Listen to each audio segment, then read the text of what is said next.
fiery horse with the speed of light, a cloud of dust, and a hearty hi-yo silver, the Lone Ranger.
A phantom figure of the plains rode the trails of the western United States, helping the agencies of law to bring peace to a lawless new land. It was the famous Lone Ranger, his identity unknown to anyone except his loyal Indian friend Tonto. Adventure always followed him in his exciting exploits. So let's thrill once again as we turn back many years to the wild and untamed west of old. The Lone Ranger rides again. Come on, Silver, old boy! That's it, old fellow! We've a long, hard job ahead of us! Hi-yo, Silver!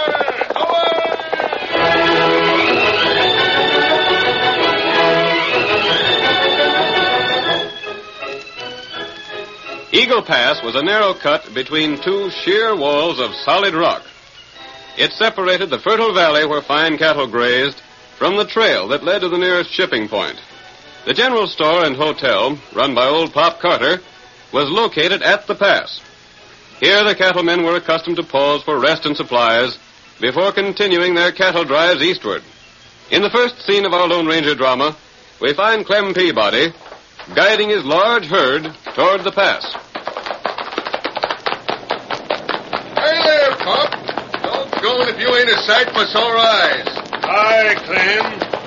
Maybe you won't be so glad to see me when you hear what I got to tell you. Whoa there. Whoa, steady, boy. I'll draw up and pass the word while I wait for the critters to catch up to me. I got the finest stock ever. Just look at them longhorns. Yeah. What's the matter? You look like you'd aged 10 years since last time I come through here. Reckon I have, Clem. Things ain't been good with me. What's the matter? Big Bill Lawson's outfit. Them cow thieves working around here? Not exactly. But you'll have trouble with them. I got men to wipe them out. Don't get that sort of idea, Clem. Take a look ahead. There's bars across the pass. You see? What's them for? Toll. Toll? Yep. You see, my land went across the pass, as you know. Sure, but what about it? I always had a pretty fair income from a store there. And I was glad to leave things stand like they was. But then Big Bill and his breeds and polecats come along. Where they at now? Right inside my place. They took it over. You mean they took I mean they bought it from me. I had my choice of selling or die. Well, of all So things. I sold it to them. And they let me stay here to sort of tell you and all other ranchers that'll be passing this way how things stand. Ah, Clem, it's a bad state of affairs. What's Lawson want? Cash. You said something about toll. Yep. 2 bits for every head that goes through the pass. 2 bits? Well, I got over 2,000 head of cattle. Then it'll cost you plenty to get them through the pass. I won't pay it. It's robbery. Well, I'm afraid you ain't no choice, Clem. I'll turn back. Well, go back and you won't get no cows to market. You know as well as I do that you can't go round no other way. Doggone it, it'll mount up to near $500. Well, if you prefer, you can sign 1/4 of your cattle over to Big Bill. 1/4 of my cattle? That's even worse robbery. Yeah. You see, he don't want to take the cattle. He'd sooner have the cash. But if I give him 500 cows, I'll never come out even. I know it. So's Big Bill. He's figuring nobody'll leave cattle with him. I'm damned if I will. Is that him over yonder? Yeah, that's him. I'll go see him. Get up there. $500 or 500 head of cattle. I should see that. Hey there, Lost. I want to talk with you. I figured you would. What's your name? Clem Peabody from the Bar Express. What's this I hear about you robbing men that aim to get to market? I ain't robbing nobody, Peabody. I own this land now. If you want to cross, you pay 2 bits a head for cows. That's all there is to it. I've heard of you and your outlaws and your rustling. Now, hold on there, Peabody. I don't like to listen to that kind of talk. In the first place, there ain't a lawman in the country looking for me or any man that's with me. There ain't a lawman wouldn't like to have some proof of the things you've done. That may be right. But lacking proof, they can't do much, can they? So now you scheme a legal way to rob folks. Well, I ain't no cash with me. That's all right, Peabody. Cash or cattle. It don't matter. 1 cow to you for every 3 I take through. Them's the terms. It's robbery. I don't aim to make it too hard for you, gents. You can give me your note and pay it when you come back here on your way home. You're mighty trusting, ain't you? Of course, you could go the long way around through the hills and travel 100 miles to cross the canyon. If you went through the pass and took the other route back, I'd just send men to your ranch to collect on the note. So I don't take no chance in trusting you, see? $500. If you got 2,000 head, that's just right. Why, you ornery low-down... I don't like harsh words, Peabody. Now pay up, sign a note, or turn your cattle back. One of the 3. What if I head right on through? I'd order my boys to open fire on your critters for trespassing on my land. Reckon I know my legal rights. Reckon you're a dirty polecat. I have to give you my note. Ain't no choice. And wait till I tell the boys at the Longhorn Cafe about your scheme. Just you wait. I ain't done yet.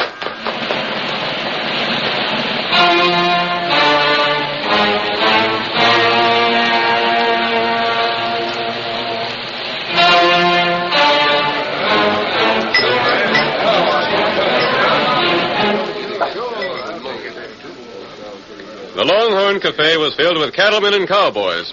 Clem Peabody entered and joined his friends. They gathered around him while he told of the Lawson gang in control of Eagle Pass. Here's the darndest thing you ever heard tell of. But, Clem, I don't see how Lawson could get away with that sort of thing. He's a-doing it. Did you talk to the sheriff? I talked to the sheriff, talked to the banker, and talked to the United States Marshal. They all said he was within his rights. Charge him toll. Yep, he can charge whatever he doggone pleases. Fact is, if he don't want to let the cattle through, he can stop it altogether. That's doggone funny law, if you ask me. Well, what's a man to do about it? Here I got the cash of my cattle. I got to hand over $500 of it to that ornery coyote on my way back. What if you don't do it? He's holding my note. Yeah, but just the same. If I don't pay the cash, he'll stop me from going back to my ranch. Now, ain't that the darndest thing you ever heard of? It's getting so a man can't make a living no more. And the worst of it is, every cattleman in the valley will have to do the same doggone thing. How many men is there? Land sakes, ain't you never heard? That's the biggest grazing in the whole state. Must be at least 50 or 60 ranches there. At least that. Runs on for miles in every direction. How many head do you figure will come through there this year? Shucks, if they ain't over 150,000 head, I miss my guess. What you need, Clem's drink? I need a couple of them. Barkeep, fetch up that bottle and set it down. Tonto, did you hear what Clem Peabody was telling? Tonto here. The law's trying for years to put Bill Lawson and his gang in jail. Them plenty bad. Nothing has ever been proved against them, though. Them find way to beat law. There's a disguise on my face, all right, Tonto. It plenty good. I'll not be recognized if I move around here in the cafe without a mask. No.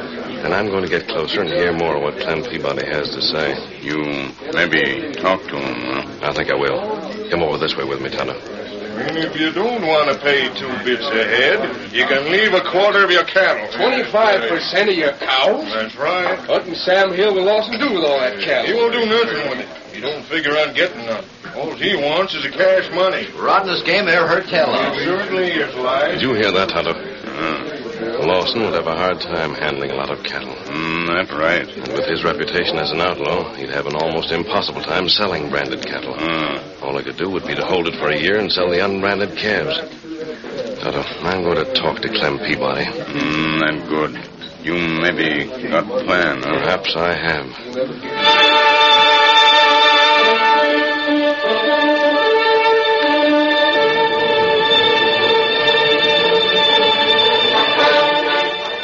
At Eagle Pass, Bill Lawson and his men had converted the general store into a lounging room with tables for cards.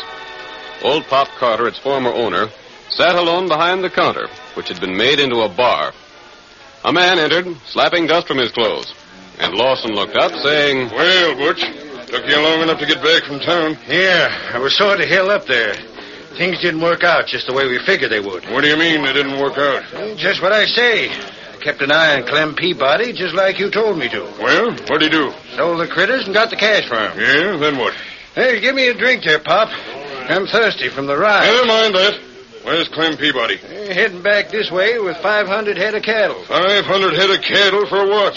For you, I reckon. But you said he'd sold his cattle. So he did.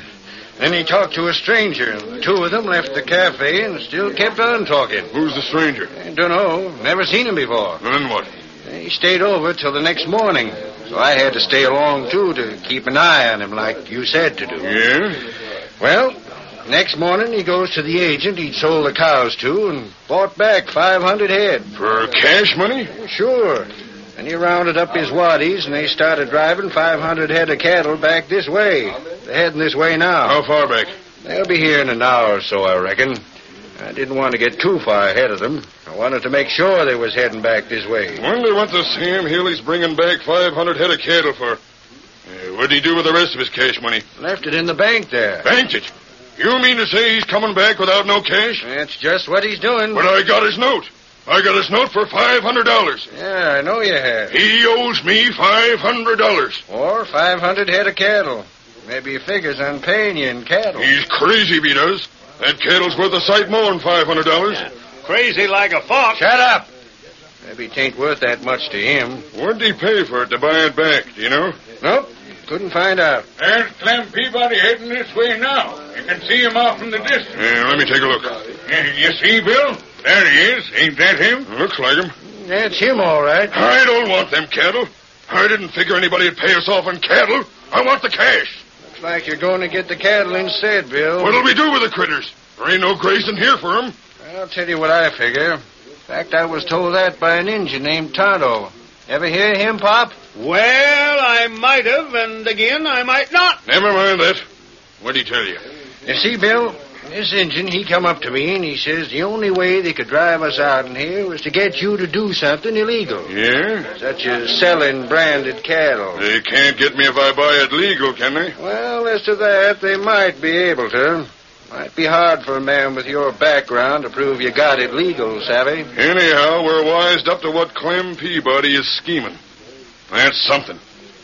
Let him bring the cattle. I'll accept it. They don't get me on no law angles. I'm too smart for 'em. Injun named Tonto with a white horse. What are you gaping and laughing about, you old fool? Oh, nothing. As you say, Bill, you're too smart to get trapped easy.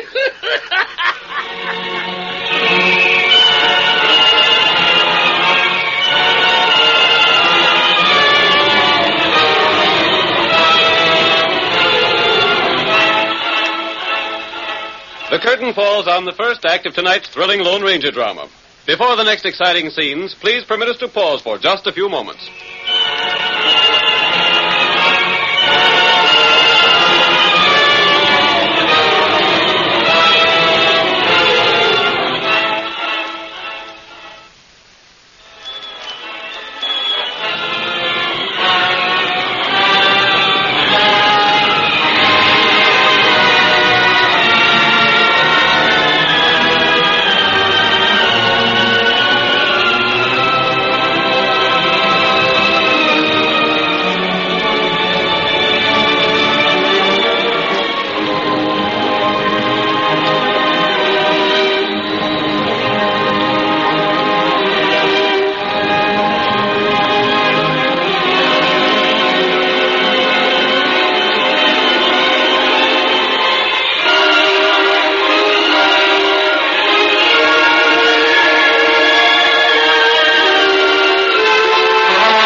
Now to continue our story.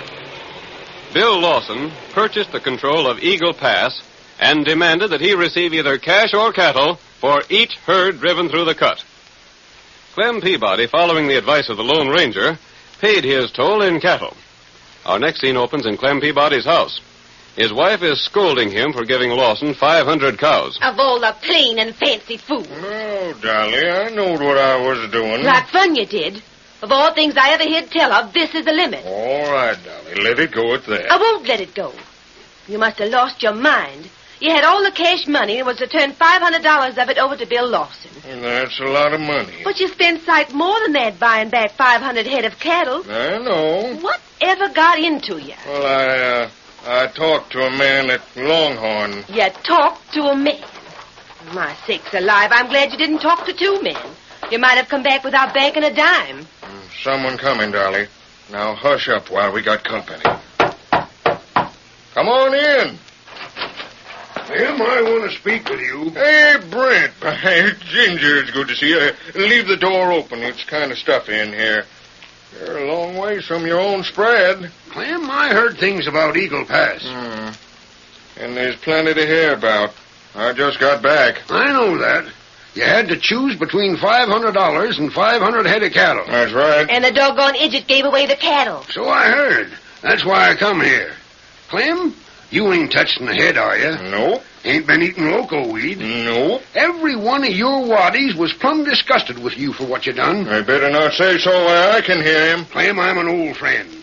I'm here to see just what's behind that move of yours. Now, you ain't a fool, and you never in your life went off half-cocked in a business deal. Not till now. But he sure made up for all the caution he showed heretofore. Now, hold on, Dolly. There's a smart look in his face. Clem, just what's your angle on it? Abe, there's a masked man heading this way. He's coming around through the hills to get to this grazing without going through the pass. Yeah? He's a-riding a white horse. The finest horse in the whole blame country. Go on. He's the one told me to give them critters cattle instead of cash. Masked and riding a white horse? Yep. Tell me some more. He's going to have a talk with all you ranchers before you drive your cows through the pass. Yeah? And try and persuade you to do what I done. By all that's righteous.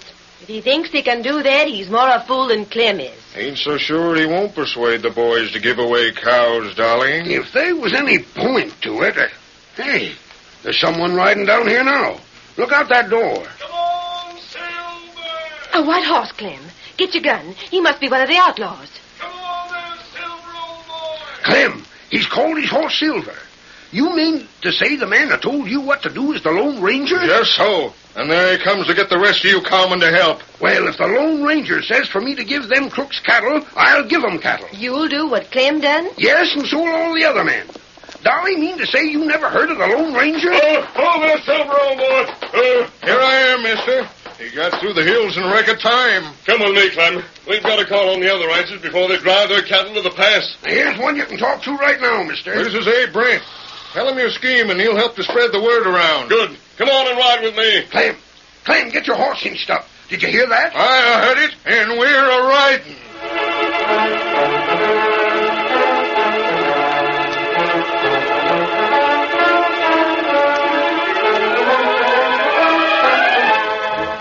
Clem Peabody and Abe Brent rode with the Lone Ranger. They went from ranch to ranch, pausing only long enough to explain their plan and get a promise of cooperation from the owners. They covered the valley from end to end as they enlisted the ranchers in their cause. When their work was done, the Lone Ranger left the valley by way of the hills, avoiding Lawson's men. At Eagle Pass, Lawson himself was pacing the floor of the general store in a rage. Pop Carter, grinning, watched him from behind the counter. We gotta do something about it. What's the matter with you men? Can't none of you think of something? Who'd ever think the thing would work out this way? Every doggone critter that's gone through here with a herd has chosen to leave cattle instead of cash. We got the whole place cluttered up with cattle. Boss, all I can suggest is that you stop accepting cattle. Make 'em pay in cash. But blast it, how can I? They don't have the cash when they head for the east, and they can't get the cash if they don't sell the cattle. and they won't go through with cattle unless I take the doggone cows in payment of the toll. We can't go on like this much longer, boss. Them cows have got to be fed. Why'd you take a chance and drive them into town and sell them? Wouldn't that be smart now? Wouldn't it be smart? Every lawman in the country wanting to frame me for something, and I go to try and sell cattle with 50 assorted brands registered in other men's names. You can show bills of sale, though. You can prove the cattle's yours. Where's that engine that was around here? Right here beside me, Lawson. Hey, you. Come over here. Me come. What you want? You've been hanging around here for the past week. Me help you. I wonder if you've been helping. You said there was land for me in town, waiting for me to try and sell some of this cattle.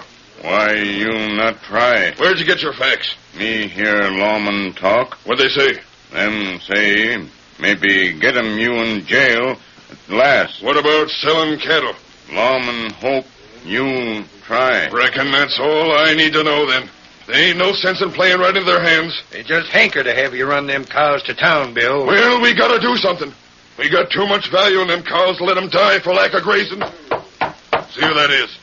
There ain't no more cows heading this way, is there? The guard said he would have said so if there was. Well, what do you want? It's Clem Peabody. Howdy, Bob. Howdy, Clem. I'll make a deal with you, Lawson. Well? You got a lot of cattle that needs grazing, ain't you? What about it? I figured maybe you could use my men to drive the herd to town to sell it. Oh, you did, eh? Well, I'm wise to the scheme to get me to sell them critters, see? I ain't stepping into no frame up to land me in jail. How'd you know about that? I knowed about it. That's all that counts. Oh, shucks. Well, then ain't no use us figuring no further. Reckon you got the best of it. You're darn right. After me letting you have cows instead of cash, hoping to get you that away. Here. Now get out of here. Well, I'm broke now. Look here, Lawson. You need land, don't you? What if I do? Your cows has to eat. If you had a ranch and the brands that go with it, you'd be setting right well in the cattle business with all them critters to start with. Well? You'll have to hold them till next season if you don't own some brands of your own. Now, why don't you buy my spread? Huh? Maybe there's an idea, Bill. For how much? How much cash you got? None.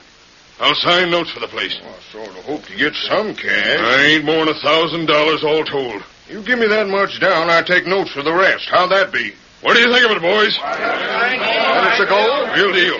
Get out some paper and we'll draw up an agreement. Boys, we're going to be honest cattlemen. How's that,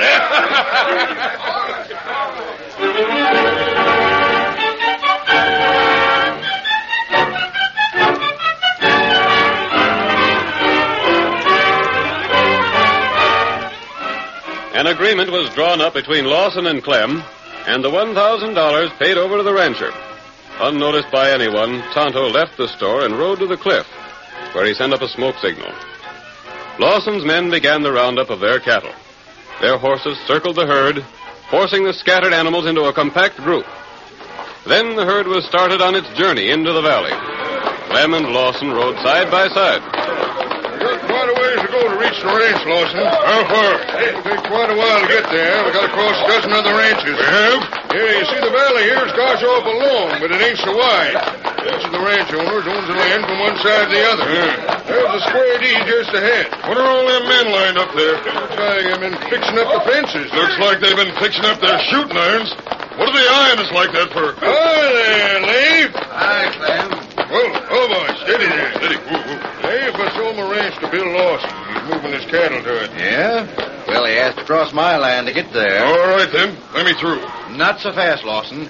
I'm charging toll to get across my ranch. What's that? Yeah. What's the matter, Bill? They aim to charge us to cross this land. Come on! Hey, there's a masked man coming to the lawman with him. Yeah. I figured maybe you wouldn't like paying toll as well as you like collecting it. So I arranged for the sheriff to be here. He'd sure admire to see you start some trouble. Any trouble here? Not yet, Sheriff. But Leif, Bill ain't got no cash. That's all right. I'll take it out in cattle. A quarter of what he's got.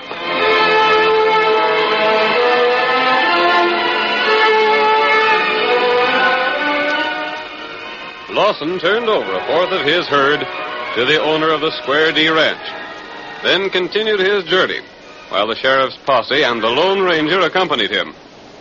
At length they reached the boundary of the next ranch, where they were confronted by Sam Tuttle and his men, all heavily armed. Clem, what's all this? Sold out my place, Sam. Lawson is taking his critters there. Yeah? Well, that's interesting. Reckon I'll have to get some toll if he aims to cross my land. What's that? It's robbery. Of all the dratted, Come on, Lawson. Make some trouble. Just started. You'll have your choice, Lawson. Cash or a quarter of your stock. Yep, cash or cows. It don't matter now. I won't do it. We'll go back. You'll pay to go back. Play for the square deal. We'll charge you again. Now the Sam Hill fires your ranch. Why, to spell yet. Blast it all. Count out a quarter of the cows and leave them here. We gotta go on.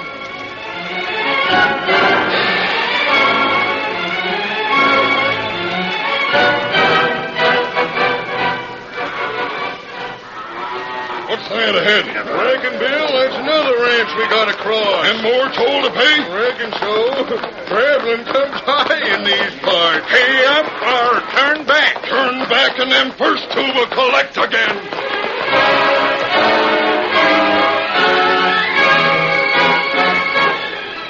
Lawson, almost frantic, went on his way. With every ranch he crossed, more cows were taken. The cattlemen no longer asked for 1/4, but each demanded the return of the same number of animals originally taken from him. When at last they reached Clem Peabody's ranch, less than 100 cows remained. Lawson stared at the cattlemen, his temper beyond control. Now you can all go to blazes. I'm here, and what cows I got left are mine. I bought this land, so clear off. 1 minute, Lawson. You bought the land, but what will you do for water? What? Ain't there water here? Oh, I sure to mention it, Bill. You got to get your water from the next ranch. And old Skinflint Lewis is awful stingy. I'm afraid he'll want cash money. I get it. The whole thing's a put-up job. You'll realize that at last, huh? I realized it when you called that horse Silver. You done this.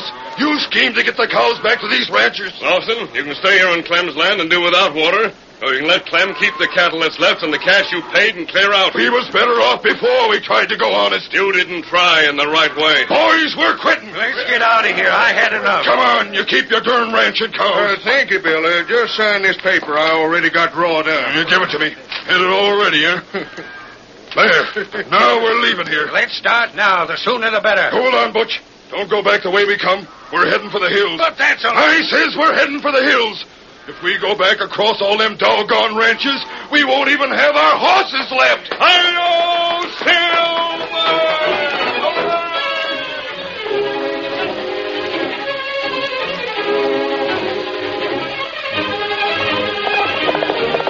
Come on there, Silver, old boy. Tuttle's ahead. We'll see what he's signaling us for. Hi-yo, Silver! Away!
The story you have just heard is a copyrighted feature of the Lone Ranger Incorporated.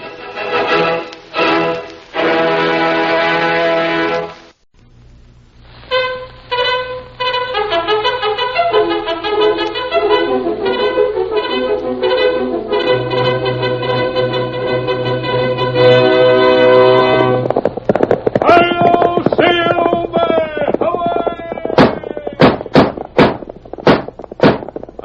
forth with the speed of light, a cloud of dust, and a hearty hi-yo silver, the Lone Ranger.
The uncertain law enforcement of the pioneer days of the western United States brought forth a new champion to the cause of justice, a phantom figure of the plains who fought crime and injustice wherever he found it.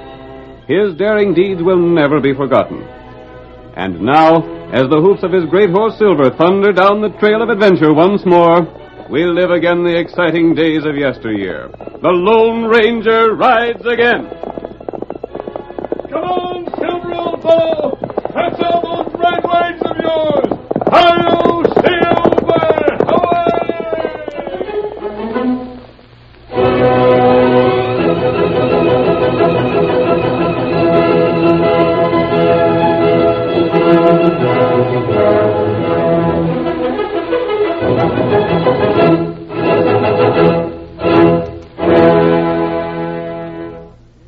The masked man was riding down the trail to meet his faithful Indian companion Tonto, when suddenly a heavy-set man stepped forward and blocked his way. The stranger held up his right hand in a gesture to stop. Oh, there, Silver boy. Who? Hey, reckon you're the man I'm waiting for. What are you waiting for me for? It's all right. I can prove I'm Butch Larson, if that's what you want to know. I don't care whether you prove you're Butch Larson or not. What do you want? I heard you was pretty slick. Ain't no one puts anything over on you, is they? I'm just here to tell you the plans are all set. The boys are waiting at the North Pass till Captain Carter comes by. What do you plan to do with Captain Carter? As if you didn't know. The boss told you what the plans was, didn't he? Just what are the plans, Butch? He's going to get those papers from the captain. You're the man that's to pay for them, ain't that so? How much am I expected to pay? I don't know nothing about that. You and the boss fix that up between you. The boss didn't know if you knew Captain Carter or not, so he put me here to steer you off the other way so as you wouldn't have to see him. He said you might come masked. I see. The idea is for a couple of the boys to capture Carter when he goes through the North Pass. They'll hold him till he sends for his dispatch box. When it's brought, the Army plans will be in it. Captain Carter would like to hear about this, Butch. Put your hands up. What the Sam Hill? What does this mean? It means you're going with me. You're going to talk to Captain Carter and tell him about this plan to kidnap him. Why, Keep your hands up. I'll take that gun of yours. So you're planning to steal military secrets from the garrison, huh? And you ain't the man that's to buy the papers? We'll talk that over later. No, we won't. Just drop that gun, stranger. Drill him, Steve. Drill the critter. I said drop that gun. Hurry it up or I'll let you have it. No, you won't. Oh, my gun hand. Come on, Silver. Get him, Steve. Get him. You shot my gun away. Hi-yo, Silver! Away! Get him, Butch. Drop him on that saddle. We're going up. Shoot again. He's traveling fast. Oh, blast it. It's no use. You can't get him. Oh, what do you make of this? I thought sure he was the man we was waiting for. Huh. Just because he rid a white horse and wore 2 guns. You blame fool, you. Well, how'd I know? He was wearing a mask. The boss said the man that buys the information would likely come masked. And now what are we going to do? We ain't going to do nothing but wait here until the right man comes along. That hombre must have been an outlaw. No one else would wear a mask. No one else would shoot that fast. Anyhow, if he's an outlaw, he won't go squealing on us. His kind want to keep out of sight or they wouldn't wear a mask. Here's hoping. Drat it, my hand stings from the force of his bullet.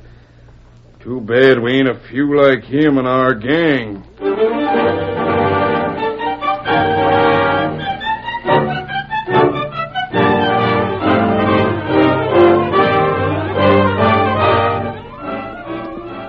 After his lightning escape, the Lone Ranger swept down the trail without pausing until he reached the small, well-hidden camp where Tonto waited for him. There, the masked man brought Silver to a rearing halt. Come on, Tonto. Get your horse and ride with me. Here, white fella. We've got to circle back and stop Captain Carter before he reaches the North Pass. Tonto ready. Hi-yo, Get him up, white fella. Away!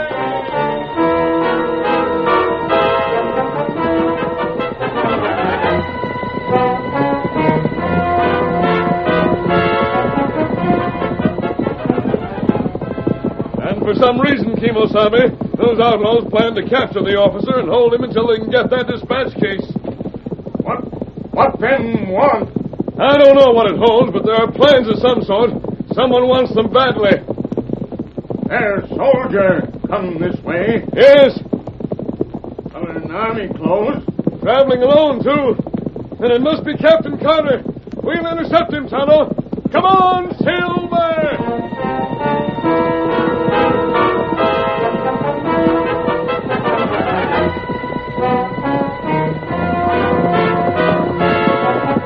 We want you, Captain Carter. Outlaw. Don't open fire. We want to speak to you. Stand up, Carter, or I'll rope you. Get up there. Get up. Let go of that rifle or I'll kill Do you. not shoot him. You. Oh, boy. Oh. You'll hang for this. You take him down. You. That's it, Tonto. Oh, there. Oh, boy. Oh. Just what's the meaning of this? I want to warn you that men are lying in wait for you in North Pass. What does that mask mean? Not what you think it does. In fact, I'm going to remove it and disguise myself to look like you. What? I'm also going to borrow your horse and uniform. You are not... You'll have nothing to say about it, Captain Carter. I hope you'll agree to let me help you. If you don't, I'm going to help you anyway. What are you talking about? Because it's our government that might be in danger. Who are you? Who I am doesn't matter. I'm talking about certain plans you have in the garrison in a dispatch case. How do you know about them? I was mistaken for the man who wanted them stolen. They can't be stolen. They're in a safe place. But they might be turned over to you if you sent for them. I wouldn't. To save yourself unheard of torture? I think you would, Carter.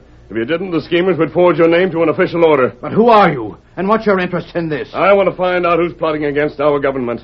I haven't time to talk any longer, Carter. We're going to change clothes, and Tonto's going to help me disguise myself to resemble you. The men in North Pass will be getting anxious. The man they're waiting for doesn't come soon.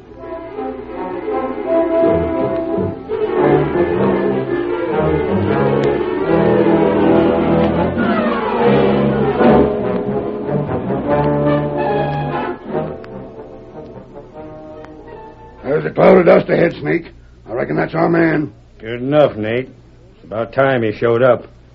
Yeah, that's him, all right. Boys had it right about him coming this way. Butch and Steve was to meet the other fella. He sent word that he'd come masked. Wonder who he is. What's the difference who he is, so long as he pays us? There ain't none. Better get ready. The captain's getting close. What'll we do, shoot the horse from under him? No. Get him too riled, and he might be hard to handle. He'll stop when he sees 2 guns held steady on him. He better. If he don't, we'll take after him with the horses and shoot his horse down. I'd sooner not if we can avoid it. Get ready now, Nate. I'll fire a shot in the air. Yeah. Come on there. Get up. Stand where you are. Oh, there. Make a move and we'll plug you. Elevate your hand, soldier. What's the meaning of this? Never mind the questions. I got the rope ready. Put it on him. You can't do this. Who says so? Pull that rope tight. I'm doing that same. Nate Merton and Snake Hansen, huh? Both of you wanted by the law. Yeah, what about it? We've been wanted by the law for a mighty long time. Only the law ain't fast enough to get us. I suppose Steve and Butch are close by. Yeah, there, soldier. How do you know so much? What did you stop me for? You'll find out. Got his gun, Nate? Yep. Carbine and 6-gun. Where are you taking me? I'll show you. And I'll guarantee one thing, Carter. The rock we travel on won't show no trail, you savvy? Very well. You have the whip hand for the present. And another thing, Captain Carter. You get hard to handle, and you'll see how rough we can be. Fetch the horses, Nate. Yeah, I'll get them. We ain't far to go, Captain. We're going to have to head you to the cave in no time at all. Here we are, Snake. Yeah. Get aboard. Keep an eye on the captain and a hold on the end of this rope. If he tries to prod his horse to get away, he'll be jerked off the saddle. Why don't you tell him who you'll see in the cave? And I reckon he won't try to get away. Yeah.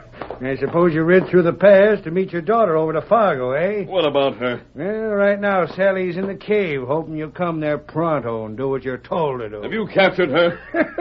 How do you think we got her? Now, come on. Get up there. Get up there. Come on. Get up there.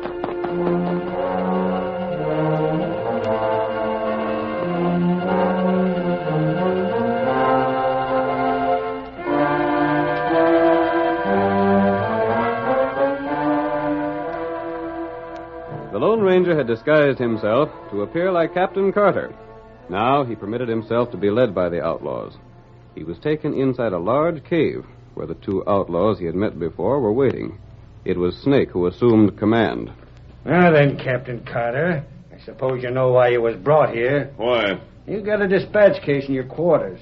We want it and everything that's in it, savvy? And if you don't get it? Well, that'd be just tough on you. You won't get it, Snake. No? We'll see. Steve, Butch, you two put that branding iron in the fire and get it red hot. Right. That won't take long. You won't get that dispatch case by torturing me. Maybe not, Captain Carter. But I reckon torturing your daughter will. That's where you're mistaken. You must have thought some girl in town was my daughter. Well, you're wrong. Yeah? Well, maybe you got the idea that we're bluffing about having the girl here. Fetch her out, Nate. All right, Snake. Come on there, Miss Sally. Take the gag out in her mouth so she can talk to her old man. Yeah. There you are. That's not my daughter. Torturing her won't make me send for that dispatch case. No? You beast, you dirty... That'll do. Ain't this your pa? No. Why, no, it isn't. That isn't my father. You see? That's a good act you're both putting on. But we'll see. You got that iron hot yet? Almost. That isn't Captain Carter. He couldn't sign anything. You haven't my father there. Hear the girl talk. I gotta hand it to you, miss. You're sure a smart one. It'd be too bad to burn a pretty face like yours. But I'm afraid that unless that hombre signs what we want, that's what'll happen. You don't stop at anything, do you, Snake? No. How do I know that you'll let us go if I do send for the dispatch case? You don't. You can bet your bottom dollar that the girl will suffer if you don't send for it. How can you get it if I write an order? I'll write for the garrison my own self. If I ain't back with it in 2 hours' time, the boys will have their orders what to do. You savvy what that'll mean, don't you? The branding iron is hot, Steve. Hand it here. How do you like the looks of that? Wait. Well, have you made up your mind? I warn you, Snake. My writing to the garrison won't do you any good. Well, I'll take my chances on that. Very well. Then put down that branding iron. I'll write a note to the garrison. I thought I'd bring you to time. Here's paper and pencil. Write that note and I'll deliver it. And remember, if I ain't back in 2 hours, that branding iron will get heated up all over again. I'll write your note for you. And he said he wouldn't do it.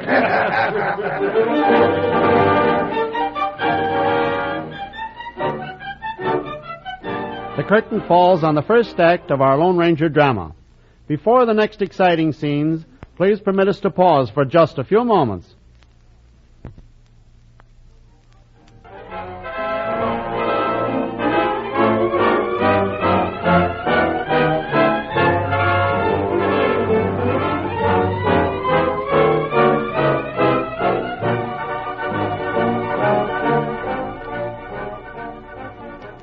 Now to continue our story.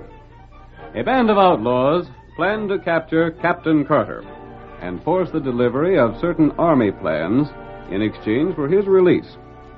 The Lone Ranger assumed a disguise and took the captain's place. The outlaws had already taken the captain's daughter prisoner and threatened her with torture if a note were not written to the fort authorizing the delivery of the plans. As our next scene opens, we see Tonto and the real Captain Carter.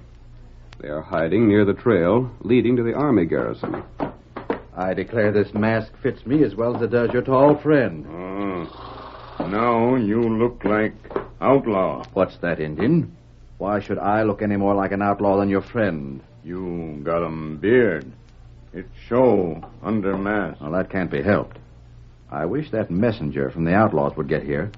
There's no other way for him to come, is there? No.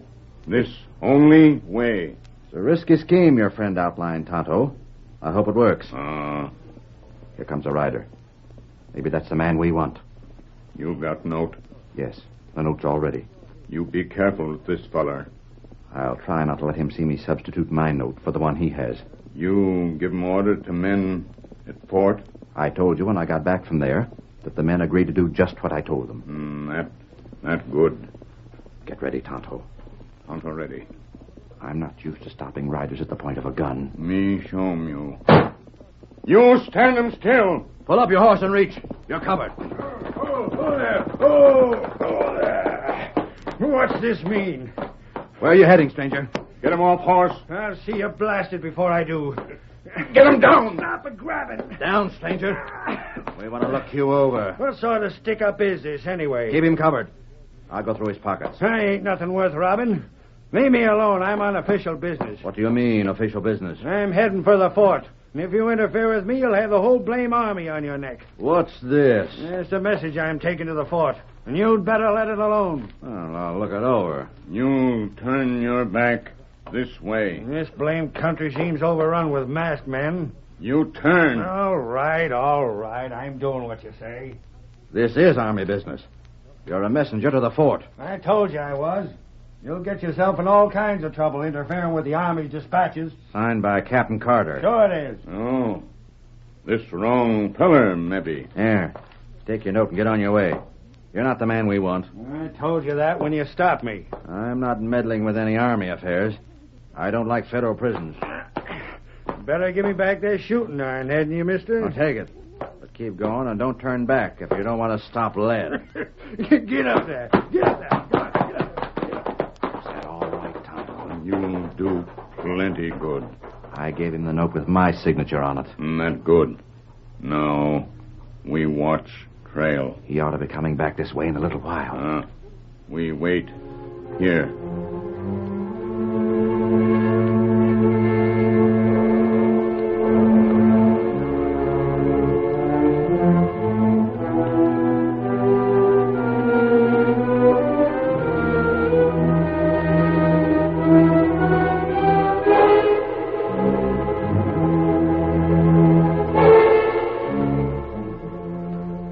It was evident that Snake Anson was thoroughly convinced that Tonto and Captain Carter were only outlaws.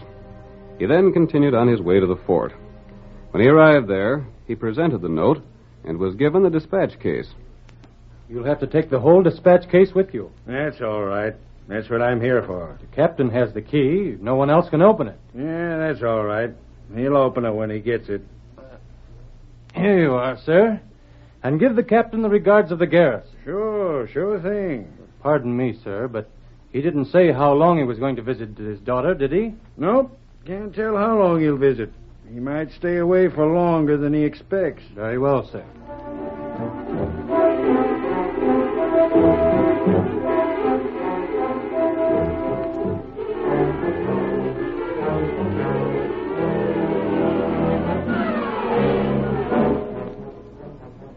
In the meantime, in the cave of the outlaws, the Lone Ranger continued his impersonation of Captain Carter. He sat next to Sally, speaking in low tones that the outlaws near the mouth of the cave could not overhear. We learned of the plan to capture your father. And you took his place. But what did you do it for?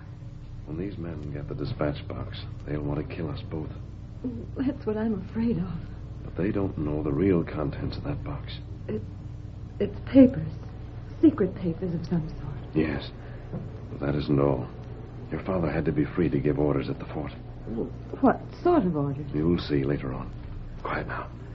A couple of the men are coming back this way.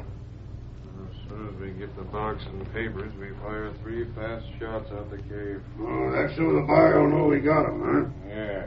And he'll come here with the cash. We don't want the captain there to see who he is till we're done using the captain. You hear that, Carter? I suppose you'll murder us when you have what you want. What else? You don't think you're going free to make trouble for us, do you? Who's the man who's paying you for this? Shut up, mate. We ain't to tell a thing until we're sure he ain't pulled no slick trick on us. It'll be too darn bad if he has. Yeah. For the sake of the girl, Captain, you better be on the level with that note. Why? If anyone is following Snake, when he gets back, we'll know it, savvy? And if that's the case, the first shot hits the girl. Ain't it about time Snake was getting back? Yeah. Hey, Butch. Any sign of Snake yet? No. I wonder, Captain, if you was fool enough to send a fake note. 2 hours was the time allowed. Well, Snake's had most 2 hours. You ought to be getting back. If he don't get here... Maybe I'd better heat that branding iron and have it ready, huh, Steve? Go ahead. I'd as most as soon Snake didn't get back till after the 2-hour limit. If he ain't, we don't get paid off. Sure we do if he gets back at all. If he ain't here in 2 hours, then he won't be getting back. It'll mean that some smart trick was done. He was held by the soldiers in the fort. Hey, Butch! Yeah? No sign of soldiers coming here, is there? Ain't no sign of anyone coming here yet. If you see soldiers coming, let me know. We'll use this branding iron. You... Go on, miss. Let's see you get real riled about it. No, I won't give you the satisfaction. You won't hear a whimper out of me, no matter what you do. Hey, boys. The boss is coming. Oh. You got a dispatch case with him? Yep. He's got it all right. You sure was easy to handle, Captain. It surprised me no end. Was I? I didn't think you'd do what was wanted so easy. Hey there. Everything all right? All right, Snake. Well, I got it. Take care of the horse for me. I'll do it. How's the prisoners behave? Too darn good. I wish they'd cause some trouble so we could have had a little fun. There's the case, but there's a lock on it. You better have the key, Captain, if you know what's good for you. Suppose I haven't the key. Yeah, that'll be just too bad. I don't hanker to bust that lock. There's a trick to using the key. You couldn't open that box if you had it. Well, you can. Not with my hands tied. Untie his hands, but watch him close. Right. Here's a knife. I'll cut the rope. Had me bound so tight my hands are numb. Stop stalling and get that box unlocked. Give me a chance to rub my hands. Hurry it up. I'm anxious to see what's inside. You'll see in just a minute. What about it, Snake? Should I fire the signal shots? No. We was told not to fire them till we had the papers in our hands. We ain't taking no chances on not getting paid for this job. How long's it going to take him to get ready to open that box? What about it, Carter? I'm ready. Let me have it. It's one of these keys. Don't you know which one? What's he stolen for, anyhow? I don't know. Butch, take a sharp look and see if there's any sign of soldiers coming this way. They might have got suspicious and followed me. All right, Snake. I got something to tell you boys about a stick-up man I met with after we get done here.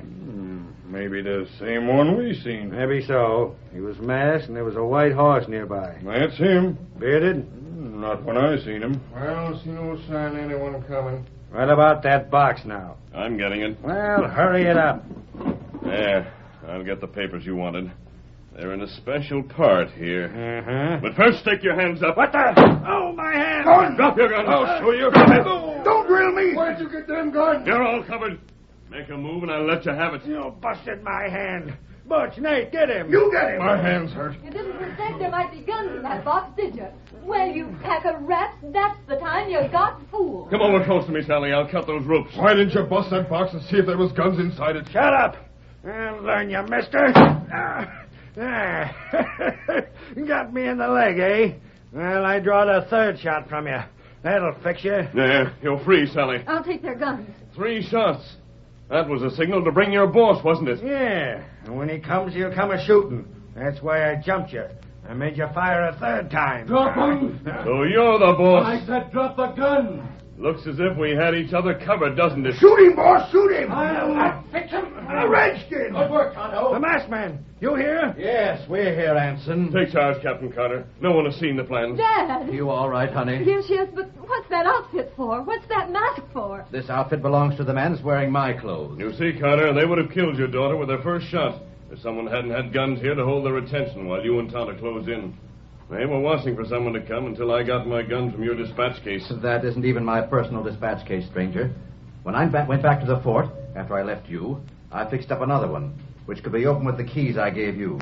Then I put your 2 guns in it. Look here. Who in thunder is the captain? I am. And you I told you he wasn't my father, but you were too smart to believe it. You know who the man on the ground is, Captain? Yes. He was once an officer. He was forced to resign from the service for selling government secrets to our enemies. We couldn't get proof enough to court-martial him. Have you the proof you need now? There's no question about it. Snake, there's soldiers coming now. This is a fine time to tell me when 4 folks are holding guns on me. They'll help me take the prisoners in, stranger. I thought you'd prefer it that way. I would. You'd sooner not unmask to go to the fort.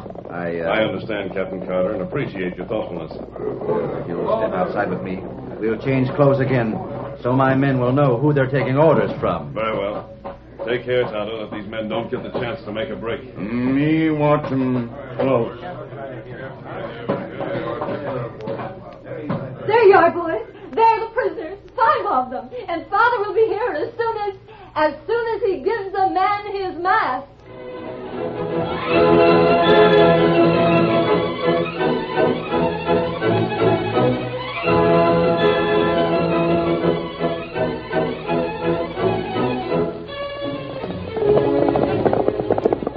Come on there, Silver, old boy! Tonto's waiting on the trail ahead! Hi-yo, Silver!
The story you have just heard is a copyrighted feature of the Lone Ranger Incorporated.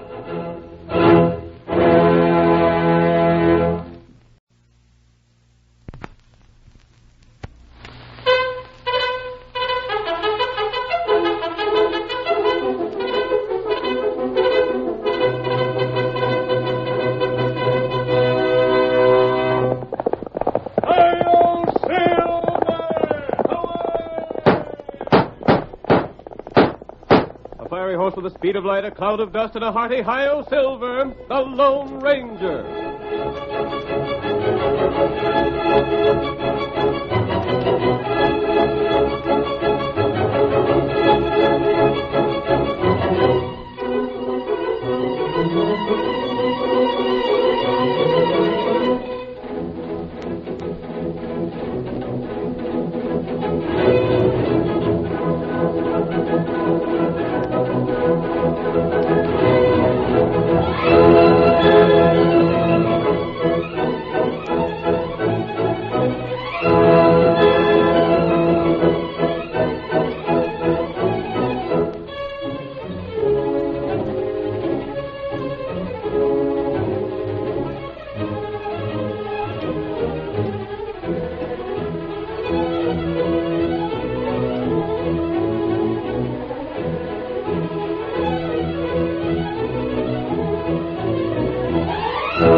Throughout the western United States, the career of the mysterious phantom figure of the plains has been told and retold until the present day. He did more than any other individual to bring law and order to the lawless frontier. With his great horse Silver and his faithful Indian companion Tonto, he roamed the West, fighting crime wherever he found it. And now, the thundering hoofs of Silver return us to those days of danger and adventure. The Lone Ranger rides again. Come on, Silver! We must hurry, old fellow! There's trouble ahead, and Tonto is waiting for us! Hi-yo, Silver! Away!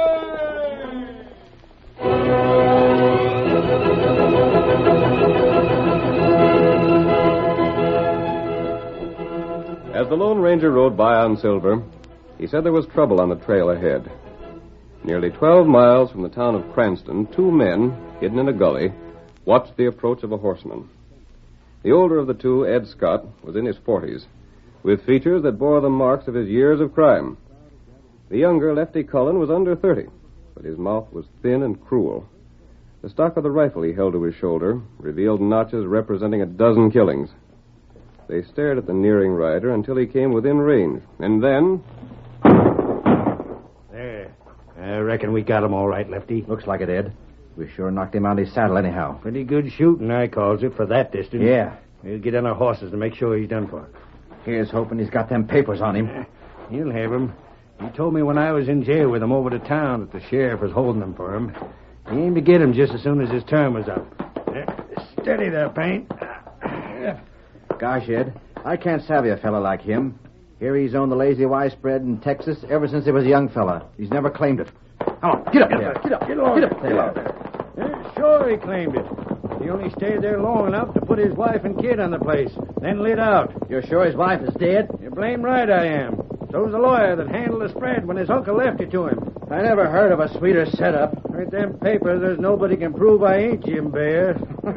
I'm sure hoping that girl of his ain't hitched up yet. If she is, we'll sell the ranch and split what we get 2 ways. That won't be so bad either. From what I've heard, the Lazy Y's a mighty big outfit. Yeah. There he is. He's done for all right. Uh-huh. Whoa there. Now to get them papers. What's that in his pocket? Ain't that them? Well, just a second. Papers, sure enough. I don't know whether they're the ones we want or not, though. Let me look at them. Here you are. Yep. These are them, all right. Good enough. Come on, let's get going. It wouldn't do to have anybody find us here. Now, what about Bear? Leave him be. Won't nobody know who he is. We got all he had to identify himself. How about the sheriff that jailed him? Shucks, he never told nobody but me his real name. He told the sheriff his name was Simmons. Come on, we gotta hurry. Just as you say. We're heading for Texas, and we ain't wasting no time. Get up. Get on. Get up. Get up.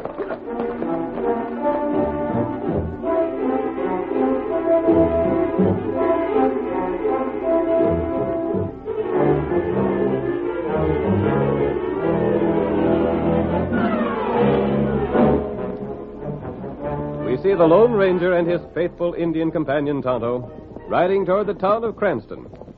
It is 3 days later, and the burning afternoon sun sends up waves of heat from the dry earth. I hope we reach town soon, Tonto.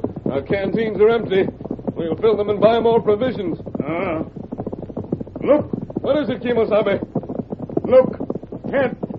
There's something on the ground. Man there. Yes, we'll find out what's happened. Come on, Silver. White fella. It looks as though he's been shot. And I think he's dead. Come on, Silver. Him not move. Oh, Silver. Oh, fella. Poor fellow. He was murdered without being given a chance to defend himself. Why? Why you say that? See? He was killed by bullets from a rifle. Someone shot him from long range. Oh. That's right. Wonder who he is. Tonto not know him. I'll see if he has any identification on him. There should be something to tell his name. There's nothing in his pockets, though. That's strange. Wait. You see something, Tonto? There, paper. Yes. I have it. It was beneath him. Probably fell from his pocket when he was shot, or... No, Tonto, this didn't fall from his pocket. What you mean? Tonto, he placed that paper there on purpose. Huh? I think I know what happened now. What, that? You remember that I said he was shot from long range? Yeah. He didn't die immediately. He must have written this in the last few moments of his life, hoping his killers wouldn't discover it. What it say? He was shot by Ed Scott and Lefty Cullen. Them plenty bad feller. Yes, I've heard of them, but I've never seen them. Tonto not see 'em. He must have died before the note was finished. He named the killers and started to write something else, but the sentence isn't completed. What him write? The Lazy Y. He has that much written, but no more. I wonder what it was he wanted to say about the Lazy Y. Tonto know that place. Yes, I remember it, too. It's a big ranch in the northern part of Texas. That right? Wait, Tonto. This note tells us more than I thought at first. Oh, that's good. He didn't live to sign this. But it's on the back of a letter he'd already written. The handwriting is the same on both sides. And the letter is signed Jim Bayer. What letter say? There's nothing there to help us, Kemosabe. This is the last sheet, and it contains only a few words besides the signature. Oh. How long would you say Bayer had been dead, Tonto? Maybe 2, 3 days. Which means that the killers have had 2 or 3 days to get out of the country. I wonder why the body wasn't discovered before. This trail not used much. That must be it. What we do now? First, we'll give this man a decent burial and inform the authorities of his death. Oh. And then we'll try to find his murderers. That'd be plenty hard. Yes. We don't know where they are, and we don't know what they look like. That's right. But we have 3 clues. The names of the killers, the name of the dead man, and the Lazy Y. Them maybe help. This note alone wouldn't convict anybody. But we're going to the Lazy Y and see what we can learn there. That plenty long way. It's many miles from here, and it may lead us on a false trail. But we're going there, Kemosabe. And if we can, we'll bring the murderers of this man to justice.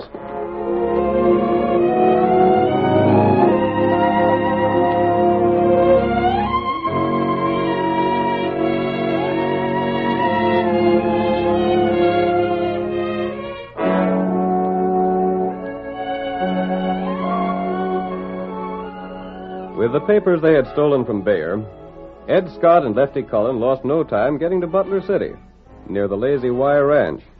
There the 2 men carefully investigated the situation before Scott announced himself as the owner of the ranch. We see them, 2 days after their arrival, in the living room of the ranch house. Also present are Catherine Bayer, the daughter of the murdered man, Bill Landis, the young sheriff of the county, and Tim Brady, foreman of the Lazy Y for many years. Ed Scott is speaking. Well, you've all seen my papers. I reckon there ain't no doubt in anybody's mind but when I'm the rightful owner of this outfit. What you got to say, Sheriff? As far as I can see, everything's legal. You just bet it is. That's your marriage license to Kate's mother. And there's the papers Lawyer Peebles drawed up for you when your uncle left you his ranch. It's them, all right. So I reckon that settles it. I guess this here's your pa, sure enough, Kate. Yes, I guess so. You needn't look so doggone sorrowful about it. Ain't you glad to see me? Why, of course I am, but it just seems sort of strange at first. Maybe so. But I don't like to see folks around me that scowls. You better smile a little for a change. I'll try. As long as I'm your pa, I'll ask you to call me that same. Yes, Father. Yeah, that's better. I reckon it'll come easier to you by the time I've sold the ranch and we're heading east. You mean to sell the ranch? Say, Mr. Bayer, you wouldn't do that, would you? You got any objections? Well, by golly, Wait, Tim. You see, Tim knows this place is home to me, Father. He knows how hard it'd be for me to leave it. I don't give a hoot what he knows or thinks. He's only the foreman, and I don't stand for the help talking up. I reckon you don't savvy, Mr. Bayer. I've been sort of a pa to Kate ever since her ma died. And so you figure that gives you the right to forget your place. Well, it don't. If you forget it again, I'll find me a new foreman. Say, if that's the way you feel, you can... Please, Tim. I'm sure he didn't mean just what he said. I ain't in the habit of saying nothing I don't mean. Look here, Mr. Bayer, you'd really take Kate east away from her friends and all? You ain't fooling me none, Sheriff. But I've seen enough these last couple of days to savvy what's going on. You're sort of sweet on Kate, ain't you? Well, we've been keeping company for quite a spell. Bill and I are real good friends, Father. Good enough friends to call him by his first name, eh? Well, there's nothing wrong in that, is there? Well, you ain't going to no more. You ain't keeping company with him either. But, Father... Just because you got a lot of cash in the bank, he figures it'd be a good idea to play up to you. But I'm putting a stop to it right here and now. And don't you think different. Just hold on a second, Mr. Bear. Kate's got the right to see anybody she's a mind to. Are you trying to set my own daughter against me? Please, both of you, don't argue. You stay out of this. It ain't true that I'm after Kate's money. I'd like her if she didn't have a penny. I know better than that. The only time I want to see you on my place, Sheriff, is when I call you here on business. The business you come on today is over. Now you can get. Father, don't say that. This is my ranch, and nobody can set foot on it unless I tell them they can. All right, I'll go. But I'm telling you right now, you ain't going to come between Kate and me. I ain't bluffing, Sheriff. You stay away from the ranch and stay away from Kate. We'll see about that.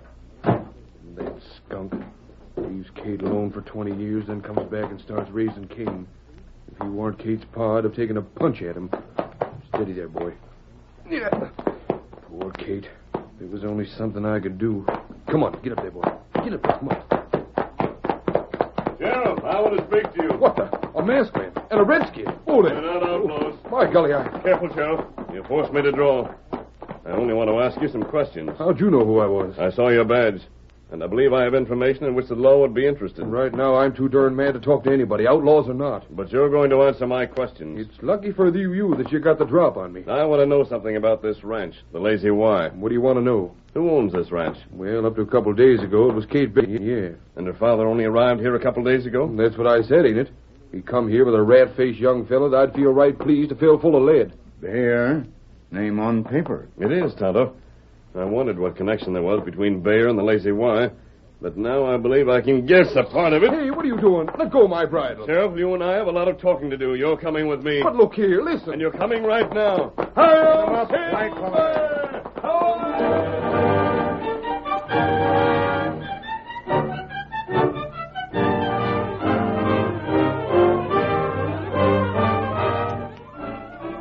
The curtain falls on the first act of our thrilling Lone Ranger drama.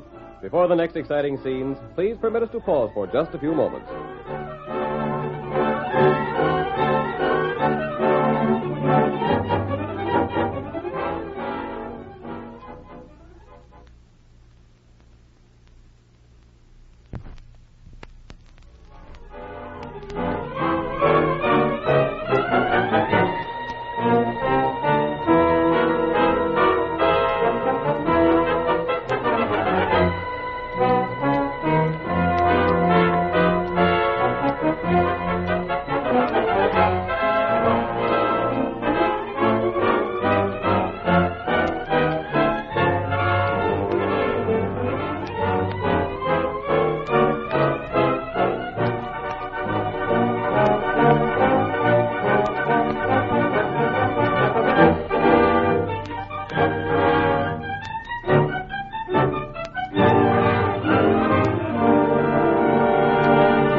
Now to continue our story.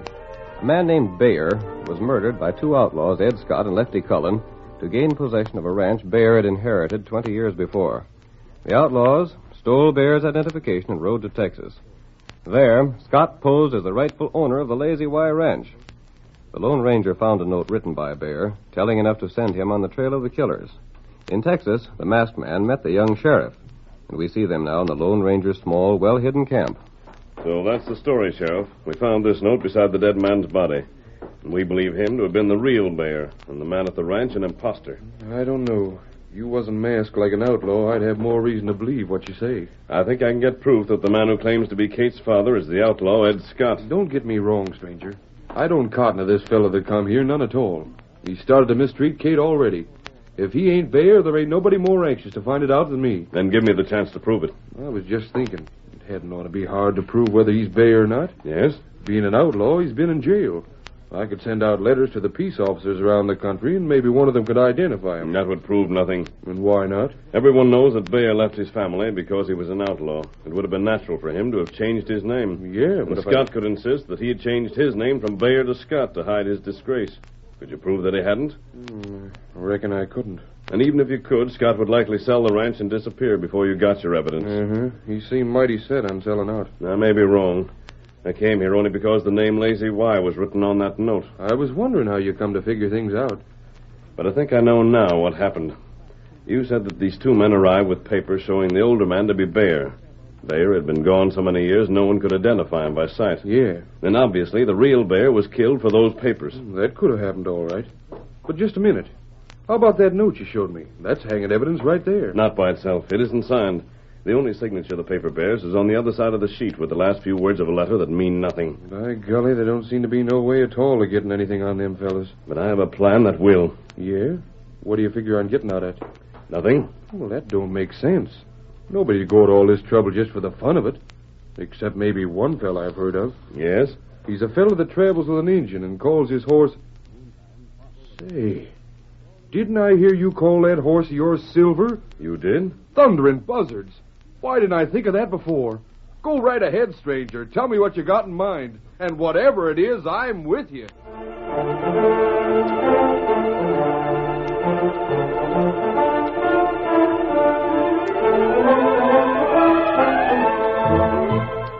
Early the following morning, Ed Scott inspected the ranch he had stolen. Before the day was done, he'd seen enough to convince him that the lazy wire was even more valuable than he'd expected. When he re-entered the ranch house that evening, Catherine Bear was in the living room. Well, Kate, I've been over as much as the ranch as I could cover in one day. And I'm here to say I ain't never seen a finer spread anywhere. Tim should get the credit for that, Father. He's been a wonderful manager. Don't mention that old fool to me. I ain't got no use for him. If I wasn't selling out real quick, I'd chase him off the place. But Tim has been honest and loyal. I can't understand why you've taken this dislike to him. He's a meddling fool, for one thing. And even if he did run the place good, it wouldn't surprise me to find out it was because he figured on getting the place for himself some way. I guess it won't do any good to tell you that isn't so. You're darn right it won't. But, Father, Huh? I do wish you wouldn't sell. Don't you think that you could learn to like it here? I'm selling the place, and that's that. Now, let me see. What do you think it might be worth? It can't be worth any less than $150,000. That's just fine. Then I shouldn't have no trouble at all making a quick sale for $75,000 or $100,000. You wouldn't do that. Wouldn't I, though? I want to get out of here without wasting no time. But why? I don't like it here, that's why. And one reason is I don't want that no-good sheriff around where you are. I wanted to talk about that. Bill isn't after my money. I know he isn't. You don't know a blame thing about it. He looked like a mighty crooked customer to me. And anyway, I got other plans for you. I don't know. Sometimes it doesn't seem possible that you can be... That I can be what? Oh, nothing. It wasn't anything important. What other plans have you? Well, Lefty, the young fella that come here with me, is a mighty fine hombre. It'd please me a lot if you and him got hitched. Oh, no. Say, what have you got against him? Well, I just couldn't, that's all. I couldn't. Now, hold on there. I'm your pa, ain't I? Yes. Then, by golly, don't you be so pesky high and mighty. It ain't right for a girl to set herself agin her pa. Ever since I can remember, I was hoping my father would come back to me, but no. You needn't go to crying. It won't change what I said none. You're too used to having your own way and everything. That's all that's wrong with you. Hello there, Mr. Bear. Come on in. We were just talking about you. Yeah? Howdy, Miss Kate. Don't talk to me. Leave me alone. I don't want to talk with you. What the? Where do you think you're going? I'm going to my room. All right, get to your room and stay there. While you're in it, you can start packing. Packing? What for? Because we're starting east tomorrow. And you're going along. Maybe I can't tell you who to marry, but I sure as the dickens can tell you where you're going to live. And I don't want no argument. I can't help it. Even if you were my father, I hate you. I hate you. Well, doggone if she ain't got a sight more spunk than I figured she had. Yeah? Well, I'll take it out of her. Did you mean that about leaving tomorrow? Uh-huh. There's a fella up Denver way I think he'll buy the ranch. I aim to see him. Shucks, I'm beginning to like the place. I'd just soon stay on. Then what if something happens to show the law I ain't really Bear? Yeah, that's so. I reckon it's good sense to get out. As the stage goes by here tomorrow noon, we can get that and make connections with the train that goes by west of here. Gosh, I don't know whether I want to ride one of them things or not. If I got to get someplace, a horse looks a heap safer to me. Uh-huh. Well, there ain't a horse alive that can catch us once we're on that train. And that's what I'm thinking of. Well, I don't like 'em, but I'll take the chance if you want to. So far, everything's gone fine. Except for that blame girl. Yeah? It was me saying I wanted her to marry you that got her riled just now. Look here, Ed, you leave her to me. Maybe you're smarter than me in some things, but when it comes to women, I ain't so bad. Before I'm done, she'll be downright glad to marry me.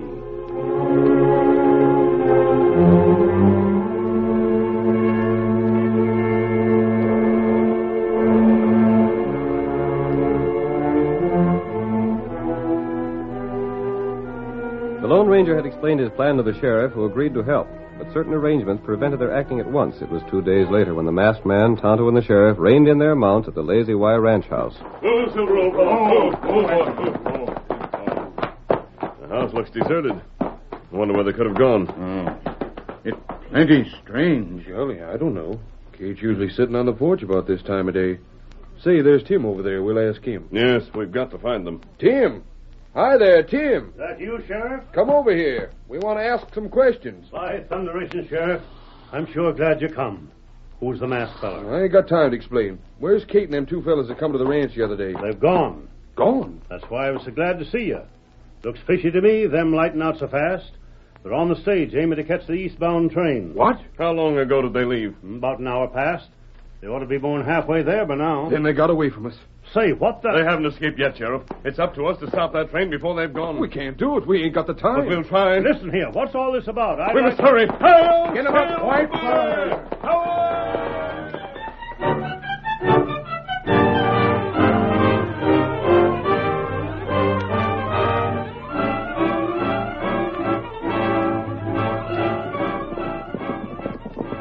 The three men raced across country to reach the railroad ahead of the stagecoach. But when they topped the last hill, they saw in the distance smoke puffing from the stack of the engine as it slowly got underway.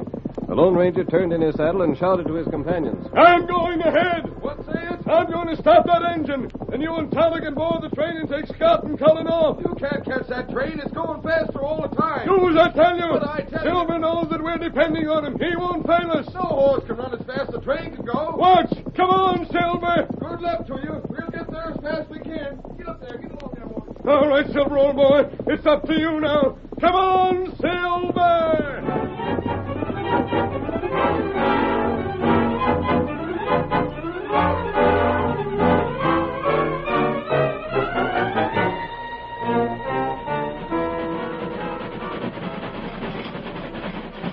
Hey, look! Look at that white horse coming! Men, stop that engine! Guys, the feller's mad! I'll bet it's a holdup! Stop that engine, I tell you! Get away from here! We ain't stopping for nobody! I fired it in the air that time. The next time I'll mean business. Blast you! If it wasn't for that white horse of yours... Come on, Lamb, he's got us all right.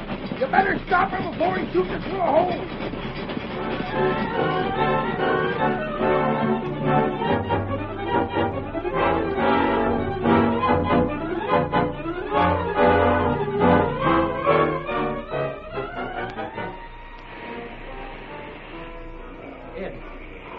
Fellas, they just rode up. It was the sheriff and the redskin wanted it, Lefty. Yeah, and a masked fellow that rode on ahead of them. What is it? What's the matter? Keep still. Lefty, you don't figure they're after us, do you? Well, I don't know. They ain't going to do nothing to us. They can't do a thing. There is something wrong, I know it. Keep your fool mouth shut, will you? The sheriff got on the train. Him and the redskin are coming this way. Keep your head, Lefty. I tell you, there ain't nothing they can do. Hey there, Bear. I'm arresting you for murder. What the? You hear that? Don't try to get away or I'll shoot. What's the idea? You can't arrest us. I can't, huh? Take a look at this reward notice. $5,000 for the capture of Jim Bear, dead or alive, wanted for murder. Well, Father, what... You want Jim Bear? Me for murder? You can read the handbill, can't you? Why, you... Don't go for your gun, Bear. I have you covered. Don't talk, Ed. Don't you say nothing. But I ain't killed nobody. I ain't going to hang for what somebody else done. Shut up, will you? You're going to spoil everything. Don't interfere, Lefty. Let him say what he has to say. Go ahead, Bear, and talk fast. Well, I ain't Bear. I ain't the fella you want at all. You aren't my father? Honest, Sheriff. I'm giving it to you straight. You can't hang me for what Bear done. I'm Ed Scott. Say that again. Maybe I didn't hear you clear. I was just pretending to be Jim Bear. That's the truth. I swear it's the truth. What have you to say, Lefty? Ain't no use me saying any different. The yellow rat's lost his nerve and told everything now. So you see, Sheriff, you can't hang me. I ain't Bear at all. Has everybody here heard this man's confession? And I reckon it won't hurt none to tell you if this reward notice don't mean nothing at all. What's that? You heard me. Your pa was an outlaw, all right, Cade, but he warn't no murderer. You tricked us. Yep, and it was the masked fella's scheme. He told me to have this notice printed and run a bluff on you. We'll get him. We'll fix him for this. No, you won't. Because now I'm arresting you for the murder of Jim Bear and for trying to steal the Lazy Y. Hey, you can't do that. We got all the evidence we need. We got a note Bear wrote accusing you both of shooting him. But you can't... Hold on, I'll do the talking. That note weren't no good till we proved that Scott here warn't Jim Bear. I told you not to shoot off your mouth, Ed. But now that you admit you ain't Bear, it stands to reason you stole them papers. And together with that note Bear wrote, there ain't a judge in this country would believe you killed him to get them. I reckon they got us, Lefty. Blast 'em. And it only goes to show that when you try a stunt like this, be careful you don't run up again the Lone Ranger.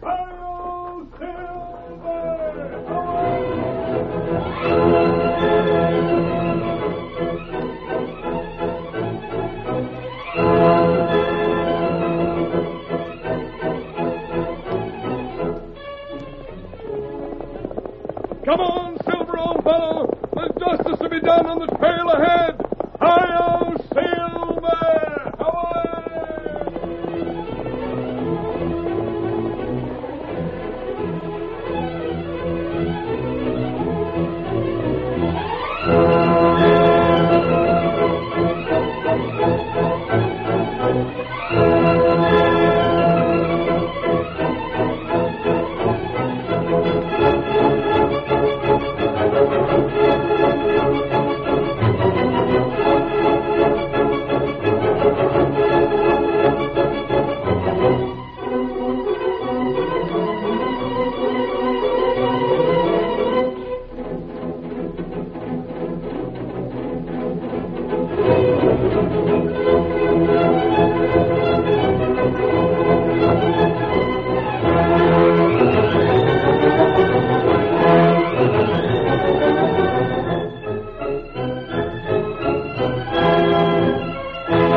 The story you have just heard is a copyrighted feature of the Lone Ranger Incorporated.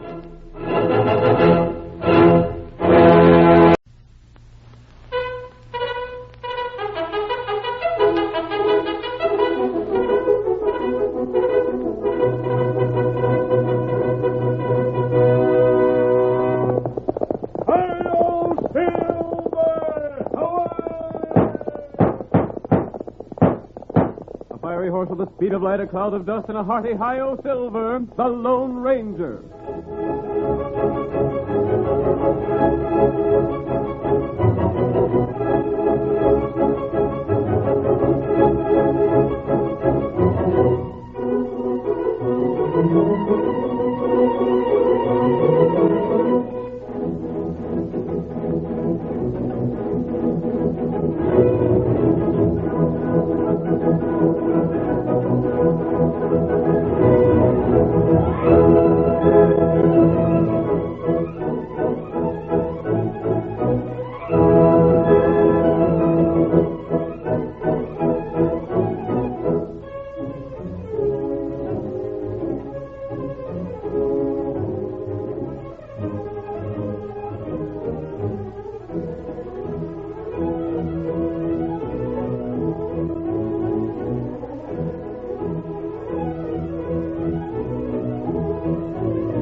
To this day, the masked rider of justice is famous throughout the western United States as the foe of crime and criminals.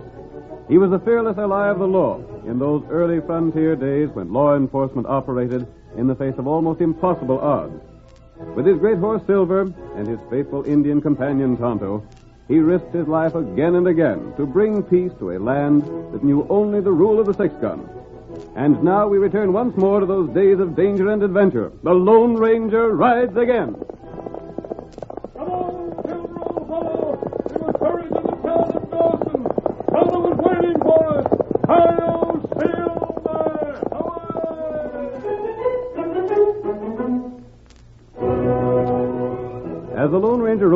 on silver, he said that he was riding to Dawson. Doc Stubbs traveled throughout the West selling countless cases of a preparation he called snake oil. It was, according to his claim, a sure cure for almost any illness known to man. He arrived at last in the town of Dawson, and when he set up his medicine show, settlers came from miles around to enjoy the entertainment and stayed to buy his tonic. The Lone Ranger stood at the edge of the crowd beside his faithful Indian companion Tonto. He watched the show carefully, observing Doc Stubbs' methods. I'll stand close behind you, Tonto, and if anyone comes this way, I'll be able to conceal the mask. Hunter, ask him questions. I should have disguised my face so I could take the mask off. Not time for that. I know it. Stubbs will be coming from inside his wagon in just a minute. Not right. As soon as the entertainers finish. Maybe we get him this time. We're going to try. His timing was stopped. He's robbed people from here to the Mississippi.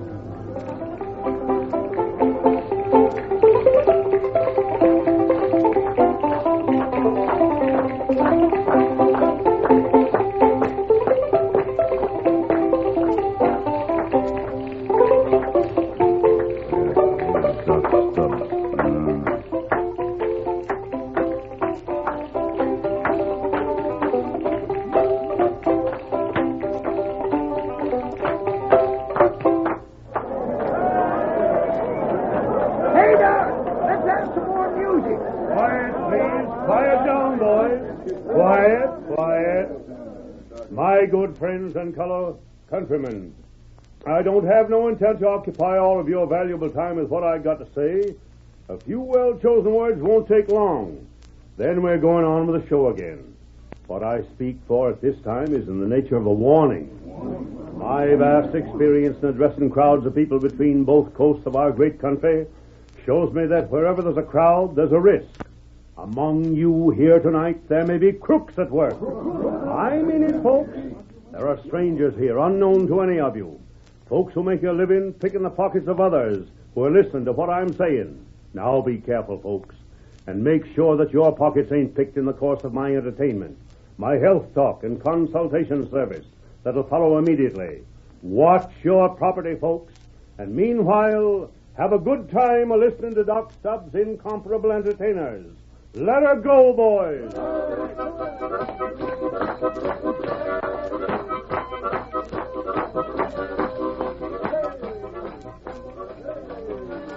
Did you see the people, Tonto? Plenty, feller. Stealing pockets. To make sure his money was still there. And that's just what Stubbs wanted them to do. That's right. They're the ones who might be robbed. Who helped him, Stubbs? I think he has men scattered through the crowd. As nearly as I can figure it out, he lets these men see whose pockets are worth picking. Then has them picked.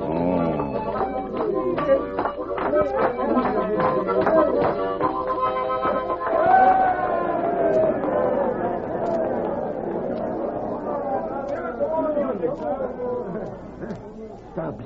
Well, Sneed, was you where you could watch folks while I made that speech? Yeah, I just got done observing them. I seen a half a dozen that looked likely, but one that was more likely than the others. Yeah? I asked who he was. It's Jim Kendall, boss of the Bar K Ranch a few miles north of here. That sounds good. Yeah, I seen him fumbling with a money belt that looked mighty heavy. And this is the time when the cattlemen get paid. Maybe he's got all his cattle money with him. Stubbs, why don't you let me just lift the belt from him and save a lot of bother? No, sir. That's too risky, Sneed. Picking pockets ain't safe. Oh, this ain't picking pockets. It's even harder to take a man's money belt. Not for me. We stick to doing things my way. Picking pockets was all right in the East, but out here they'd lynch us for it. Now set aside them special medicine bottles. No. And make sure you hand some to Jim Kendall. You can point him out to me as I start selling. Now we got to get ready. The music's most done.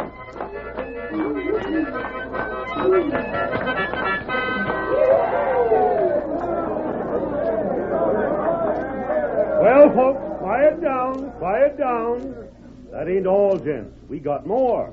We got more music, more dancing, and more things to show you. But first, I want to take this opportunity to bring relief to them that suffers, hair to them that's bald, comfort and health to all the ailing. Folks, right here in this small bottle is the world's greatest discovery. The secret of my famous snake oil tonic was lost since the earliest Egyptian days. On one of my world tours, I found the secret formula, written in early Egyptian, on the inside of the tomb of Nebuchadnezzar. Yes, sirree, folks. The thing that my snake oil tonic won't cure ain't been discovered. Aches and pains, colds, lameness, rheumatism, dandruff, stomachache, headache, toothache, neuralgia, asthma, gout, and baldness. Snake oil peps you up, and it's the thing for whatever ails you. How'd Methuselah live to be 1,000 years of age? Snake oil! What made Solomon so wise? Snake oil! But men of your intelligence don't need convincing when they see an honest man. All I can say is try it. And if it don't do what it's claimed, your cash will be refunded cheerfully.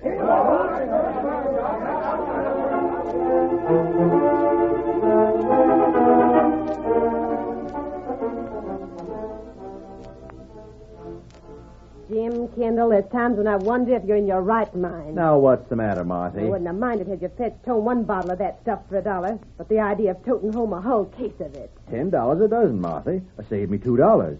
From what the doc said after looking me over, it's just what I've been needing from a rheumatics. $10. But don't you see, Marthy? I had to stock up on it because Doc mightn't be back this way at all. He aims to sail for the Orient when he gets to the Gold Coast. I reckon he better after swindling everyone in this country. Besides, ain't no risk. He said if it wasn't all he claimed, he'd give back the cash. Is that so? Well, let me ask you, Jim. If you can't find him to buy more, how in Tucket are you going to find him to get back the cash? Huh? Great ginger, I never thought of that. $10. Just because you got your cattle money, you go and spend it like it growed on trees. Well, anyhow, if it cures my rheumatics, it'll be worth it. I'm going to try some. Have a try of it? No, I don't want none of that stuff. Say, by ginger, that stuff tastes all right. Well, $1 a bottle, it should. Better have a try at it. I ain't got no rheumatics. Well, you got aching feet. Doc said they'd cure most anything. All I need to cure my aching feet's the chance to sit down once or twice between sunup and bedtime. This is good. I reckon I'll have another go at it. Now, don't you take too much of that stuff. First swig was from a rheumatics. This one is from ale and heart. Your heart. Sure. Doc told me my heart weren't so good. I'll maybe have to take the whole bottle before bed. I got so many things I'm ailing with. You look like you enjoyed that stuff. Tastes first rate. Better try some. Well, maybe I'd better. There you are. Got an ache in my right arm. Maybe it'll help that. Sure it will. Maybe I should have got a couple dozen bottles while I was at it. I do declare this don't taste like medicine at all. Ain't it prime? First rate. I got a notion it'll help Mom considerable, but hey, hold on. Huh? You got your cash, ain't you? Sure, here it is. Right here in the money belt. All right, then. I hear that there were sometimes pickpockets working in a crowd. They wouldn't get me. No, siree. That shows how square the doc is. He warned us to see that our cash was safe. Let me have a mite more of that stuff. I do believe it's helping my ache. Yeah, honey. I'm downright sleepy. Should be gallivanting to that medicine-shown town. Here, pour your own snake oil. I'm going to bed.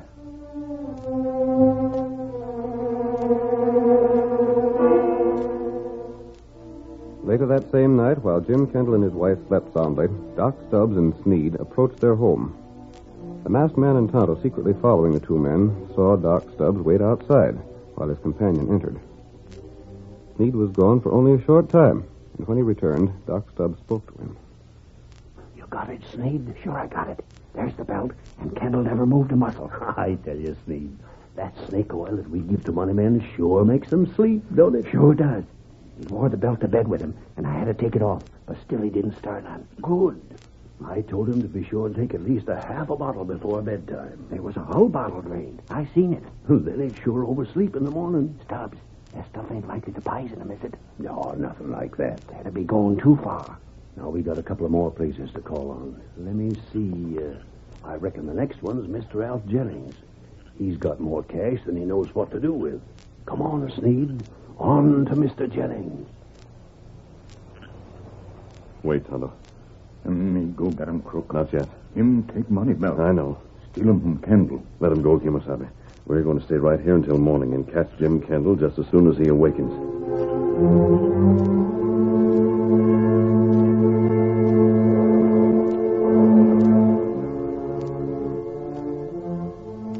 The next morning, the entire town was excited by news of the theft. When Sheriff Lambert arrived at his office, he met Hank Jennings and half a dozen other men impatiently waiting for him. Quiet! I can't hear all of you speaking to once. Let me get into my office and speak one at a time. My cash was stolen. Look here, Sheriff Lamson. We got a thief in town. Boys, have all of you been robbed? Took me for $300. Now, hold on. We got to get some clues to work with. I already got ideas. Who? An Injun. Injun? How's that? Now, look. I reckon any man here will tell you that there ain't a lighter sleeper alive than what I am. I'll vouch for that. There ain't but two things can come into my room at night and not wake me up. One is a kitten, the other's an Injun. And I seen a strange Injun around town all day yesterday. Sheriff Lamson, the doc. I must see you, Sheriff. Doc Stubbs, don't say that you've been robbed. I figured this was an honest community, Sheriff. But it ain't. I was robbed of a fortune during the night. Well, I'll be dead ready. How many more is there going to be? Well, maybe I'm wrong in judging a local man the thief. It might be one of my own boys. An entertainer, a banjo player, skipped out during the night. Now, it might have been him. Doc, I was just telling the sheriff here that I seen a strange Injun around the town yesterday. Ah, that must be it. That must be it then. I done wrong suspecting my banjo player. He must have just got tired of working and took off. An Indian, you say? That's it. We must locate him. Hi, there's an Injun outside. That's him. Catch him. Grab him, boys. Fetch him in here. Go on, get him. Come on. What's the matter? Come on, we want you, Redskin. Rob us, will you? We'll show you. He's the one. He must be the one. If he is, he'll hang for it.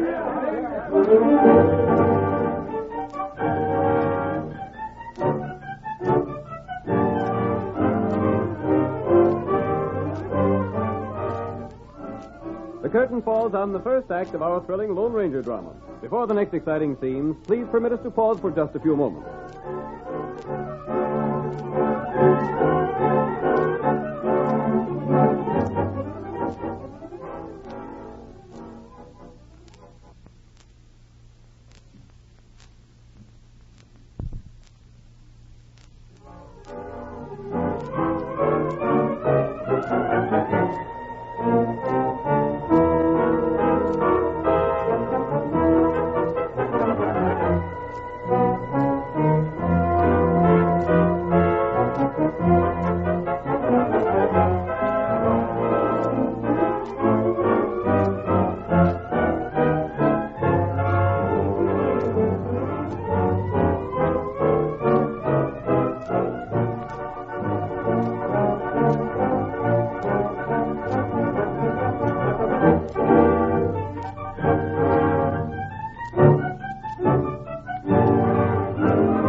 Now to continue our story. When Doc Stubbs entered Dawson's show, he found out which men had money, sold them, drugged boxes, then with his partner, robbed his victims while they slept. The Lone Ranger and Tonto had followed Doc Stubbs, hoping to get evidence against him. But in the meantime, Tonto was accused of the theft and jailed. Our next scene opens in the sheriff's office. Tonto facing his accusers. Of course you deny doing it. He done it all right, though, Sheriff. Me not thief. There ain't no white man could get to my bedroom and rob me and not wake me up. You might as well confess, Injun. Me not talk. Look here, Sheriff Lamson. The door to my place squeaks. I just thought of that. That'd wake me up if anyone come in. Them boys got back with the Injun's horse yet? No. Ain't likely to have the loot on his horse. He's got it hid somewhere. Stubbs, suppose you let me question him and you keep your mouth shut. I'm the sheriff here. Oh, the thanks I get for trying to be helpful. Shut up! Well, then, Injun, you can make things a darn sight easier for yourself if you tell where the cash is hid and return it. Me not talk. He wouldn't confess to stealing it, not even to save his life. He ought to hang. Will you let me do the talking? Injun, suppose I told you you'd hang if you didn't bring back the cash and go free if you did. No. You stand there shaking your head, huh? Well, morning, Mrs. Kendall. And don't tell me Jim's been robbed, too. Oh, Sheriff, it's worse than that. You better come and see the remains. Huh? There's remains? Oh, it's dreadful. I'm up here he's been poisoned. It's some critter by the name of Doc Stubbs. Stubbs? What's that? I don't know what the critter looks like, but he sold poor Jim a dozen bottles of that medicine. Snake oil? Yeah, and Jim took an awful lot of it. More than was good for anyone. I bet that's what brought on the end. There's the doc there. You, Doc Stubbs? You killer, you fake, you'll swing for this. Now, wait. My good lady. I ain't your good lady. I'm Jim Kendall's widow. Oh. What about that, Stubbs? Is there anything in that snake oil that's poison? No. I told Kendall he was in bad shape. His heart. He won't never sick in his life, not till he's seen you. Sheriff, if that's what that snake oil does, oh, my sakes, I'll be dying from it. Will you come with me, Sheriff? Come and see if you don't think Jim's been poisoned. You gents will have to wait till I get back. But my cash is stolen. What about my money? All of you wait here and watch the prisoners. Stubbs, you're under arrest along with the Redskins. Me? You can't arrest me. You poisoned my husband. There's a mistake somewhere. We're holding you till we investigate. Oh, this is no way to treat a visitor in your town. There ain't nothing you can charge me with. There's as much as there is to charge the engine with. I'm in favor of keeping suspects where I can lay my hands on them when I want them. Jail them, boys. Come on, Doc. You heard what the sheriff said. You can't put me in jail. This ain't legal. You can't do this to me. Who says we can? Come on, Miss Kendall. We'll go have a look at your husband. We better get the coroner in our way. Listen, Sheriff. Sheriff Lamson. Ain't no use you shouting, Stubbs. He's gone. Oh, this ain't right. I got things to tend to at my camp. My things are unprotected there. What's left after the thieving of last night? Now, you just sit there and relax. We all been robbed by that consarn redskin. Where's my partner? Where's Dr. Stubbs? Sneed, here I am. Come over here. Oh, gosh, Doc. You're in the calaboose. Come here. I never better be getting out. Come here, I tell you. Boys, the least you can do for your friend Doc Stubbs is to let me speak to my assistant manager in private. Go on and speak. We're staying here to guard you and the redskins. What I've got to say is of a personal nature. It's pertaining to my business. Would you mind stepping back from the door a little? Leave him talk, boys. After all, the doc gave us a whale of a good show last night. Doc, is there any danger? Listen, Sneed. The main trouble would be in proving the redskin in here with me stole the things last night. Yeah? What are you inside that cell for? Kendall's heart got him. His wife has an idea it's my snake oil that poisoned him. Oh, gosh. I can get out of that all right by proving this redskin a thief. I savvy. Folks all suspect him. Now, if only some of the stolen things could be found at his belongings, that'd clinch it. Maybe you could find some evidence while the sheriff's at Kendall's place. Reckon maybe I could. I'll go try.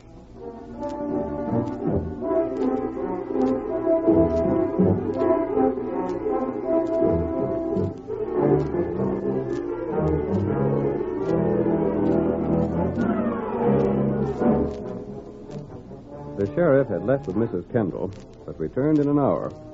He was stern as men gathered around him with countless questions. What about Kendall? What killed him? How did it happen? Now, get to finding our cash. When do we get our money back? Oh, quiet down, you bunch of galoots. Quiet down there. Quiet. I'll handle things as I get to them. Sheriff Lamson, you can't pay no guilt on me. Who says I can't? What right you got to sell such stuff as that snake oil of yours? Hey, Sheriff, look what I found. He's got my buckskin money bag. There's my purse. Sneed, where'd you find that evidence? Quiet now, quiet here. What's this stuff you got here? Evidence, ain't it, Sheriff? I found it all together by that Injun's camp. You did, huh? What about it, Redskin? That's not true. You can't lie out of it now, Redskin. Keep your trap shut, Stubbs. I'm sheriff here, and I'll handle things. Sneed, you sure that's all stolen goods? Sure it is. How'd you know? Huh? I says, how do you know it was the Injun's own property? Well, I heard Jennings and a couple of the others claim them money bags. But you didn't know they belonged to them before you come here, did you? Sure he did. He seen him take cash from them money bags last night at my meeting. Didn't you, Sneed? Yeah, sure. Sure thing. Well, where's the cash? I don't care about the bag. I want what was in it. Reckon you'll have to make the Injun tell you about that. Oh, make him talk, Sheriff. Just let him out of that cell long enough for me to get my hands on him. Let me at him. We'll choke the truth out of him. He's guilty. You can see by the grin on his face. I ain't so sure about that. First of all, though, we got something else to tend to. Stubbs, I told you I'd seen the remains of Jim Kendall. Yeah, but... Do you claim this snake oil of yours won't hurt a man? Of course it won't. Not even if a man took a whole bottle of it? I don't care how much he took. Well, you'll have to prove that. Huh? There's a bottle of it. Drink it. Well, what? Take it, Injun. Make the critter drink it. Me make him drink. Me? Take your own medicine for a change. Let's see how it affects you. But I ain't ailing. You will be if you don't drink it. You take him. Now listen here, gents. Make him stop. You won't take him. Look at the doc taking his own medicine. That's the ticket, Stubbs. Drink her down. Show him that you ain't afeard of it. Maybe we better give his partner a bottle of it, too. I won't take that stuff. Look at him travel. But this ain't getting back our money. I'll get around to that when I get done finding out if Doc Stubbs has been selling poison. Make him drink it, Injun. It all gone now. Stubbs drank it all right. There's the empty bottle. This ain't right. It ain't legal. It ain't just. I'll have the law on you. I'm the law here, Stubbs. How'd you feel? Oh, I'm ailing. I'm a sick man. I'm dying. You shouldn't. You couldn't have done it. Has he taken his medicine? You bet he has. Who's the best man? Who's that? Help me, help me. No. I'm falling asleep. Take it easy, boys. This masked man's a friend of ours. How is he, Tonto? Him be sleep plenty quick. Oh, I can't keep awake. You can't do this to me. All right, men. If you want your stolen money back, come with me. I'll show you the way. Our money back? Do what he says, boys. You're to take orders from him just as if they come from me. Come on, boys.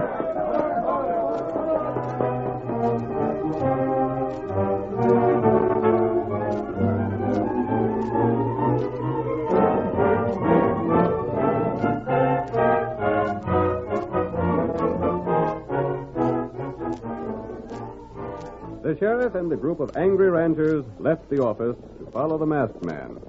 They rode towards Doc Stubbs' medicine show, but before they'd covered more than half the distance, they saw a rider approaching them. Hey, that looks like Jim Kendall. It is Jim Kendall. But you said he was dead. I never said nothing of the sort. I said that I'd seen his remains, but I didn't tell you that the remains was the same as Jim has always been. Hi there, Jim. Steady here. Hi, Jim. It's working out like you said, stranger. Where's Sneed? Packing things to Doc Stubbs' wagon. Packing things? Getting set to pull stake. You better hurry if you want to catch him. But Kendall, how's it that you're alive? Come on and ride. I'll tell you why we're going after Sneed. Get up there, boy. Come on now. Get up there. Come on. The masked man seen Stubbs and Sneed robbing Kendall last night. He had to get proof on him. So when he talked to Jim this morning, explaining the medicine the doc sold made folks sleep too sound, awakening when they were robbed, Kendall agreed to his scheme. Then I was drugged last night. Sure you was. Why, that medicine? Yep. Then Kendall's wife came for me when I got to his place, found him alive and well. Him and the masked man told me what was what. We made Sneed think the medicine was really poison if he took a whole bottle of it. Figuring he'd take the loot and hightail. And that's just what the coyote's doing. There he goes now, wagon and all. Come on, Silver! Oh, get in there, sir. Get up. Come on there, Silver, old boy. We'll catch him before he gets very far. Pull up there, Sneed. Let me be. You can't poison me, too. Let me alone. Come on, Silver. Get back or I'll kill you. Hey, watch your Sneed. Stubbs gave everything away. Let me be, I tell you. Get away from that horse. Put down your gun or I'll blast it from your hand. Oh, there. Oh, boy. Oh. There comes the sheriff and the men you helped rob, Sneed. You're under arrest. Steady, boy. All right, Sneed. We got you now. You can't kill me like what you done with the doc. Huh? You. What's the matter, Sneed? Surprised to see me living? Kendall. That medicine ain't poison, but it's sure a sleep producer. Hand over the stolen cash, Sneed. I ain't got Come, it. hand it over. It's somewhere in that wagon, and we're here to get it. If you don't want to go back and get lynched with the doc, let's have the stolen cash. Lynch?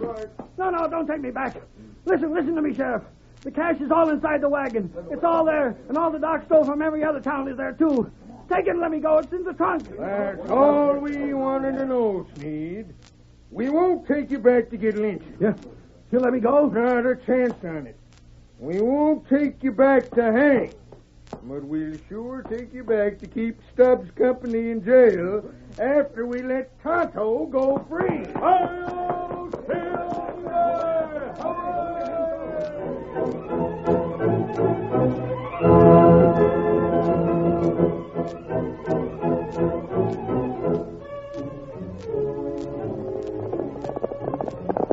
Come on there, Silver, old boy! Press down those great legs of yours! Hi-yo, Silver!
The story you have just heard is a copyrighted feature of the Lone Ranger Incorporated.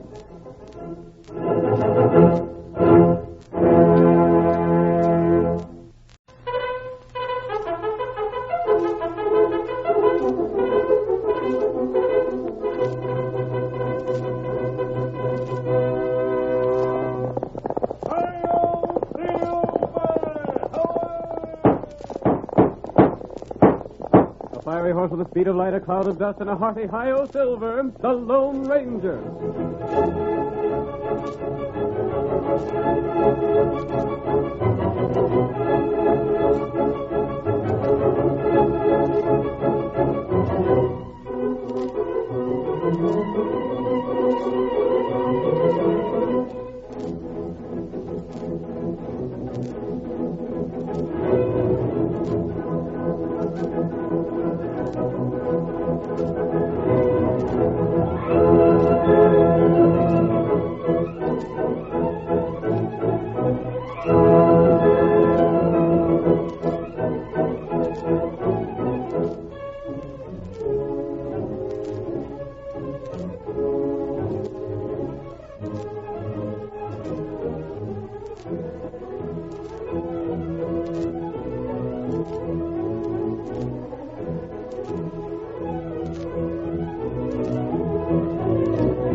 The mysterious phantom figure of the plains was the most famous character of the frontier days of the western United States.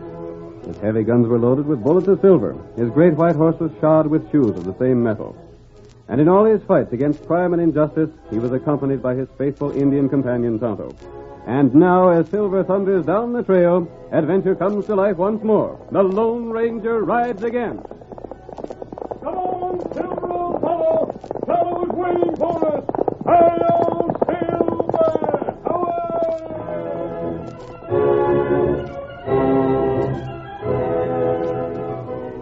Martin Gates, the banker of Three Corners, held mortgages on almost every home in town.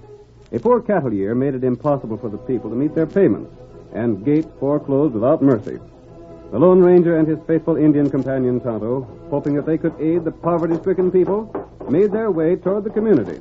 We joined them as they near the town. If Martin Gates is all that he said to be, we'll try to teach him a lesson, Tonto. He can't possibly need all the land he's grabbing. Him got rights to land. There are rights here that aren't argued in law courts. Oh. In spite of what is outlined in written contracts, Tonto, men must help each other. All those people who lost their homes to Martin Gates deserve some sort of help. That's right. They didn't know that with the war ending, the price of cattle would fall too low to pay for shipping them. They're given a little time, and they can get better prices for their stock and pay off their mortgages, instead of losing their homes to Martin Gates for 1/10 of their value. Maybe them not know about North Country. Cattle prices north of here are good. But if Gates takes possession of the stock and payment of the mortgages, those people can't ship their cattle north. What we do? I don't know yet. What matter? Tonto, look ahead. That horse in front of the sheriff's office. Sway-backed and gray.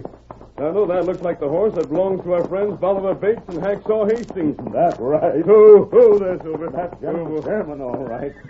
Well, old boy, where are your partners? He knows this, Tonto.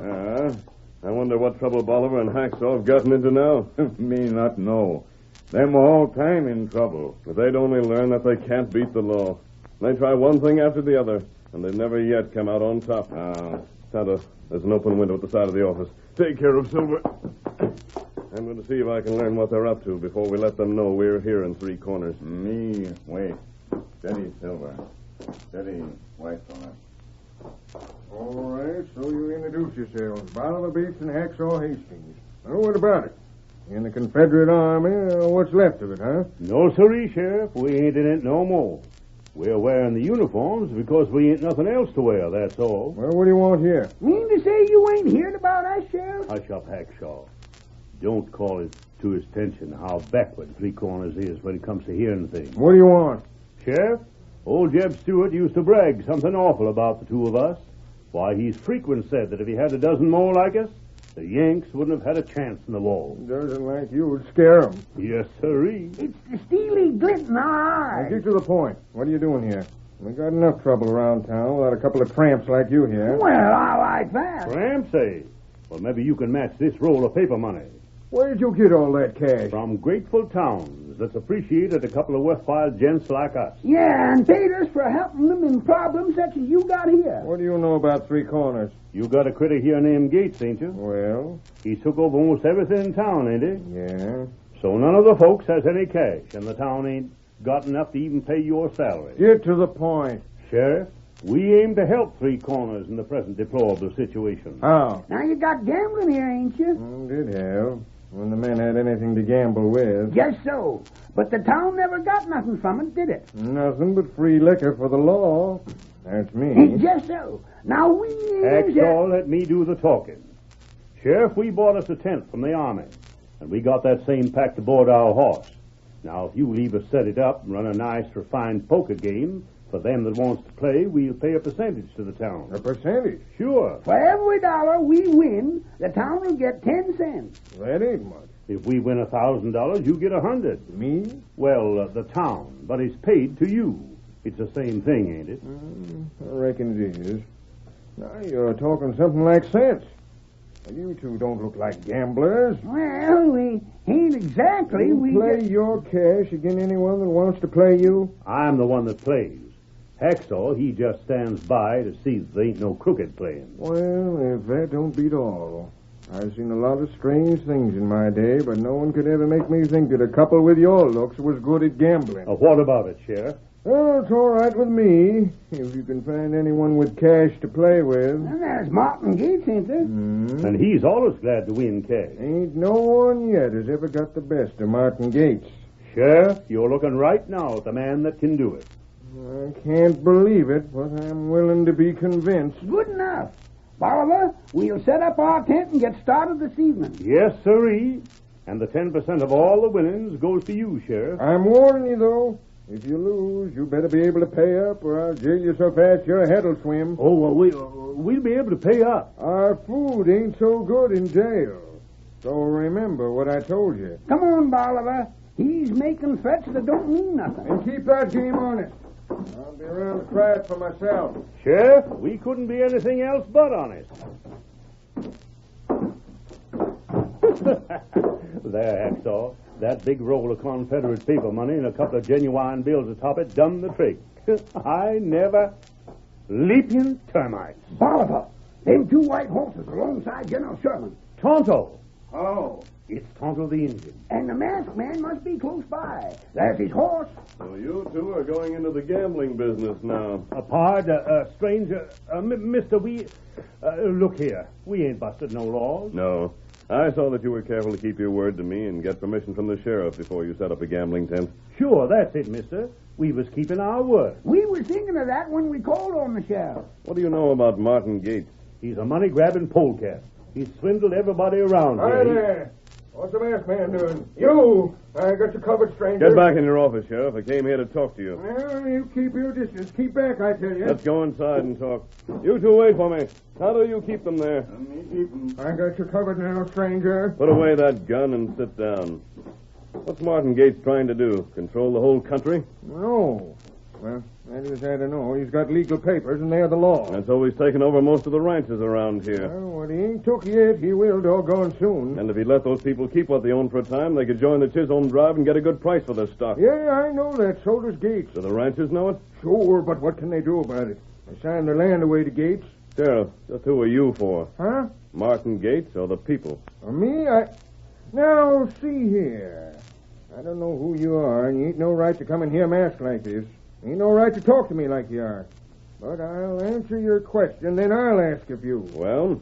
Martin Gates has darn near had to shoot me to make me serve notice on the folks when he's foreclosed his mortgages. I'm agin him. That helps. I'm agin his methods and his style, stranger. I'd do darn near anything to see him took down. Look at what I did do. What? That 2 old galoots with a lot of Confederate cash that they tried to make me think was genuine federal folding money set up a gambling tent to take Gates's cash. Then you knew they didn't have much real cash to lose. Of course I knew it. I ain't blind. And you knew Gates couldn't win much from them. I'm only hoping they'll be able to take a plenty cash from that skinflint. Sheriff, I think we'll get along. Huh? We'll meet again. Now, here, you hold on. Stay in your office. But you and can't... put away that gun. You're not going to use it on me. Dad read it. How did you know? Mister, we ain't aiming to break no laws. We ain't figuring You on... needn't hold them any longer, Tonto. You say Keaton here. You kept us here right enough. Now leave us be. Let go my collar. Bolivar, are you and Hacksaw planning to play a straight game? Hacksaw, he won't be playing. He'll just stand by, and I'll handle the cards. Honestly? Huh? Oh, now, you know I wouldn't do otherwise. If you mean to play an honest game, go ahead. You ain't gonna stop us? Go on and play, and do what you can to win from Martin Gates. Yowie! Hacksaw, that's a good omen. Come on, let's get our tent set up pronto. We're going after Martin Gates. But listen to me first. You're going to do it my way.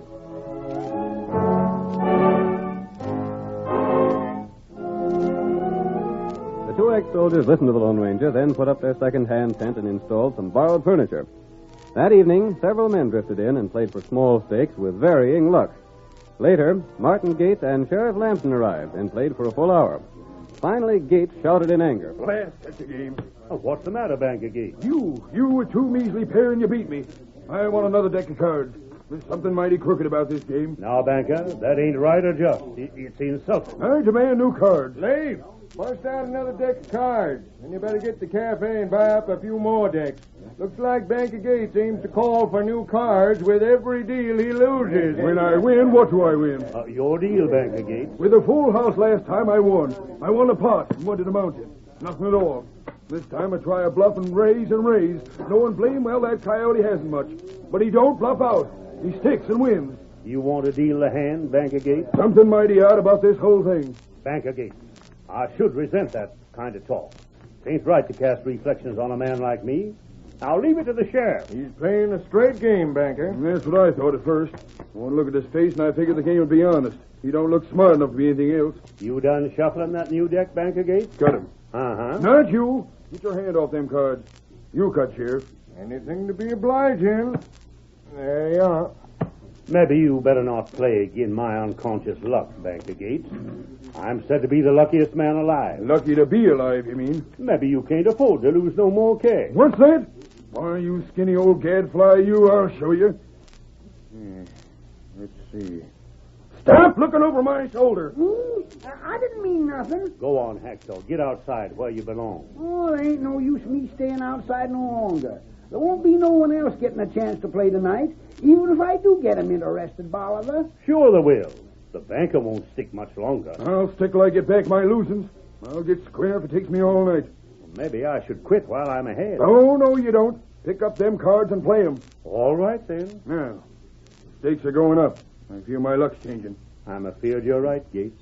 I'll play these. Huh? I'm standing pat. How many cards do you want? Me? Oh, give me 3 cards. Drawn to a pair, eh? And me sitting here with a full house. All right. Here's your cards. I got a notion you're trying to bluff me again, Banker Gates. For how much? Oh, let's get this done with. I got openers. What's your bet? There'll be no piker. I won't be.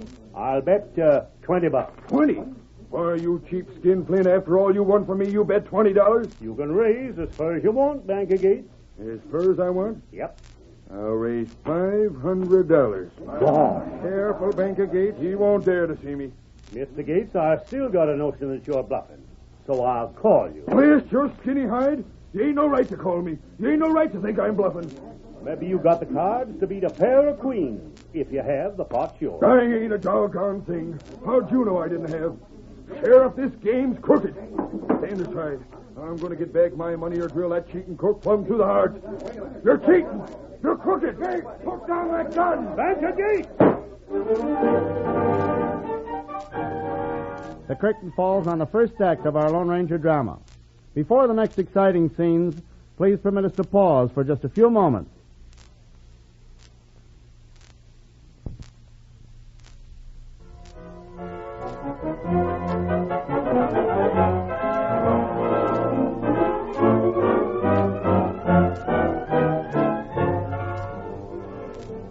Now to continue our story.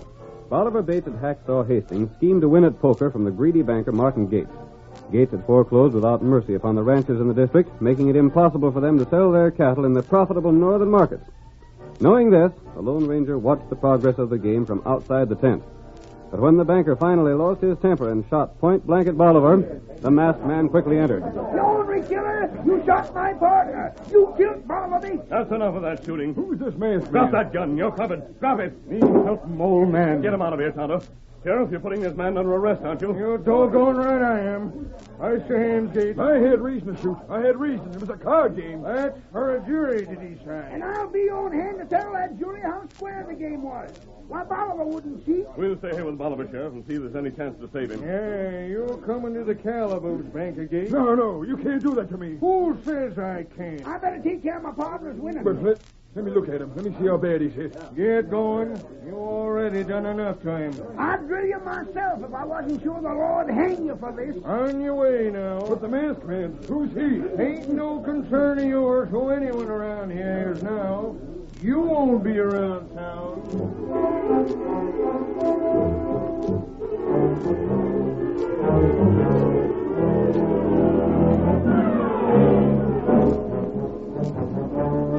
The sheriff promptly threw Gates into jail to await trial for the shooting of Bolivar Bates. There, the banker could learn nothing of what happened in town since his arrest. From the window of his cell, he saw the Lone Ranger passing by. He called to him. Hey there. You calling me? Yes, come here, will you? What did you want? How bad hurt is Bolivar? Is he killed? You'll hear at the trial. Blasted, won't nobody tell me nothing? What has the sheriff said? Him? He won't say nothing. Neither will the deputy. They're all against me, every plain one of them. You can't blame them. What have you ever done to make people like you, Martin? Well, You've taken their homes, their ranches, their cattle. You've taken everything they've worked hard to earn. That's just business. Other bankers have made profits without taking advantage of their customers. Who are you to tell me what I should do? I'm just explaining why you won't stand much chance at your trial. Yes. Have you heard much about what folks think? I've talked to a lot of people. What'd they say? They feel that you shouldn't be given any more chance than you gave them. Gosh. You see, Gates, 12 men will be chosen for the jury. The majority of those will be people whose land you've grabbed. I've got to do something. I'll hang for sure. I got to do something. Come on, Silver. I don't want to hang. I'll get out of this some way. Sheriff! Hey, Sheriff! Come here, Sheriff! I gotta talk to you, Sheriff! The banker shook the door of his cell and shouted until the sheriff came to the barred door. Sheriff! Come here, Sheriff! Sheriff, quit making all that noise. But this is important. Well, what do you want? Ain't got much time. I want to get out on bail. There's a lot of things I have to do. Mm-hmm.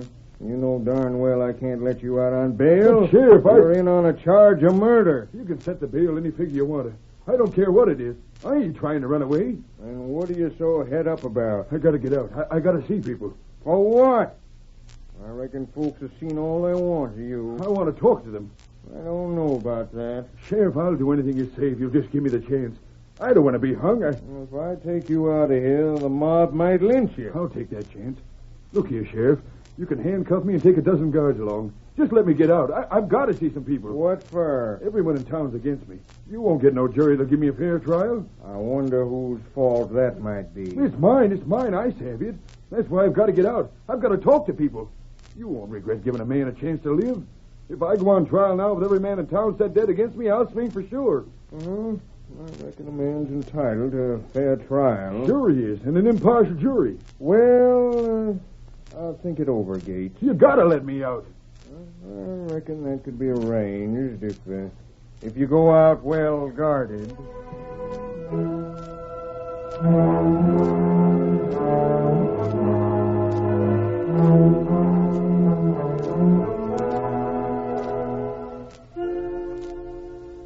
The sheriff smiled to himself as he released the banker under guard. Gates wasted no time calling on the people he had driven from their homes. He went first to Jeremy Burke. What do you want here? We're getting out in this place as soon as we can. We got till the first of the month, Gates. You told us that yourself. Hold on, Burke. You ain't got to leave. Where do you hear what he says, Burke? I changed my mind. I ain't foreclosing. You ain't foreclosing? I'm going to renew your mortgage like you asked me to. Your what? Yes, here. Here's the new mortgage. You just sign here and go on living here. This place is still yours. And you can pay me the cash you owe me when you get it. Well, I'll Don't you see, Burke? That leaves you free to dispose of your cattle. And with the cattle my own again, I can sell it? Sure you can. Wherever there's a market? Certainly, wherever there's a market. I can join the Chisholm cattle drive to the north. By thunderation, what's come over the banker?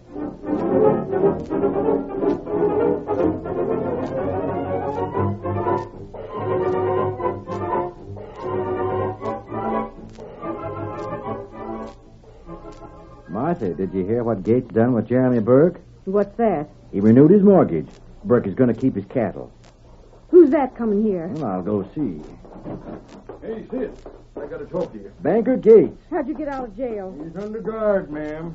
Here's the mortgage. What do you mean? I mean, I'm going to renew your mortgage. I ain't foreclosing on you. But you already have. I didn't mean to. I don't want to take your home or your cattle. Here, just sign this. It's a new mortgage, and you can pay me when you get the cash. Well, Go on, man. Sign it. The bankers had a change of heart.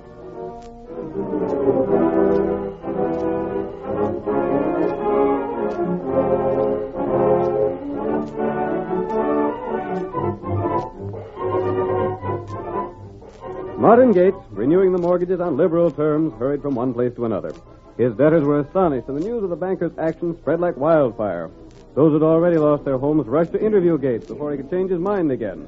Are you renewing my mortgage, too? What about me, Gates? Can we keep our land? Are you going to let us have our cattle? I'll pay you as soon as the cows are sold. Just line right up here. I got new mortgages for every one of you. I ain't going to foreclose on nobody. What's your name? Them Purdy of the Barcade. All right. You foreclosed. You drove us out. We've been wondering where we was going to sleep next week. You're going to sleep right on the barcade. You're going to keep the barcade. Here's your paper. Sign right here. What about me, Gates? What's your name? Sam Tyndall. All right, Sam. I got your paper here somewhere. You can pay me when you're ready. Who's going north with cattle? I am. So am I. Me, too. We can join the Chisholm cattle drive. We can get good prices to the north. Next man, step up here. Hurry it up now. Hurry it up. I've got to get through all these papers before sundown. And then the sheriff's taking me back to jail.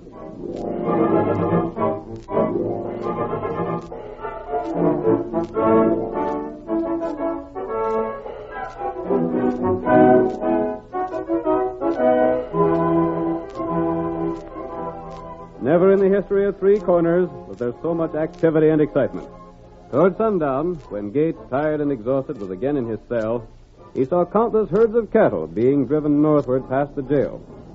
The banker stepped to the door and called to the sheriff. Sheriff! Sheriff, I want to speak to you. Well, what's on your mind now, Gates? All them cattle going by. They're all going to join Chisholm. With the drive to the north, eh? Yep. They can sell the cattle there, can't they? Sure they can. Get good prices for it. You know, Sheriff, it's a funny thing. Well? All my life in making money, I've never been half as contented as I am right now. In spite of the fact that you're waiting trial for murder? Yep, in spite of it. I just wish... You wish what? I wish to goodness I hadn't shot that poor critter. Huh. Ain't likely a jury will hang you now, Gates. You bribed every man in town. Curious thing, though, Sheriff. It ain't the hanging that bothers me. No? It's the killing of the man. I don't know.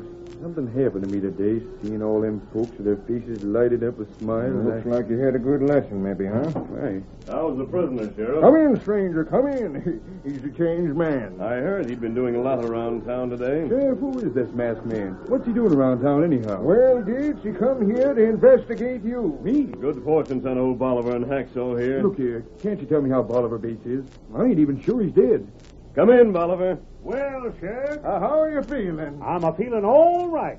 Fact is, I'm feeling frustrated. You? Howdy, banker. You feel like playing some more poker? That man, he's alive. He's walking. He ain't even wounded. It was generally believed, Gates, that if you lost money, you'd lose your head. You did that very thing and drew your gun. Yep, you sure enough did that. But I shot. That's what you spent this time in jail for, Gates. Drawing and shooting a man over a game of poker. But he ain't even wounded. Ain't your fault, Gates. You sure shot straight enough. That wasn't in the blank cartridge you fired most knocked the wind right out of it. Blank cartridge? Yep. You see, Banker Gates, you was thinking to do just what you done. That's why your gun was slipped from your pocket and loaded with blanks while you was concentrating on the car. Who done it? Who done it? Who figured me out like that? The masked man there. That's why he let us play poker around here, after promising him we wouldn't do nothing crooked. I'll let you out now, Gates. I reckon you've learned your lesson. Let me out. And I ain't killed nobody? I don't look dead, do I? Now, maybe you're going to regret what you done today, Gates. But it's all done, and you can't recall it. You signed new mortgages. The funny part of it is, Sheriff, I don't regret it. Doggone it, I'm glad I done it. Have you anything else to say to the banker, Bolivar? No, reckon not. I... Think hard. Oh, yes. Gates. I come to give back what I won from you. Huh? You mean you're going to give back the money? Yep, minus your 10%, Sheriff. You see, we didn't win that cash fair. It was a darn good scheme just the same, Sheriff. You see, I'd hang around and get to see the hand that Banker Gates was dealt. And if he had anything to beat what Bolivar was holding, I'd give Bolivar the high sign. So you cheated me. You cheated me after all. Yep. And my conscience hurts me, Banker. That's why I'm returning your cash. Cheated me. Well, by darn. I wouldn't believe that a galoot that looked like you would do it. But it looks like I got tricked all around. By darn, I'm doggone glad of it. I never felt better in my life. You keep that cash, Bolivar. Keep it. You earned it. Well, I'd sure enough like to, but I can't do it, Banker Gates. You see, I didn't win it honestly, and my conscience bothers me. Your conscience, my eye. You're giving it back because the Lone Ranger made you. Just like he made Banker Gates give back the land he took. You see, Banker Gates, in this new country, new laws must be made. Men can't live and grow with the country unless they replace the written laws with the laws of humanity and help each other.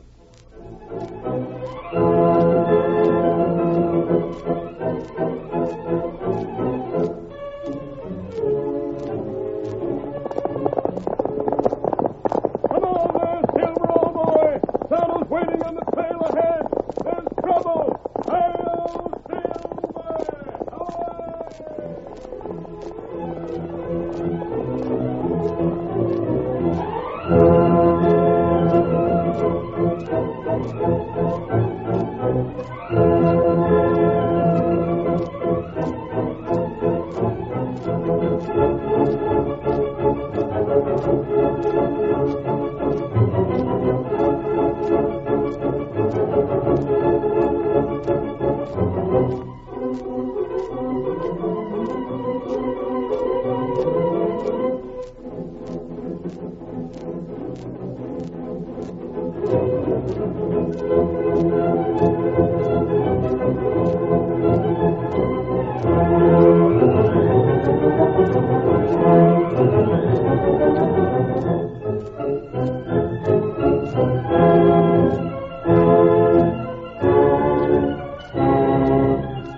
The story you have just heard is a copyrighted feature of the Lone Ranger Incorporated.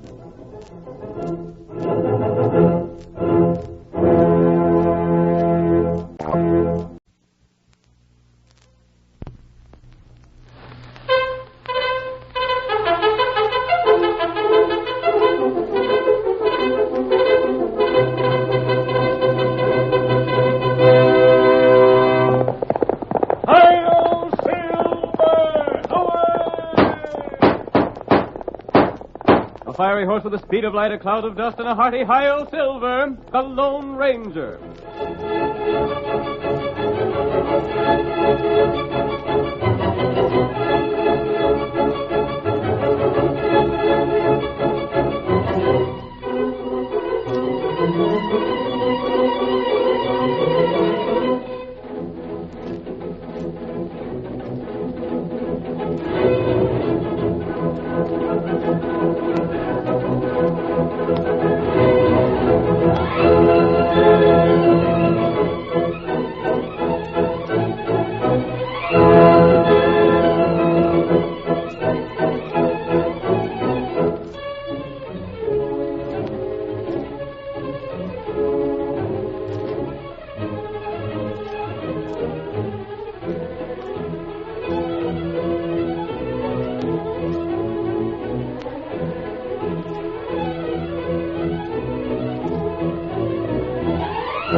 Around lonely campfires throughout the western United States, cowboys still tell of the daring deeds of the mysterious phantom figure of the plains.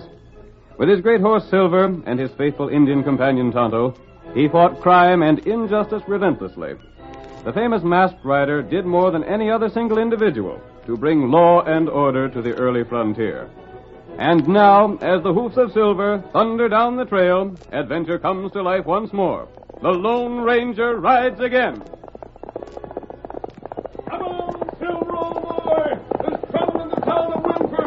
Tonto is waiting for us. Hi-yo, Silver!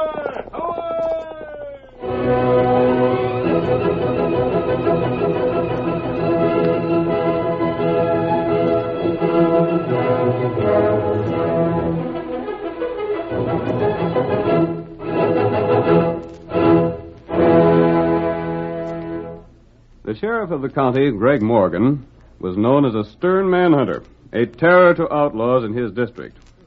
We see two of his prisoners, Dan Cooley and Wolf Brandt, sharing a cell together. The light of a flickering lamp reveals the cunning and cruelty of Wolf's features. He speaks softly to Dan. We shouldn't have much longer to wait, Dan. Can you hear the deputy stern? Ain't heard a thing. Red'd better get here before the deputy comes to take our lamp, or we'll have to wait another day before breaking out. There's only one thing I want to get away for, and that's to shoot it out with Sheriff Morgan. I didn't kill old man Bailey, and he knows it. Last time I seen Red, he said the sheriff weren't any too sure you killed Bailey. But he was going to hang you for it anyway. Some sneaking ornery coyote had done the job, and I get blamed for it. I never had no use for Bailey, but I never planned to do him harm. Well, you can't hardly blame the sheriff for arresting you the way things looked. The only thing I got to back my story is a letter I picked up before they took me away. Yeah. What'd you do with that letter? I got it hid away. I won't bring it out until court sets. There ain't nothing in the letter that matters, but there's a name on it. Clem Rabb. Ever hear of him? No. Well, I'm betting the letter was dropped there by the real killer without his knowing it. I wouldn't pin no hope on that. Uh-huh. That's another thing I got against the sheriff. He as much as said that letter didn't have no bearing on the case. You got a lot to explain, Dan. The sheriff found you laying just a few yards away from Bailey with a bullet crease in your scalp. Bailey was dead. Shot by 2 bullets from the gun you was holding. But it weren't my gun. Well, I ain't saying it was. But something like that's hard to explain. Yeah. And everybody knows there was bad blood between Bailey and me. If I don't break jail, Wolf, I won't have a chance for my life. The sheriff claims you both shot about the same time. But you hit Bailey first, and his shot went wild, just creasing the top of your scalp. Then why don't he call it self-defense instead of murder? Well, Bailey was an old man. And there ain't nobody around this part of the country that can draw as fast as you can. Blasted, I never drawed on him, I tell you. I just happened to be down there hunting some strays. I never even seen Bailey. If Red gets us free, will you still go gunning for the sheriff? It'll be a fair fight, but I'll get him. I want him out of the way just as bad as you do, Dan. He's the only witness there is against me on that rustling charge. With him dead, there won't be no case. That's the first thing I'll do when we break jail. Then when that's done, I'm going to take that letter and trace down the fellow that done the shooting if it takes me the rest of my life. Hold on, Dan. I thought I heard something just then. Yeah? Outside by the window. Maybe it's... Wolf. Hey, Wolf. Red. By golly, you didn't get here none too soon. Come over by the window. I brought the guns. I'll hand them through the bars. Good. Here you are. You got a hold of them? Yeah. Here you are, Dan. Take one and put it in your shirt. Thanks. How about horses, Red? I got 3 good horses hitched in front of the cafe right across from the jail. When you come out, you'll see me standing beside them. Everything's set then. You'd better be clearing out. The deputy will be coming along for our lamp pretty soon, and he... All right, fellas. It's after 9 o'clock. I gotta take your lamp. Hurry, Red. That's the deputy coming now. Time you fellas was hitting the hay anyhow. All right, Deputy. Just stand a little closer so as I can hand the lamp through. I should have come after it before, but then I... What the... Stand where you are, Deputy. We both got you covered. I don't want to shoot, Judd. I ain't got nothing against nobody but the sheriff. But if you make a sound, I'll have to shoot. You're breaking jail. You just bet we are. You can't get away with it. Shut up and unlock this door. You got your keys right there. By golly, Come on, Judd. Make it fast. Maybe somebody heard that lamp busting. I'm unlocking it. Just wait till I find the right key. You find it quicker. I got it now. Open the door and don't make no sudden moves. Take it easy, Wolf. Me and Judd have always been good friends. That don't matter none now. Now walk ahead of us, Deputy. Is there anyone in the front office? Sheriff's there. And he'll see you fellas sure as blazes. And it'll be the worst for him. I got a notion to have it out with him right now. Don't be a darn fool, Dan. We got to get away from here without too much commotion. Yeah, I reckon, but... Don't talk. We're almost to the office and the door's open. Keep right on going, Deputy. And if you says one word, it'll be your last one. Blast you, Wolf. It's you that put Dan up to this. That's you out there, Judd? Sheriff, it's a jailbreak. Wolf and... Oh! You shot him in the back, Wolf. You shouldn't have done that. That dirty coyote tried to double-cross us. Run for it, Dan. Get to the horses. Hey, hold on. The whole town will be down on us pronto. There's a fellow over by them horses. That's Red, all right. Come on. Stop him. They're not in jail. Stop him. Hurry up, you fellas. We got here as fast as we could. That blame fool deputy went loco, and I had to let him have it. Man, stop them outlaws. Get on the horses. Hurry it up, can't you, Wolf? I'm ready now. The reins was caught on the hitch rod. They're almost on. Get up there. Get up. Get up there.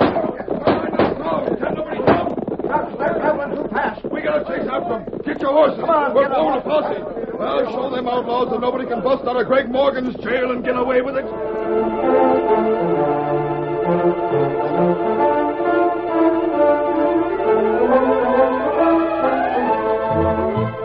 A posse pursued the 3 men into the hills, but the fugitives made good their escape. In the meantime, the Lone Ranger and his faithful Indian companion Tonto made camp near Winford. The next morning, they saddled their horses and rode toward town. As they neared Winford, the masked man pulled Silver to a stop. Oh, Silver. Oh, boy. Come, Tonto. We'll ask that man sitting on the porch of that house there if he'll sell us any provisions. Him get him hurt. Yes, his shoulder's bandaged. Howdy. What are you fellas? Hey, you're masked. What the... We'll not harm you. We stopped here only to see if you'd sell us some food. Maybe I didn't hear you just right. Did you say you wanted to buy some grub? That's right. And me here with a bullet through my shoulder? So I couldn't... He could help you help yourself? We're willing to pay. We're not outlaws. Well, by Juniper for your arts. First time I ever heard of outlaws buying anything they didn't have to. We don't need much. Just whatever you can spare. Oh, I'll let you have some grub, all right.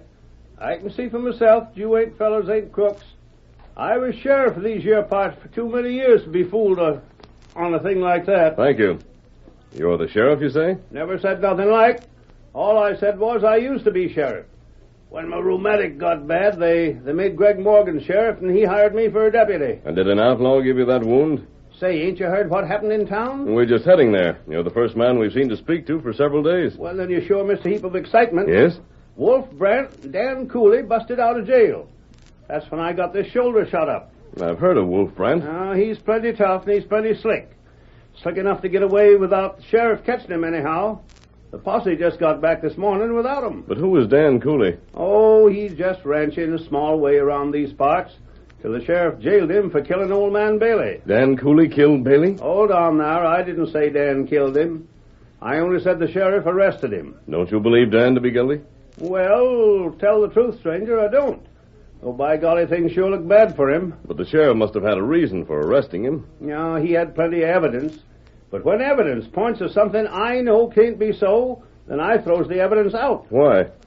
Dan ain't a killer, that's why. Maybe he'd fight it out man to man, but he'd never go after a feller as old as Bailey was. I see. But I sure hate to see him running around loose around the country now. Yes? There's going to be trouble, sure as I got a lame arm. Dan figures the sheriff didn't give him a square deal. And he's told everybody he'd get the sheriff for it first chance he had. You believe Dan meant that? You bet I do. He won't dry gulch the sheriff. And he ain't no sneaking killer. But he'll go for him the first chance he gets. Dan must have a lot of confidence in himself. No reason why he shouldn't.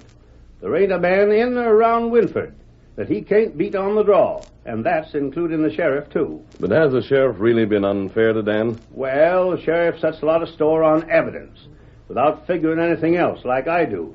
And he sure likes to convict outlaws. Sometimes men of that type make bad mistakes. I've seen it happen before. If Dan wants revenge, he won't leave this district until he and the sheriff have met. You're darn right he won't. Come, Tonto, we're leaving. Hey, wait for your grub. What's your hurry, anyhow? We may see you again. Come around any time. What we do? I believe the deputy is a good judge of character, Tonto. A good enough judge to realize that we weren't outlaws in spite of the mask I'm wearing. Perhaps he's right about Dan Cooley. Tonto, think that. Steady, Silver. Yep. The deputy is right. We must save Dan before he kills the sheriff and actually becomes an outlaw. That's right. Dan will attempt to get the sheriff. But you and I, Kimosabe, are going to take turns secretly guarding the sheriff. We'll guard him day and night. Then when Dan confronts the sheriff, one of us will be there. Come on, Silver. Get him up, White.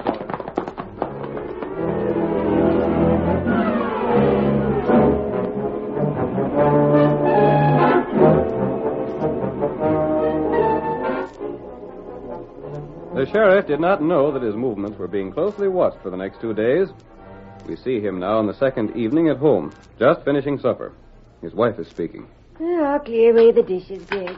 You'd better be getting to bed. You always get up so early in the morning. I reckon I will, Mary. Have you heard anything more about Dan Cooley? I'm so worried I can't hardly sleep nights. We're thinking of what may happen if you two meet up. Now, don't you worry none, Mary. Someone fired at you. But he didn't hit me, by thunder, and I'm going outside to find the skunk. Greg, don't. You'll be killed. Oh, Greg, come back here. I can take care of myself. Greg, don't go up. Blast you. Save the sheriff that time, but you won't the next. Steady, Silver. I'll meet up with you yet, Greg Morgan. So you shot at me through the window, did you, Dan? Hey, you fella, hold on to him. Get on, get up. Don't let him get away. Stop him. No, put up your gun. Oh, shoot him. No, you don't. Oh, damn, better let go of my arm. You made me miss. That's just what I wanted to do. Mask man. Confound Dan didn't shoot at you through the window. That bullet was fired at me and went wild. But I didn't want him to kill you. Now, look here. And I didn't want him captured in case you shot him. What right have you got to interfere? You'll have to trust me, Sheriff. You had caught Dan Wolf and the other man who helped them break out of jail would still be free. But now I ain't got none of them. Take my word for it, Sheriff. You'll get them all. What do you mean? I let Dan Cooley go so he could lead me to their hideout. Is that what you had in mind? And now it's time to follow him. Hi-yo, Silver! But wait!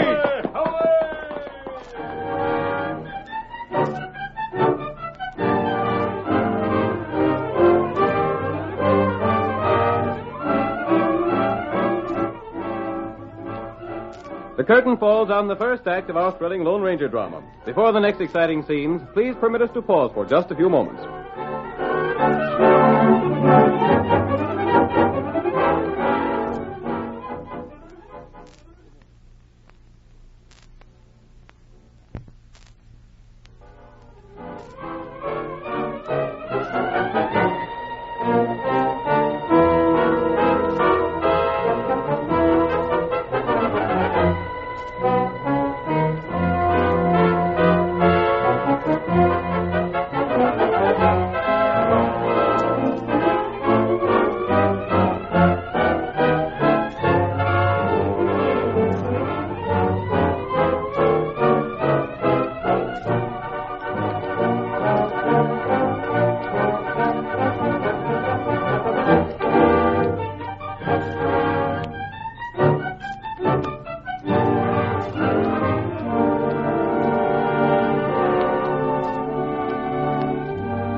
continue our story. Wolf Brand, an outlaw, and Dan Cooley, arrested on circumstantial evidence for a murder, escaped from jail with the aid of Red Brill. When Dan would have forced a gunfight on the sheriff, the Lone Ranger prevented it, permitting Dan to escape, however. As our second act opens, we see Dan reining in his horse at the hidden camp he shares with Wolf and Red. What am I? Oh, my. Hey, Dad, did you get him? Did you shoot him all right? No, I didn't. Huh? There was a masked man outside the house.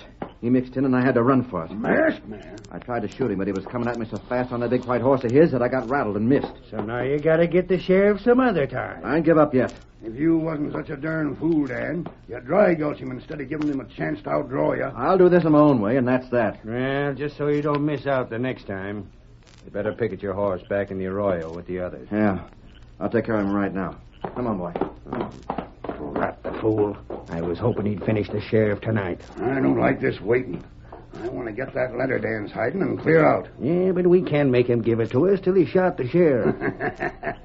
But when that's done, Dan's going to get a surprise he ain't looking for. And he won't like it none either. Ain't no danger in hearing us, is there? No, he's over with the horses. I sure wish I'd never dropped that letter when I finished off Bailey. Wishing ain't gonna do you any good.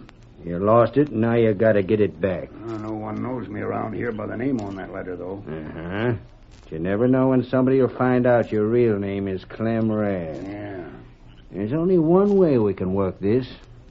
First, we gotta see that Dan takes care of the sheriff. He'll do that all right. Then when the sheriff's killed so he can't be a witness again you on that cattle stealing charge, we'll make Dan tell where the letter is. He won't hold out on us for long. No. And as soon as we get that letter, we'll finish Dan off. It won't be safe leaving him alive once he finds out it was you that killed Bailey and framed him. That worked out pretty good. I meant to kill Dan when I seen him riding toward where Bailey was laying. But when I found I just knocked him out, I put my gun in his hand and left him there. That was a slick idea. Keep your voice down. Dan's coming back. Uh-huh. Well, the horses are bedded down. I'm about ready to turn in. Hold on a second. What's on your mind, Wolf? We want to know when you plan to try for the sheriff again. We can't be fooling around too long. Well, I've been giving that some thought. Yeah? I ain't going back to the house and take the risk of running into that masked fella again. Well, what are you going to do? I reckon you fellas know the sheriff gets up before daylight in the morning. Uh-huh. We know that. He gets up so as he can relieve the deputy that's on duty, guarding the jail all night. Well, get on with it. The sheriff's got about a mile to go between his house and town. There's more than that. Well, I'll wait for him somewhere along that stretch. And this time, there won't be no one around to keep us from shooting it out. I still say you're a fool for giving him a chance. What if he outdraws you? He won't. I can draw twice as fast as the sheriff ever could. Yeah, I ain't going to argue about it. Good night. You ain't got no sense at all. Maybe I won't be seeing you fellas in the morning. I'll be getting up pretty early to meet the sheriff. I never met up with a fella as stubborn as him before. Let him do it his own way, Wolf. If he's loco enough to give the sheriff a chance, let him. Well, I wouldn't. You know the sheriff can't draw near as fast as Dan, so it won't make no difference in the end. That's so, I reckon. And if nothing else goes wrong, the sheriff will be out our way after tomorrow morning. Then it'll be our turn, and we'll do things our way, not his.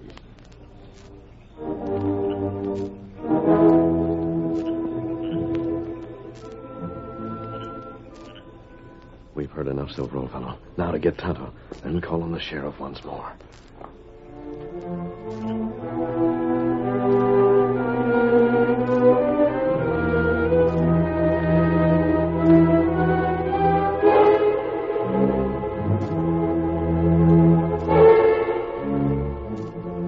The Lone Ranger carefully led Silver through the woods that surrounded the outlaws' camp. Safely away, he hurriedly mounted, raced to his own camp, and repeated what he had heard to Tonto. Then, together, they rode to the sheriff's home. We hear the masked man as he knocks on the sheriff's door. Who's there? A friend. I want to speak to you. Hold on a second. Hurry, Sheriff. You think him do what you say? I believe he will. He knows I followed Dan Cooley to the outlaws' camp. That should convince him I'm on his side. Oh. Say, ain't you the masked fellow was here before? Yes. And I have something important to tell you. Who's the redskin with you? Seems to me I've seen him someplace. Tonto's my friend, and you may have seen him while he was guarding you. Guarding me? We wanted to prevent Dan killing you. Well, I'll be doggone. I followed Dan to his camp. You did? You just wait till I get my horse. One moment, Sheriff. I learned enough to know that Dan is not guilty of the crime for which you jailed him. Now, look here. The man who killed Bailey is Wolf Bratz. I can't believe it. Dan is innocent. That's why he feels you were unfair to him. Unfair to him? Say, I had enough evidence to hang a dozen men. But that evidence was planted, and Wolf is urging Dan to kill you because he doesn't want you to be able to testify against him for rustling. Well, why can't we arrest the whole bunch of them right now? Because if we did, we couldn't prove Dan's innocence. You'll have a hard time convincing me that Dan ain't guilty. I know, but I have a plan that will prove it and capture the outlaws as well. You have? Dan expects to meet you on the way to town in the morning and force you to fight. That don't surprise me none. But we can turn that into the means of learning the truth about this affair. That sounds right interesting. Will you do as I suggest? Talk right up. If your plan makes sense, I'll give it a try. Good. First, Sheriff, Tonto and I will have time to get back to the outlaws' camp before Dan gets up. You leave here in the morning just as though nothing were wrong. And then...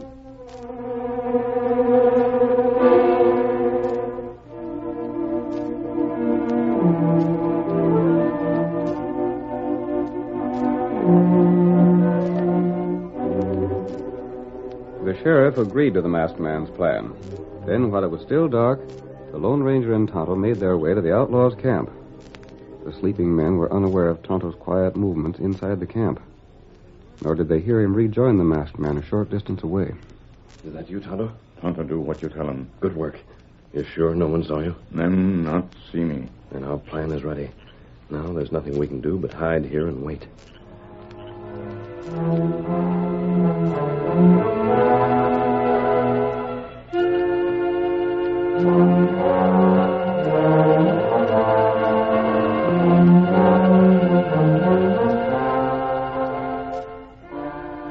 The outlaws awakened before dawn. Dan Cooley, under the watchful eyes of his companions, strapped on his gun belt, saddled his horse, and made ready for his meeting with the sheriff. In the meantime, the sheriff arose at his usual time and started for town. We see him riding slowly down the road. I'm sure hoping the masked fellow had everything figured out right. It looked to me like a fellow that savvied what he was doing. So the engine, for that matter. Get along there, boy. Come on, get along. Ought to be seeing something of Dan most any time now. Town ain't so far away. Hold on there, Sheriff. Dan Cooley. Stop your horse. You got the drop on me. Oh, there, boy. Oh, boy. Oh. Now get down. We got something to be settled between us, and it's going to be settled right now. Are you clean, loco? You can't. You might just as well keep still, Sheriff. Talk won't do you no good now. What do you want with me? Stand away from that horse. But I... Hurry. All right, I'm doing what you tell me to. Now I'm putting my gun back in the holster. There. Dan, what are you aiming to do? I reckon you know what I'm going to do, Sheriff. There ain't nobody around here that ain't heard me say I was going to shoot you down as soon as I got the chance. Yeah, but But I ain't the man to kill a fellow without letting him go for his gun. You ain't going to get away with this, Dan. Who's to stop me?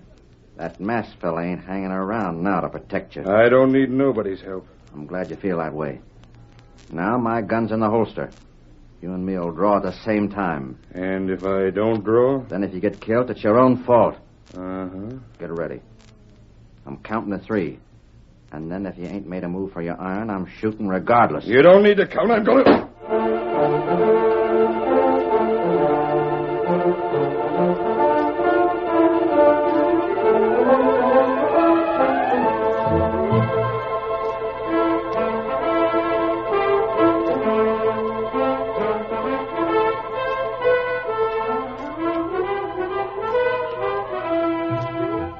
In their camp, Wolf and Red waited anxiously for Dan's return.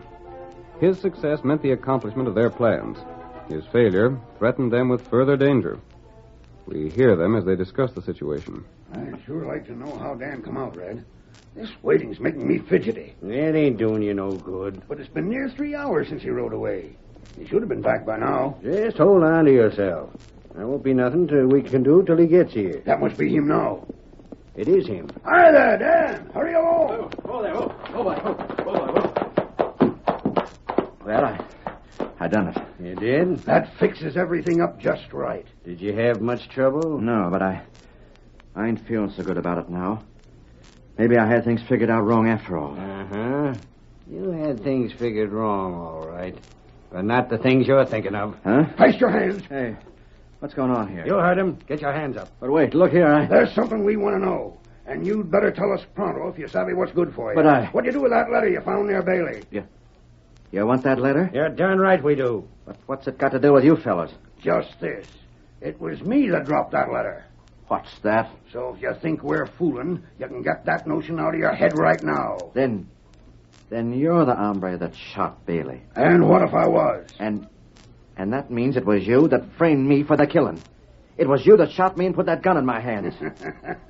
Sure I did. And it turned out just right. Why, you dirty polecats. We ain't got no time to waste on you. We want to know where you hid that letter. I ain't saying. Well, by golly, you will. Or you won't live to ride away from this camp. And that ain't no bluff either. Do what you please, but you ain't getting that letter. Now, don't be a fool, Dan. If you were dead, that letter ain't going to do you no good. Maybe not. But as long as you ain't got it, there's a chance that the law will catch up with you. Are you going to give it to us? No. Why, you... Well, Dan, you've asked for it. And now you're going to get it. Oh, my hand. Where'd that shot come from? I fired it. Up with your hands, all of you. And there's a sheriff. But it can't be him. I just shot him. Blast it. I saw him fall. All right, Dan. That was just part of the masked man's trick. Huh? What did you say? The redskin came into your camp last night. But what You was sleeping, so you didn't hear him. But he took the bullets out of your gun and stuck in blanks. I shot you with blanks. That's right. Tonto and I watched you when you made ready to leave this morning, Dan. If you had discovered the trick, we would have prevented your firing at the sheriff. Wait a second. According to that sheriff, you could have fired at me if you'd wanted to. Uh-huh. But you didn't. You let me go. You've had me sized up wrong, Dan. All I do is my duty. But I don't go out of my way to harm nobody. Well, you've got us again. I reckon you'll be taking us back to jail. You won't have to stay there for long, Dan. Why, I thought As soon as you rode off, I got my horse and followed you. And I heard enough to know that Wolf there's the dirty skunk that killed Bailey. It ain't so. I never... Shut up. You can't lie your way out of this, Wolf. But I never killed anybody, Sheriff. You ain't got nothing on me. There's plenty on you. You helped Wolf to break jail. And just now you would have killed Dan if we hadn't been close by. Sheriff, I feel bad about this. I was going to shoot you, and now you've proved I'm innocent. Forget about it, Dan. Besides, it weren't me that caught these fellas. It wasn't? Nope. The credit belongs to the masked man, the Injun. If it hadn't been for them, I'd still be looking to jail you for murder, and these skunks would have gone free.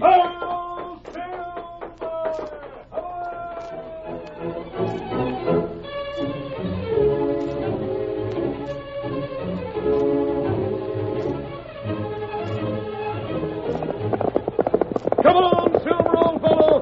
Tonto's waiting on the trail. There's danger ahead. Hi-yo, Silver!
The story you have just heard is a copyrighted feature of the Lone Ranger Incorporated.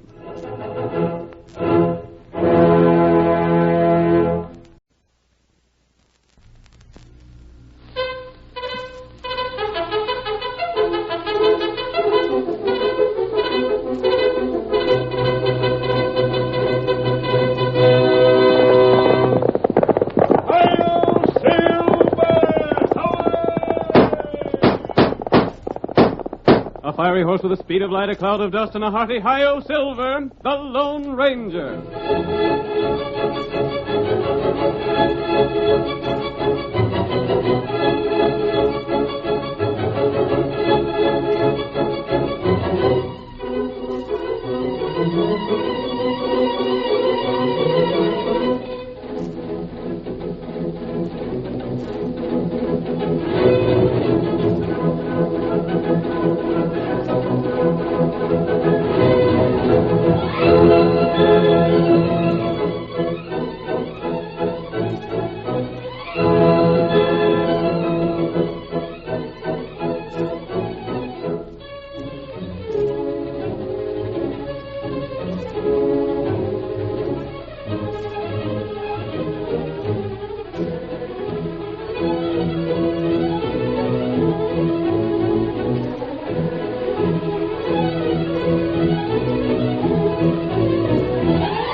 When the West was young, the law of might makes right ruled the frontier.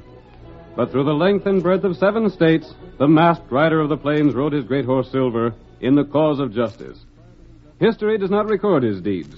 His real name was never known, but his memory still lives. A man who dedicated his life to the winning of the West. Now let us return once more to the thrilling days of yesteryear. The Lone Ranger rides again. Come on, Silver, old boy. There's trouble at Valley Center. We've got to meet Tonto. Hi-yo, Silver!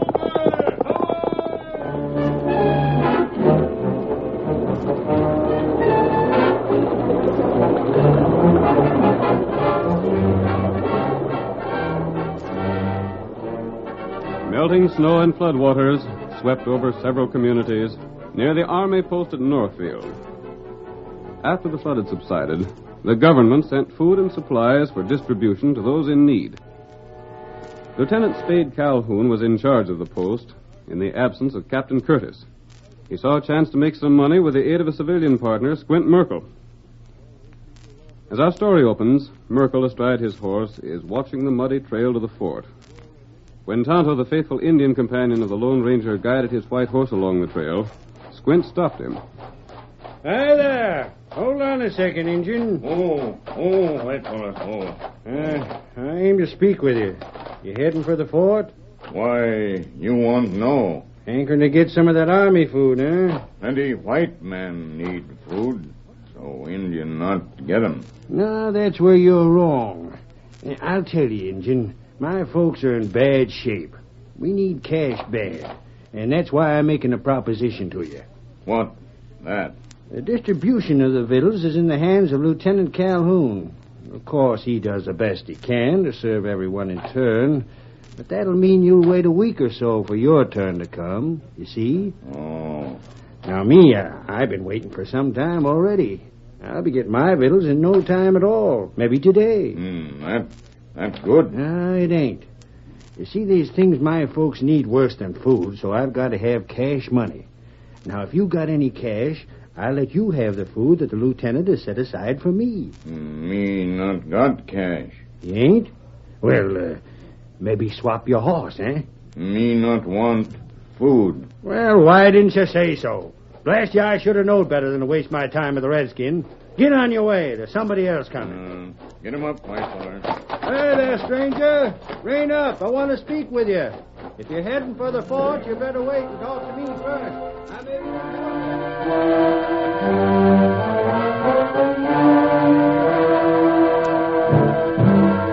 Tonto rode directly to the Lone Ranger's camp. The tall, masked man was waiting for him and listened intently to the news he brought from the fort. You saw him take the cash from several others before he stopped you? Not right. But how much food does he think is coming to him, Tonto? Me not know. Steady, white feller, steady. When you saw several transactions, you rode past him yourself and he stopped you too, huh?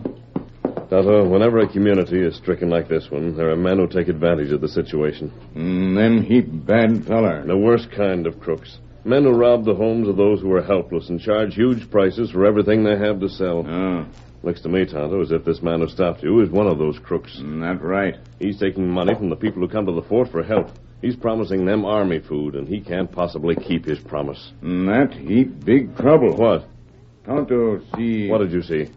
Feller come back from army post with food. You mean to say that after they pay this schemer, they go on to the fort and get the food? That's right. In that case, Tonto, we're going to the fort ourselves. Here, Silver. Come on, Kimosabe. Here. Ride with me. Hi-yo, Silver! Get him up, white feller.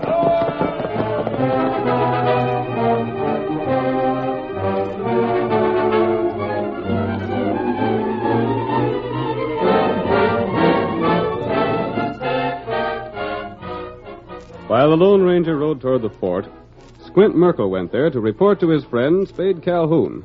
The lieutenant was waiting for him in the captain's office. Half a dozen men come here with a slip of paper from you, Squint, and got their food. Yeah? Meaning you got the cash. Here's the orders. Now let's settle up accounts. What's the hurry about it, Calhoun? We ain't but started on this scheme. I'll take my share as we go along. And I'm sure I got it.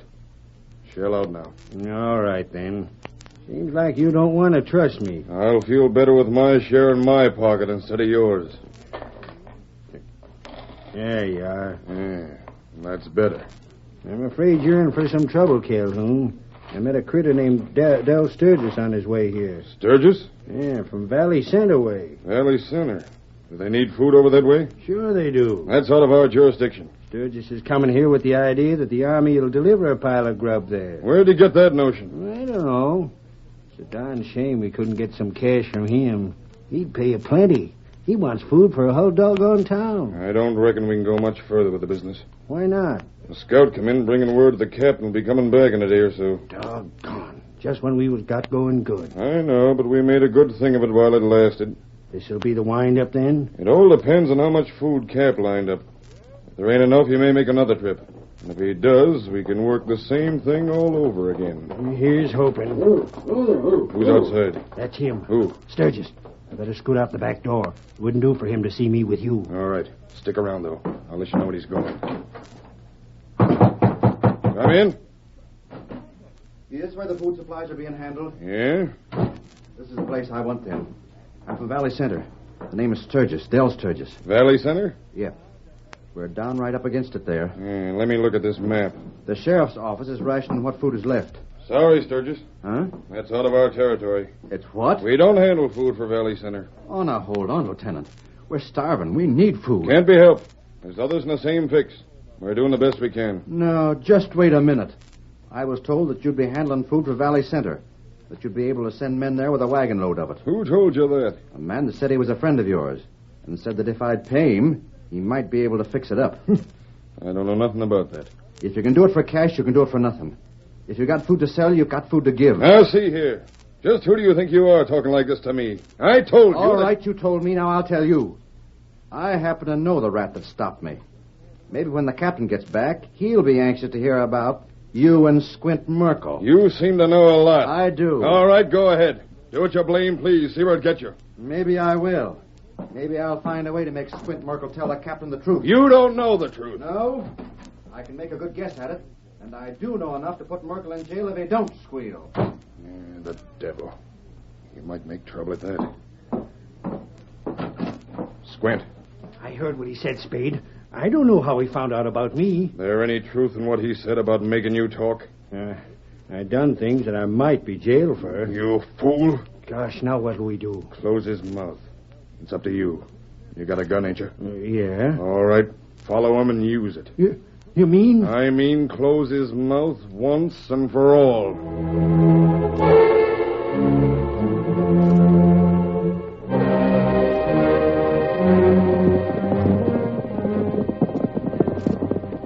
The Lone Ranger and Tonto overtook Del Sturgis as he traveled back toward Valley Center. Hold on. I want to speak to you. I suppose you're going to drill me so as I can't tell what I know. What are you talking about? Go on, shoot. That's just about what I'd expect from Merkel and the dirty crook in charge of the fort. I'm not going to shoot you. Tonto, is this one of the men who talked to Squint Merkel? Me not sure. Did you? Yes, you bet I did. And you paid him money? I didn't have none to pay. And I wouldn't if I had. Good for you. Say, just who are you? Ain't you sent to get me by Lieutenant Calhoun? No. But that mask. Just who are you and where are you from? The name is Sturgis, from Valley Center. I've been looking for a shot from ambush most any time. I tell you, I'll find some way to show what a crooked deal the folks around here are getting from the fort. Wait a minute. Is it the fault of the government or the fault of one man? One man, Lieutenant Calhoun. But he's working with a rat named Squint Merkel. If only there was some way I could prove what they're doing. But I guess I can't. Sturgis, you might be the man I'm looking for. Huh? I came this way to find out just what sort of crooked scheme is being worked with the government food. Come on. I'm riding back to Valley Center with you. That suits me. Tonto, you watch the back trail to be sure we're not followed. Come on, Silver. Get up there.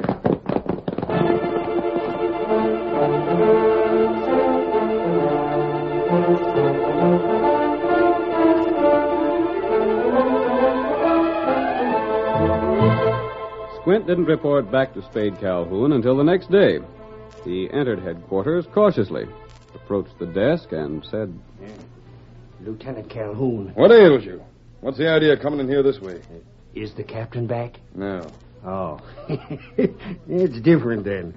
I guess everything's all right. I expect you'll be back sometime today. Did you follow orders yesterday? No. You didn't? You mean you let Sturgis get back to Valley Center? I couldn't do nothing else. Why couldn't you? Oh, now look at the mess we're in. But we ain't in no mess. That's why I'm here. Yeah, but look at this. Where'd you get that? Valley Center, folks. What? Yep, for food. Listen here, get to the point. What happened yesterday? Why didn't you get Del Sturgis? Yeah, I followed him till I was sure I could shoot without being overheard by someone. Yeah? And just as I was about to close in on him and use the rifle... Rifle? I took a rifle so I could shoot at longer range. Go on. A couple of men rode up to meet him. One was an Injun, the other was masked. Yeah? Outlaws? I don't know. I talked to the Injun before, and they rid off together, the three of them. So you let them go? Sure. The Injun kept watching the back trail. I couldn't get close enough to get a shot. Well, where'd this cash come from? That's what I'm getting at, Spade. I hung around outside of Valley Center wondering what to do. I thought maybe I could sneak in and get Del Sturgis in the night. Yeah? I was still on the outskirts of the town when Sturgis started back here again. Where's he at now? Back in Valley Center. He came up to meet me, and first I didn't know what to say, but when he started talking, he was like a whipped cur with his tail between his legs. Go on. Sturgis brought his horse to a stop as soon as he seen me and yelled out that he wanted to talk. Hey there, Squint. Wait a minute. I want to talk to you. What do you want? Look here, I reckon I was wrong yesterday. Wrong? What do you mean? Look here, Squint.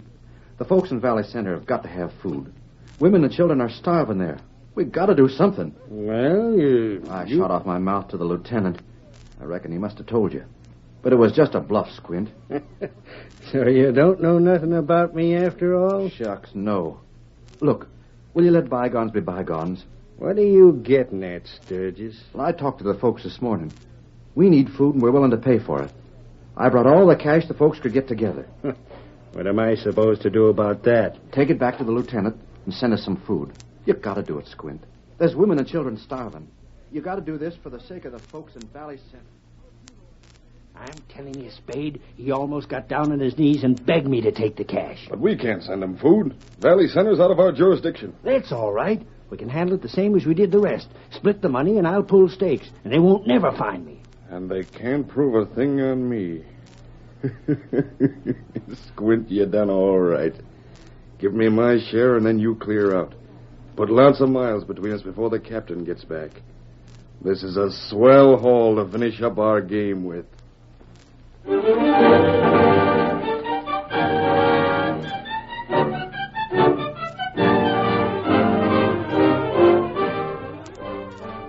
The curtain falls on the first act of our Lone Ranger drama. Before the next exciting scenes, please permit us to pause for just a few moments.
The government had sent food to the army post to be distributed to the starving people of a flood-stricken community. Lieutenant Calhoun, in the absence of the commandant of the fort, forced the townspeople to pay for their food. The Lone Ranger and Tonto planned to defeat the scheme. Del Sturgis from Valley Center, a community out of the jurisdiction of the army post, paid the lieutenant's partner, Squint Merkle, for food for the whole town. Merkle took the money and divided it with Lieutenant Calhoun. Our next scene opens in a small camp outside the town of Valley Center, where the Lone Ranger and Tonto review their plans. We've staked everything on your Indian friends, Tonto. Tonto, go see him. Del Sturgis trusted us to the extent of taking every penny he had in the world. That's right. Tonto get Indian to help. We've got to count on something else. We figured there'd be more supplies brought to the fort. That's right. And that's what the captain left for. If he hasn't secured them, Valley Center and Sturgis will suffer. Tonto, go now. Find Little Beaver tribe. You know what to tell them? I'll send you a smoke signal from Pine Hill. Tonto, watch. Here, Silver. White fella. I'll keep Merkel where he can be found when he's needed. That good. Until we meet, Kimosabe. Get him up, white fella. Hi-yo, Silver!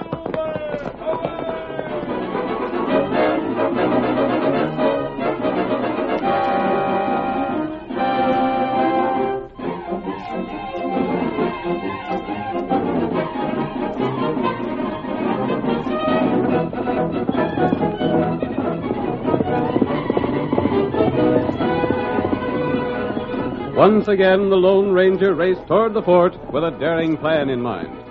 He questioned several people near the army post and learned that Squint Merkel had left the community. The masked man started out to follow the trail, knowing that Squint played an important part in his scheme. Come on, Silver!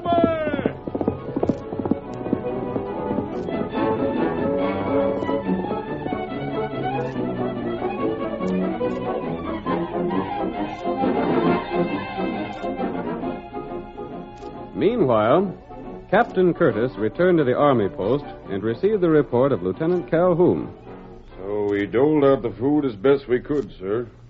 And that's that. Very well, Lieutenant. I managed to secure more food at Red Bluff. We'll have to send a detachment of men there to get it. Yes, sir. Enough food to help everyone through this crisis. Good. You'll take 5 wagons and mules. Very good, sir. And get to Red Bluff as quickly as possible. Leaving right now, sir? Immediately. I think you can be back here by tomorrow. With the urgent need for food, delay will cost lives. I'll start at once, sir. Is there anything else? Nothing further at the present time.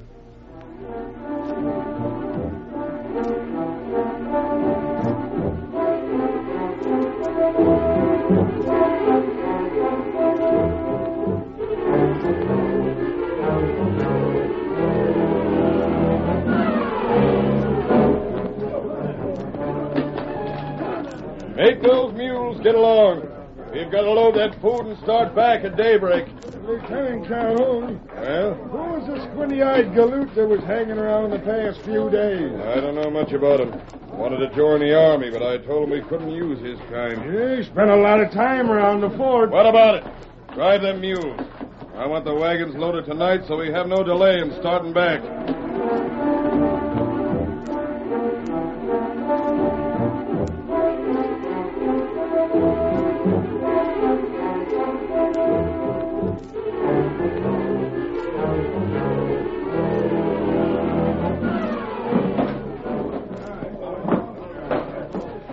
Frankie, this will be food enough for everyone. It's some to spare. Stop talking and load.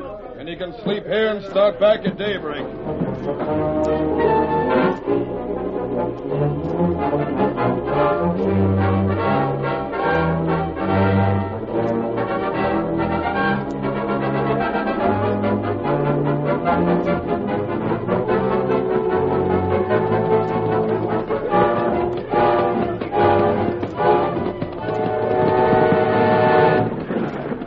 Them mules lively. We'll be back by evening mess. Get up there. Get up. What's more stubborn than an army mule? Who's that coming to us? One of the scouts? It looks to be. He's riding hard, too. Lieutenant Calhoun. What's the matter? Indians ahead. How many of them? Too many to fight. I hear them. They're coming this way fast. They know we got food. There they are, coming over that rise. I see the wagons now. Cut to the west. They're closing in from north and east. The only way to go is west. Cut over. We can't stop to fight them. Too many of them. If we get to the next town west of here, there'll be men enough to help us fight them. Come on. Get up now. Get up.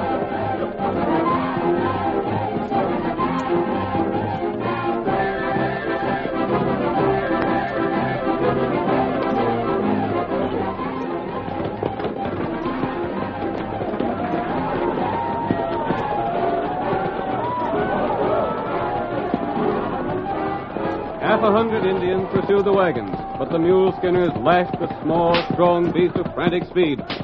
The heavily loaded wagons bounced wildly along the uneven ground. Keep going there. Keep them mules going. We're holding our own. Why don't them redskins close up? They can travel faster than us. They figure we may abandon the wagon. Get up there. How far is the town? Just ahead, right across the bridge. At Valley Center. It's what? Valley Center. Why? Great thunder. Why didn't you say so? What's the difference? Look, there's folks crowding the other side of the bridge to meet us. They see the Indians chasing us. Valley Center. Get up there. Get along there.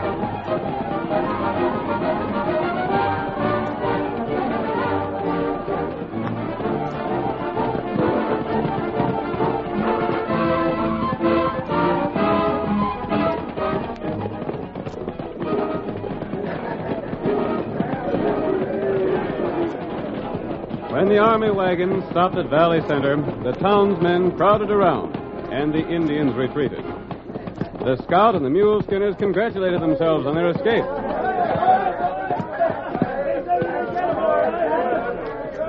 They've gone. They seen they couldn't fight the town. Now we're all right. We can ride back to the fort for a guard to get the food in. All right, boys, unload the wagon. Hold on. What are you doing? Get away from them wagons. What do you mean? Sturgis, you again. Sure, it's me. It was darn nice of you to fetch this food so quick, Lieutenant. But I tell you... I reckon I went at getting the food in the wrong way, didn't I? This ain't your food. Valley Center don't get this food. Valley Center's got it, soldier. You can't have it. Now get back or I'll order my men to shoot. Hold on now, Lieutenant. I'm the sheriff around here. I don't care who you are. Keep away from that food. We was chased by Indians and brought the food here so there'd be men to help us fight them. You mean to say this ain't our food? No, it ain't. Valley Center is out of our jurisdiction. That's curious. We bought and paid for this food. I don't know what you're talking about. Oh, yes, you do, Calhoun. I gave Merkel the cash yesterday. He agreed to have you bring food here. You're crazy. And everyone is counting on it. I wouldn't take the chance of trying to get it away from here, soldier. I'm the law, but I couldn't keep the men from killing if need be to get food for the folks to home. But I tell you this... Here. We paid for the food, and we're going to have it. I look mighty determined, Lieutenant. There's Squint Merkel. You can ask him.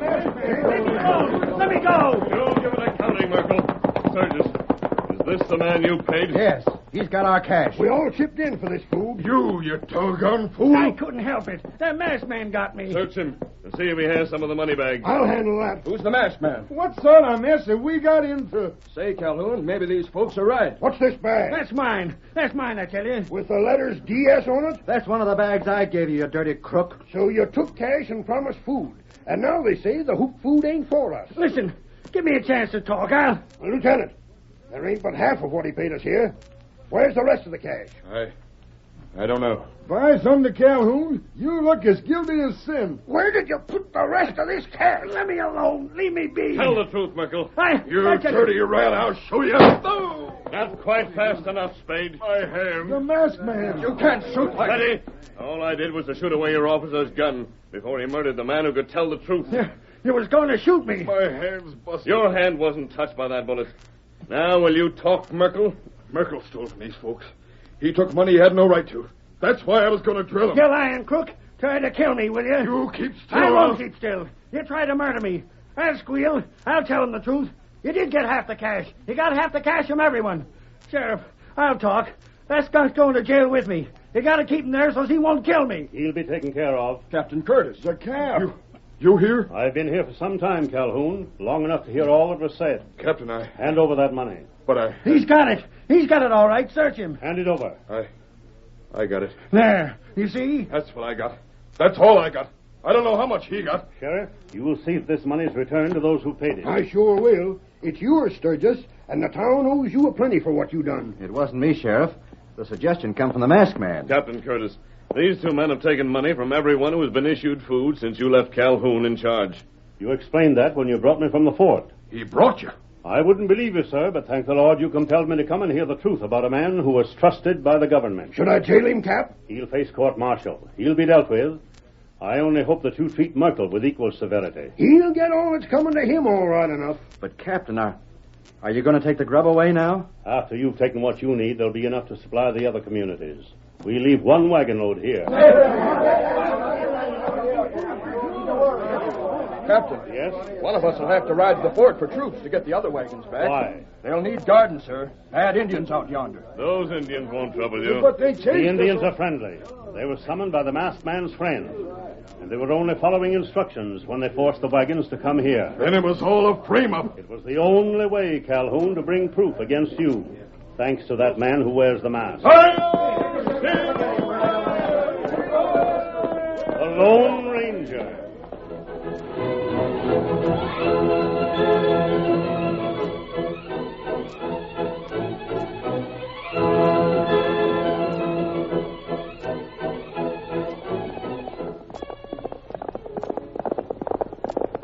Come on there, Silver, old boy. Tonto is waiting for us. Hi-yo, Silver! Come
The story you have just heard is a copyrighted feature of the Lone Ranger Incorporated.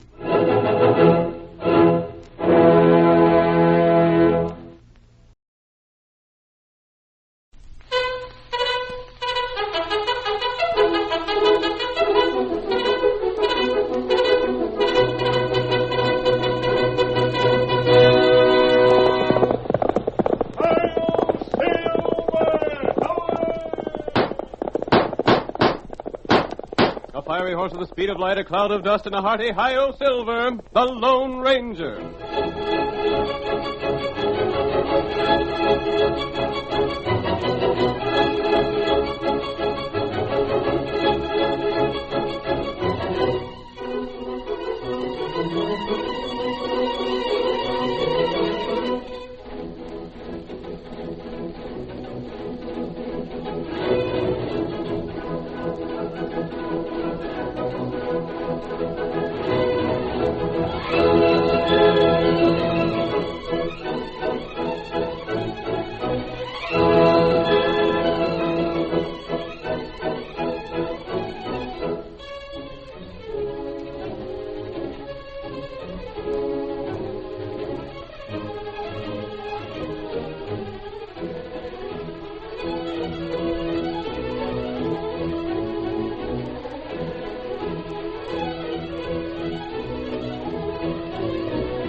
The Masked Rider of the Plains has found no place in the written history of the western United States.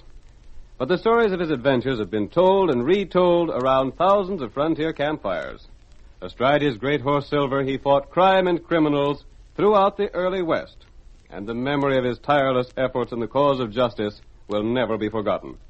Return with us once more to those thrilling days of yesteryear. The Lone Ranger rides again. Come on, Silver! Tonto's waiting for us in Medicine Bow! Hi-yo, Silver!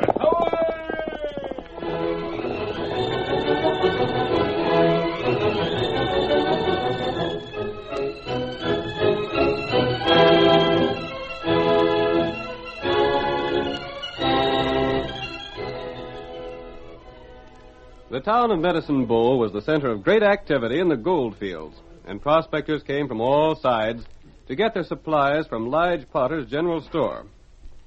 Confined more or less to the store by his advanced years, old Lige was always eager for news, and always anxious to talk with anyone who would visit with him.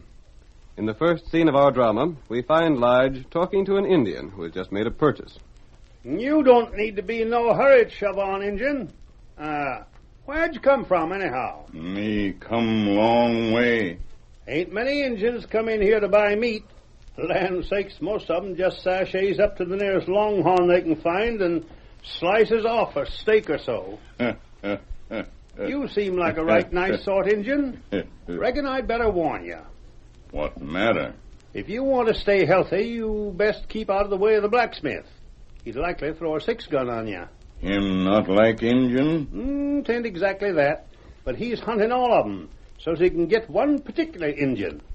Jim Blackwell knows more than most of the folks in Medicine Bow, being as he's traveled more and seen more. And... Oh, what do you think Blackwell's done now? Eh? Oh, hello, Polly. What's he done? Oh, Pa, that Injun. I just been telling him to keep out of Blackwell's way. But, Pa, he might be the one. It might be him the reward's for. Lawman not want Tonto. Course not. Hang it all, Polly, I think this whole idea of the boys is wrong. I knowed that there Lone Ranger for what he done up Cheyenne way and for what he done down in Texas and lots of places. But, Pa, he's been seen robbing. You mean they seen a man with a mask and a white horse and heard him shouting to Silver? That's right, Pa. And they're certain sure it's him that's the outlaw around here. I dunno. What's Jim Blackwell done now? Well, I just come from there, and someone said he'd seen a strange Injun in Medicine Bow, and Jim, he jumped up and offered a $500 reward for the Injun, dead or alive. Hey there, Lige. Jim. I was just telling Pa about that reward. Lige, you ain't seen an Injun around here, have you? Well, there ain't no Injun here now. I see that. I figured there might have been. Well, if there was, I ain't no idea where he'd be now. This here Lone Ranger that's been robbing the boys of their gold and savings has an Indian friend by the name of Tonto that travels with him. So I've heard. If the Lone Ranger's in these parts, then Tonto is too. If we get one, we're like as not get the other. I figured it'd be a sight easier to get the Injun than the mask hombre, because there ain't a horse alive could catch the one he rides. Jim, you ain't jumping to conclusions. What do you mean? I mean, I ain't so certain it is the Lone Ranger that's been robbing folks around here. He's been seen by half a dozen of the men he's robbed. Well, they might have made a mistake. Blame small chance of that. He fired at Sandy Town, and when Sandy dug the bullet out of his wall at his place, he fetched it to me. And it was solid silver, just like what the Lone Ranger uses. Now, what do you say? I'd say you do better to stick to shoeing horses like you've been doing and stop trying to be a detective. Jim, you said he fired at Sandy Town? Yep. By thunderation, that sure is funny. Did Sandy fire first? How the heck do I know? Well, that shooting must have been at powerful long range if that fellow shot and missed. That's all I got to say. He's a dead shot. And Sandy's plenty tall enough to make a first-class shooting target. Look here, Lige.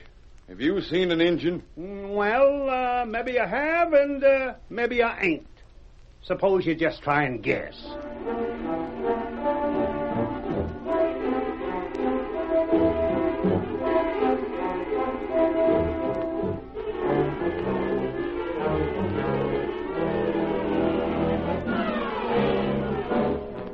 Tonto slipped out of Lige Potter's store as Jim Blackwell entered. He remained outside to hear what was said, and then hurried away. We next see him as he joins his tall, masked friend in a small, well-concealed camp not far from town. Tonto, you've ridden hard. Honey, you got bad news. Bad news? What is it? People say you robber. All town look for you. They're looking for a thief who wears a mask and rides a white horse. Not me. Them say Lone Ranger. Bad man. I've heard about it, Tonto. Feller named Blackwell. Him pay reward. The blacksmith, huh? Tell me more. Him say you shoot it, man. Who? You not hit him. Bullet miss.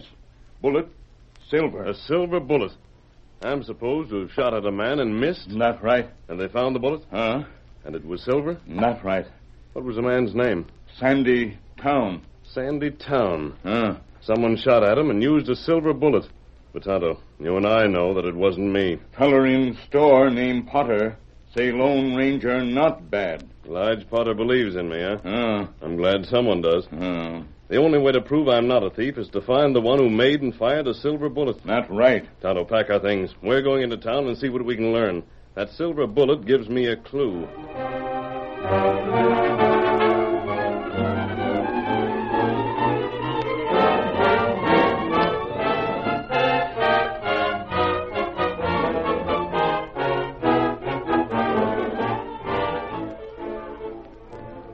Several days passed. 2 more robberies were committed by a tall, masked man riding a white horse. Feeling ran high, and more recruits joined the band, determined to capture the Lone Ranger. Sheriff Emerson returned home tired after another unsuccessful attempt to trail the criminal. We hear his wife speaking. Hadn't you better get to bed, hon? You're plumb tired out with trying to catch this Lone Ranger. I've been thinking, Libby. I don't feel sure that the Lone Ranger is a thief. Why do you say that? I've been talking with Lige Potter and his daughter. Yeah? All the fellas that says they've been robbed by this here masked feller ain't said nothing about seeing the Injuns that's supposed to travel with him. But that don't mean nothing. Lige still swears that the Lone Ranger ain't a robber, and that ain't all. I seen the fella once myself and heard him. I'd know if it was him or not if I could just see him. But who else could it be? I don't know. That's just the trouble. My soul and body. What's this? Boys, what's all this mean?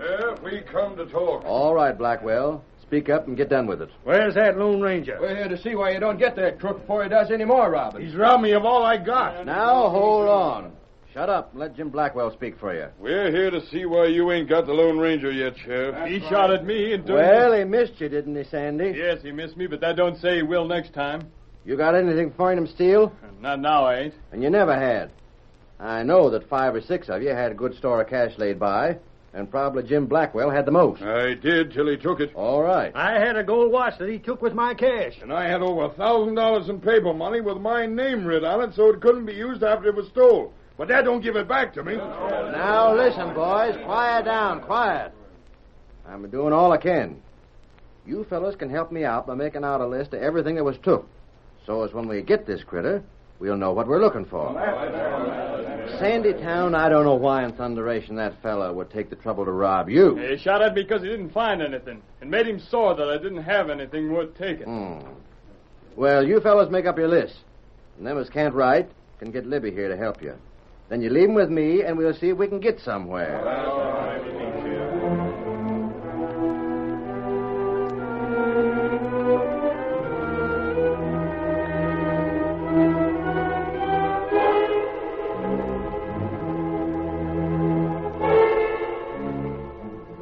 The men soon had their lists of stolen property prepared, and the sheriff took them with the assurance that something would be done to capture the masked robber. After they departed, Sheriff Emerson and his wife spread the list on the table and studied the crude writing of the men by the light of an oil lamp. Meanwhile, outside the house, the Lone Ranger and Tonto sat astride their white horses watching. We hear the masked man as he murmurs to Tonto. The sheriff and his wife are alone now, Tonto. That's right. It's time to put our plan to work. Is my mask tight enough? It's plenty tight. My guns are loaded. You not shoot anyone? No, Tonto. I'm just going to fire one shot into the wall for the sheriff to find. Not good. You know what to do, don't you, Kemosabe? Tonto knows. Very well. Steady, Silver. Steady, boy. Tonto, watch Silver. Very well, Kemosabe. I'll need him again in a few minutes. Leave Silver right there and take your horse with you. Don't forget what you're to do. Tonto, do. Come, white fella.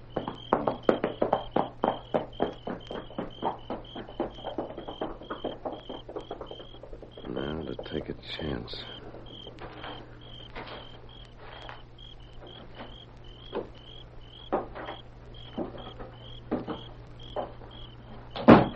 Oh, look! The masked man. The thief. Steady, Sheriff. I have you covered. Put down that gun. You can't get away. Yes, I can. Hand over your cash and be quick about it. Don't take chances. Do what he says. He'll shoot if you don't. You are the Lone Ranger. Oh, please don't shoot, mister. You can take the money. What little we got, just leave us alive. I can't believe it. Your money, quickly. Up to now, mister, I didn't believe the stories I heard about the Lone Ranger being a crook.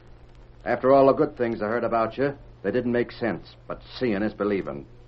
When I tell Lige Potter about this, you'll lose the last 2 men in town that stood by you. Get that cash, Sheriff. I haven't time to waste. What if I don't? Hurry! Don't! That's just a warning. I'll get the cash. It's here.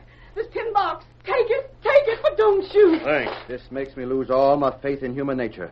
I wouldn't have believed it. He's just what everybody said he was, a crook. I'd sooner almost anything had happened, mister, than to see you doing this.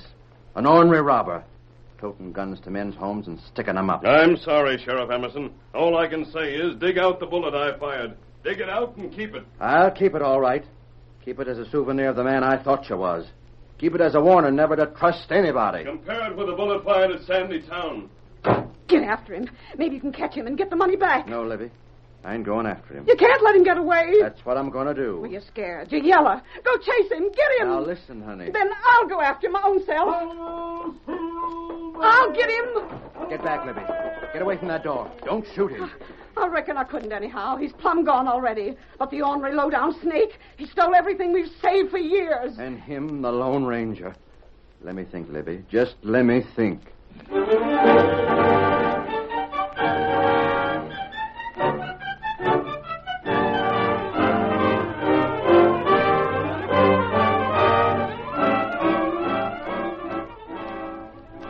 The curtain falls on the first act of our Lone Ranger drama. Before the next exciting scenes, please permit us to pause for just a few moments.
Now to continue the story. The Lone Ranger learned that a mysterious robber in Medicine Bow was using his name and wearing his mask. Jim Blackwell posted a reward for Tonto, hoping that his capture might lead to the Lone Ranger himself. Tonto learned that a silver bullet fired into the wall of Sandy Town shack was the most important evidence against the Lone Ranger, and the masked man started out to trace the robber from that clue. As part of his plan, he held up the sheriff and took his money. Just after sunrise the next morning, we find Jim Blackwell hard at work in his smithy.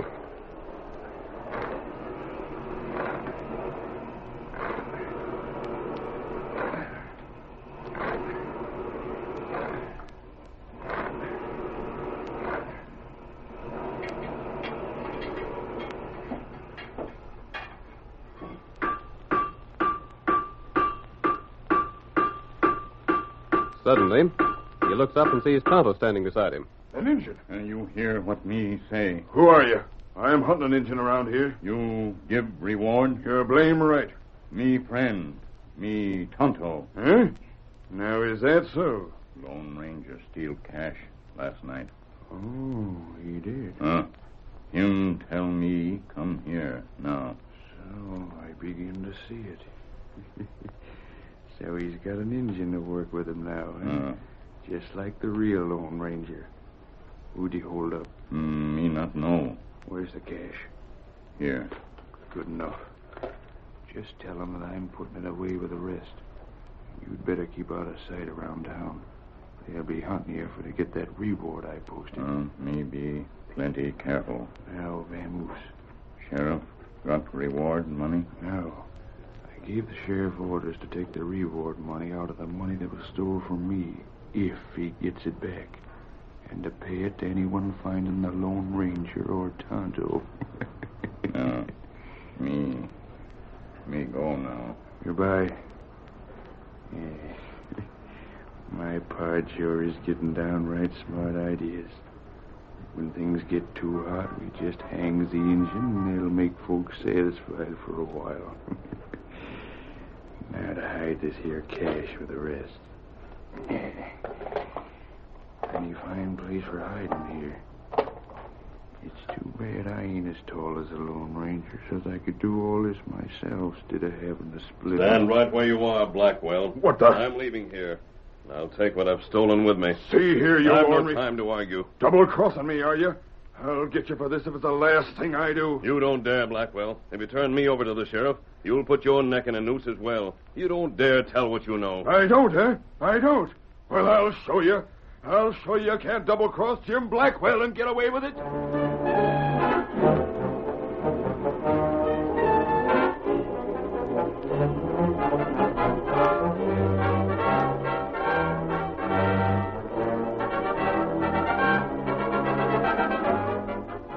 The Lone Ranger took most of the loot that had been hidden in Blackwell's smithy. As soon as the masked man had gone, Blackwell set out at top speed for the home of Sandy Town. Meanwhile, we find Lige Potter driving a small wagon toward the office of the sheriff. In the seat with Lige are Polly and Tonto. The old fellow says, I don't know why you're doing this, Tonto. It's part of the plan. Was it really the Lone Ranger that come and fetched you to our place? You get reward from me. But the sheriff, he likes not have you hung. He robbed himself last night, and he's sore as a mule. That's right. Well, if it means that this Indian's going to get hurt, then I don't want no reward money. But the Lone Ranger says to take him in, and I'm for doing what he asks. I wish I knowed more about the Lone Ranger's plan. There's the sheriff's office. Whoa there, whoa, boy. Here comes Sheriff. Hey there, Lige. Sheriff Emerson, this here Indian, I'm bringing him in. I know. The whole thing's been explained to me. What do you mean? Get going and I'll ride alongside you. There's other boys joining us on the way. What's this all about? Where are we heading? I ain't no time for questions now. But this Tonto, this here Indian... I know about Tonto. Come on now. Whip your horse up and get going. Get up. Get up. Go on, get up.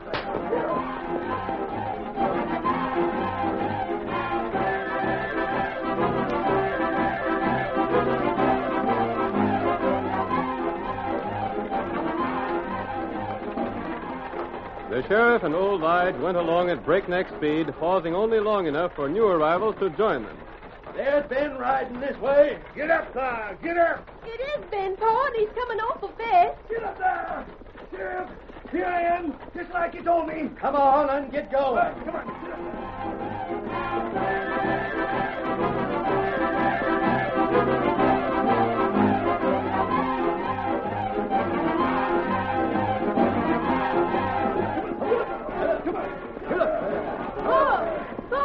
Two other riders.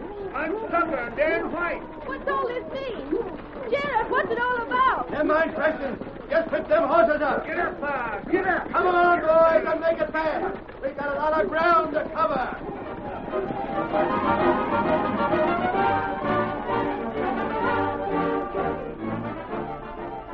Blackwell, convinced that he'd been double-crossed, rode hard to Sandy Town's home.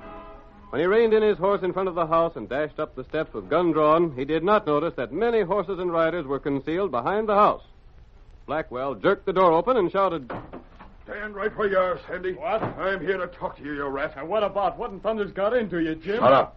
I come here to tell you what I think of a double-cross, a low-down skunk like you dirty polecat. Now, see here. I'll do the talking. You figured I wouldn't have the nerve to come and call you, didn't you? You thought I was afraid the sheriff would hang me as well as you. Well, he won't.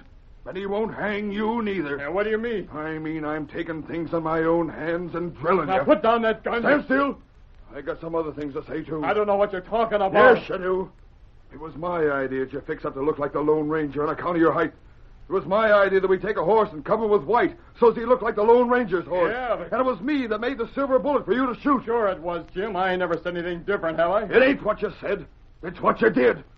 You got the gall to come and rob me and take not only your own share of the stuff we got, but mine as well. Jim, hold on. There's something wrong there. You're the one that's wrong. No, listen, you darn fool. Put down that gun. I wasn't near your place today. What? Why, you... That's true. I ain't been out of the house. I don't believe you.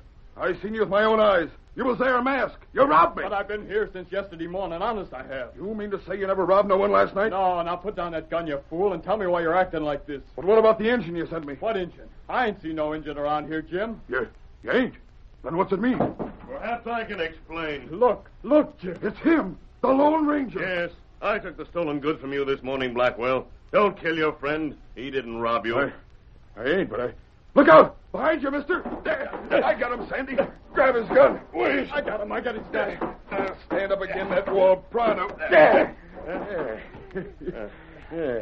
Now, where's the stuff you stole from me? You mean the things you stole from others? Never mind that. I ain't going to have that kind of talk from you, even if you are the Lone Ranger. Where's that money you took, mister? In my left pocket. I'll get it. You keep him covered, Jim. For a fellow that's had as much said about him as you have, you sure was easy to take a prisoner by, Ginger. Yeah, here's the loot. Great. Now take off his mask. I have a hankering to see who this hombre is. Who's that? I don't know. But we better do something with this money. Never mind that. We ain't no time. We'll turn this hombre over to the law. See who's at the door, Sandy. Hello, Sandy. Howdy, Jim. Lige. Oh, look. Who's that? That's the Lone Ranger. We got it. What do you want here, Lige? Where'd you get that engine? I've been hunting for you, Jim, on account of that reward. I see you got your money back from that hombre. Yeah, him capture me. It's too bad, Tonto. I'm sorry. I got this engine, and he admits he's friend the Lone Ranger. I fetched him to you for the reward. Well, Suppose you ain't no choice but to give it to him, Jim. I don't know. Things are sort of mixed up. I got the sheriff with me to make it legal. Sheriff Emerson. I'm right here, Lige. Howdy, Jim. Howdy, Sandy. Howdy. I see you got stolen stuff there. Good enough. Just hand that 500 to Lige Potter for the engine. Yeah, but I... Hurry up. You got back what was stole, and you said you'd give a reward for the capture of this engine or the Lone Ranger himself. All right. There you are, Lige. Gosh almighty, Polly, look at here. Jim, that's what we wanted to be sure to get from you. That reward for Lige Potter. You shut up. I still got you covered. Take him, Sheriff. I don't reckon I will. What do you mean by that? Smudge and Ben and the others you robbed us here, and we all heard what you two said. You told us all we need is evidence. You mean I... What did you hear? About Sandy being the one that was doing the robbing. No, it ain't true. And you having the idea, Blackwell, to make folks think he was the Lone Ranger, and you fixing a silver bullet for him to shoot. But you can't prove anything. I reckon hearing what you said was all the proof we needed. Come on in, boys, and get your money back. It's here. What sort of game is this? It's a game that you can't win, Blackwell. That's what it is. You tried to make different rules, and it didn't work. Yeah, but you can't get me for robbing anyone. I got enough evidence to prove all I want about both of you. I got the bullet you made for Sandy to shoot. And I got a silver bullet from the Lone Ranger's gun. What, a silver bullet? The only thing about them that's the same is the fact that they're both made of silver. But I didn't rob you last night, Sheriff. That was the real Lone Ranger. You can't prove that you didn't rob everyone else. Nope. I got you, the two of you. And as for that spavin' no-account nag you've been using, Sandy, shucks, you ought to see the real Lone Ranger's horse. That's a horse. But what was the idea of the whole thing? Tell us that, won't you, Mr. Lone Ranger? Yeah. How'd you ever found out it was these two that done the robbing? Lige, silver doesn't melt easily. I didn't think anyone in town could make a silver bullet except the blacksmith. So I watched him. You mean you suspected all along? Yes. You sent that engine. You tricked me. It took a trap to catch a rat like you. I didn't want you alone, Blackwell. I wanted your partner as well. But, mister, what about having the engine captured? Your father proved himself a true friend, Polly. As long as there was to be a reward, I thought he might just as well have it. Oh, shucks. After knowing so many good things you've done, how could I change toward you? By darn, it's downright slick having that ornery crook Jim Blackwell hand over reward money. But, Sheriff, I know I've got a right to the reward. Keep it, Lige. Land sakes, keep it. I got these two prisoners, and I'm satisfied. I could put the money to good use. There's people around here I could help out. just as the Lone Ranger would like to see. I thought that money was being put into the proper hands. We'll all get back what we lost, won't we? Sure you will. And the crooks get what they deserve. He's leaving. You gotta stop him. He robbed me, Sheriff. He robbed me this morning. Don't make me laugh, Blackwell. Don't make me laugh.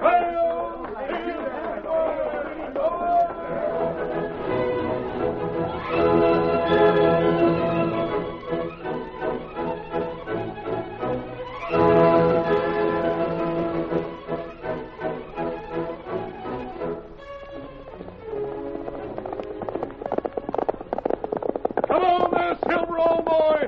Let's have those great legs. Tonto's waiting on the trail ahead.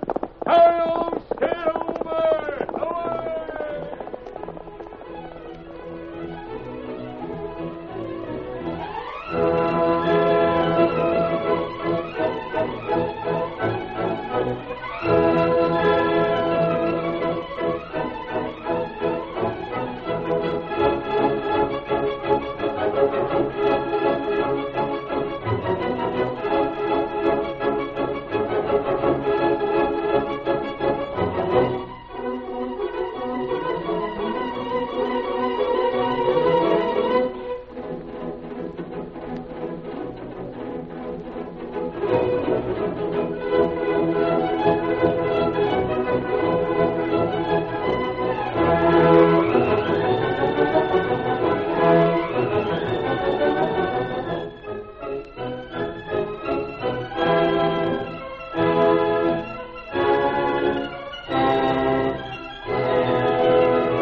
The story you have just heard is a copyrighted feature of the Lone Ranger, Incorporated.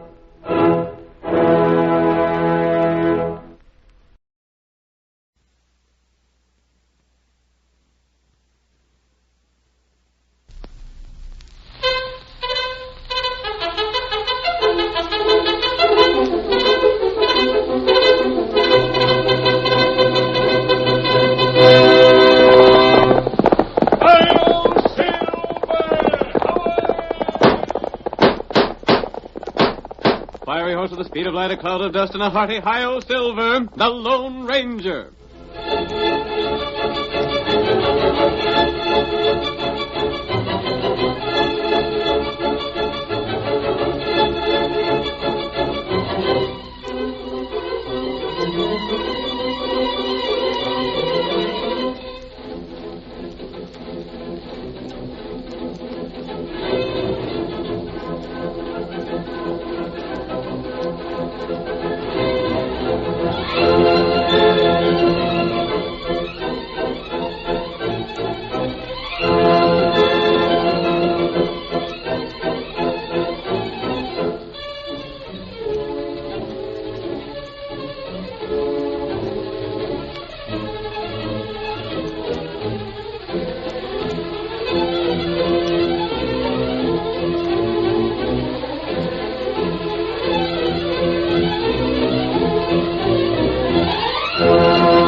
No one did more to bring law and order to the early western United States than the masked rider of the plains.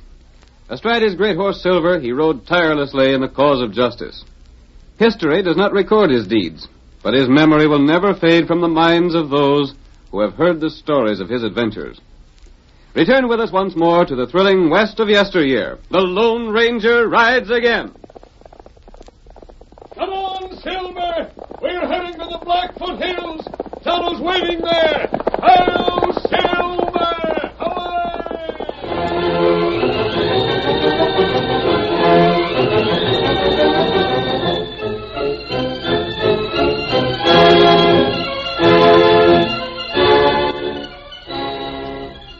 The trail leading to Fort Paxton narrowed as it crossed the Blackfoot Hills.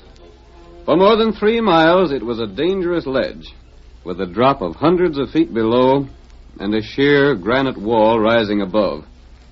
As our first act opens, we see the Lone Ranger and his faithful Indian companion Tonto following the trail westward. Bull Kramer's gang is somewhere in these hills, Tonto. Them not far now. Have you noticed any new signs, Kimosabe? Tonto find only place where them camp. That's something I can't understand. Until last night, they seemed to be following this trail. But today, there's no sign of them. Maybe soldier hide sign. Yes, the party of soldiers ahead of us may have covered their tracks. How far ahead are the soldiers, Tonto? 1 mile, maybe 2. I wonder if Bull could have learned of the money they're taking to the fort. We'll find out many things. And if he's learned the soldiers have at least $40,000 with them, he'll do anything to get it. What Army do with cash? Part of it is the Army payroll. The rest is for the Indian agent at Clear Lake. Oh. I hope Bull knows nothing about it, but What's that? Oh, Silver. Oh, white fella. That sounded like blasting powder. Huh? Why would anyone use blasting powder in this part of the country? There's no mining here. There's no mining and no farming. It wouldn't have been used to clear stumps. And plenty big noise. Can you tell where it came from? Come from up trail. That's where the soldiers are. I wonder... What do you think? I wonder if Bull Kremer could have had anything to do with that blast. Oh, that may be right. We're going to find out right now. Come on, Silver. Get him up, white fella.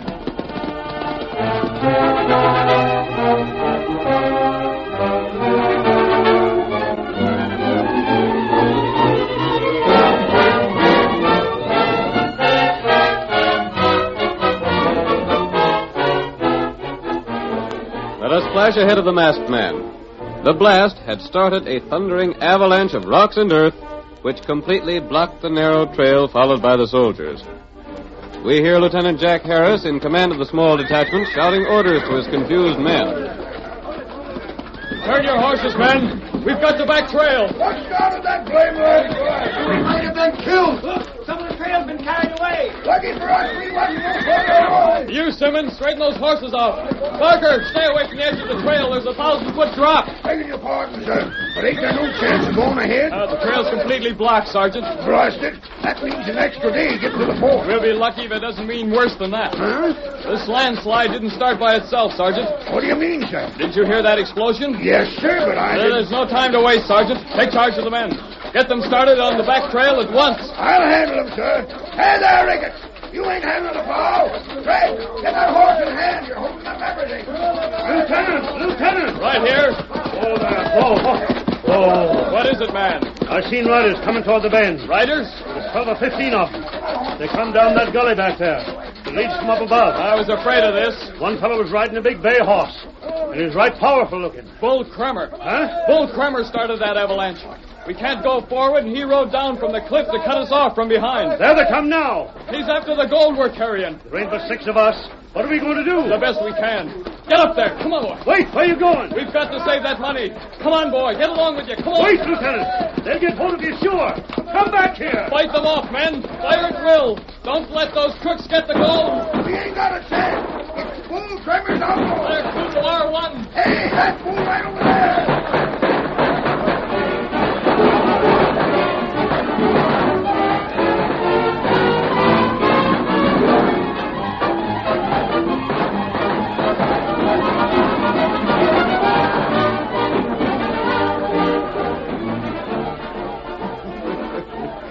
Well, that trick is working out all right, Sheriff. That was a slick notion of yours, Bull, setting that blast so as we could come at the soldiers from behind them. If we'd done it any other way, there wouldn't have been enough of us. We got them just where we want them. Hey, Tim.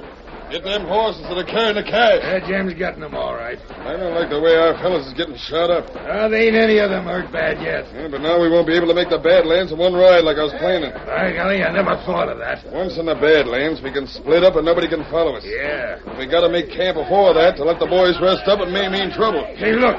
Jim and some of the boys, you got hold of the lieutenant. I can see him. But I thought you told him not to take any prisoners. That gives me a notion. But listen, Jim, bring that lieutenant over here. Hey, you soldiers over there. Quit your shooting or we'll finish off the lieutenant.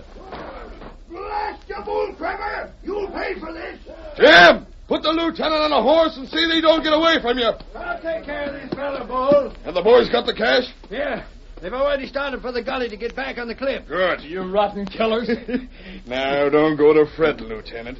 It ain't no disgrace to be tricked by a fellow as smart as me. Why, you... But what do you want with a lieutenant, Bull? I told you I had a notion, didn't I? Yeah, but... We're taking this fellow along with us, so that the soldiers come, they can't do nothing for fear we'll shoot him. That'll give the boys a chance to get rested before we reach the Badlands. Hey, that's all right. Go on, Jim. Put him on a horse, like I said. Yeah, sure thing. Take your dirty hands off me. Let me go. You can't get away with it. I got a couple words for that sergeant over there. Sergeant! Hey, Sergeant! We ain't been firing because we don't want to harm the lieutenant. But by golly... Keep still! I got a warning for you. Yeah? We're taking the lieutenant with us. And the first shot is fired at us means he's going to be killed. We heard you. Carp, and the boys that have been shot been taken care of? Yeah, they're far along behind the horses with the cash. Then we'd better be... Hey, what's that? Someone's coming. We'd better get moving before they get between us and the gully. Can you see how many there is? I can't see a thing. Then we ain't taking no chances. Come on, fellas. We're riding. Back up the gully to the cliff. All of you. Come on, get up there. Who's clearing out? But he's got the lieutenant and the cash. We're darn lucky he didn't get all of us. There comes two fellows on white horses. That's what made Bull ride off in such a hurry. One of them's masked. I don't give a darn. They saved our lives showing up just like they did. Bull most likely would have shot us all before he left. Hi there! What's happened here? Bull Crummer just rode off. He blocked the trail, stole the cash we was carrying. And took Lieutenant Harris with him. Tonto and I didn't pass them on the trail. They went back up to the top of the cliff. But I don't know There's how. a gully back there. They can climb with their horses. You must have just missed them. Now what we going to do, Sergeant? I don't know. We ought to ride after them outlaws, but somebody's got to report this to the fort. Listen to me, Sergeant. Yeah? We'll all follow the outlaws. Tonto here can follow that trail without trouble. Yeah, but... It won't do any good to report to the fort until we know where the outlaws have gone. Maybe you're right. Bull is probably heading for the Badlands. It'll be dangerous to lose his trail. He won't be getting there for a while yet. No? We shot up plenty of his gang before they got the lieutenant. They'll have to stop for a while so they can rest up. Then we'll find where they stop. Stranger, you sound to me like you savvied what you was doing. He sure does. So you just give the orders and we'll follow along. Are all your men mounted? Sure they are. But we got some wounded, too. They should be able to ride as far as the outlaws can. They can do that all right. Then come on before they get too much of a start on us. Come on!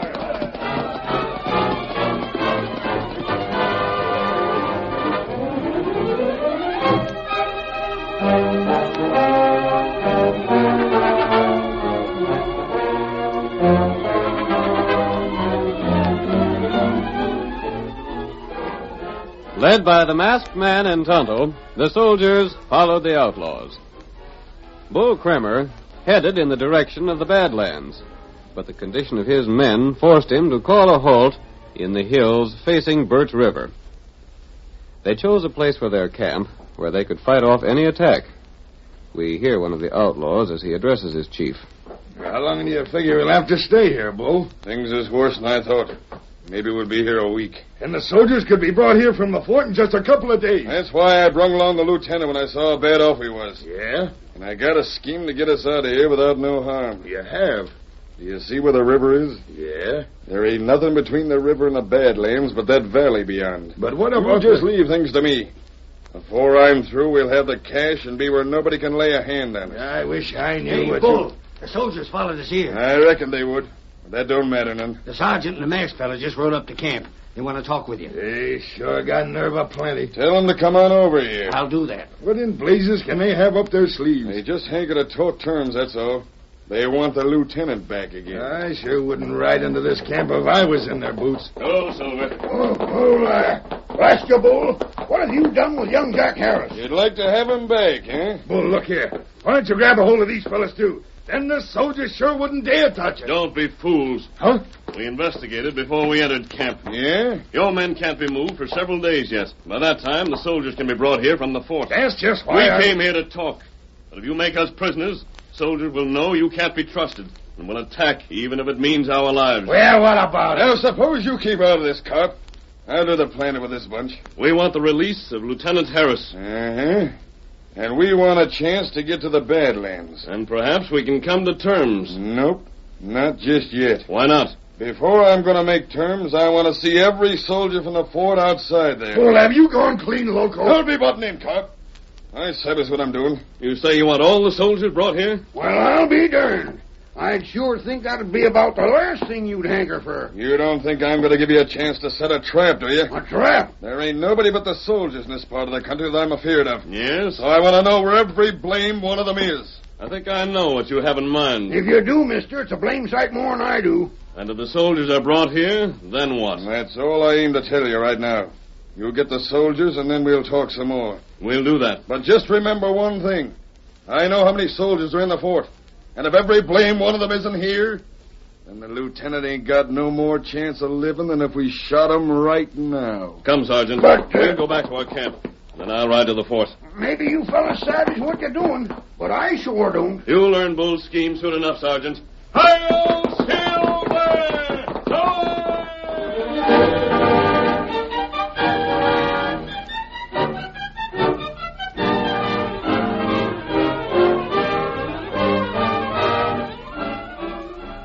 The curtain falls on the first act of our thrilling Lone Ranger drama. Before the next exciting scenes, please permit us to pause for just a few moments.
Now to continue our story. Bull Kramer stole $40,000 in gold from an army train and captured Lieutenant Jack Harris, escaping just before the arrival of the Lone Ranger. The outlaws, however, could not reach the safety of the Badlands because of their wounded. They made camp in the hills, facing the Birch River, and there told the masked man who would follow them that they would not release their prisoner until all the soldiers from Fort Paxton had first been brought to the spot. As our second act opens, we see the masked man, after his ride to the fort, being brought into the presence of Captain Brent.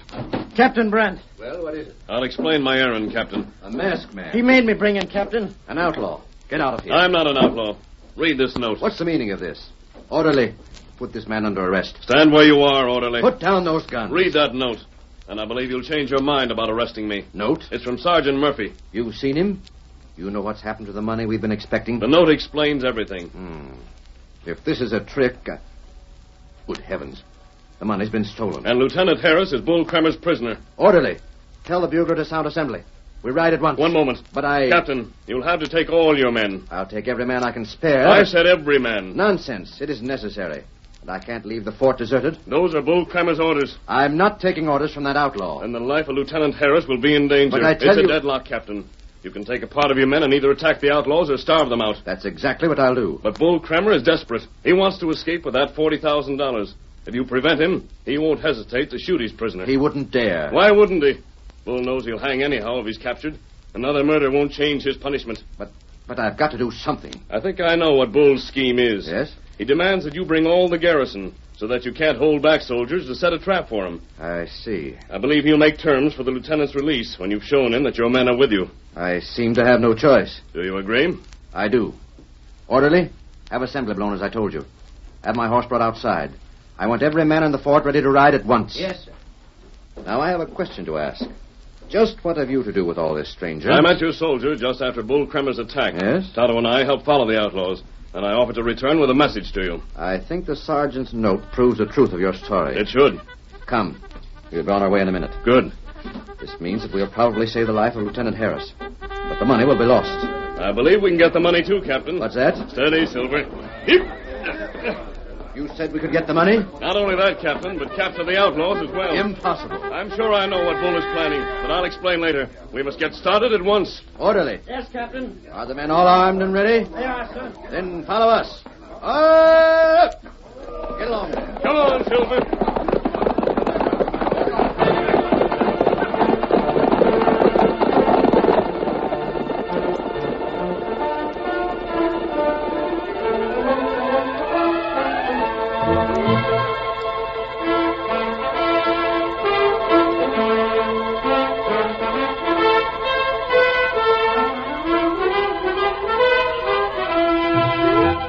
Soldiers, led by Captain Brent and the Lone Ranger, raced to the hills near Birch River, where they joined the small squad under the command of Sergeant Murphy.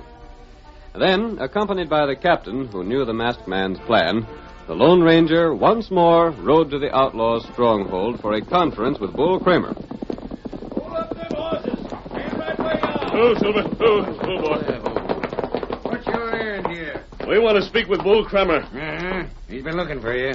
But don't try no tricks now. You're liable to get shot. Don't stand there, man. Get moving. Hey, Bull. Here's the masked fella again. Tell him to come over here. Get along with you. Come, Silver. Get up. Well, Captain, I see you brought the soldiers like I said to. Whoa, Silver. Who there? Who? But you've harmed Lieutenant Harris. Shucks, you don't have to worry about him, then. We ain't harming him less than you fellas get stubborn. Where is he? You can see him right over there by that tree. All right. We've done as you say. Every trooper in my command is with me. Now, let's get down to business. Captain, there's just one way you can save that young fella's life. Yes? First thing, you're going to line up your soldiers in that hill across the way where I can see them. And then what? When you've done that, so's I can see you ain't trying to trick me, I'll take the fellas that's with me and ride out of here. Go on. We'll take the lieutenant along with us. We'll cross the river, right across the valley to the Badlands. Then when we're sure we're safe, we'll let the lieutenant go. One moment. Yeah? You'll release Lieutenant Harris when you reach the river. Now, look If you're here. honest with us, that'll serve your purpose just as well. The soldiers could never catch you before you reach the hills. I don't know. Don't listen to him, boss. You've got nothing to lose. Just what's your idea in that? If you let Lieutenant Harris go at the river, we can tell whether you've kept your word or not. You know blame well we'll keep our word. We don't want to keep that fellow with us any longer than we have to. We're running short on supplies, and he's just another mouth to feed. Those are the only terms we'll make. Boss, I'm telling you, it's just some kind of a trick. Ain't I told you not to keep out of this when I'm thinking things out, Carp? Now you keep still. Moreover, Bull, the fewer men you have with you when crossing the valley, the better time you can make. Yeah, in that sense. And you agree? Yeah, I don't know why I shouldn't. All we want is to get safe out of here with the cash. Like you say, the river's enough head start for us. And it'll be in plain sight of the soldiers. They won't be willing to wait until Lieutenant Harris can return from the Badlands to learn if he's safe. Then it's a bargain. Not yet, Bull. But the masked fella just said it was... You'll have to give us an hour first. What for? I want to talk this over with my men. They may not be willing to give you a chance to escape. If they don't, they sure will never see the lieutenant alive again. We'll return to our camp. Then, at the end of the hour or before, I'll give you my decision. Yeah, that's good enough, I reckon. But if you try to send any soldiers ahead to cut me off, I'll know it. You have my word. Every soldier in my command will be drawn up where you can see him when you ride out of camp. They better be. Come, Captain. And you ain't getting 1 second over the hour either. Right. Let's go, friend. Come on, Silver. Blame it all, Bull. Why'd you let him talk you into a thing like that? And what's wrong with it? I don't know. We don't want to keep the lieutenant. The sooner we're rid of him, the better. Yeah, that's so. And I don't aim to put him on one of our good horses. So if he rides all the way to the Badlands with us, he'd be slowing us up considerable. Yeah, maybe you're right, Bull. It's just that I got a feeling that masked fella was up to something. Carp, there ain't a thing he can do. If the soldiers are where we can see him, there won't be nobody to stop us. Now forget about your worrying. We got other things to do before we're ready to ride.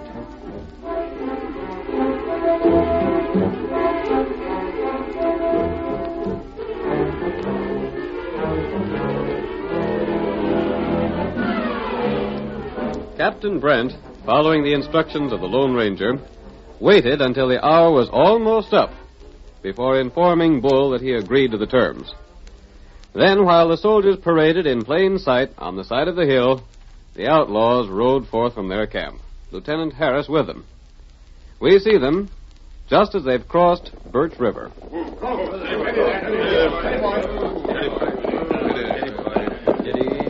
Steady, boy. All right, Jim. Cut them ropes on the lieutenant. Yeah. You rotten killers. You aren't going to get away with this. Hold still, won't you? How'd you expect me to get you loose, jiggling around like that? I'd rather be killed than see you men escape. Well, that ain't the way the captain feels about it.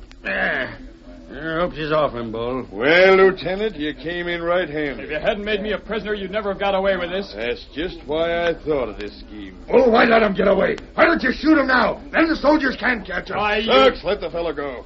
I ain't got nothing against killing the line of business. There ain't no sense doing it for no reason at all. But I'm you telling always was too handy with a gun, cop. You've got a lot to learn. Now on your way, Lieutenant. We'll meet again, Bull. If we do, you will be the hombre that's sorry. All right, get along then. Come on. Say, Bull, I just thought of something. Yeah? What's become of the masked fella and the Injun that was with them soldiers? I don't know. What's the difference? But maybe they rode ahead of us. Let him. You ain't afeard of just two fellas, are you? Maybe not. But that masked fella looked too darn slick to suit me. Come on. We're heading for the hills before the soldiers try to come after us. Get up there. Come on. Get up.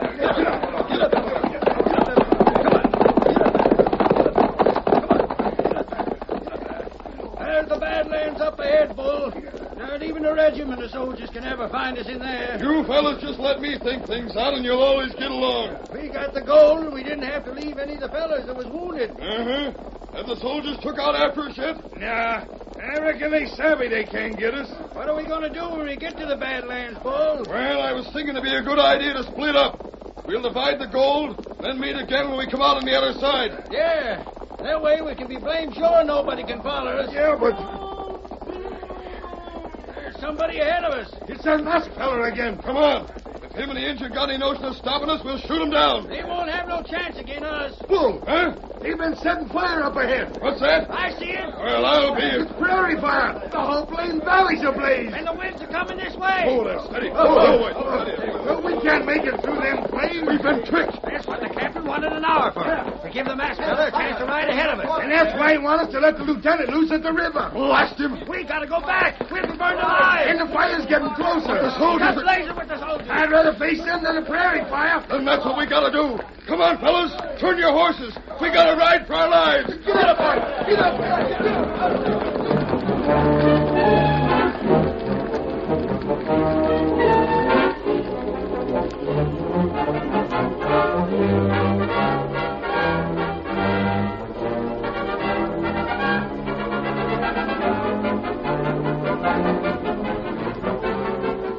The masked man's scheme worked.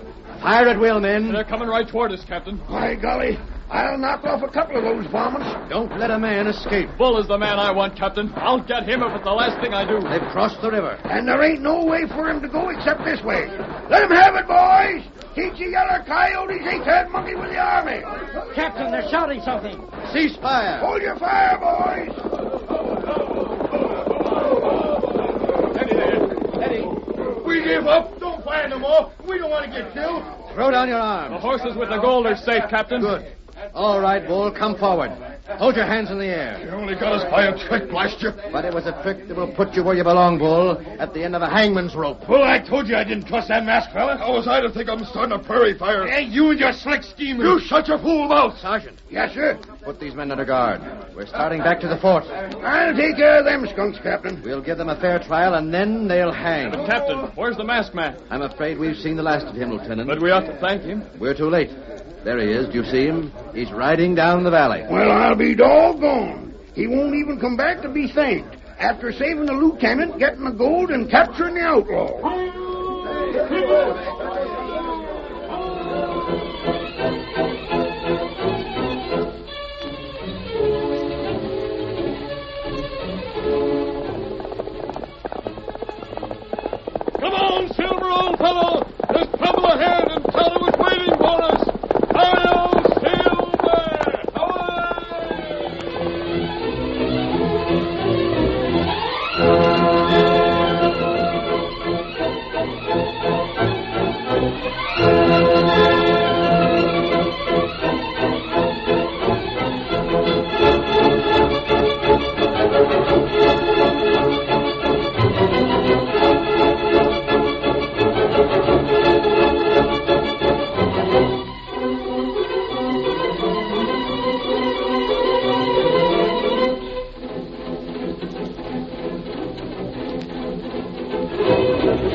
The story you have just heard is a copyrighted feature of the Lone Ranger Incorporated.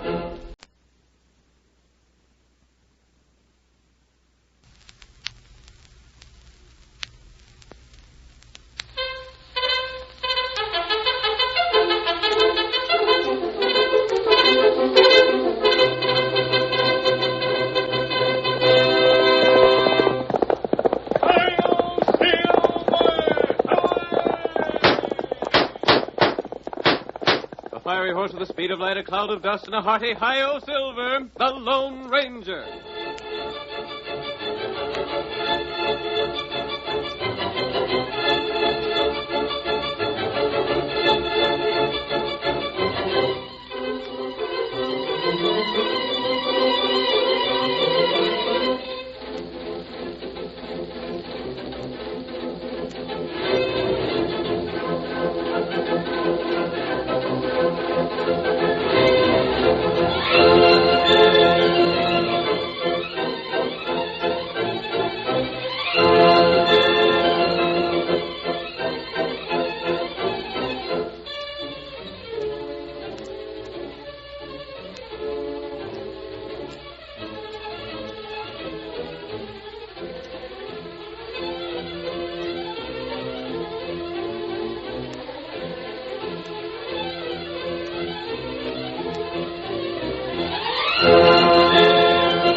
Throughout the western United States, the career of the mysterious phantom figure of the plains has been told and retold until the present day. He did more than any other individual to bring law and order to the lawless frontier. With his great horse Silver and his faithful Indian companion Tonto, he roamed the West, fighting crime wherever he found it. And now the thundering hoofs of Silver return us to the days of danger and adventure. The Lone Ranger rides again. Come on, Silver! We must hurry, old fellow! There's trouble ahead, and Tonto is waiting for us! Hurry, Silver!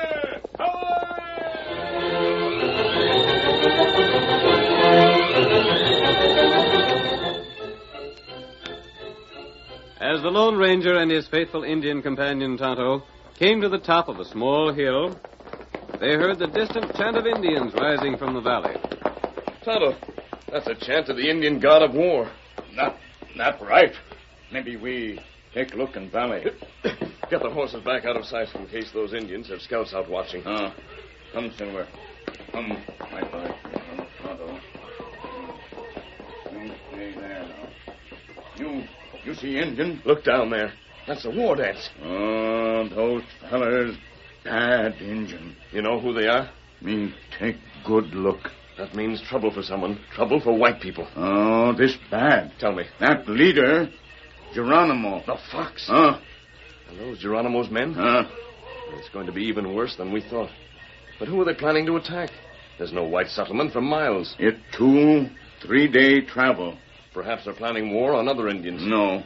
Geronimo not do that. That's true. Geronimo doesn't want other Indians' lands or crops. He wants white men's gold and guns and liquor, and he wants scalps. He hates white men and... What?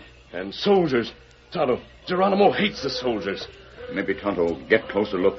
How can you get closer without being seen? That dance for all Indian. Him call other Indian to council. Yes? Tonto, Indian. Tonto, could you go to their council and learn the plans? Tonto, try. You went there. Could you get away safely? Me try. We can learn what those savage outlaws are planning. We can warn the people. Tonto, get home. You'd better run saddle and go there bareback like the other Indians. That's right. I'll help you get ready, Kemosabe. Whatever you learn will be of some help. If you have trouble getting away, send me a signal. I'll be here watching. Steady, white fella. Steady there. There. Now saddle off. Good luck to you, Tonto. Get him up, white fella. Get him up.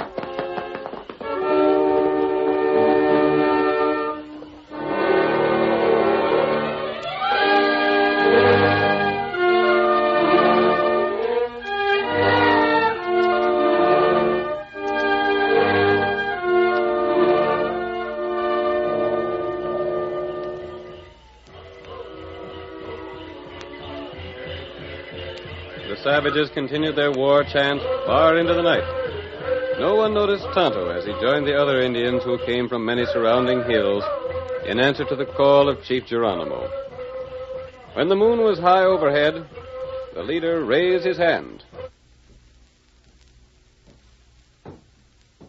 The chants and dancing stopped.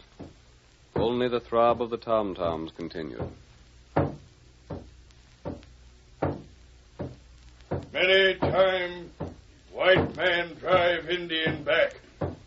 Many time red brother fight. But war god smile on white man. Thunder gun of white man better than arrow of Indian. That why white time man all time win. Red brother, better fortune head. I lead to white man port. You get gun like white man. Geronimo, who speak? Me. Tonto speak. What say? How you get white man gun? You think Geronimo fool? Geronimo called fox. Red fox with plenty cunning. Soldier in fort many time drive red man back. This time, red man go with peace pipe. Ask soldier counsel. 50 men go, Geronimo. Under blanket, knife, tomahawk. Once inside fort, we fight. You go as friend with peace pipe? You break oath. Oath? Who you, Tonto? Speak of oath. Geronimo want gun of thunder. Geronimo get thunder gun for braves. Quit fighting. Inside fort, gates open. Other braves come in. We win great victory. No white man live. All red men win coup feather of eagle. We be favored children of thunder god. We win great victory. Much food, drink, much gun, powder. Red brother then rule valley, not white soldier.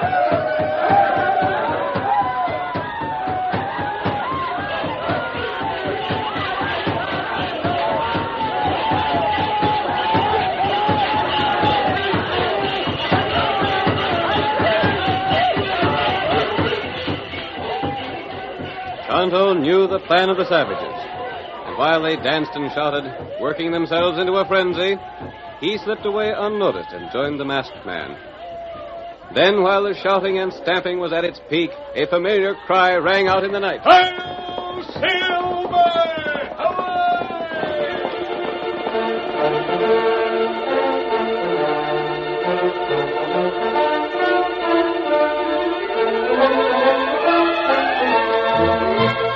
Miles away at Fort Custer, 123 men answered roll call the next morning.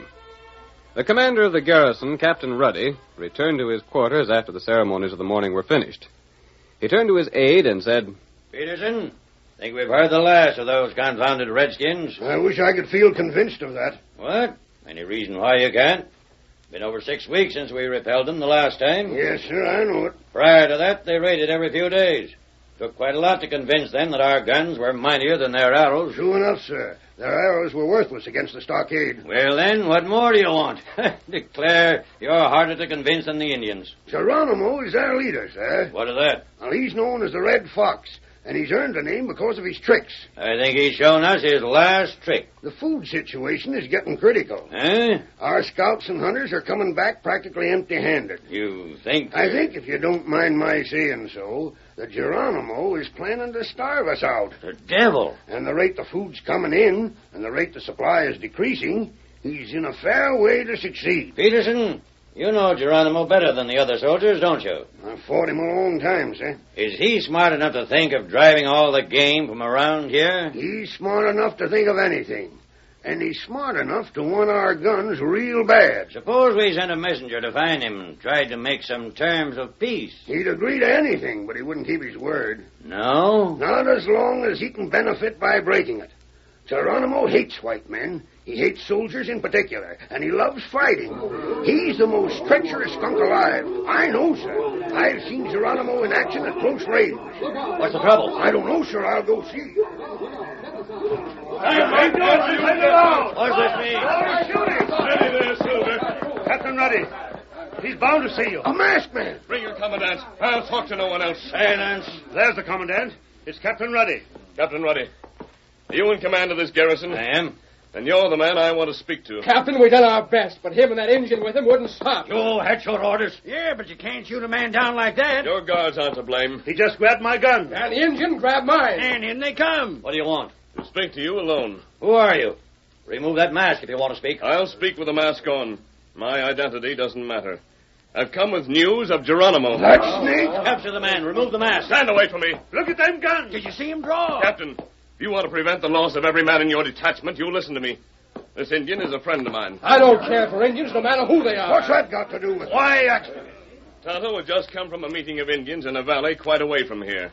Geronimo is calling them together. So he's still making plans, huh? I know what his plans are, and I came here to give them to you, Captain Ruddy.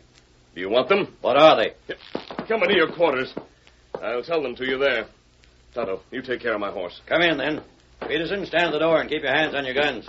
You men guard the Indian. Watch the two horses. Yes, sir. Thank you, Captain Ruddy. Sit down there. I'd prefer to stand. Very well, stand. Now start talking. I've tried to come to you as a friend. Then remove your mask. Geronimo is planning to attack you with men enough to outnumber you 10 to 1. Let him. He's tried that before.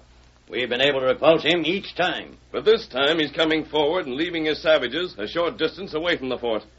He's going to bring only about 50 men with him. And he'll carry a flag of truce. Geronimo? Quiet! Yes, sir. You say Geronimo's coming here with a flag of truce? That's his plan. Not to surrender? No. Or talk terms of peace? No. Then what? He plans to get inside your garrison with 50 men, coming here under the protection of the flag of truce. At his signal, each man will draw a knife from beneath his blanket. They'll attack your soldiers and take them by surprise. Why, that's... Violating the flag of truce. Yes.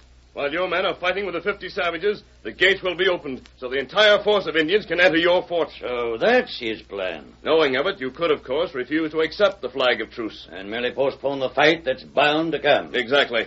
And stay here until we're starved out. Are you short of food? Yes. We thought Geronimo was planning to starve us out. That might be his next plan if this one fails. Thank you for the information. I'll use my judgment in regard to acting on it. That means you'll do one of two things. You'll acknowledge the flag of truce and let yourself and your garrison be wiped out. Or you'll postpone the end. Geronimo will have other plans. Perhaps you have a suggestion. That's why I came here. And why do you think I'll follow your suggestion? You come here masked. You don't reveal your identity. I have a plan which I think will end the war against Geronimo for all time. A plan? Yes. Will you listen to it? I'll listen. I won't agree to accept it, however. Captain Ruddy, you're a hard man to convince. I don't know how long you've been in the West or what messages your scouts have brought to you. I've been in the West for a long time. My scouts bring me news of what happens. Very well. Then look at these bullets. Bullets? Examine them. These are not lead. No, they're not lead, Captain Ruddy. Silver. This looks like silver. They're made of silver. Then you must be... I begin to understand. Suppose you outline your plan to me. Thank you, Captain Ruddy. Sit down. Sit down there and talk. Peterson. Yes, sir? Leave us here alone. Alone, sir? I said to leave us here alone. I'm going to listen to the plan of the Lone Ranger. The curtain falls on the first act of our Lone Ranger drama. Before the next exciting scenes, please permit us to pause for just a few moments.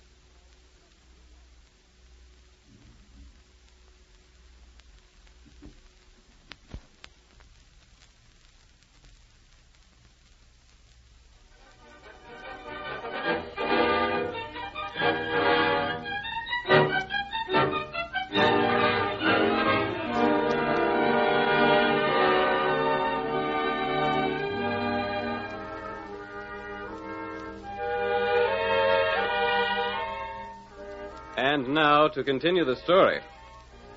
The Lone Ranger and Tonto learned of a plot by Geronimo and his savage followers to attack a garrison. the Lone Ranger went to Captain Ruddy, commander of Fort Custer, and persuaded him to listen to his plans. Our next scene takes us into the garrison, just outside the door of Captain Ruddy's quarters. Peterson, his aide, is there with Tonto. I wonder if there's any trouble in there. The captain and your friend have been talking a long time. Oh. What's the scheme to be, Indian? Tonto not know. Captain Ruddy's got a bad temper when he's riled up. I wonder if they're arguing. No. You don't think so, huh? No. Look here, Tonto. Huh? How do you think we could wipe out Geronimo for good? Maybe Captain fix him. I wish... Lieutenant. Yes, sir? Pass the word to have the bugler sound assembly. Assembly? Pass the word. Yes, sir. Right away, sir. Pass the word to sound assembly. Have the bugler sound assembly. What about the masked man? Lieutenant. Lieutenant. Yes, sir. Hey, full equipment. Have the orderly bring up my horse. Yes, sir. What about that masked man? All right, boys, come on now. Line up, boys. Come on, you guys. Get line up. Get your horse.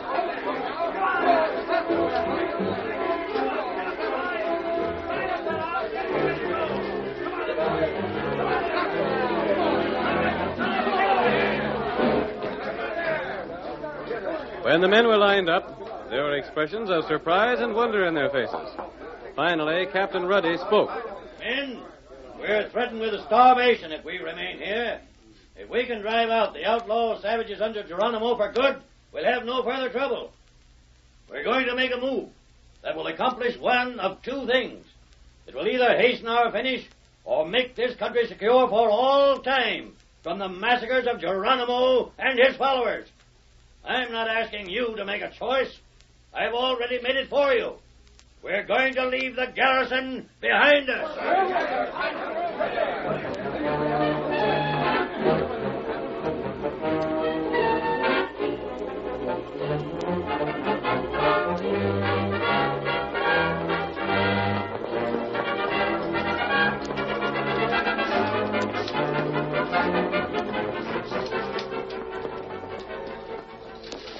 Ready, Captain. Yes, I'll lead them out.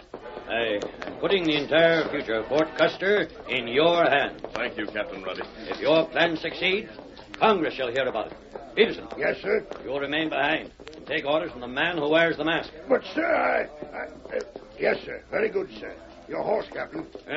Now, my friend, may heaven guide you. Forward, hey!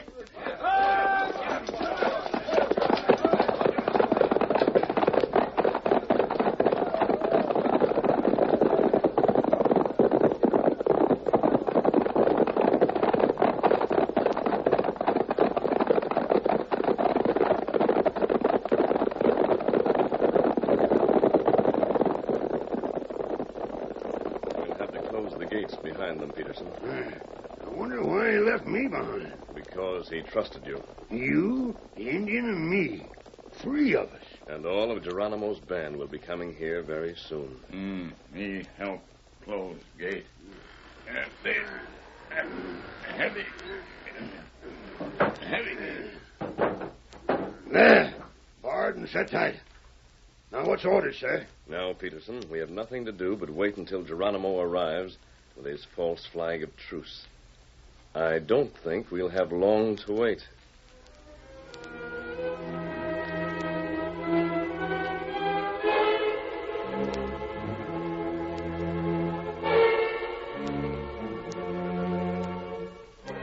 In due time, the Indians rode into view at the top of a rise a short distance away and approached the fort. 210 of them, with blankets draped from their shoulders, reined in their Mustangs, while Geronimo himself rode a few paces forward, carrying the flag of truce. Captain! Captain! Your red brother would speak of peace. Answer him, Peterson. Do you think he sees me? Yes. He's looking right at you. What do you want? It is Geronimo who comes. What do you want? I come talk of peace. Who are those men with you? They come unarmed. You guarantee they don't carry weapons? I give word. Open gate. We come make terms. Shall I tell him to come in? Yes. We'll open the gates. Come in single file. Leave your horses outside. We obey command. There. I reckon the next few minutes we'll see things happen. Yes. Now to get that gate open. Tonto, helping you. That way. Now we get... Yeah. Not too wide, Tonto. Just enough for one man at a time to step through. I told you what to say, Peterson. Yep, I understand. I'll do my best. I'll keep in the background where they won't see me at first. There they come. Come in single file, Geronimo. You first. The others right behind you. We're going to let you in one at a time, understand? I come. Flag of truce. That's all right. Just step right inside here. All right, close Now, again. this trick. The rest of your men will be admitted just as soon as we've looked beneath that blanket you're wearing. Me come, flag of truce. Touch him. Oh, here. Here, knife. You. All right, Geronimo. You violated the flag of truce by coming here armed. We took the right to search you. You not trust We don't Geronimo. trust you at all. All right, Tonto. Let the next man in. You come. Look beneath this Indian's blanket. I've got him. Here's a knife. All right, Redskin. Get over there beside Geronimo. I'm holding a gun on you. Not a word of warning from you, Geronimo. At the first outcry, you'll die. Now let the rest of the men in one by one. We'll find weapons beneath every one of their blankets.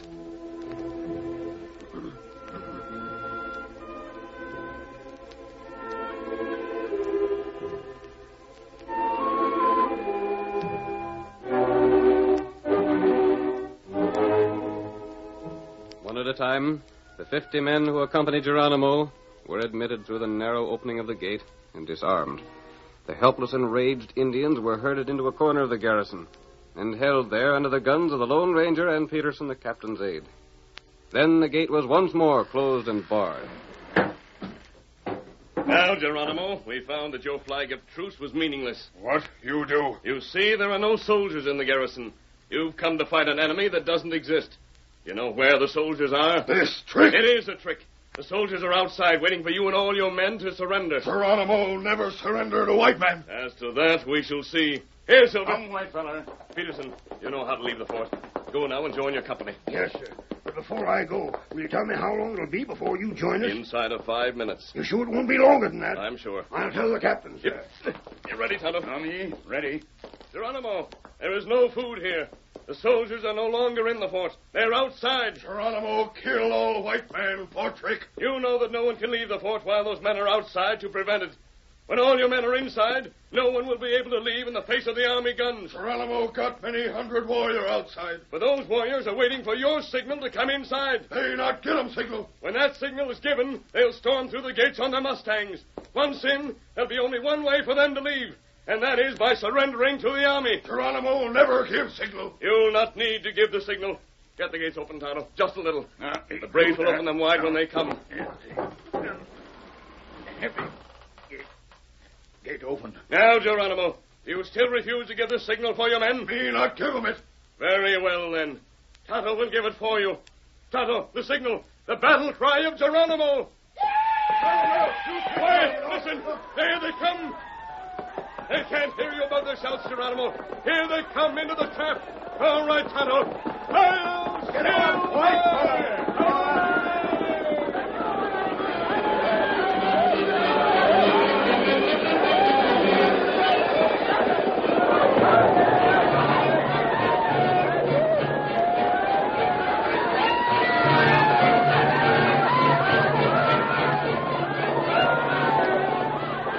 The Lone Ranger and Tonto rode out through the gates of the fort as the savages rushed toward it.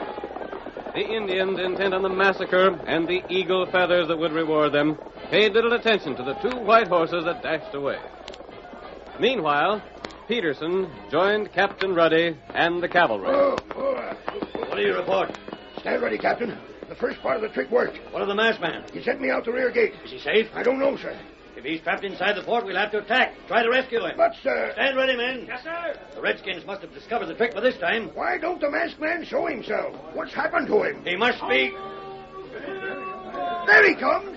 He's got away. Look at him riding down here. He's safe. He's away from the Indians. And there's the Indian with him. There's no sign of pursuit yet. Good for him. Oh, steady. Captain Ruddy, wheel those cannon around and hurry. Hear that, men? You give the orders. My men will obey. Is the cannon loaded? Yes, sir. Aim for the main gate of the garrison. Are all the savages inside? Yes. Send a detachment to guard the rear gate. Lieutenant Carter, take charge. Take the first and second troop with you. Keep those Indians inside the fort. Don't let them get out. Come on, men. This way. Hey, they're opening the gate. Look. Drop a shot beside the gate. Are you ready? Fire!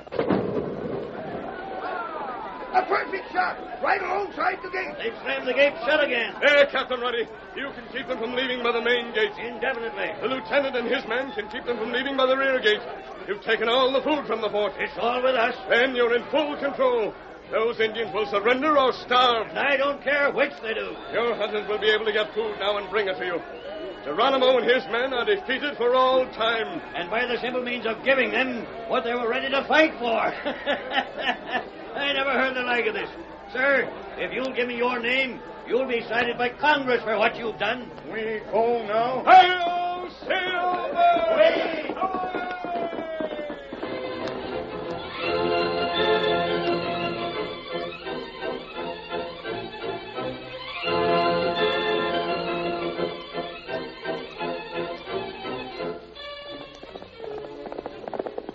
Come on, Silver! There's danger on the trail ahead!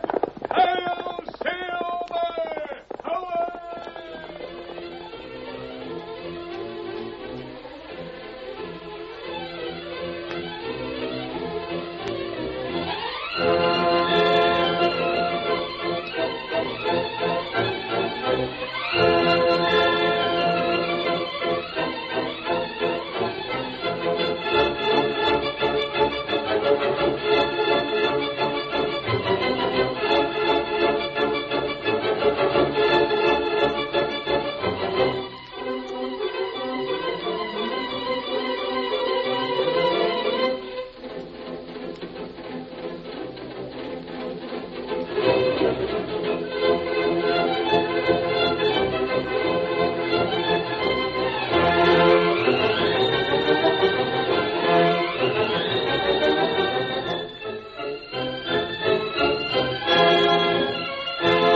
The story you have just heard is a copyrighted feature of the Lone Ranger Incorporated.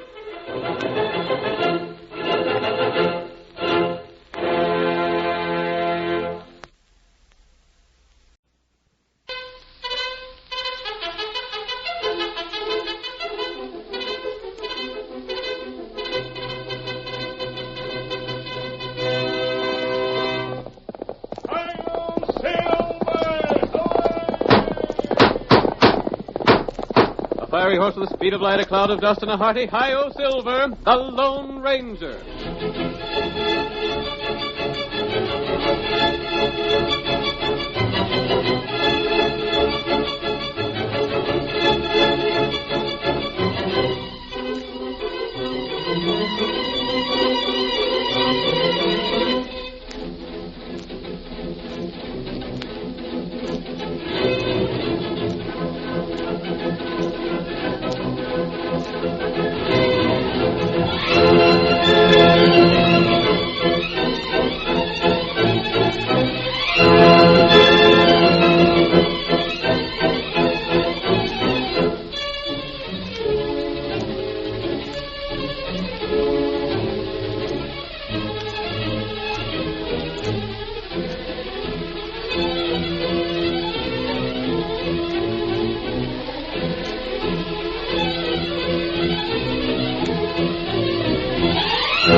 With his great horse Silver and his faithful Indian companion Tonto, the masked rider of the plains fought crime and criminals throughout the western United States.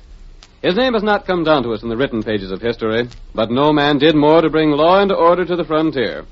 The cry of Hi-Yo Silver was the battle cry of justice. Now return with us down the trail of adventure to those thrilling days of yesteryear. From out of the past come the thundering hoofs of Silver. The Lone Ranger rides again. Come on, Silver! They're opening homestead land, the settlers! Tunnel's waiting for us!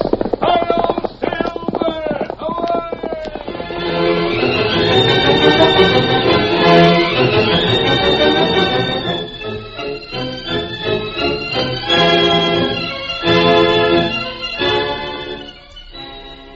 In the early days of the West, when land was to be had for the asking, farmers came from Ohio, Iowa, and Minnesota, and from the far eastern seaboard to the new country.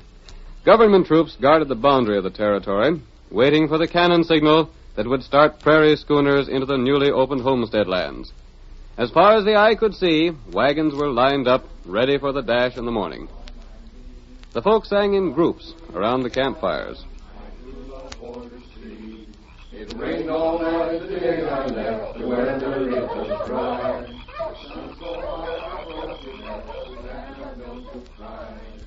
Inside their wagon, Aaron Stewart and his wife Mary are talking. Now, Aaron, don't you worry so about me. I'll be all right as soon as we get settled. Sure you will, honey. It's been a mighty hard trip overland, but it'll be worth it. Tom Granville and me have a place all picked out. We're going to race for it as soon as the cannon fires, and we'll go partners. Aaron, I wouldn't trust Tom Granville too far if I was you. Now, Mary. I know you think it's silly of me, but there's something about Tom Granville that I don't like. And that friend of his that he calls Skeets is even worse. You shouldn't say things like that, honey. Tom Granville's been right friendly with me. He's been friendly, but he's never yet done anything that he didn't get the best of it. Oh, shucks. Half your sickness is just from worry. Maybe so. I've been expecting to see him try some underhanded scheme ever since we left the East. And he hasn't, so that ought to prove he's on the level. I wish you hadn't told him about the place you located when you rode on ahead to look around. But I had to tell him. Shucks, I was out here long before the wagon started. That's why I went all the way back east again. Tom Granville will do you out of that land, Aaron, if you don't watch your steps. Don't say that, Tom. But it's so. He's had a grudge against you ever since I married you instead of him. Nonsense, honey. Well, don't you remember how I had to argue with him to get him to come out here with us? And that was because you wanted him to stake you to the cash to get here. I know where the best strip of land in the whole country is to be found. I know. Good water, good timber, right at the foot of the hill, and good grazing. It's prime. If you can get it. I'll get it all right. We got the best team of horses, the wagon all set to roll. But if someone else gets there first and files papers... They won't. You just wait and see. What if Tom Granville gets there first and decides that he'll claim it for his own? Shucks, there's plenty for two people there. Oh, I sure hope you're right, Aaron. That's all I can say. I hope you're right. Everything's going to be fine. Now, don't you worry, honey. You're just sort of let down from the long, hard trip. Hey there, Aaron. Oh, there. That's Tom now. You just stay right here and try and get some sleep, honey. I'll go see what he wants. Hey, Aaron. You in your wagon? I'm coming. Aaron, I want to talk to you. A little business. Sure. What's on your mind? It's about that money I loaned you. Oh, that. Oh, yeah. Step over here, Tom.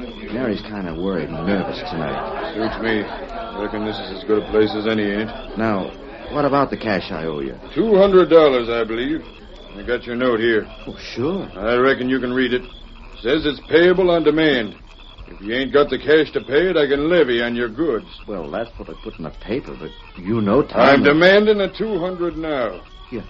You what? If you ain't the cash, I'll take your horses. But you can't do that, Tom. If you take them horses, how'll I get to the land we're going after? I don't know how you'll get there, but I reckon I'll make it all right. Did you tell him about it, Granville? Yes, Skeets, I told him. Skeets, he can't be... I told him he'd take his team instead of the cash if he didn't have the cash. Yep, that's fair enough. You ought to be glad to sell that team of horses for $200. But you can't do that, Granville. I located that land I told you about. It's me that found it. I'm the one that brought you out here. I don't reckon you'll have trouble finding another strip of land for yourself. You're doing me out of the land, Granville. You can't get away with it. No? I don't know why I can't. You planned this all the time. You mule-eared... Remember a few years back, Aaron, when you done me out of the girl I loved? I didn't. She chose me instead of you, that's all. It wasn't my fault. Save your wind, Aaron. But Mary's sick. You know she's sick. What'll I do if everyone goes and leaves me stranded here? She's your wife and your worry, not mine. Oh, look here, Granville. I'll tell you what I'll do. You go ahead, take the land. Take it for yourself. Just leave my horses here. I'll find some other land. You better find some way to head back east where you come from, Aaron. That's the place for you. But I can't even get back there if you don't leave me horses. That's too bad. I reckon them's the horses pegged down over yonder, Skeets. Go take them and lead them over next to ours. Yeah, all right. Too bad we gotta do this. But it's all legal. Here's your paper, Aaron. I'm marking it paid in full. And now you don't owe me nothing. Granville, listen, wait. Skeets, you can't do this. Get up there. Get along there. Wait a minute. You can't leave me stranded here. You can't do it. You know Mary's sick. You can't leave with no horses or anything.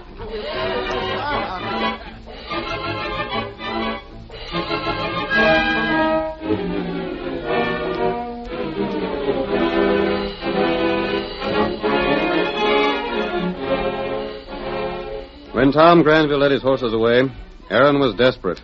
Leaving his own wagon, he went from one family to another, asking, begging, beseeching that they help him. But you got 4 horses. You can let me take a couple. Sorry, Aaron. I need all 4 of mine. Just let me take one. Just one.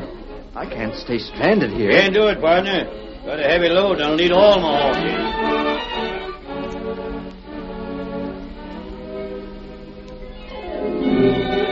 Gotta help me. My wife is sick. Can't do it. We'll be spread out so far we'll never see you again. But I'll give you my word. I'll return the horse. I can't move from here without some sort of horse. Sorry, Aaron. But starting with the cannon in the morning, it's every man for himself. We ain't a wagon train no more. We're all racing against one another to find a place to settle on.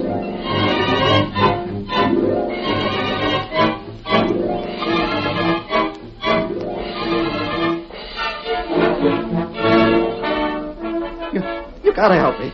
You gotta do it for my wife's sake. I tell you, she's sick. My husband died on the way over, Aaron. But we gotta get horses. Sorry, Aaron. Ain't got none to spare. Clem, you can help me. Let me hitch my wagon on the back of yours. You've got oxen. They can pull 2 wagons. Sorry, Aaron. Then take my wife on your wagon. Take her with you and leave me here. My wagon's heavy enough as it is, Aaron. Sorry. I've got to have help. Sorry, Aaron. Well, we'll be stranded. I'm sorry, Aaron. Please. Sorry, Aaron. We got all that you our own stuff. Sorry, Aaron. Help me, Aaron. Help me, Aaron.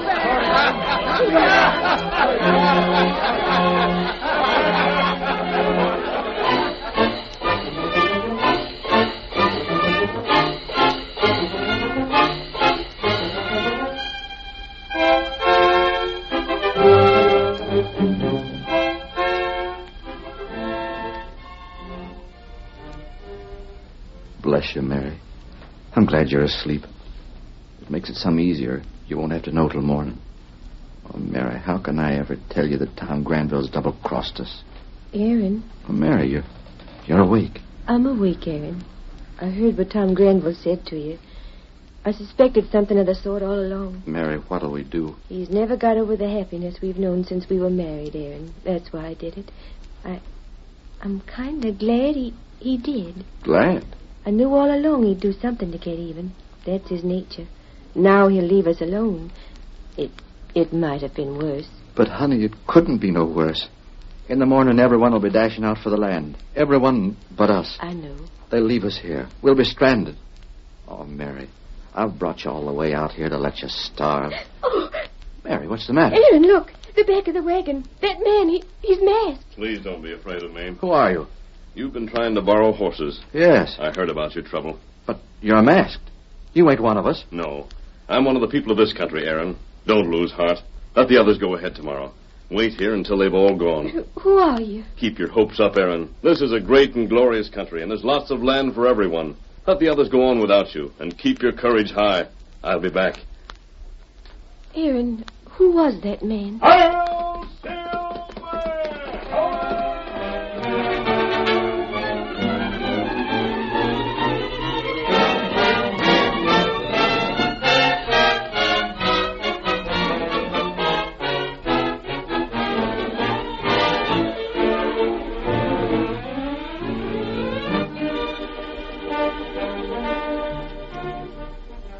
Early the next morning, an army bugle sounded a warning call, and pioneers, with their horses hitched, Families and luggage safely loaded, whips and reins in hand, awaited the cannon.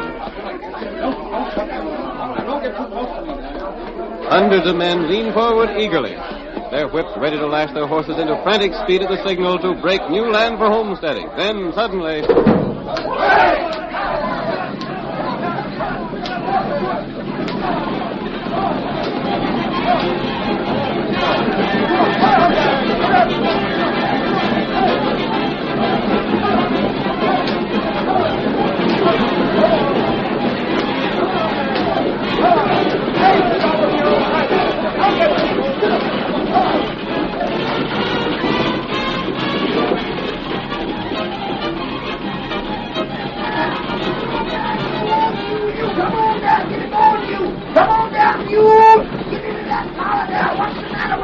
Move them legs, you old move you. What's the matter with you? Come on there, get it on there. Go on down, you move. Come on there. Get it down there, hurry up there. Get it on there, get it on there. What's the matter with you? Come on there, get it on there, get it on you, get it on, come on there, you fool.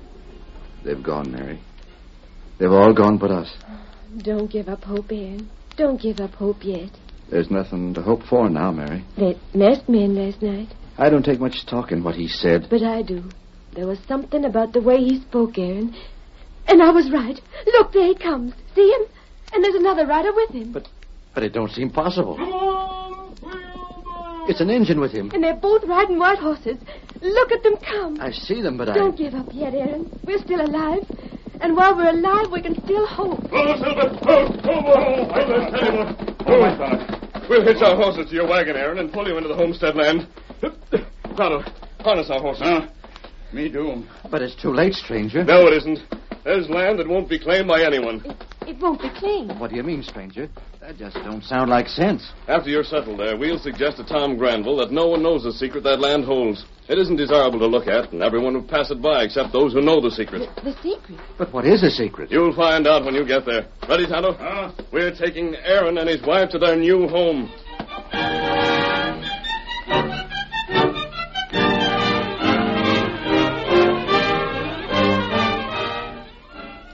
The curtain falls on the first act of our Lone Ranger drama. Before the next exciting scenes, please permit us to pause for just a few moments.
Aaron and his wife Mary were deprived of their horses on the eve of the dash into newly opened homestead lands. Tom Granville planned to claim for his own the land he and Aaron had agreed to hold jointly. After the wagons had left, the Lone Ranger and Tonto hitched their horses to Aaron's wagon and drew it to land that looked undesirable. It was a narrow strip at the foot of a hill.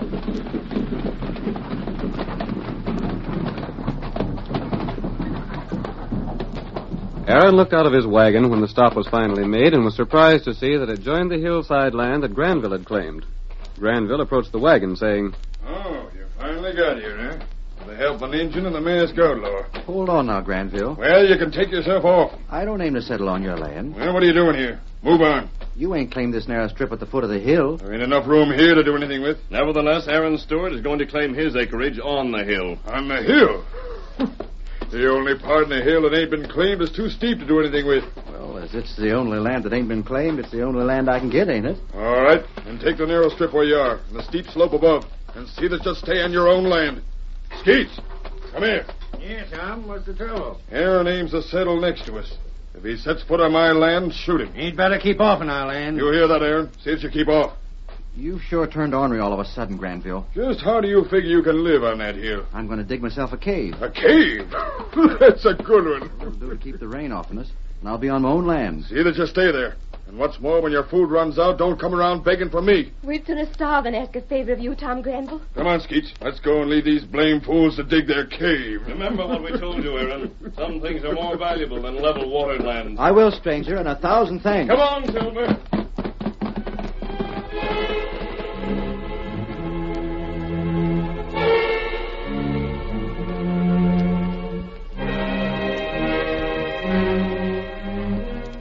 In the fortnight that followed, Aaron dug a cave in the hillside and made a shelter for himself and his wife. Meanwhile, Granville and his partner Skeets kept close watch on everything Aaron Stewart did. They saw him take a shovelful of earth from various parts of the hill, wash it, and then carefully examine the dirt that remained. Meanwhile, the Lone Ranger and Tonto camped nearby, and each evening Tonto reported Aaron Stewart's progress to the masked rider. Tonto, watch him close. Is Aaron doing what we told him? Him do plenty good. Digging dirt? Then washing it and digging more dirt? That's right. Tell me, Tonto, is the man who swindled him washing? Him watch all time. If ever a man deserved justice, it's Aaron Stewart. And if ever a man deserved punishment, it's Tom Granville. Maybe Aaron feller get even. I think tomorrow, Tonto, it'll be a good idea for you to take this dust and go to Granville's land while I ride for the government office at Pine Ridge. Tonto go. You know what you're to do? Tonto know.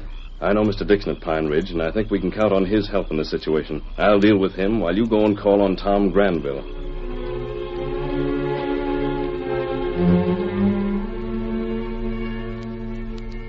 The next morning, when Granville and Skeets looked toward the foot of the hill, they saw Tonto industriously engaged in washing out dirt that he'd taken from their land. Quickly, the two made their way to him and watched him for a while. Say, you.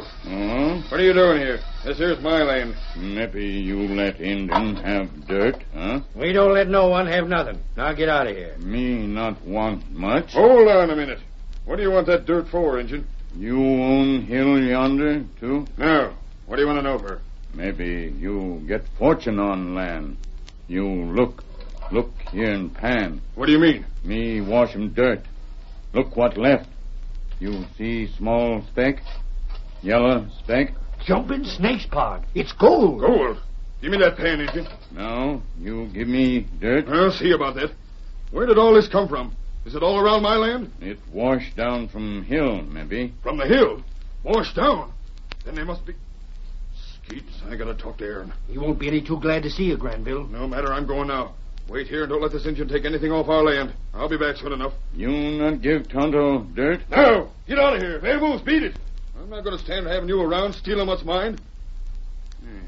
There's Mary over yonder now, Skeets. I'll be right back. Mary! Hey there! What do you want? Where's Aaron? I got to talk to him. He ain't here, and I don't want nothing to say to you. Get off on our land. But this is important. I got to speak to him. Well, you can. I told you he ain't here. Where'd he go? I don't know. Like as not to the government office. That's where he was heading for. The government office? Yep.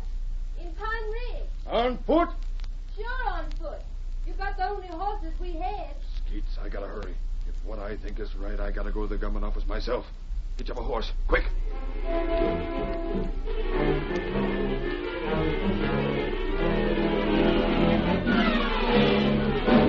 In the government office in Pine Ridge, the agent looked up from his desk and saw the Lone Ranger, his face disguised, framed in the doorway. Good morning, Dixon. You! Great Scott, man, I'm glad to see you. You won't be glad when I tell you what I came for. I'll close the door.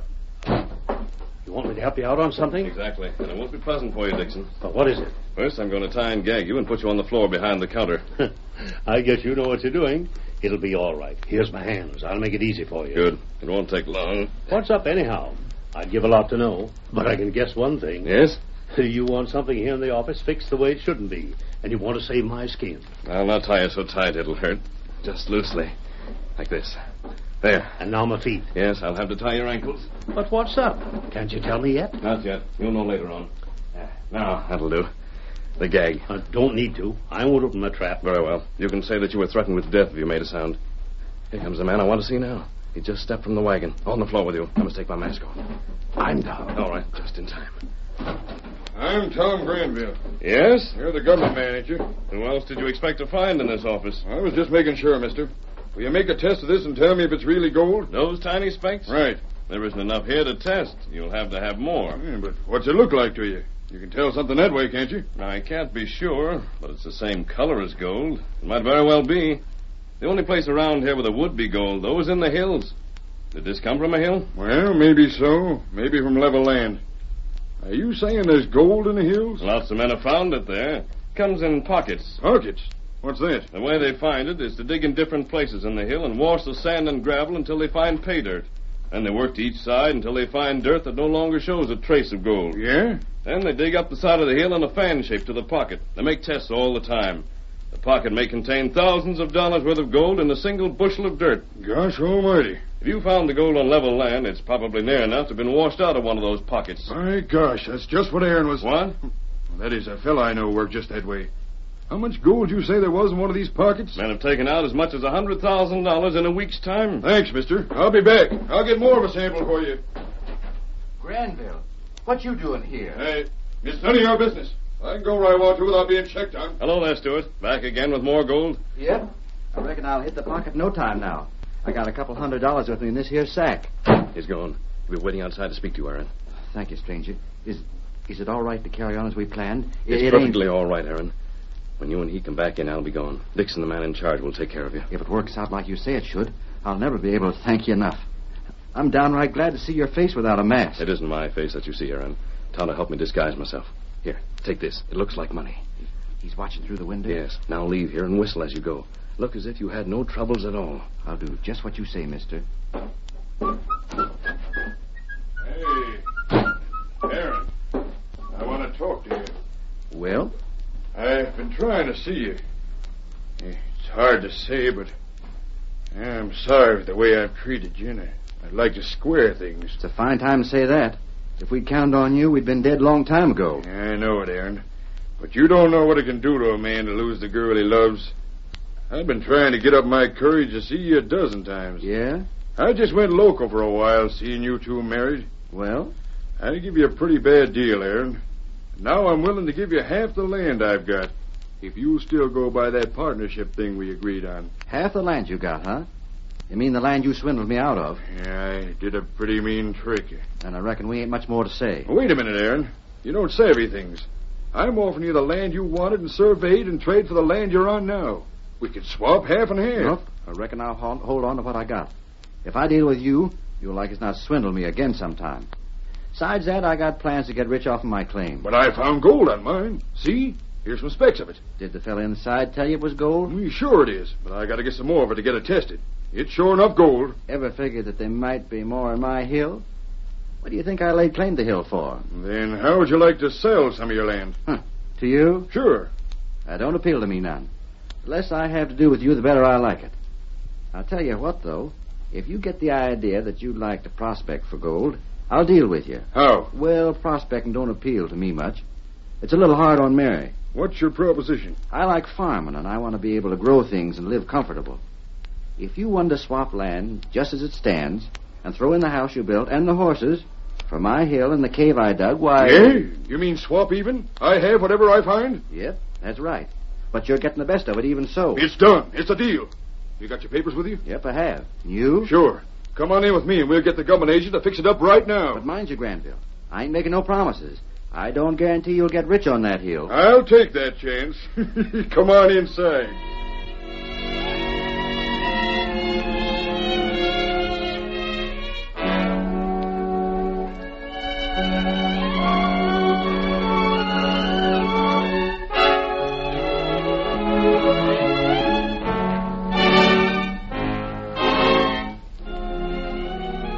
It was late afternoon when Aaron finally returned to Mary, and we find him laughing as Mary says, But, Aaron, what happened at the office? I wish you'd seen Granville's face when he learned that the real government man had been tied behind the counter. But he made the deal, Aaron. Yep, he made it, and then found there wasn't nothing but fool's gold in those sacks.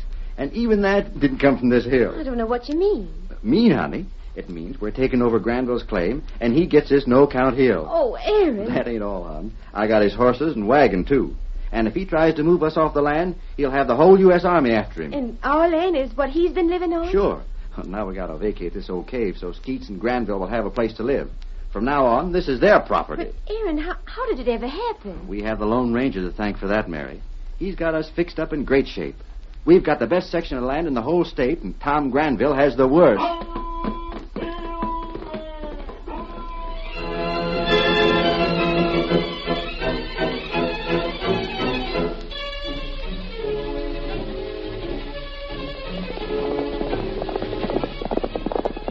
Come on, Silver, old boy. There's trouble in Big Bend. Tonto's waiting on the trail ahead. Hi-yo, Silver!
The story you have just heard is a copyrighted feature of the Lone Ranger Incorporated.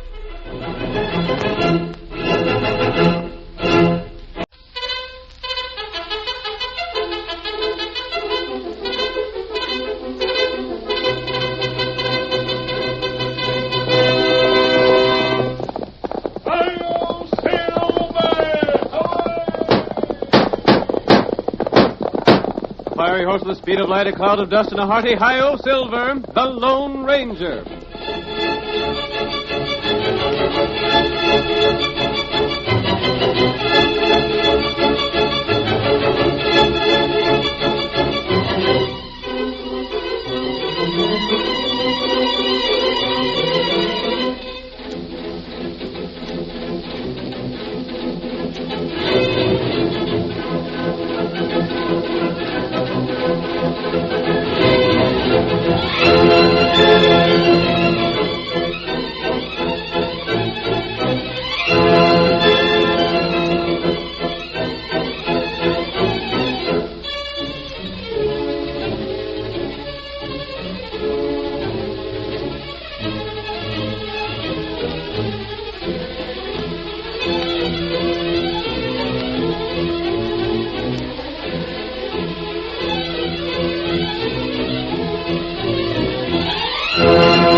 Whenever men gathered around frontier campfires, stories were told of the masked rider of the plains.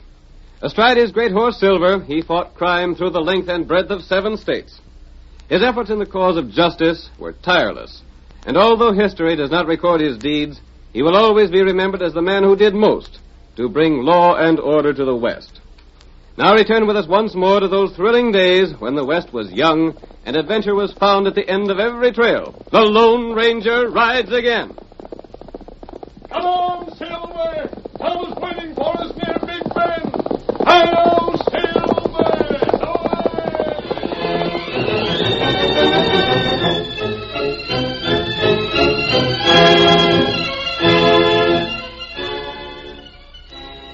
trouble threatened in the vicinity of Big Bend when an Eastern company, basing its claim on an old land grant, attempted to take over the homes and property of settlers in the disputed territory. As our first scene opens, we see the masked man and his faithful Indian companion Tonto approaching town on their way to the stagecoach station. We should be in town by the time the stage gets in from Kenwood, Tonto. I'm hoping the government representative will be on it. Plenty late. It was a good idea for the government to decide the argument between the settlers and the Eastern Company. But if they don't learn the decision soon, the settlers may sell out to Randolph. Who, Randolph? He's the agent of the syndicate, Tonto. He's shrewd and not too honest. He's been trying to buy out the settlers for a tenth of what their property is worth. That's plenty bad thing. He has most of the men convinced the government will decide against them. They're becoming discouraged and willing to sell for what they can get. Amos Drake is the leader of the landowners. If it weren't for him, most of the land would have been sold to the syndicate already. Why, fella from East, not come. I don't know what's delaying him. Word was received by Pony Express that the decision had been made, and a representative was being sent here to announce it. Why them do that? The government doesn't want the decision known until their man arrives. That's strange. No, whichever way the decision goes, there's apt to be trouble. It's wise to have a man from Washington here with authority to deal with it. There's the stagecoach station now, Tonto. There's plenty feller there. Everybody's hoping that the government man will come on today's stage. Who that big feller wear a black coat? That's Philip Randolph, the syndicate's man. And Amos Drake is standing beside him. We'll stay behind the station here, Tonto. They'll not see us here. Silver. White feller. I want to watch Randolph. I doubt that he'll be willing to settle the argument honestly. That's right. There comes the stage now. We'll soon know if the man from Washington is on it. There comes the stage. Old Sammy's sure getting speed out of them horses. Maybe he's bringing that color from the east. Yeah, we're all hoping for it. Hold on, Blackie. Hold on.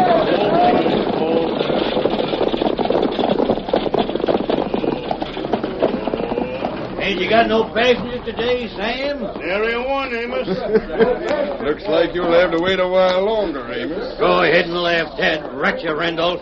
This just gives you that much more time to try to get folks to sell out for nothing. I won't argue with you. There's John Perry, manager of the stage line.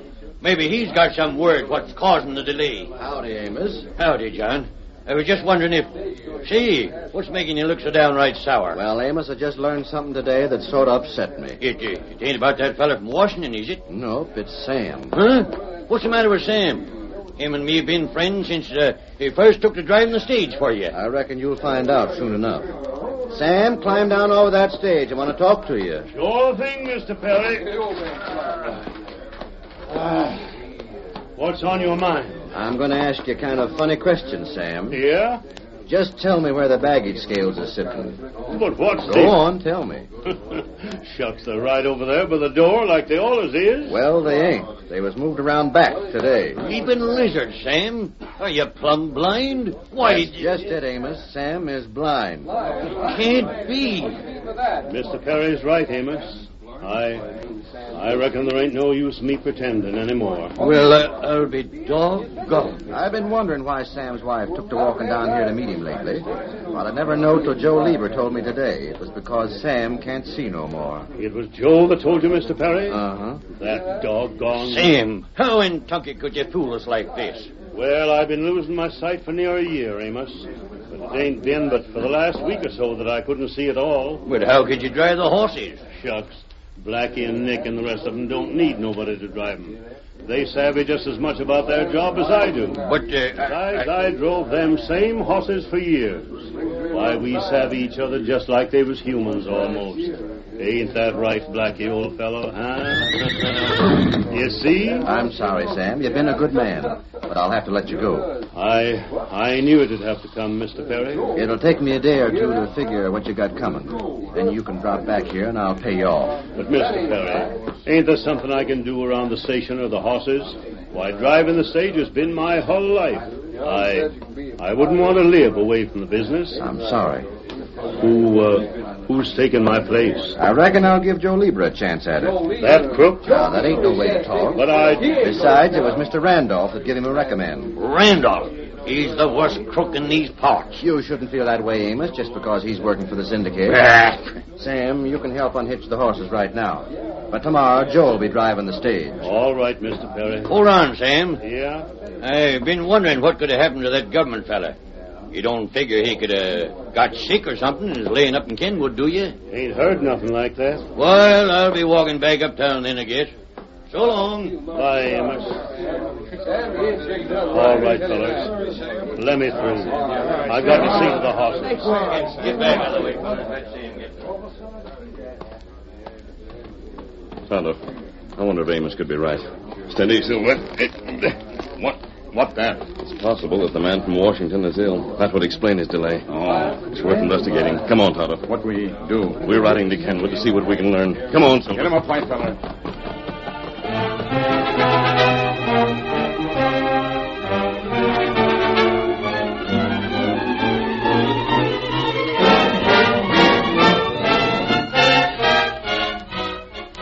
The following day, Joe Lieber drove the stage to the town of Kenwood. There he picked up a single passenger, a tall Easterner for the return trip to Big Bend. We see Joe now as he speaks to the guard while guiding the horses over the rough trail to town. Well, the fellow we got inside is a government hombre, all right, Pete. You sure of that? There can't be no doubt of it. Randolph told me just what he looked like. How'd Randolph find out about it? The same way he found out the government decided against his company. Yeah? Yeah, this here Eastern Senegal is a powerful smart outfit. They had fellas in Washington spying for them. Uh-huh. What do you figure? Just a second. This is where we're leaving the trail now. Easy there, you critters. Blast you.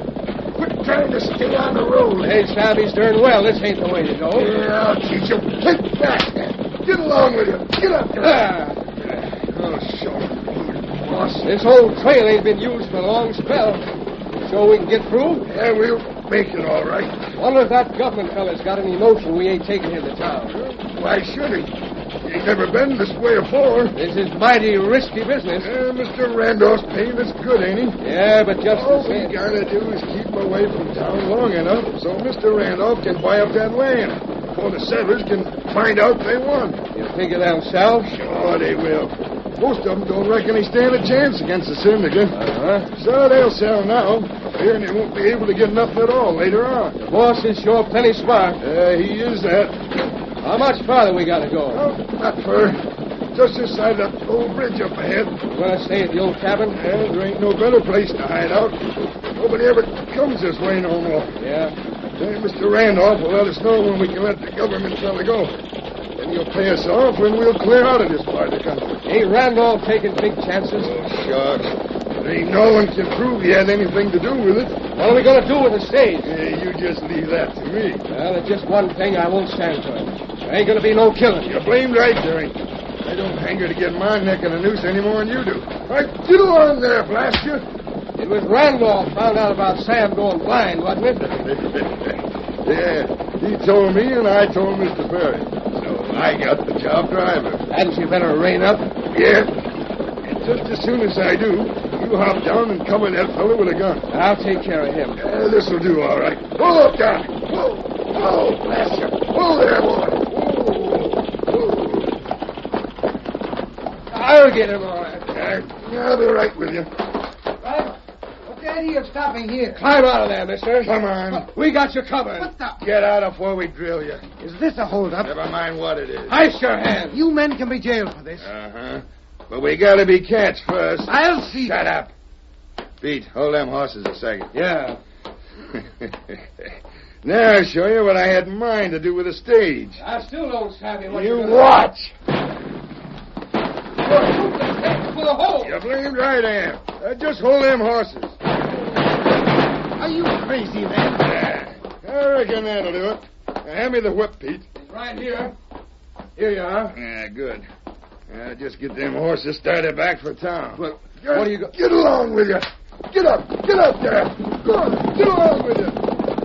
Oh, what blazes did you do that for, Joe? The horses will head right for Big Bend. Yeah, but what good will... And when they get there, everybody will figure we was held up and shot. But all the time we'll be right over there in the cabin. And this fella here is staying right with us.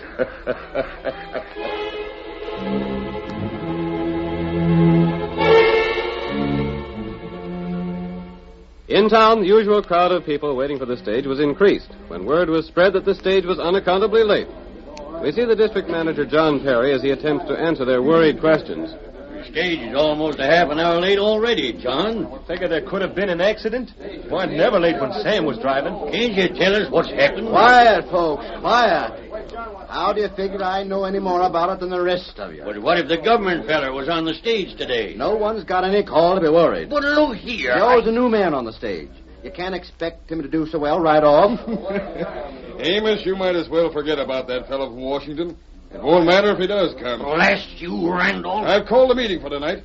Everybody who wants to sail while they have the chance will be there. Ain't got no right to do that. There's nothing to stop me. There's the stage. I don't see no driver. What's happened to Joe? My golly. Them horses are coming in with themselves. There's been trouble. Grab them horses. Stop. I'll get them. Oh, there.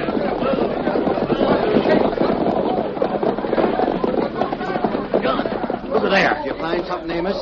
Then a hold-up. There's bullet holes in the stage. Maybe Joe and Peter are killed. I wonder if the government feller was along. I don't know, but something's got to be done. Somebody get the sheriff. We got to figure this thing out.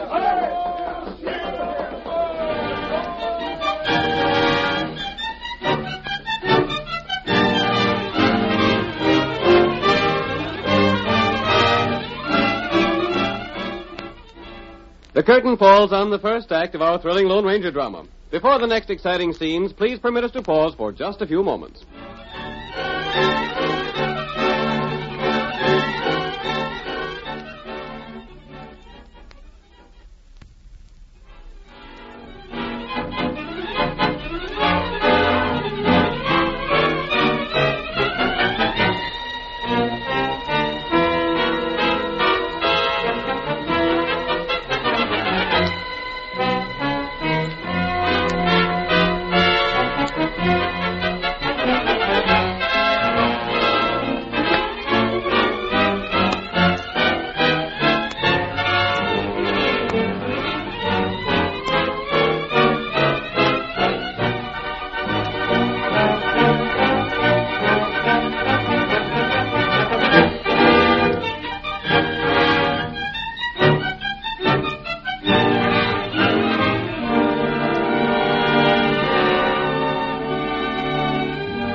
Now to continue our story.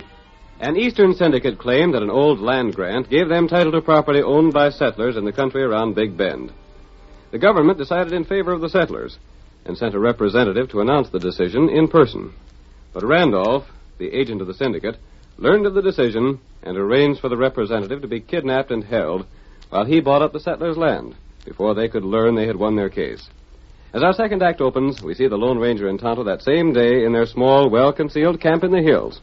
Tonto, I saw the stage when it arrived in town. It was empty, and there were bullet holes in it. It might be that those shots were just fired as a warning to make the stage stop. Maybe that's right. But what I can't understand is why outlaws would have held up the stage. It not have cash. It held nothing of value.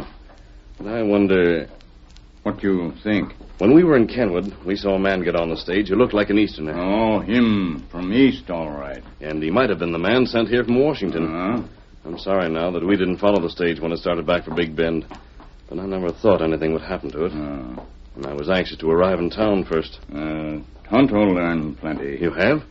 Fellow named Joe worked for Randolph long time past. Joe Lieber once worked for Randolph? That right. That's something I never knew before. Joe, plenty bad feller. Him gunman. And Joe was driving the stage today. Here, Silver. What you do? We're riding to town, Kimosabe. You're white feller. We've got to find out what's happened to the passenger on the stage. Yep. That's right. Randolph has called a meeting of the settlers for tonight. He's in a hurry to buy their land. Tonto know that. Most of them will sell. And if the government man isn't found, it may be that they're selling land they could keep. But I have a plan we'll try. What that? We're going to call on old Sam Lennox. Come on, Get Silver. him up, white feller.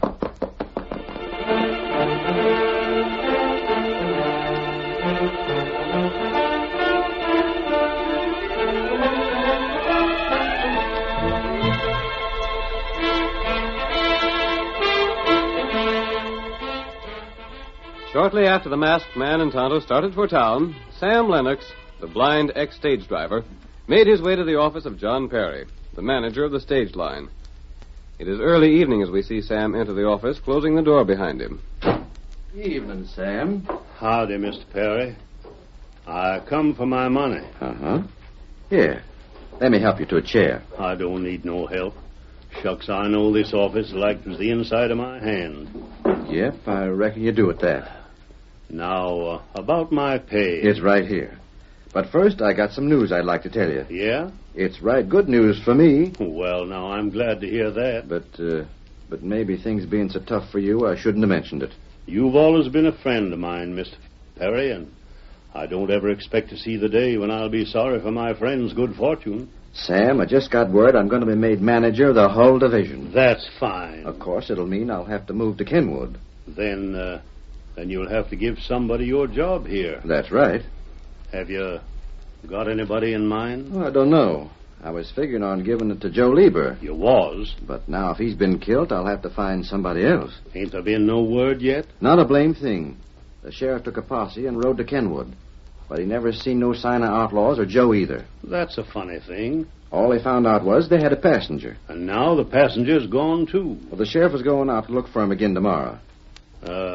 Mr. Perry. Yeah? You wouldn't give me that job you were speaking of, would you? Now, Sam, you know as much as I'd like to, it couldn't be done. Maybe I couldn't drive the stage no more, but I wouldn't have to be able to see to do the work here in the office. I'm sorry, Sam. There isn't a chance of it. Well, I just figured wouldn't do no harm to ask. Something else will turn up for you, Sam. I reckon.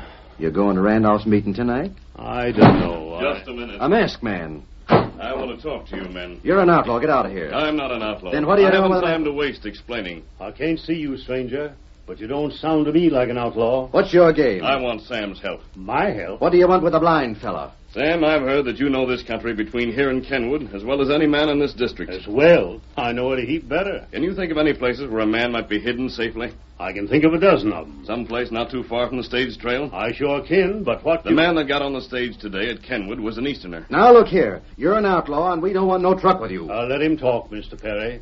I got a notion he's got something important in mind. And it's possible that the passenger was the man you've been expecting from Washington. By golly, he might have been. I've learned from Tonto that Joe Lieber once worked for Randolph. Who told him that? Say, I'd heard something like that myself. Joe might still be working for him. How do you mean? Randolph seems to be in a big hurry to buy the settler's land. Well, he'll likely get most of it tonight. Perhaps Joe wasn't shot. Perhaps he's holding his passenger a prisoner. How do you know that? I don't know it, but I want to find out. But Will you help me? I'll sure do anything I can. You'll have to drive the stage. Hold on there. Sam can't do that. That's for Sam to say. Mr. Perry, I could have drove that stage for years with my eyes tight closed. I reckon being blind ain't no different. I want you to lead Tonto and me to all the good hideouts you know close to the stage trail. I can do just that. With them horses, I could go anywhere. Well, I say you ain't gonna do it. Now listen, Mr. Perry. The stage is company property, and I can't take no chances letting a blind fellow wreck it. It's more important for the settlers to save their land. You can't have the stage. Sam, will you take a chance? Will you drive the stage anyhow? You figure we can prove Joe Lieber a crook? I believe we can. Then I'm with you, stranger. Good. I was sure you'd agree. The stage is outside. It ain't. The horses are in the stable. Tonto hitched up the horses, and the stage is ready to go. And so am I. Come on. Hey, wait. I'll have the law on both of you. Wait, I say. Come back here. We'll have to risk that, Perry. Sam, come back here. You've gone loco. Maybe I have, Mr. Perry, but I'm sure enjoying it. Get started, Sam. Tonto and I will ride with you. Lester, you'll pay for this. Get up there, Blackie, old fellow. Get up there, Nicky. Get along. Come on, Sylvie.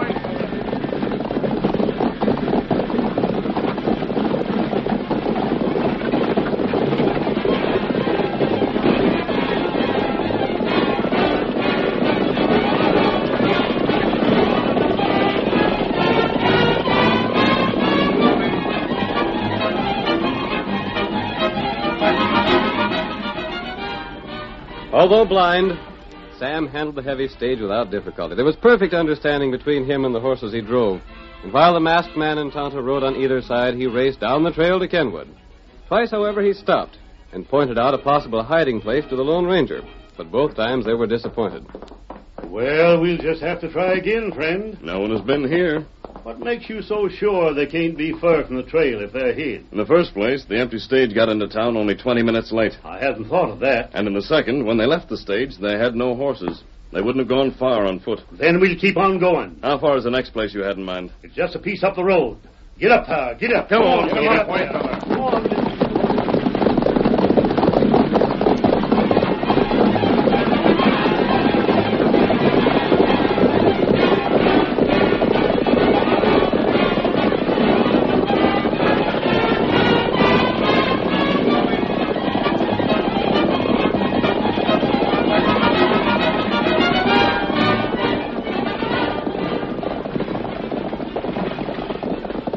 Hold that, Blackie. Hold it.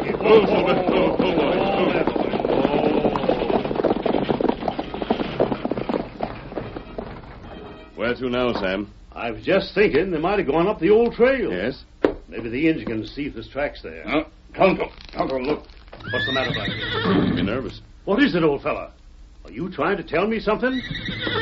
Doggone, he sure is trying. Me find him track. You did? It go that way. Down the old trail. Maybe this is it, but we haven't a minute to spare. Randall's meeting should be almost ready to start. Get up there. Come on, Get him up, white fella. fella. Get up there. Come on, Blackie.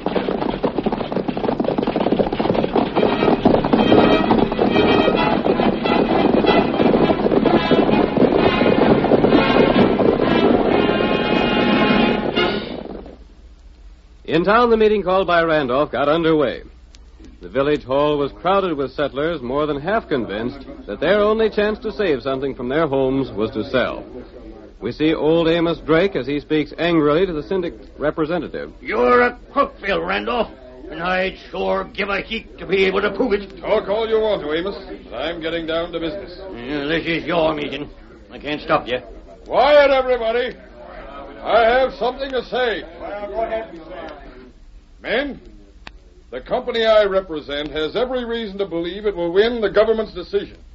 But we wish to act fairly. And the sooner we get possession of the property, the more value it will have for us.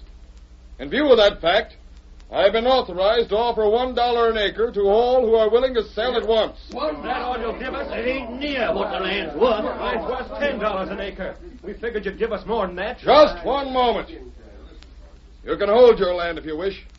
But I warn you that you receive not one red penny from us when the government hands down its decision. Remember that $1 an acre is better than nothing at all. This offer won't be made again.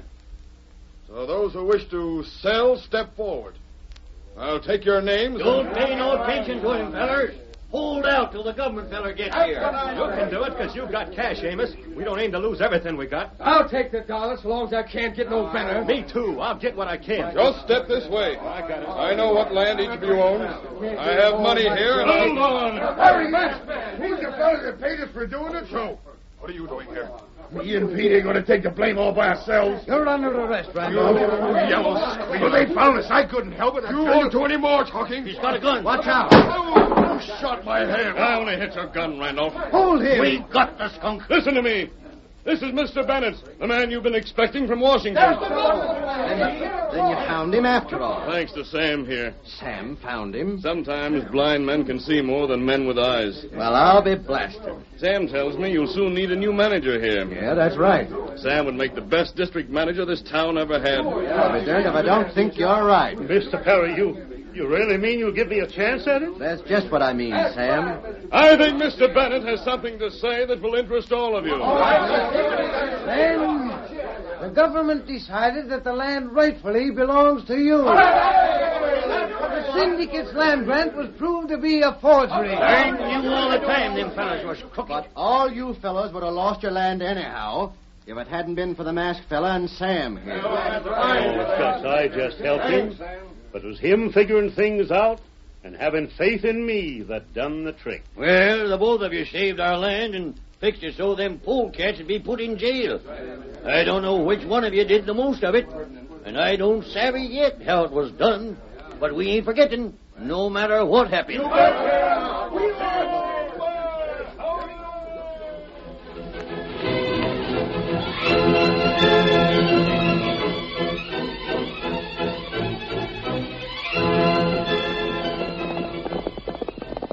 Come on, Silver, old fellow. Tonto has located Jack Wesley. We've got to hurry. Hi-yo, Silver! Away!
The story you have just heard is a copyrighted feature of the Lone Ranger Incorporated.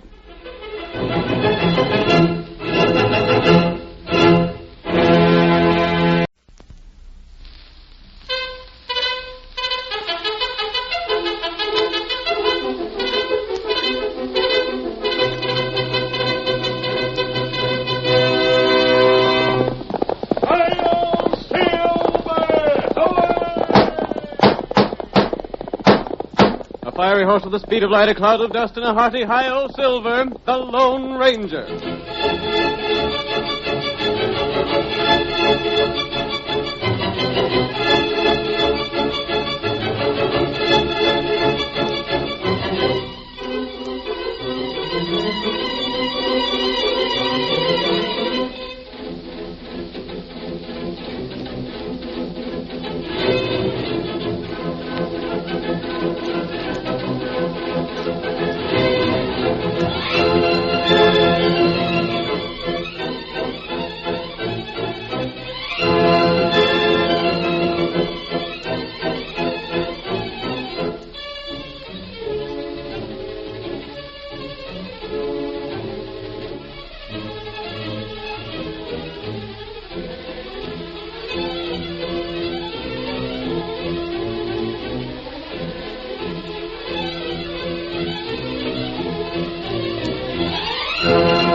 Although his name is not to be found in the written pages of history, the adventures of the masked rider of the plains have come down to us through the generations. With his great horse Silver and his faithful Indian companion Tonto, he fought crime and criminals throughout the western United States. No man did more to bring law and order to a lawless frontier. Now return with us once more to those thrilling days when the West was young. The Lone Ranger rides again. Come on, Silver! We're heading for the hills! Tonto's waiting there! Hi-yo, Silver!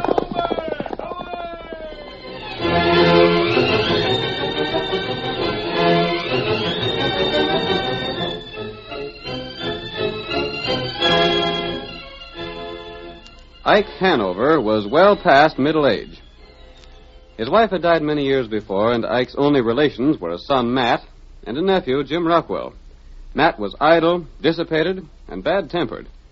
And on those occasions when Ike tried to persuade him to mend his ways and pointed out Jim Rockwell as a good example, Matt lost control of his temper completely. As our story opens, we find him arguing with his father. All the time holding Jim up to me like a tin god, I'm sick of it. Hold on there, Matt. I wasn't holding Jim up to you. Just the same thing, ain't it? When you're telling me to get out and work the way he's doing. I wouldn't be telling you to if you'd get something worthwhile to do your own self. I suppose he's doing something worthwhile, wasting his time digging all over the state, hoping to strike it rich somewhere. Well, even if he don't find no claim worth staking, he ain't sitting around all day smoking and gambling and drinking half the night. Pack of gambling I can do with the cash I get. There's lots of cash for you, Matt. All the cash in the world if you'd get out and hustle for it instead of loafing around. I'm satisfied. And any time you want me to get out of this old shack, you just say so. Son, I don't want you to leave me.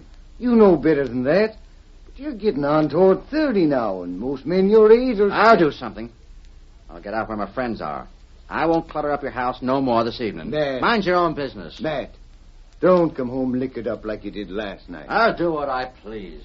I don't know what I ever done to have my own son treat me like what Matt does. Hi. Jim, by the shade of the cactus, I'm sure glad to see you, boy. Come in. Say, what's the matter with Matt? He wouldn't even say hello. Never mind. Did you just get in town? Just this minute. I come here direct. This is your home, Jim, any time you want it. What are you doing back here so soon? I figured you'd be going another 2 or 3 months anyhow. Nope. I got news for you. What do you mean, Jim? I found it. You mean... Gold. I found a claim that's a corker. It's going to be worth thousands. Jim, you don't mean that. You really struck it? Look at this. Just a few samples, but it'll show you what the ore's like. Why, say, there's outcropping right on the surface. I'll bet it's the best strike yet. Gosh, Jim, you sure have got some good samples here. Better than any I've ever seen. Have you got the claim registered yet? Nope. Ain't that risky? No, it ain't. You see, I want to go back there and work it a little bit more, and then, well, make sure it's just the same under the surface as on the top. Then I'll register it. You're smart, Jim. You sure are. What's Matt doing these days? Jim ain't worth the powder to blow him up. He ain't, huh? I don't know what to do with him. He's getting into trouble all the time. Drinking and gambling again? Yep. Sleeps till noon every day and then gets back at the cafe again every evening. It's about time he'd done something. I know it. Have you said anything to him yet? I talked myself hoarse. It don't do no good. I offered to start raising cows for him. I told him I'd start farming for him or stake him to a prospecting outfit. But he tells me to mind my own business. Good old-fashioned licking would do him a powerful lot of good. I wished he'd get it. Say, hold on, I have an idea. What's that? I'll take Matt back with me. I'll let him be a partner in my claim. And when he sees a chance to get a half share in a first-class gold mine just for working it... No, Jim, you couldn't do that. Why not? There ain't no call for you to give Matt half your claim. Oh, shucks, Uncle Ike. If he gives me a hand, we can work it just that much faster, don't you see? There's more than enough gold there for both of us. Well, I don't know. Besides, the trip will do him good. If he'll go. I'll fix that all right. Just let me tell him how rich he can be in a few months, and he'll jump at the chance to go.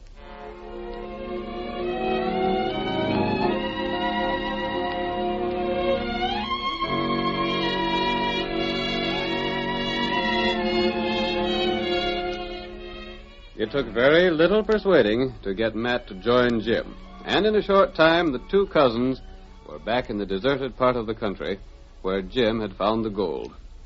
Unknown to them, their arrival was watched by an Indian. We find him now as he reports to his masked friend. The Lone Ranger is saying... You say they just came, Tonto? Them come dig gold. This morning? That's right. Them build shack at bottom hill. That isn't a very good place to put a shack. Look up at the top of the hill there. Oh, heap big rocks. And the shale on that hill doesn't make a very sound support for the rocks. If one of them comes down the hill, it's likely to crash right into that shack they're putting up. That's not all. What do you mean, Tonto?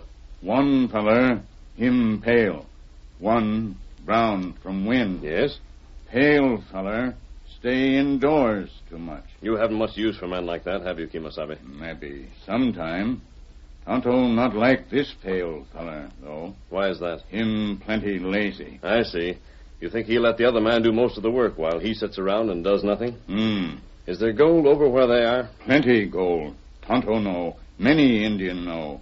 White man just find out. Indian leave gold in ground. Too much gold make trouble. I think, Tonto, it'll be a pretty good idea if we stay around here and watch the two men.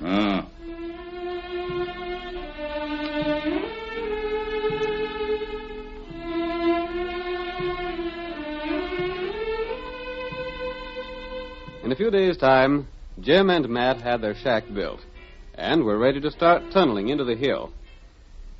When the last of their equipment had finally been stowed away one evening, Jim puffed contentedly on his pipe, while Matt nervously rolled cigarette after cigarette. This here place is downright comfortable when the oil lamp's burning and you got your pipe going good, ain't it, Matt? It'll do. Oh, what's the matter? Can't wait to get your hands on the pick and shovel and get after the fortune that's waiting for us, huh? The sooner the better. You'll have your chance, Matt, first thing tomorrow morning. Yeah. We'll have to clear away the loose shale first, then we can tunnel in. Why can't we just blast? Well, maybe we can save time by using some blasting powder, but we've got to do most of the work by hand. We could stake the claim now. That wouldn't be so smart, Matt. You see, we only claim so much land, and if we stake the claim now, there's no telling whether the vein will run off our land or not when we get down to it. I see. We're going about it in a level-headed way. You see that, don't you, Matt? Toss me a match. Here. Thanks. Seems to me you're smoking a heap of them cigarettes. What's it to you? Nothing at all. Then shut up about my smoking. Say, I hope you ain't been kidding me about this here claim. Kidding you? That's what I said, ain't it? What do you mean, Matt? If this claim don't prove out a blame good one, It'll be a pile of trouble. You've seen the samples yourself, Matt. I know it. But you might have fixed this up with the old man, you know. Just to get me up here away from my friends. And if you did, I'll see here, Matt. You won't do nothing. I've had enough of your ornery cussedness, and I don't think I'm going to stand for much more of it. Oh, you ain't. I've done 3/4 of the work on this shack, and maybe more. Well, it was your idea. We had to have a place to live in, and it was easier to do the work myself than to try and get you to help. Besides, I figured maybe you'd get used to work gradual, but I guess I was wrong. Well, what you aiming to do about it? Just this. From now on, you're going to work right along with me digging that tunnel. You're going to get half of what we find. And if you don't do the work, you won't get that half. All right. Shut up now, will you? One thing more. There's to be no liquor. Get that? You've only seen me take one drink since we come here. Yeah, because you couldn't find no more. And you're not going to find any more, understand? I hear you. If you're through preaching now, I'll turn in. Good night.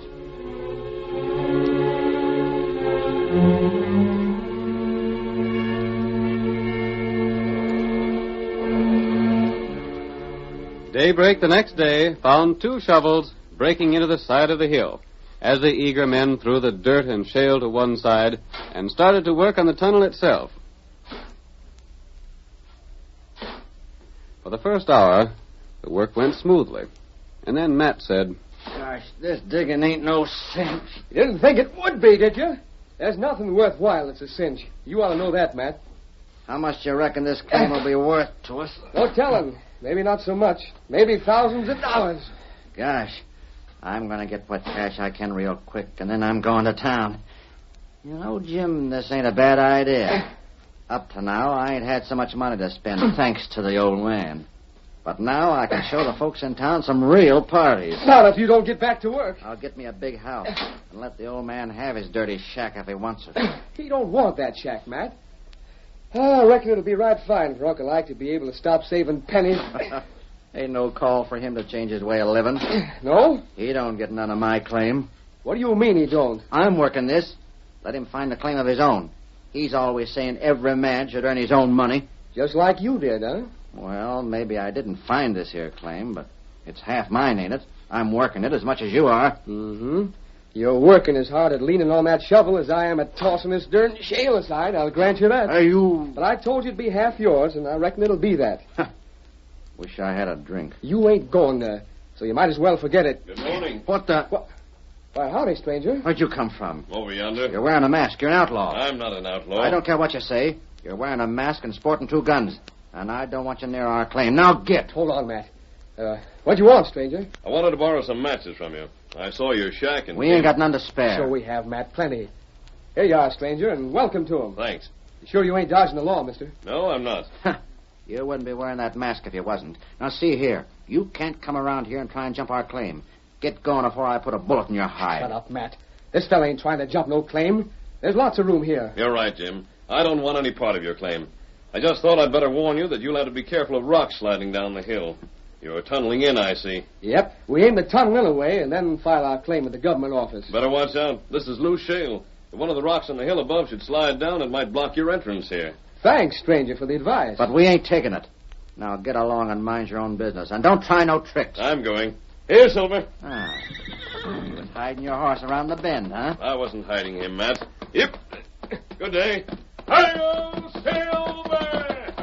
I'll get that outlaw. What'd you knock a gun up for? Because you ain't going to shoot a man in the back. Whatever he is, don't make no difference. What was the idea, anyway? He's an outlaw. We don't know that. Well, blast it.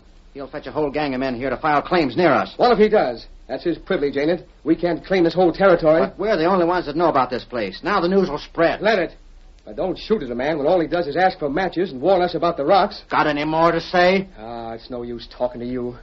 The next time you try a stunt like that, I'll take a hand at it myself with a 6-gun. Now I'll get to this tunnel again and dig. You can't boss me that way, Jim Rockwell. I'll boss you as long as you keep on showing you ain't capable of bossing yourself. But half of this claim is mine. I said dig. You'll regret this, Jim. Dig!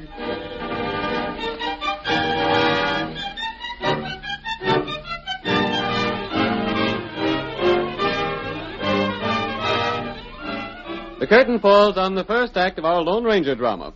Before the next exciting scenes, please permit us to pause for just a few moments.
And now to continue the story.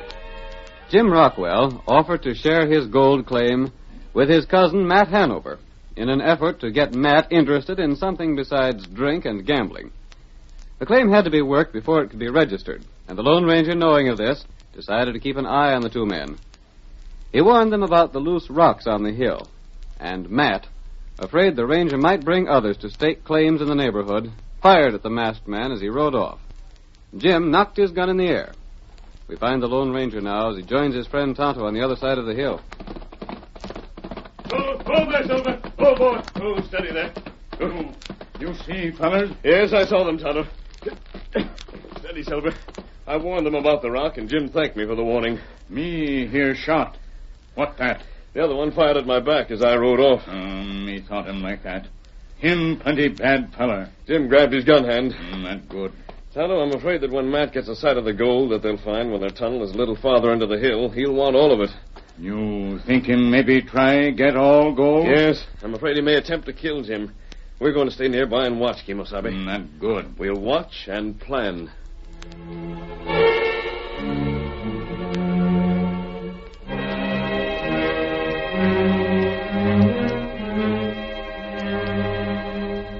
When Hard Rock was reached, Jim brought out the blasting powder, and for several days the sound of drilling carried through the hills with heavy blasts at regular intervals. Finally, when the depth of the tunnel had reached 20 feet, Jim straightened up excitedly. Matt, look at this. Is that the gold? The richest vein I ever seen. Matt, we're all set now. We're rich, Jim. Rich. We're both rich. We will be when we get this claim file and the gold dug. Then we got to get the claim file now. We can't take no chances. That's right. Here. I got it all made out. This is the right wording, ain't it? Huh? Say, when did you do this? I couldn't sleep the other night, so I made the paper out. You were sleeping. It's all right, ain't it? Yeah, looks to be. Oh, well, sign it then. You put your name on there first. Well, what of it? One of us has to be first. Reckon it don't make any special difference which one it is. I don't suppose the fact that I found the place first means anything to you. Why should it? I could have found it just as well as you if I'd been here first. All right, Matt, never mind. You're going to sign, ain't you? I reckon. But see here, how'd you know how to make out these papers? I ain't as dumb as you seem to think. It ain't so hard to learn to draw paper up like that. All right. You'll sign it? Yep, as soon as I get a pencil. Here's one. Good enough. Now then. A-I-M. Jim. There you are. I'll get over to the shack and get ready to head for town and file a claim. You going yourself? Sure, why not? You stay here and watch it to see no one jumps it. All right, Matt. But let me tell you this. When you get to town, you file the papers and get back here pronto, understand? Sure thing. Don't do no drinking and less talking. Just get back here as fast as you can. I'll start now. You're going to stay in the tunnel here? No use wasting time. I'll stay here and get the next blast ready. All right. There ain't no more powder here, though. Bring another can of it before you start for town. Get one from back of the shack. You ain't got none in here at all? Nary a bit of it. Then I'll fetch some.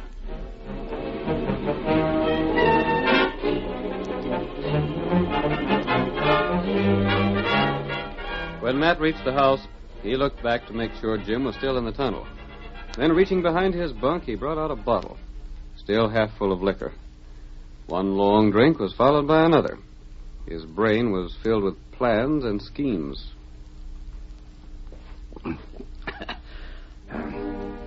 Thought I didn't know enough to make out a claim. He thinks he's the only one able to do anything. Smart hombre he is. Too bad I gotta split that gold with him. Don't even want a fella to take a swig of liquor. Well, he can't stop me from drinking. I got a right to do what I want. Gosh, I sure will spread my stuff when I get rich. Look out for the rocks. They might fall and seal the tunnel. Rocks fall? They're like to at that. Be right natural.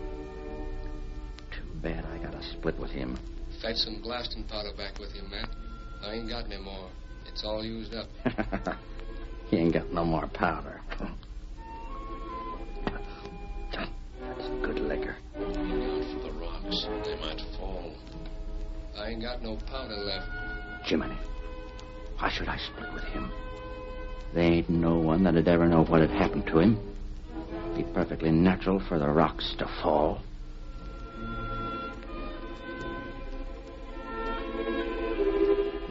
Matt sat on the edge of his bunk for some time, thinking, Hearing whispers around him, listening to the ideas that seemed like spoken suggestions to his liquor-soaked brain. From time to time, he looked toward the tunnel, making sure that Jim was still at work there. And then... Do it. No one will ever know. I'll get even with him for preaching at me. I'll show him all right. Yeah. One good swig left in the bottle, and that... There.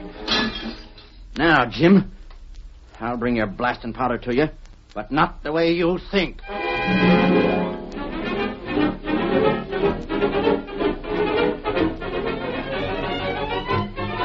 The Lone Ranger and Tonto watched the figure that staggered up the side of the hill with a keg of blasting powder. Matt avoided the tunnel and went up above, where the huge rocks were poised, ready to crash down and seal the entrance. Him get drunk. Liquor does things to men, Tonto. Brings out their worst instincts. It make good Injun bad. It make good pale-face bad. It make bad pale-face killer. Exactly, Tonto. Him fix some powder under rock. Yes. Rock fall over tunnel. We stop now. No, Tonto. Let him go ahead. Watch Matt and see what he does. We stopped him now. Perhaps Jim would forgive him. It would happen again some other time when we weren't around. Oh, that's right. He's lighting the fuse now and running. Rock's inside. Yes. Jim tap him. Why now? It'll take a lot of strength to move the rock away. More than Jim has. Maybe him blast from inside. He has no powder inside.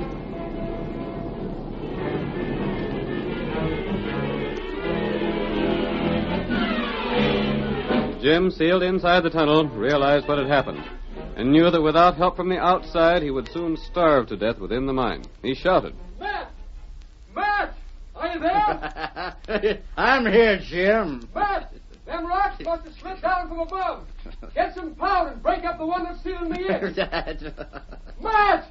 Can you hear me? Are you there? I hear you. You bet I hear you. Matt! Get powder! Drill! I'm doing what you told me. I'm heading to town to file a claim. I'm filing a claim for myself, see? You won't need to be cut in for half now. It's all mine now. All mine. Matt! You're crazy! Matt! So long, Jim. I'll be back in a week. Maybe 2, 3 weeks. I got some spending and drinking to do in town. I'll file a claim first, and then I'll celebrate. Matt! Matt!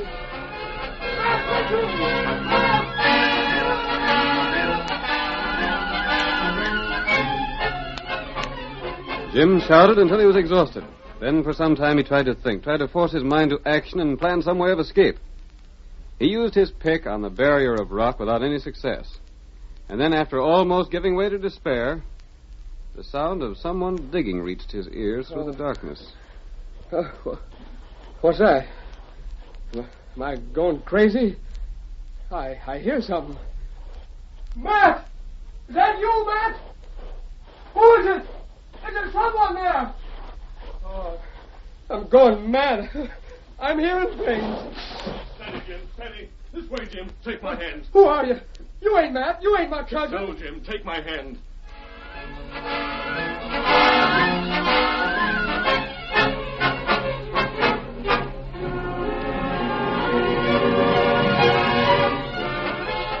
Leading Jim out through an opening in the side of the tunnel, the Lone Ranger paused to let the young man gather his scattered wits.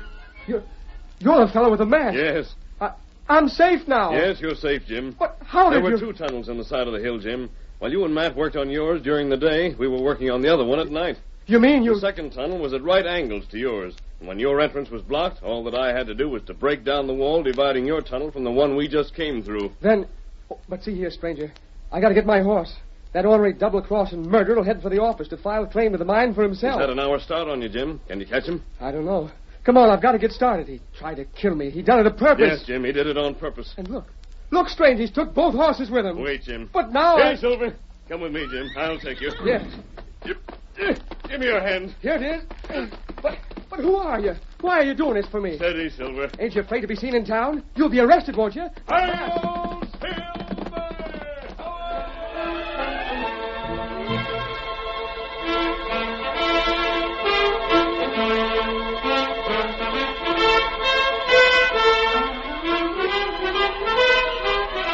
The great horse Silver, carrying his double burden, swept toward the town, the ground flying beneath his silver-shod hoofs. Some time later, we find Matt in the government office, about to register the claim. Well, there's the papers. I reckon they're made out all right. Yeah, seem to be. Your name Matt Hanover? Yep. You ain't old Ike Hanover's boy, are you? That's right, and I've struck it rich. Seems to me I hear that you and young Jim Rockwell started out together to work on a claim. Ain't he in on this, too? No, he ain't. I'm afraid he won't be in on anything anymore. Well, what do you mean by that?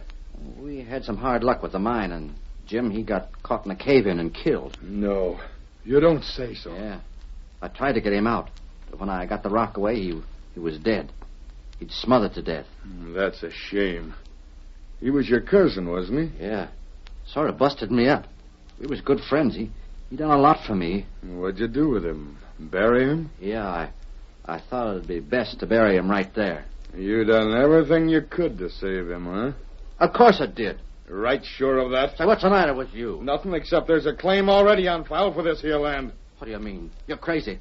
There couldn't be no other claim. He means that I got the claim filed. What? And I filled out the claim in your name and mine, like we agreed. You just lied yourself into jail, Matt, and there's witnesses aplenty. I reckon your pa can use your share of the claim. But Yep, Matt. Looks like what you told me is evidence enough that Jim's story is true. That means you're going to jail. You see, I ain't the government man at all. I happen to be the sheriff.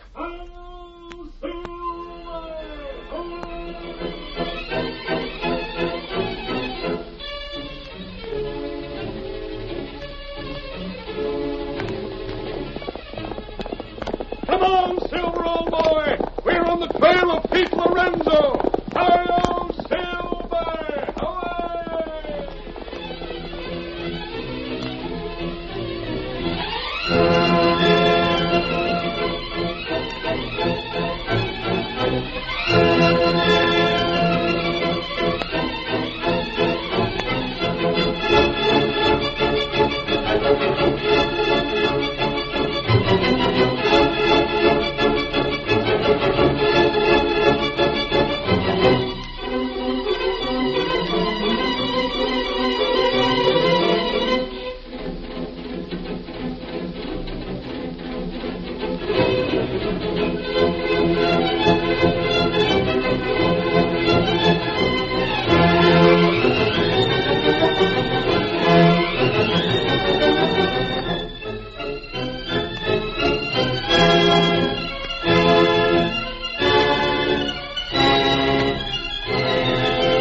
The story you have just heard is a copyrighted feature of the Lone Ranger Incorporated.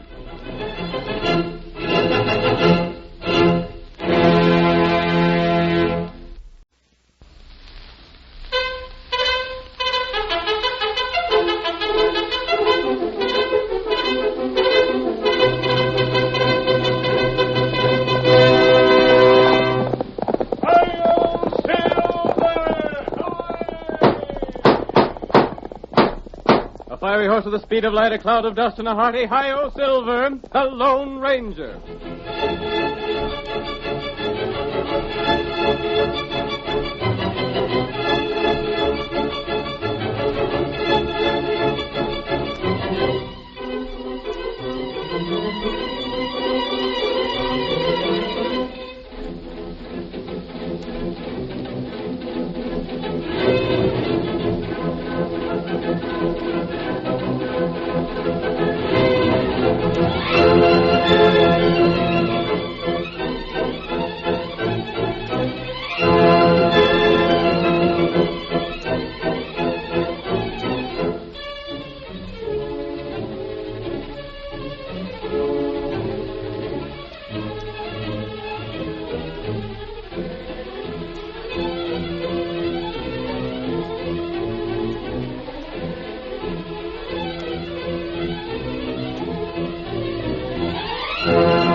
In the early days of the western United States, no man did more to bring law and order to the frontier than the masked rider of the plains.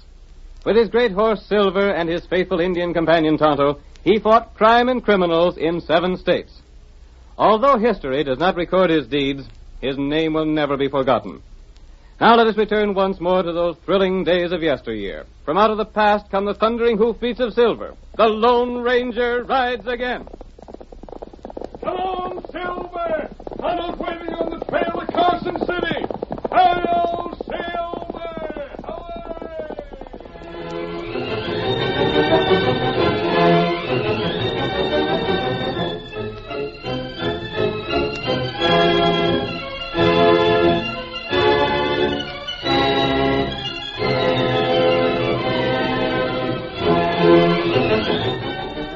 When gold was discovered near Carson City, the town boomed into prosperity.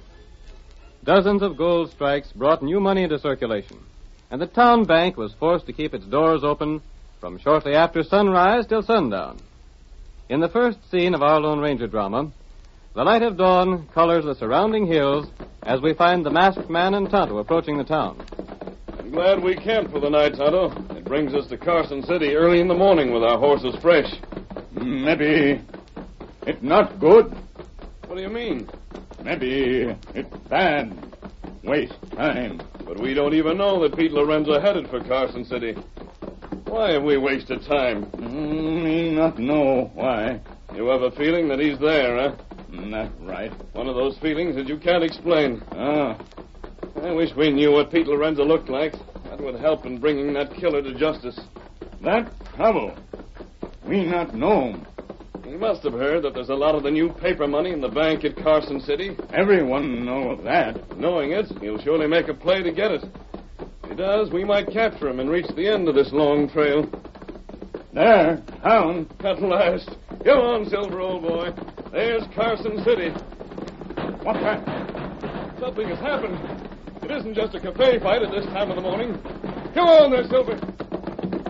Tonto, there's a crowd of people running toward the bank. Tonto, see him. We'll stay on the fringe of the crowd until we find out what's happened. I'll have to depend on the disguise on my face and take off the mask. That's right. Get him up, white feller. Come on, Silver!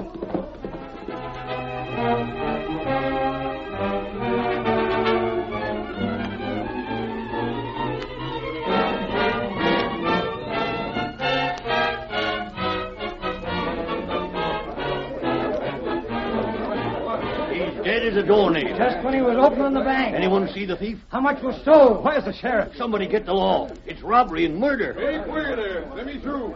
What's going on here at the crack of dawn? Sheriff, the banker was shot. Yes, and killed. Who seen it? Who done it? How'd it happen? Come on, one of you speak up. Must be someone knows something about it. Sheriff, that's my boss. I see that, Clem. What about the money? Was it stolen? He's took as much folding money as a man can carry. A whole stack of it. Thousands of dollars. Who did? I don't know. All I know is that the cash is gone and the banker's dead. Sheriff! Quiet down. All of you, hush up. Now, what was you saying? I just got to Carson City a few weeks ago, Sheriff Conard. I know. Your name's Felden. Yeah. Well, what about it? You know anything about this? I can help you. Well? You see, Sheriff, I was a witness to the murder. What? Yeah. I was coming this way when I heard the shots and seen the killer riding away. Which way did he go? To the east. What did he look like? Did you see enough of him to get a description? Yeah. I can describe him and I can name him. But there ain't no use trying to get him. What kind of talk is that? You gotta get him. He killed my boss. What's the reason it won't do no good to describe him? Because, Sheriff, the critter's name is Pete Lorenzo. Pete Lorenzo? You mean to say you know that killer? Yeah. I'm one of the few men that's seen him and lived to tell about it. Who's Pete Lorenzo? Pete Lorenzo. If he's done this, we'll never get him. Who is he? Can't you tell me who he is? There ain't a worse killer in the whole of the West. Lorenzo stole land and cattle, bullion and folding money. And he's killed any man that's got to see him close enough to identify him. He ain't killed me. And I'm here to tell you what he looks like. Well, go on. Describe him. He's a man about my size, but his hair's long and straight. It straggles down from under his hat. He carries a bullet in his leg, and it makes him walk with a limp. What sort of horse is he riding? A chestnut. Do you hear that, boys? Well, what are you wasting time here for? If you know who you're looking for, why don't you go and get him? There's one of the best men in Carson City, laying dead. Ain't you going to do anything about it? We're going to do plenty about it, Clem. Let me ride in your posse, Sheriff. Every man that can pack a gun and ride a horse will ride. We'll get that killer if we have to go from here to Kingdom Come. Count me in, Sheriff. You're in, Felden. I'm going to need you to identify the coyote. Take me along. All you boys go home and get your horses. Load up your 6 guns and fetch your rifles. Bring food enough to last for several days. We ain't coming back until we bring Pete Lorenzo with us.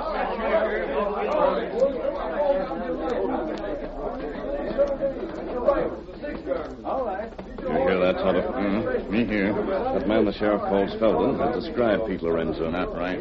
Wonder how nearly right that description is. Me not know. Felden seems to be the only living man who has seen Lorenzo. I don't know how much we can depend upon his description, but we're going to find out. What we do? We're going to ride. With posse? No, Tonto, not with a posse.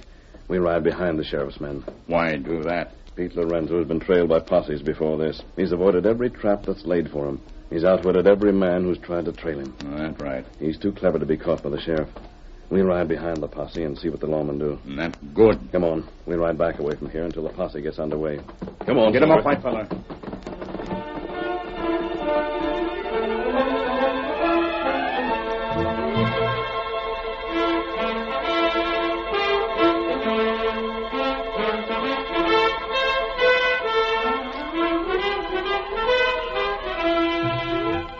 The sheriff's posse was soon organized and thundered out of the town.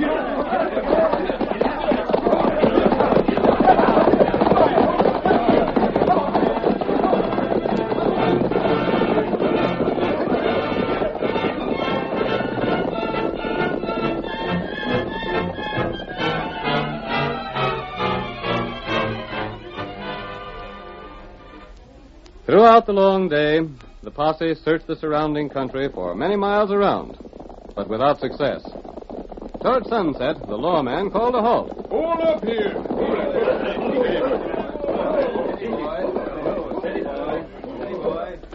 Boys, we ain't found no sign of a trail yet.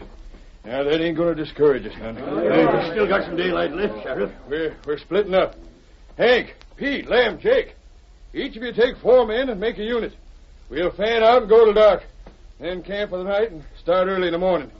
Go till tomorrow this time. If you ain't found Pete Lorenzo, head back for Carson. We can't give up the hunt, Sheriff. We just got to... One of us will find him before tomorrow night. Helen, you ride with me. Clem and Biff, come along with us. Right, Sheriff. Great. Now get moving and ride. Get up there. Come on, get up.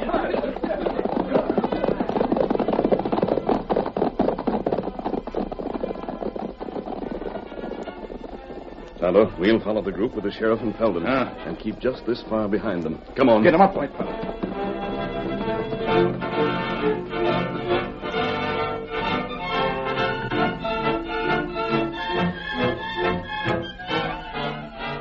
Late the next afternoon, Felden found the trail. And instead of turning back at sunset, the group of 4 riders kept following the dim tracks of a single rider. They saw where he had camped for a meal, and then continued. It was nearly dark when Felden asked, Is this still the same trail, Sheriff Conrad? This is it, all right enough. We're closing in on him, too. That place where he built a fire wasn't cold yet. Then we ought to come on him right soon. Reckon so, Felden. Sheriff, I want the personal privilege of putting a bullet in that critter. None of that, Felden. We take him back alive and string him up in public as a warning to other crooks. I aim to show folks that not even Pete Lorenzo can get away from the law. He's a clever critter, Sheriff. There ain't many men have seen him and lived to tell about it. You reckon there ain't? Sheriff, look over there. A campfire. Sure enough. Come on, surround that camp. Get up there. Come on, there, boy. Get up there.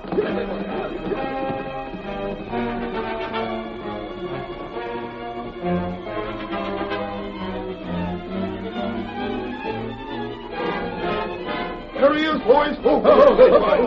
Get him. Don't let him get away. Reach for the sky. You're under arrest. What's this mean? What are you arresting me for? Make a break and you'll stop lead. But what have I done? That's a good one. You ain't fooling anyone, Lorenzo. Felden, are you sure that's Pete Lorenzo? It's him, all right. Long black hair, sure enough. Hey, you. Walk over here. I am, but unload that shooting iron of his, Felden. And, by ginger, he walks with a limp. I told you, Sheriff. It's him. I know him anywhere. See here, what's all this mean? It means you're under arrest for shooting a banker in Carson City and for robbing a bank. And it means you're heading for the rope. Search him, Felden. Sure thing. Hold on. I ain't Pete Lorenzo. I'm hunting for that varmint. I'm trailing him same as you are. Likely story. Did you find anything, Felden? He's hid the money somewhere, Sheriff. It ain't on him now. No matter. We got him, and that's enough. We'll make him talk. You can't do this. If you think I'm Pete Lorenzo, you're crazy. I told you I'm hunting for him. Trailing him, eh? Trying to. Well, we trail him from Carson City. And that trail ends right here at your fire. Ain't it so, boys? That's right, Sheriff. Well, like as not, it was me you trailed. He admits it, Sheriff. I don't admit nothing. I lost Lorenzo's trail the other side of Carson City, so I just kept on in the same general direction, hoping to pick it up again. Some yarn, that is. It's true, darn you. If you ain't Lorenzo, who are you? My name's Pete Atwell. Pete, eh? Sure. I come from the mountains to Carson. I seen the whole robbery and holdup. And when Lorenzo let out, I went after him. What did he look like? Well, I don't know. His face was covered with a hood of some sort. Maybe you can prove you're Pete Atwell. Yeah, sure I can. Here's a couple of letters. Read them. You can see their address to me. I'll do that same. Pass them over. I wouldn't take no stock in them letters, Sheriff. Like it's not stolen from somebody. You didn't find no money on them, did you, Felden? No. Pete Atwell, eh? Well, that name's on these letters, all right. But that don't prove nothing. You might have found them. I didn't. Them letters are mine. And I'm not going to let you frame them. Shut up! You say your name's Pete Atwell, but you got long black hair like this fellow Lorenzo, and you limp. And what's more, that horse you got tethered over there is a chestnut. Sheriff, I ain't him. I've been trailing him. Swear me in as a deputy and let me go along with you to hunt him. The hunt is ended right here and now. We can't get back to Carson tonight, Sheriff. What are you aiming to do? This is a likely place to camp. We may as well stay here till morning. Tie this fellow good and tight, Felden. Hands and feet both. And then lace him with that tree over yonder. I will. But wait. Don't you see, Sheriff? If you take me and stop the hunt now, the real Pete Lorenzo will get away and you... I'm willing to take a chance on it. I got an idea we got the man we want right now. But you ain't. Them letters tells who I am. You probably stole him. Tie him up, Felden. We'll hold him till morning. And then take him to town to hang.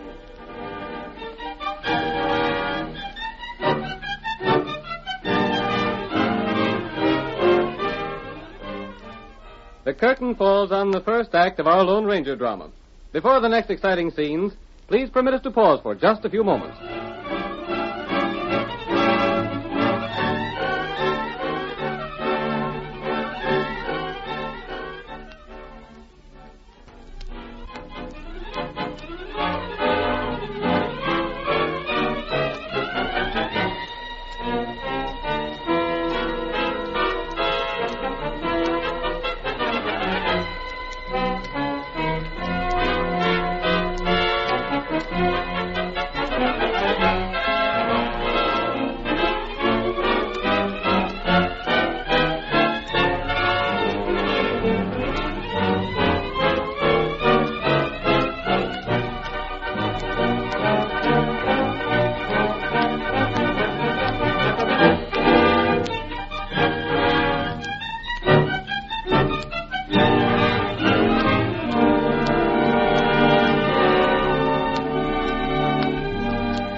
Now to continue the drama. You will recall that a murder started the sheriff's men on the trail of Pete Lorenzo, a killer who never left survivors to identify him. A newcomer in Carson City named Felden claimed to have seen Lorenzo. He described the outlaw and led the way to capture him. The Lone Ranger, riding behind the sheriff and his men, saw them make a prisoner of a lone camper. The posse bound him, disregarding his pleas of innocence, and roped him to a tree until morning.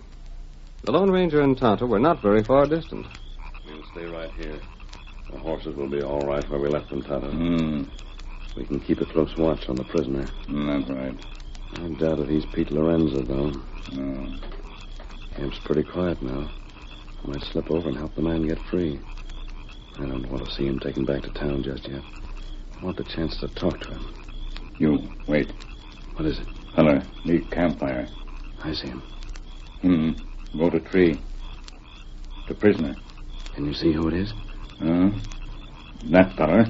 Named Felden. Come on, Tonto. We'll get close enough to hear what he's saying.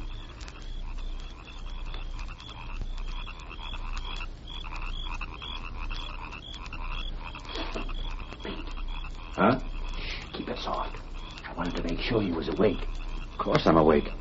How can I sleep like this? Take it easy. I'm going to help you. You? Yeah. I've been thinking about this capture. It was me that led the law here. I know. If they take you back to Carson City, you'll be lynched without a chance for a fair trial. Of course I will. And I'm innocent. I ain't no more a killer than you are. I ain't Pete Lorenzo. Take it easy now. I'm making these knots loose so you can slip out in them, savvy?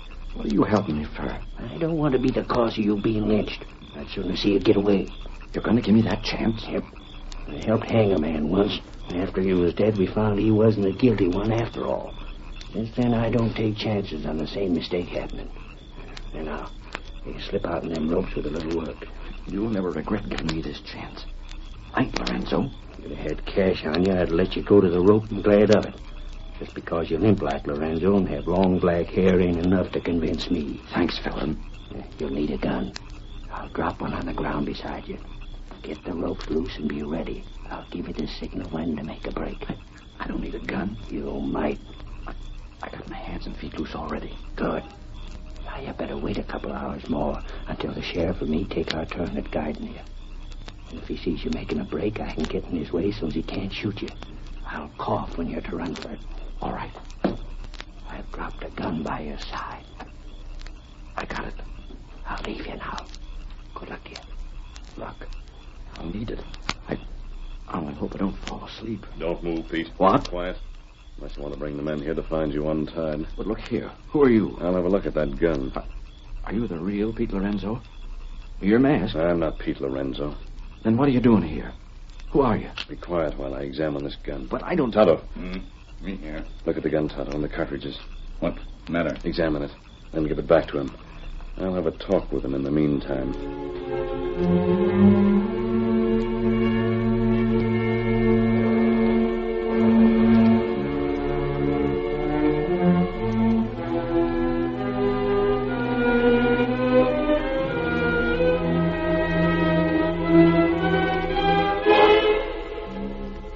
2 hours later, the camp was quiet. Pete still lay near the base of the tree, pretending sleep, but tensely alert. Near the campfire, Andy Felton was just waking Sheriff Connard for his turn at watching the prisoner. Gosh, Felton, I could do with more sleep. There's coffee on the fire, Sheriff, if you'd like some. Good.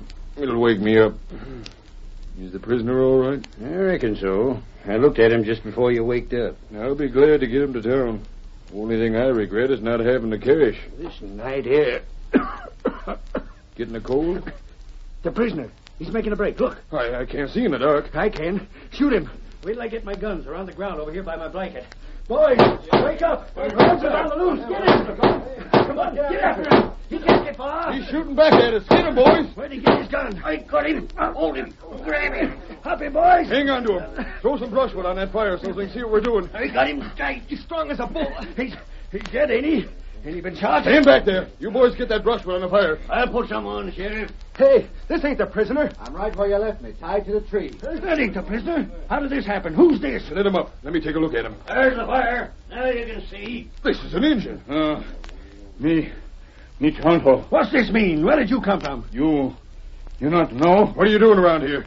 Me look for outlaw. Looking for an outlaw, huh? Looks to me like he was trying to help the outlaw we already captured get away. Not true. That's what he was doing. Pete Lorenzo's got an Indian helper. That's it, Sheriff. Well, doggone, I don't know. We ain't no proof. As far as we know, the Indian ain't done nothing. But just the same... You must have good eyes, Felton. Steady. Have you all covered. You listen.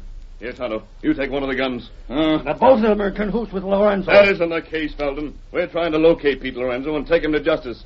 And I think we've accomplished our purpose. Just who the Sam Hill are you? Sheriff, did it occur to you that Felton would have to have awfully good eyesight to see the prisoner escaping in the dark? Well, I couldn't see nothing, but just the same... He didn't see it either. He thought the prisoner was escaping because he'd already loosened the ropes to make that possible. That ain't so. That ain't the case, Sheriff. You know better than that. Let's go over to where the prisoner's tied and let him tell his story. It's you he's saying that about, Felton. By thunder, you must have eyes like an animal to see in the dark that way. Of course I seen him. Didn't I tell you? Pete. Yeah? Suppose you tell the sheriff what Felton did. Well, Gosh, I don't know. He acted friendly to me, and I... Acted friendly to you? Yeah. Tell him the truth, Pete. But I ain't sure that he was going to... The truth. It's the only thing that will save your life. Well, Sheriff, Felton come to me and said that he'd already helped to hang an innocent man, and he didn't want me to be the second. Did you say that, Felton? The whole thing's a pack of lies. None of it's true. Go on, Pete. Well, I told you, Sheriff, that I wasn't Pete Lorenzo. I showed you them letters in my pocket. What'd Felden say to you? He loosened the rope so as I could get away. He told me that when he coughed, that was a signal for me to run. He did, eh? That was the first step in Felden's carefully made plan, Sheriff. Go on, tell me the rest. Then he dropped a gun by my side where I could get it when I escaped. Did you do that, Felden? It ain't true. It ain't true, I tell you. We'll get to the proof later. Now tell the sheriff what I did, Pete. You come and roped me tight again so as I couldn't get away. Exactly. Then you looked at the gun and you handed it to the engine. Yes, and what did I tell you? You told me to stay right here and not to make no sound. Then what happened when Felden coughed? The engine was here. You know the rest, Sheriff. Yeah, we captured the redskin. I examined the gun Felden left with this man. Yeah? He loaded it with prepared cartridges. Now, look here. I ain't going to stand for no more of this. Sheriff, you know I'm the one that helped you get this prisoner. I've been right on your side from the start. Shut up, Felden. But what did I want to help him escape from? I said shut up. I'm going to hear what this man has to say. The cartridges and the gun left here were blanks. The lead had been dug out of them with a knife, and a wad of paper put in its place.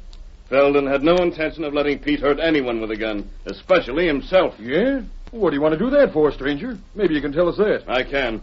I'll go back to Pete Lorenzo. He knew things were getting hot for him. He knew that sooner or later he'd come to the end of the trail. And he felt the best way to shake the law off once and for all would be to die. To die? Have everyone consider him dead. There was one man in particular who was closing in on him, and he knew it. It was a man who walked with a limp, with long black hair. A man named Pete Atwell. Pete Atwell? That's the fellow we captured. That's what he said his name was. Atwell is the man who's tied to that tree. Pete Lorenzo went into Carson City and stayed there until he knew that Atwell was close by. Then he robbed the bank, killed the banker. But instead of escaping, he stayed right in town. Don't you believe a word he says, Sheriff. He can't prove nothing like that. That's all a cock and bull story to help this critter. I told you to be quiet, Felden. I'm controlling things here, and I'm going to hear what the masked man has to say. Go on, stranger. Talk.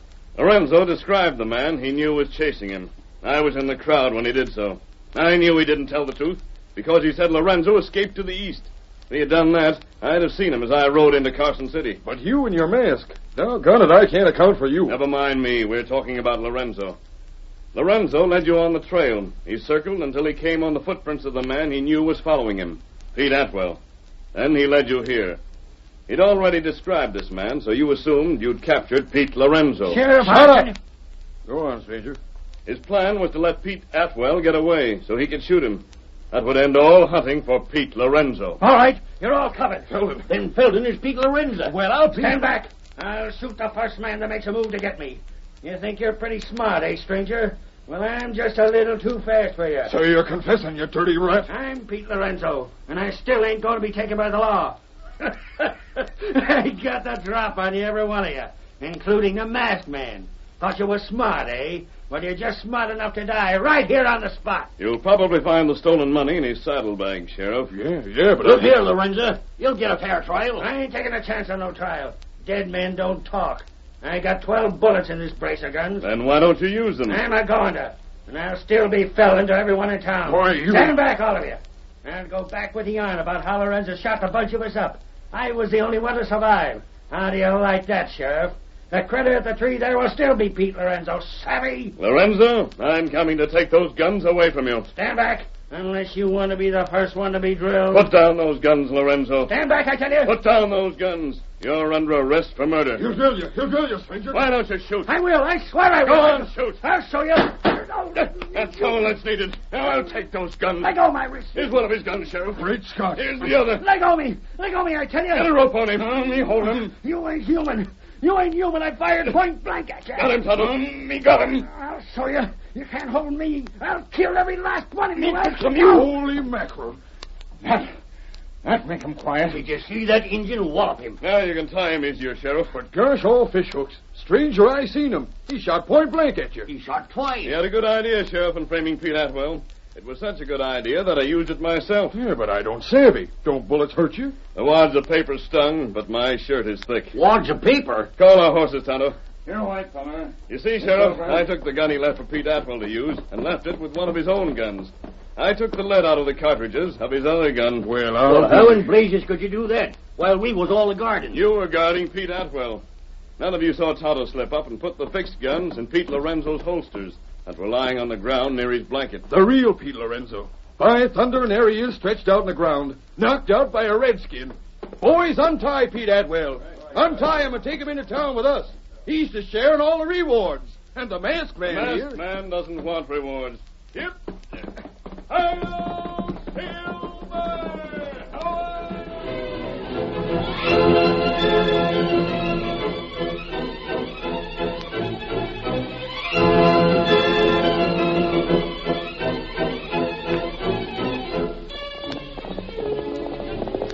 Come on, Silver! There's trouble near River City! We've got to hurry! Hi-yo, Silver!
The story you have just heard is a copyrighted feature of the Lone Ranger Incorporated.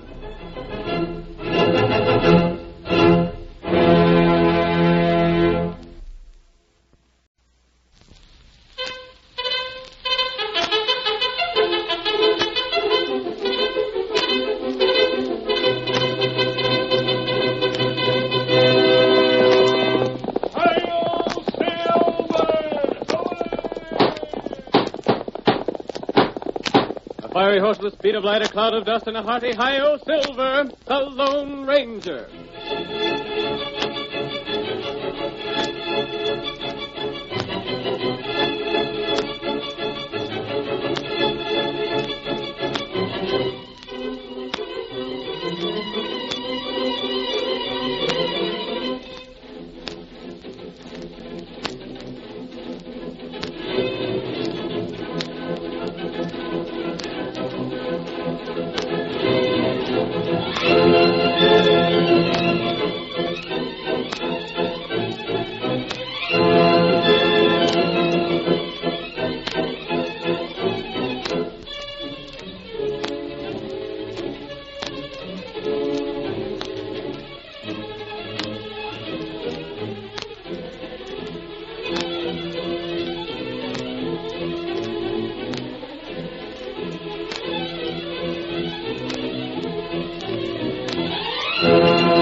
In the early days of the western United States, might made right.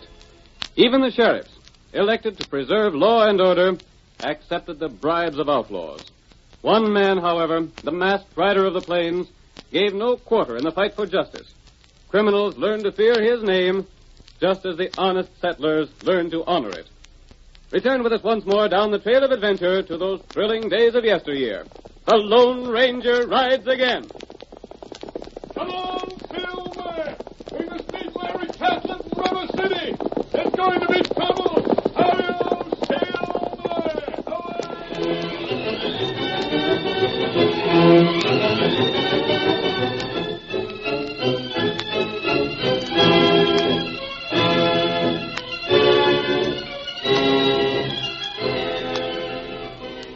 When old Leif Catlett, owner of the Box B, died, he willed the ranch to his son Larry. But within a week, Larry was accused of murder and fled from the district. Jake Brimmer, Larry's uncle, took over the management of the ranch, and we see him now in the cafe at River City, sitting at a table with the sheriff, Walt Travis. The sheriff is speaking. Look here, Jake. You've been stoling me off long enough. Yeah? You ain't forgetting that I'm still holding the paper you signed confessing to the shooting of Bill Sweeney, are you? Blast you. I should never have signed it. I don't recollect that you had much choice. I seen you shoot Bill, but I let you get away with it because you promised me half of the Box B. You get it when you do your part. I done what I could. I told everybody I seen Larry do the killing. It weren't my fault he got away. You should have caught and hung him. And I would have, too, if he hadn't heard us scheming. Well, all I got to say is this. When you hang my nephew, so as the ranch is mine without no question, then you'll get what I promised you. But you won't get nothing before. And what if I show folks that confession of yours? You ain't bluffing me. Yeah? You do that, you won't get nothing, no matter what happens. Maybe. Our bargain goes just as we said. When the ranch is legally mine, I turn over half to you, and you give me back that paper. I sure wish I savvied where Larry is hiding out. You don't wish it no more than I do. He's been gone for almost 3 months now. It's a funny thing we ain't heard nothing about him. He most likely cleared out for good. I don't know. Larry was a fighting fool. He weren't the kind to give up easy. But if he does come around, you're the hombre that's got to deal with him. He won't get away from me another time. I'll jump it, Jehoshaphat. I think I seen him just then. Seen who? Larry Catlett, your nephew. You're loco. If it weren't him, it was someone just like him. Where is he? He stuck his head inside the door, looked around quick, then backed out again. Come on, let's find out. If it's him, I'll sure jail him this time.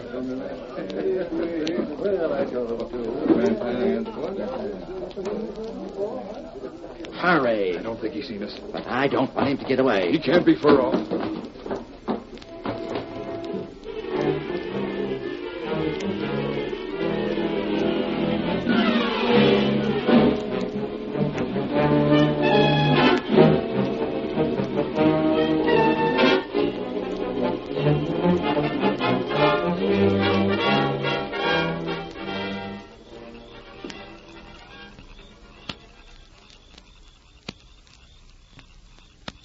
Who's that over there? Getting near too dark to see. If that ain't him, I'll eat my Stetson. It is sure enough. Hey there!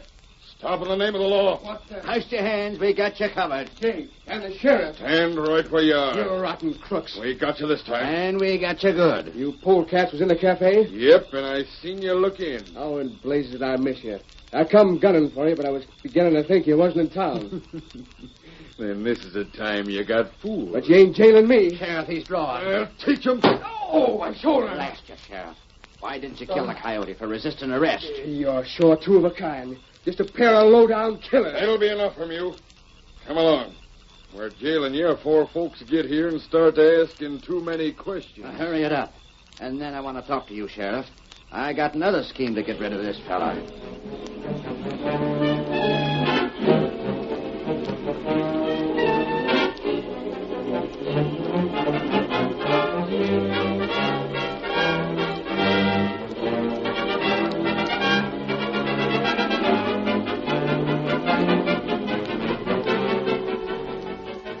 Larry Catlett was promptly thrown in jail and held there without being permitted to speak to anyone in town.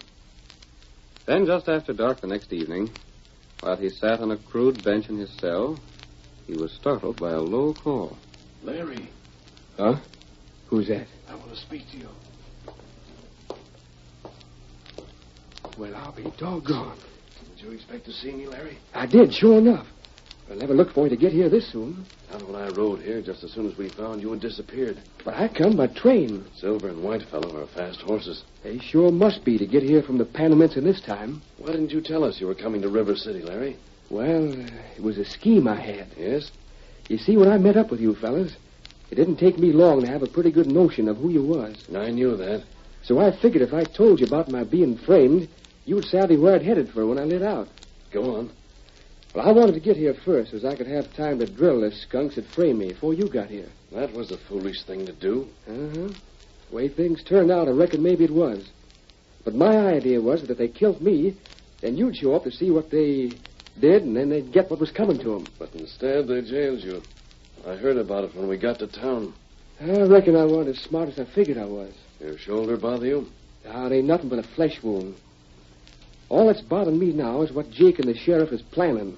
You heard something? All I heard was my uncle telling the sheriff he had a notion how to get rid of me. I see. But I can't savvy what it can be. The lesson is to make their story foolproof so I won't have no chance when the trial comes. I wonder if that... I think there's somebody coming. It's most likely the sheriff. Guess he wants to make sure I ain't up to nothing. I'll leave now, but I'll see you again. All right, mister. Hey, what are you doing over by that there window? Nothing. You needn't be looking over them bars. You ain't got the strength to break 'em. Who's that fellow with you? Just another outlaw. You'll have plenty of time to get acquainted. I'm putting them in the same cell with you. I'll get you for this, Sheriff. All right, Clegg. In with you. Last year. Oh, yeah. Now, just lock up again and let the two of you sit in there till the judge gets here. You afraid me. You ain't got nothing on me. I got a plenty on you, Clegg. If you're a lawman, I'd rather be a crook.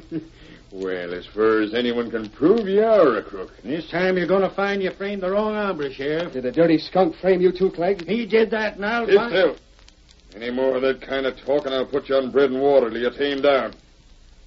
I'm going back to the office. And I don't want to hear no fuss out of either one of you.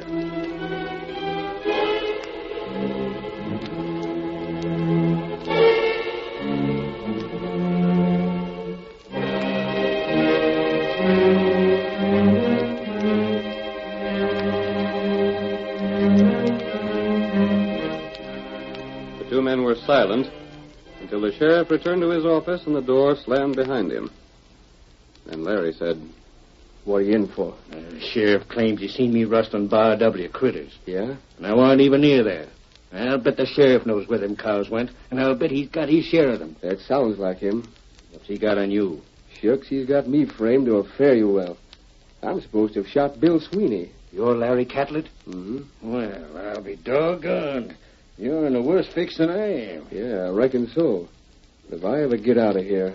You want to get out bad? Well, I'd be loco if I didn't, wouldn't I? When Jake Beemer and the sheriff start telling their lying stories in court, I won't have no more chance than a rabbit in a stampede. How much nerve you got, kid? Huh? Nerve enough to try and break jail? Swell chance of that. You think it can't be done? I know darn well it can't. Just take a look at the way we're barred in here. The sheriff anywhere around? No, but... What do you think of these? Why, you got keys there. That sheriff ain't half so smart as he figures. How'd you get them? Easiest thing I ever done. I just helped myself to him when I was in the sheriff's office before he brung me back here. But when the deputy went out for coffee and left his coat hanging behind the door. And you got the keys out of his coat? That's just what I did. But how in blazes did you work it? Shucks. While the sheriff was holding his gun on me, I backed up again the door. And as soon as he wasn't looking, I slipped the keys in my pocket. By golly, that was blame smart. The sheriff was all through searching me, so he never thought to look again. Then let's get it going before the deputy finds his keys are gone. Yeah, we better. There ain't but one way out of here. We'll have to make a break for it right through the sheriff's office. Uh-huh. And Jake Bremer's in there with him. But I reckon they'll be so all-fired surprised to see us, we'll be able to make it all right. Come on. Wait till I see which key fits. Can't you find the right one? Here it is. Careful how you open that door. Yeah. I won't bother to close it again. Don't make no more noise than you have to. When we get to the office, I'll go first and open the outside door. That suits me. Quiet now.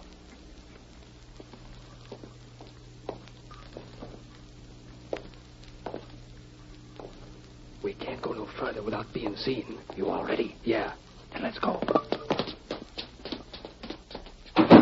What the? A jailbreak. Blast him. Hurry, Clegg. Open the door. Hold up or I'll shoot. Clegg, what are you waiting for? Hold on to him, Clegg. I'll get him. What are you doing, Clegg? I'll show you. Yeah, you tricked me. You ain't breaking jail at all. Get away from that door. Grab a hold of him. I can't. He's dodging away from me. Then stay on one side so I can shoot him. Go on and shoot. Drill him, Sheriff. Just a second. You've done this just to get rid of me. You wanted me to break jail so you'd have a reason for shooting me. You missed him, Sheriff. I won't this time. I'm going. Oh, my hands. A masked man. Where'd he come from? Come on, Larry. I'm taking you away from here. I'm coming. Stop him, Sheriff. Clay, do something. I can't use my gun hand. I ain't got no gun. I'll shoot the first one of you that tries to follow us. Go after him, you fellas. I ain't going out there. Me neither. Oh. By thunder, Sheriff, you messed things up again. Now, look here, Jake. Of all the thick-headed fools I ever seen, you and Clegg there take first prize. We couldn't help him getting away. How was we to know that masked fella'd show up? That's right, Jake. There wasn't nothing we could do. You can't never do nothing right. That was the third chance you had to get Larry, and you missed every time. What do you mean, the third chance? When we first framed him, when you arrested him yesterday and he went for his gun, and just now. Listen, if you don't like the way I do things, you can do your own dirty work. I ought, at that. But just remember one thing, Jake Beemer. I'm still holding that paper you signed. And I ain't taking no careless talk from you. You're just a pair of no-good idiots. And from now on, I ain't depending on nobody but myself.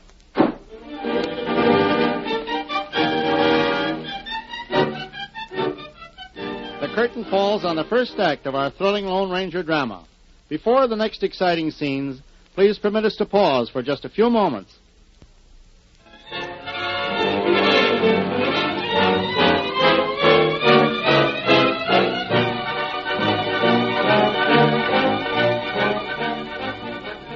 Now to continue our story. Larry Catlett was framed by his uncle Jake Brimmer and the sheriff for the murder of Bill Sweeney. Jake wished to gain possession of the ranch Larry had recently inherited. And when Larry fled the district, he took over its management. When Larry returned, he was arrested, then tricked into an attempted jailbreak. The Lone Ranger saved the young man before he could be shot down, however. As our second act opens, we see Larry and the masked man as they arrive at the small, well-concealed camp where the Lone Ranger's faithful Indian companion Tonto has been waiting. Oh, Silver. Oh, boy. Oh, there. Jump down, Larry. Yeah. Golly, I still can't hardly believe I got out of that alive. You're safe now. Howdy, Tonto. Oh, Tonto, glad to see you. Tonto, Jake and the sheriff nearly succeeded in killing Larry just now. Oh, that heap bad. It might have been. How'd you happen to be there, friend? When you told me they planned to get rid of you, I doubted they'd wait for your trial. Yeah? I wasn't sure until tonight that you'd been telling me the truth, Larry. Well, you didn't have no way of checking up on my story, I reckon. But now I'm convinced. And Tonto believed Larry. I knew that if they had framed you, they wouldn't let you tell your story in court unless they had to. Mm-hmm. I stayed near the jail to see if you'd be safe for tonight. And when I heard the shot, I came as fast as I could. You sure didn't waste no time going into action. And we can't waste time now. Larry, did you say Jake signed a confession that the sheriff is holding? Yep. I overheard him when they were scheming the whole thing. That's how I learned enough to clear out of here before they got me. I've heard Jake and the sheriff don't get on well together. They sure don't. Jake don't like the sheriff because he's afraid of what the sheriff will do with that confession. And the sheriff's suspicions that Jake will hold on to his share of the ranch. I think I have a plan. You ain't figuring trying to find that paper, are you? Not that. If you was, it's most likely it wouldn't do you any good. The sheriff wouldn't keep a thing like that where it could be found easy. I have something else in mind. What you do? Call your horse, Kimosabe. Here, white fella. Tonto, all three of us will have to act tonight. You're the boss, friend. From now on, I'm doing just what you say. Good. First, Tonto will have to make a long ride. Tonto do that. And you and I, Larry, are going to call on Jake Brimmer while he's asleep.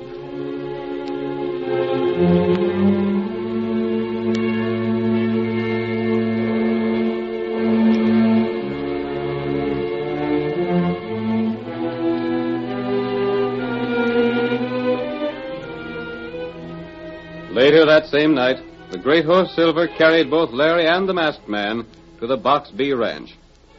The cowboys were fast asleep in their bunkhouse, and Jake Brimmer, whose bedroom was in a wing of the large central building, was equally unaware of the Lone Ranger's approach. A rising wind helped to cover the sound of their arrival. Silver. It ain't likely anybody'll hear us stopping this far back. No. Stay here, Silver. Come, Larry. The best way to get in the house is by the side door. You have a key? The one I always had. And there ain't no bar on that door. Then that's the one we'll use. Besides, it's on the far side of the house from where the Chinese cook sleeps. Lee Toy could hear a feather drop. We don't want anyone to wake up. Here we are. Be careful of those steps. inside in a second. Blast this wind.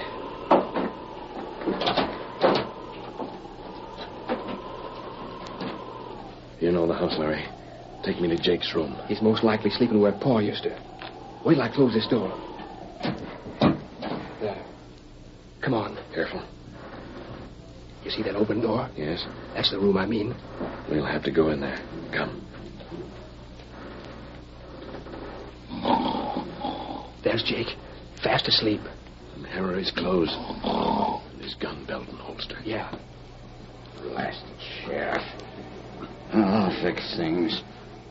Larry. What is that? Jake was just talking in his sleep, Larry. Oh, he sure gave me a scare. Hurry up, let's get out of here. One moment. Are you ready to go? I have everything I need. Now to get back to camp. We'll be back there soon, Larry.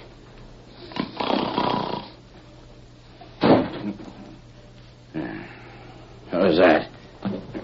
Sounded like the wind caught a hold of a door and slammed it shut. Maybe that doggone chink's been prowling around the house. Blast it, where's that lamp? Here it is.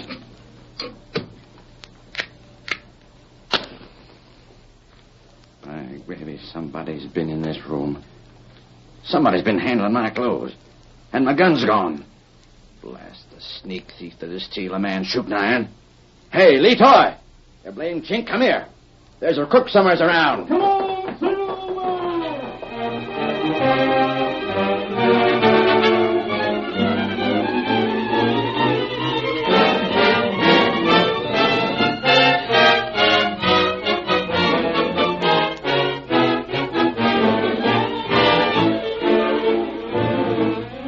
The Lone Ranger and Larry raced away from the Box B ranch and returned to their camp, where they spent the remainder of the night before going on with their plan the next day. Early the following evening, we see the sheriff and his confederate Clegg as they rein in their horses in front of the sheriff's home on the edge of town. Steady. Steady, boy. Steady, boy. Oh, boy. You coming in, Clegg? Yeah. There's some things I want to talk over with you. Hey, look at my door. Somebody's forced it. Well, I'll be. And look inside. Come on. What in blazes? Some fella sure tore this place up. There's papers all over the floor. And the drawer's been pulled out of your table. The blasted skunk. Who in thunder would do a thing like this? Somebody must have been looking for cash. I ain't got no cash here. They was looking for something. They even pulled all the stuff off of them shelves. They didn't bother to put nothing back, neither. I can't see no reason for it. Maybe it was somebody didn't know you never keep cash here. I don't know. Let's have a look around. Maybe we can find out if anything's missing. Yeah. Golly, things are sure in a mess. What's this? Huh? It's a bandana. And it ain't mine, either. A bandana? Whoever was here dropped it. They must have. Say, ain't I seen this somewheres before? There's initials on it. J.B. Why, golly, I know who this belongs to. Yeah? Jake Brimmer. You sure of that? You just bet I'm sure. Them's his initials, ain't they? And I recollect him wearing it. But what did he... old cat. I'll fix him for this. What'd he be doing here? I can tell you.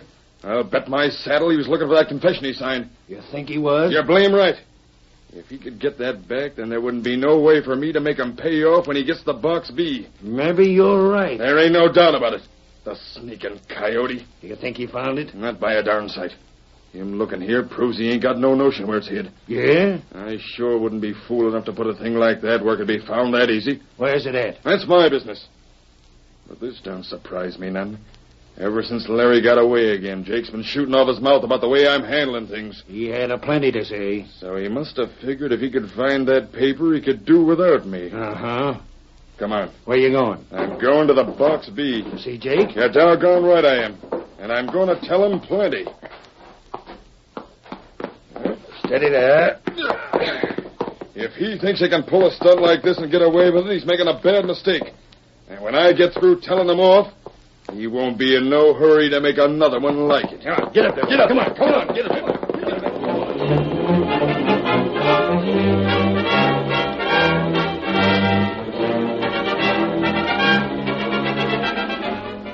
The sheriff and Clegg, convinced that Jake was trying to double-cross them, raced their horses to the Box B ranch.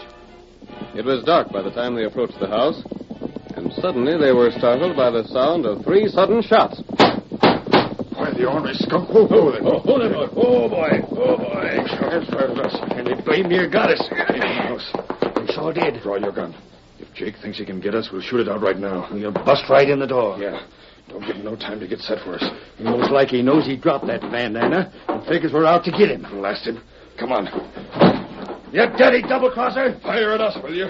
What the? Up with your hands. What are you doing? I ought to shoot you down where you stand. Ah, you loco. I'll teach you to shoot at us. But I never fired them shots. What's that? Don't try to lie out of it. But I just now heard them. I ain't got no more notion than you have where they come from. They came from right here. They couldn't. My gun was stole. Huh? That's a fact. Somebody broke in last night and took it while I was sleeping. You figure we'll believe that? But I tell you... What's that on the table by the window? Right here's a gun. And it's a gun Jake always carries. What in blazes? That gun wasn't there for. This is the gun, all right. Just take a look. It's still hot and there's 3 bullets gone. No, it can't be. Why, you blasted rat. Take that. Don't hit me. And here's another. Don't. Let me take a punch at him, Sheriff. Get away. I've been framed. Yeah? And I suppose you'll say it wasn't you that broke in my house today. Did what? You tried to find the paper you signed confessing to the murder of Bill Sweeney. But you didn't get it, did you? It ain't so. Then how come you dropped your bandana there? I suppose you say that was stolen from him, too. But it was. Honest, it was. I ain't swallowing your lies, Jake. But I'll tell you just what happened. You remember dropping that bandana, and so you figured I'd be coming out here. Then you tried to kill me when we drove up. Honest, Sheriff, Don't talk to me. You didn't like it because we let Larry get away alive.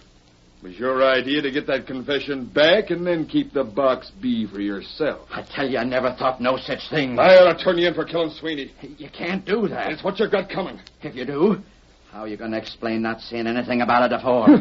I can tell him you just now wrote it. Listen to me. I ain't crossed you. If it weren't that I was still figuring on collecting my half of the ranch, I'd drill you right now. You'll get it just as soon as Larry's done for. You're darn right, I'll get... The masked man. And the U.S. Marshal. And Larry. Drop those guns. You're under arrest, the whole 3 of you. You ain't arresting me. Oh, my hand. Drop your gun, Sheriff. There it is. I heard everything that was said.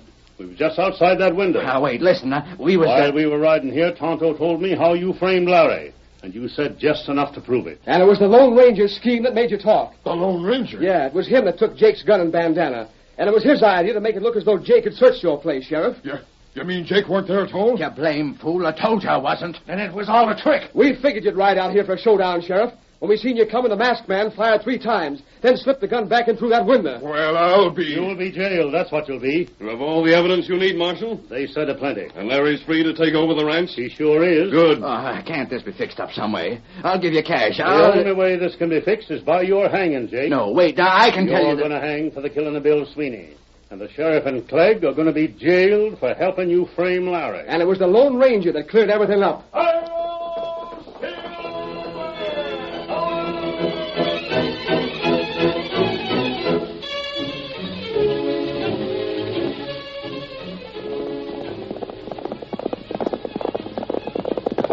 Come on, Silver, old fellow! There's danger on the trail ahead, and Tonto's waiting for us!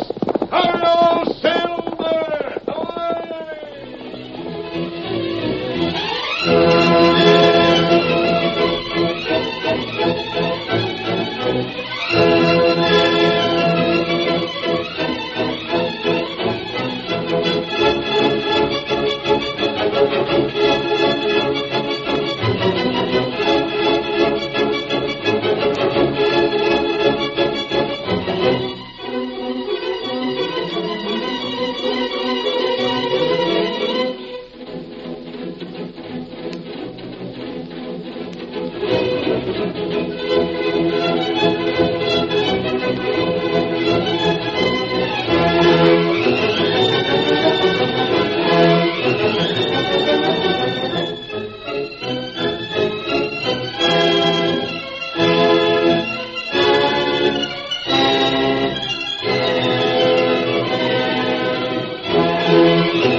The story you have just heard is a copyrighted feature of the Lone Ranger Incorporated.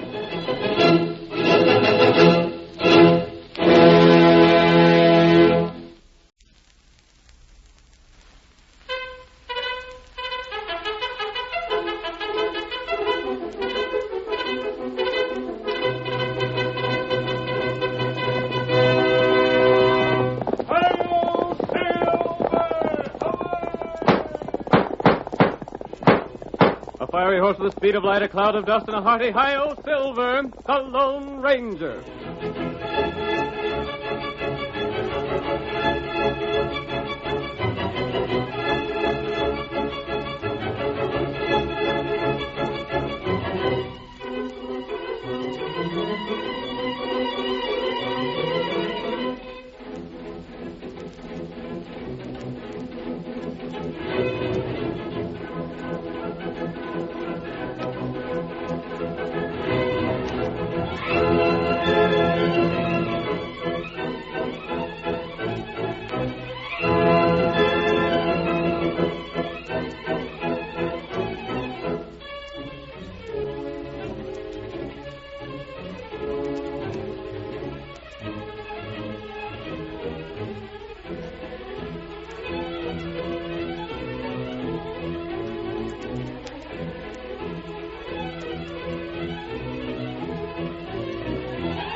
Cattle raising was the first great industry to flourish in the western United States. And with no adequate law-enforcing agency, cattle rustling kept pace with it. The masked rider of the plains fought the outlaws who preyed on the honest ranchers. Astride his great horse Silver, he rode through the length and breadth of 7 states in the cause of justice. And the stories of his adventures were told around 1,000 campfires. Those stories have come down to us through the generations. The part he played in the winning of the West will never be forgotten. Now let us return once more to those thrilling days of yesteryear. The Lone Ranger rides again. Come on, Silver! Tonto's waiting for us near the Cross J Ranch. There are outlaws in the district. Hi-yo, Silver!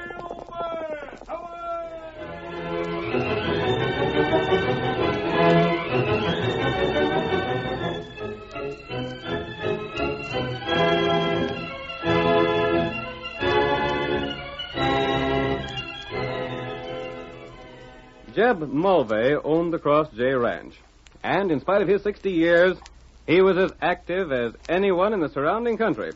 As our story opens, we see his daughter Sue seated in the living room of the ranch house, awaiting her father's return. Night has fallen, and outside a heavy rain is beating down. Suddenly, footsteps are heard on the porch.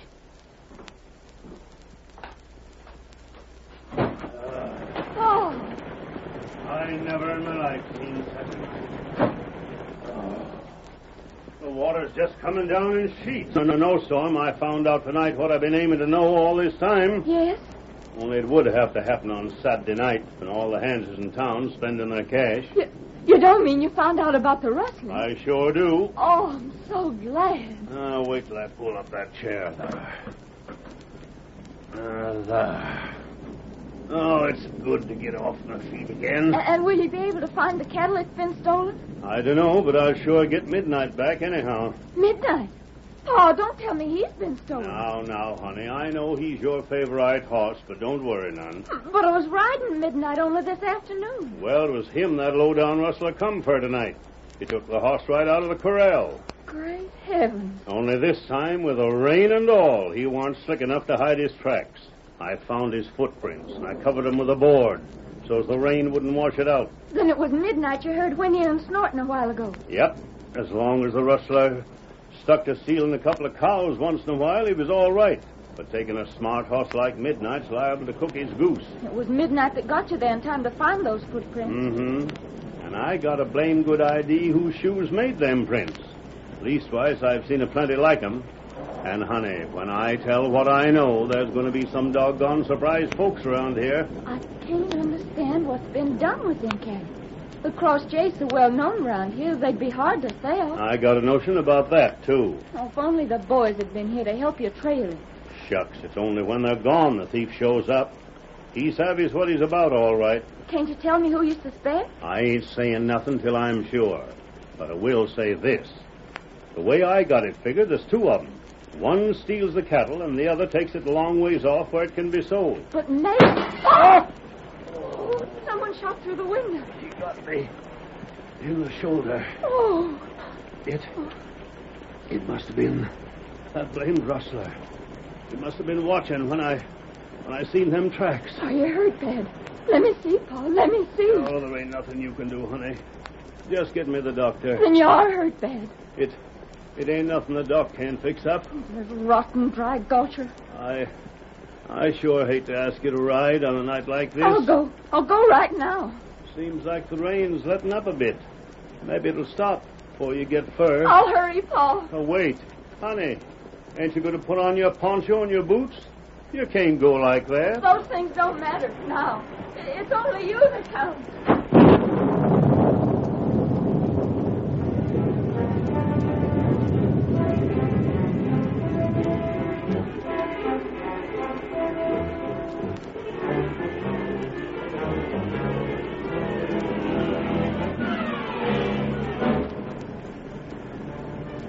Without hat or coat, unafraid of the storm, Sue ran into the night, saddled a mount, and urged it toward town at breakneck speed.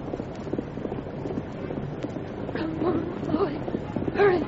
Oh, hurry. I gotta find the doctor. Get up. Get up. Get up.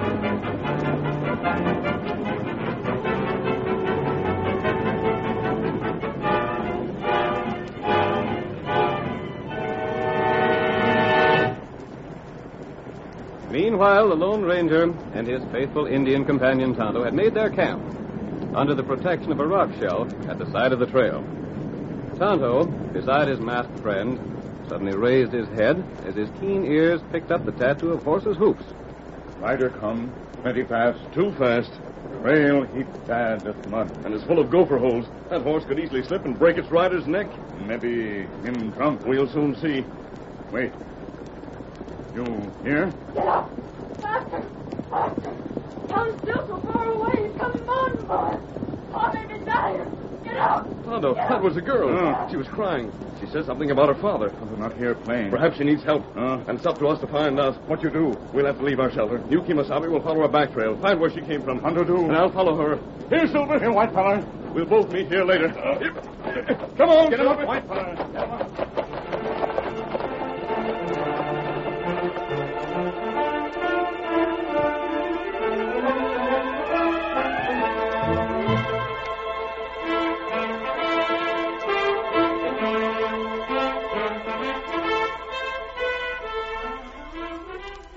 The cafe in town was a pleasant contrast to the bitter night outside.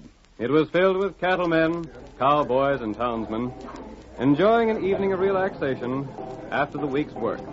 Old Doc Seeley stood against the bar, and as the sheriff approached, Doc raised the glass he held in greeting. Hi there, Sheriff. Step up and join me. Howdy, Doc. Don't this rain beat off? I just emptied this here glass. Figured I might as well be wet inside as well as out. I reckon you got the right idea. What's been a-keeping you? I looked for you before this. That blame rustling over the Cross J. I had some reports that had to be read out. I hear Jeb Mulvey's fit to be tied. He's a doggone mad the critter that's been stealing his stuff. Can't blame him for that, can you? Blame him? Why, then I'd be a-gunning anybody I suspicion tall. Well, one of these days we'll catch up with the skunk, the Stephen. Well, have a drink on it, huh? Don't mind if I do. Doc Seeley! Is Doc Seeley in here? Doc, wasn't that someone calling your name? Why, it's Sue Mulvey. What in blazes could bring Jeb's girl to town on a night like this? Sue! Here I am. Oh, Doc Seeley, come quick. What's ailing you? Now, take it easy, Miss Susan. You look all upset. Pa was shot. Shot? You don't mean it. Midnight, my horse was stolen, and Pa found a thief's footprint. He found trace of the rustler? Good for him. But the rustler must have known Pa found his track, so he tried to kill him. Well, how'd it happen? Whoever he was, he shot through the window while we were sitting inside. The rotten coward. How bad's he hurt? I don't know. He said it was just his shoulder, but I was afraid he's just trying to keep me from knowing the worst. Well, then I'll be right with you. And you'll come too, Sheriff? You're blame right, I will. If your pa had a clue to the rustler, I want to know all about it. Then hurry, please. My horse, he's just outside. I'll call my deputies. Slim! What do you want, Sheriff? Get a hold of Tex and Pudge. We're riding to the Cross J Ranch, and we're riding in a blame big hurry.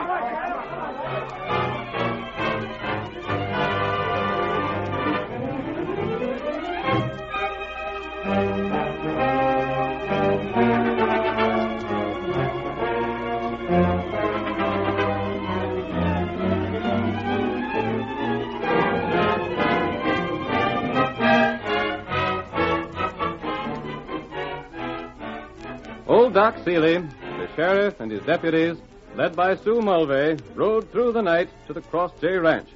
The rain had stopped, but as the group of riders reined in their horses before the ranch house, they found the earth still soft and muddy from the storm.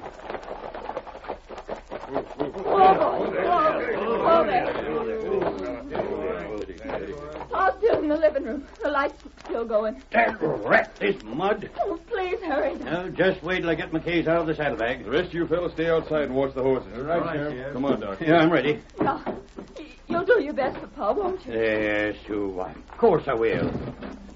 Pa! I don't see nothing of him. You see, that just goes to show he wasn't hurt so bad you feared he was. He couldn't have gone to his own room if he was a-dying. But I don't understand. Where's your pa's room, Miss Susan? It's right over there. But he was sitting right here when I left. I'll have a look in his room. If he's fit, tell Jeb I want to talk to him about them footprints. Yeah. Jeb. Hi, Jeb. Well, he sure ain't in here. Oh. Where in Tunket could he have got that? Something's happened to him. There's blood. Oh, that's where Pa was sitting when he was shot. You needn't look so concerned why, Sheriff. That just proves what we already know. Sue told us before Jeb was shot. Well, maybe he's in the kitchen. It's a darn funny thing. It is, at that. Even if Jeb weren't shot bad, there wouldn't be no reason for him to go traipsing off. He isn't in there either. No, keep your chin up, Sue. I've got to find Pa. I've got it. Huh? I'll bet the sneaking coyote that shot Jeb the first time just wait till he seen Miss Susan ride off. No. Oh, no. Yes, sirree, that's just what he done. Then when he seen there was nobody about, he come in and took Jeb off with him. By golly, that it might have been it. Then go after him. Get him back. I'll do that same. Where was them tracks Jeb saw? Maybe that'll give us a lead. By the corral, I think. A masked man. He's the outlaw. I heard what you said through the porch window. There are no tracks. Put up your hands. Arrest him. Steady, Sheriff. You're covered. Blast you. This man must be the rustler. He knew about those tracks. If they're gone, it'll be his fault. Sure, that's it. How'd you get in here past my deputies? Tonto's guarding them. Tonto? My friend, I'll see you again. Hold on there. Don't let him get away, Sheriff. After him. He's out the door. Slim! Yes, Sheriff. Hicks! Pudge! Stop that masked fella! Shoot him! I'll take a shot at him. I'll get him. They're almost out of sight. They're gone, all right. Blast it being so dark. If it'd been daylight, we'd have drilled that crook. And I'm here to say the next time we meet up, he ain't gonna get off so easy.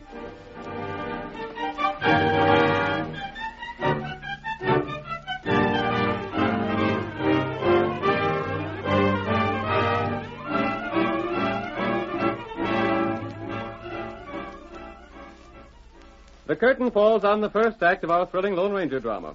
Before the next exciting scenes, please permit us to pause for just a few moments.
Now to continue the story. When Jeb Mulvey, a rancher, discovered tracks of a rustler near his corral, after the theft of Midnight, his daughter's favorite horse, he was shot. His daughter Sue raced to town for help and returned with the sheriff and old Doc Seeley. But on their return, they were mystified by Jeb's disappearance. Their surprise was still greater at the arrival of the Lone Ranger, who earlier in the evening had seen Sue as she rode to town. The masked man announced that the rustler's tracks were gone. Then he disappeared into the night. Our second act opens 2 weeks later. The sheriff has searched unsuccessfully for a clue to the masked man, and Sue has taken up residence with the old doctor in town. We see the sheriff now in front of the cafe with a group of his friends. He is unaware that the tall stranger with them is the Lone Ranger in disguise. And, fellas, we ain't seen hide nor hair of that masked hombre or Jeb since that night. Now, that's what I call a mystery. It is a mystery, Sheriff. Slim here says he never seen a horse like the one the masked hombre rode. Yeah, sure never. Why, if I had my saddle on a horse like that, I'd figure myself the richest fellow west of the Mississippi. All I want is to get my hands on that crook. You think he was an outlaw, Sheriff? Of course he was. The mask proved it, didn't it? And nobody but an outlaw could draw like Grease Lightning like he did. Any fellow that can draw on you, Sheriff, has to be good. Have you any theories about Jeb's disappearance? I don't know as I have. Outside of the fact it must have been the rustler that took him away. We ain't likely to ever see Jeb around these parts again. Hey, Sheriff, who's that fellow riding this way? Another stranger. Say, look at that horse. Huh? Black all over, ain't it, Pudge? Just like Midnight was. Maybe it is Midnight. Maybe it's got a double-notched left ear. That's the way all the cross-jay horses are notched. Whoa there. Whoa, fella. By golly, it has. Look at that ear. And take a squint at the brand. Cross J. Say, stranger. Yeah? I want to ask you some questions. That's what I'm here for. Where can I get some grub for myself and feed for my horse? Never mind that now. Where'd you get that horse? Bought him? Why? Where'd you come from? Ain't you asking a sight of questions? Or maybe them things are my business. Don't talk up to me. I'm the sheriff here. Uh-huh. He's got something to hide, Sheriff, or he'd be willing enough to talk. That's a lie. Now, look here. I don't know what this is all about, but ask what you want to. I'm no crook. What's the name of that cayuse? I calls him Blackie. Sheriff, he changed it from Midnight. What's that? Slim's right. Midnight's the name of that horse. You must be loco. Midnight was a Cross J horse. And that horse you're riding is marked with the Cross J as plain as your nose. Sure has got the Cross J mark, but I bought him fair and square. Yeah? And where would that be? Why, at San Jacinto. Yeah, it's down the other end of Texas. This is the crook we want, all right. He's figured we'd swallow his yarn. What are you talking about? You're under arrest. Arrest? Keep your eyes on him, fellas. If he makes a break for it, shoot him down. Shall I put the handcuffs on him, Sheriff? They ain't needed. Look here, you're making a big mistake. Oh, no, we ain't. Hey, what are you doing to my horse? I just touched him, that's all. Leave the horse be. You strangers don't do nothing but cause trouble. Yes? Slim, Pudge, we're taking this other stranger over to the jailhouse. Now, hold on. Come along. I'm coming. But maybe you don't know I'm a good friend of Sue Mulvey. Yeah? I am. And it was when I was riding this way to see her that I met the breed that sold me this horse. Is that the best story you can think of? It's true. Sue told me about the black horse she called Midnight. So when I seen this one with the Cross J brand, I bought it to give her. Here's the jail. Get up them steps. Your lies ain't gonna do you no good. You stubborn idiot. And calling me names won't neither. Bob! Oh, Bob! Sue! Oh, Bob, what are they doing to you? Sue, tell the sheriff here who I am. Well, this is Bob Scott. He's my best friend. Yeah? And what horse is that black one over yonder? That one? What? I don't know. It's Midnight, ain't it? This fella stole it. Midnight? Oh, of course it isn't. I know Midnight anywhere. You're swearing the Cross J brand? But it isn't Midnight. Now, look here. I savvy what you're up to, Miss Susan. You're just trying to shield your friend. I'm doing no such thing. You are, and I got it all figured out. This fella killed your pa, then come back here to marry you and get the ranch. Well, Sue, is your pa dead? I don't know, Bob. Midnight was stolen, and then Pa was shot. I rode to town for help, and when I got back, he was gone. And this fool sheriff thinks I killed him. There ain't no use your denying it. Take him in, fellas. We'll lock him up. Wait. Bob, who did you buy this horse from? Ranger, didn't I warn you to quit interfering? Keep still. Who was it, Bob? Why, I bought him from a breed named Miguel that lived near San Jacinto. Thanks. But what do you want to know that for? You'll learn that later, Bob. Stand aside, Miss Susan. We're locking this fella up pronto. But you It'll can't. be all right, honey. Get along with you. I got a right good cell waiting for you, mister. And we're hoping you find it comfortable. Because that's where you're going to stay till court sets and the judge says you're to hang.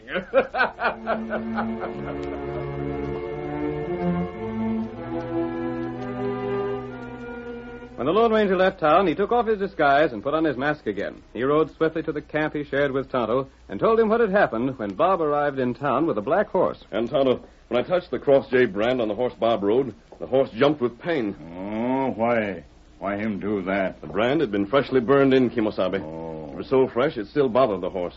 And that plenty strange thing. I watched the girl when she looked at the horse, and I'm sure she was telling the truth when she said it was not the horse that had been stolen from her. Oh? And I believe the sheriff knows it isn't the same. Then why him lock Bob up? That's something we'll have to find out. You got plans? There's a breed named Miguel near San Jacinto. Oh, Tonto know him. Him bad feller. He sold Bob that horse. Huh? I want to know why he put the Cross J brand on that horse and notched his ears in the Cross J manner. And that helping you? It's information we need. I wonder if Bob told that breed he was riding here. Maybe him do that. I wonder the breed could have planned Bob's arrest for rustling. Him smart feller. It would fit in. Bob's ignorance of where the stolen cattle had been taken would seem like a refusal to talk. Huh? And at the trial, the sheriff will probably say Sue wouldn't identify the horse because she wanted to protect Bob. Not right. Unless we move fast, Tonto, Bob will be hung as a rustler. And Jeb's shooting will be blamed on him, too. Them not know what we know, huh? Here, Silver. Where you ride? I'm going to San Jacinto. You ride heap fast. I will, Kimosabe. A man's life depends on this trip. Come on, Silver.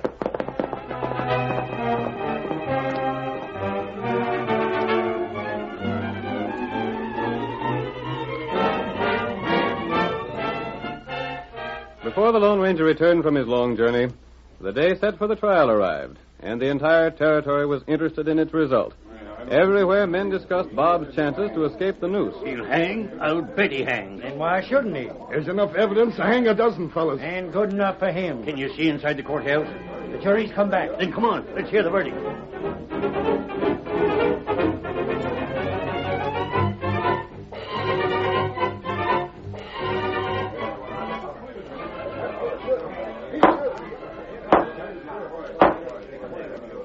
The jury has found you guilty as charged in the indictment. It is a sentence of this court that you be taken into the custody of the sheriff and held in jail until the morning of the 15th instant, at which time you will be executed by hanging by the neck until dead.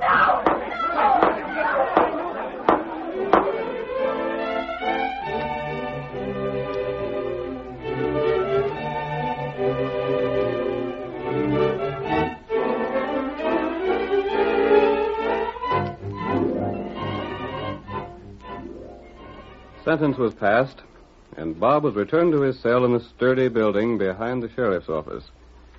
The date set for the hanging was the next morning, but Bob was permitted to speak to Sue Mulvey for a few minutes on this his last evening.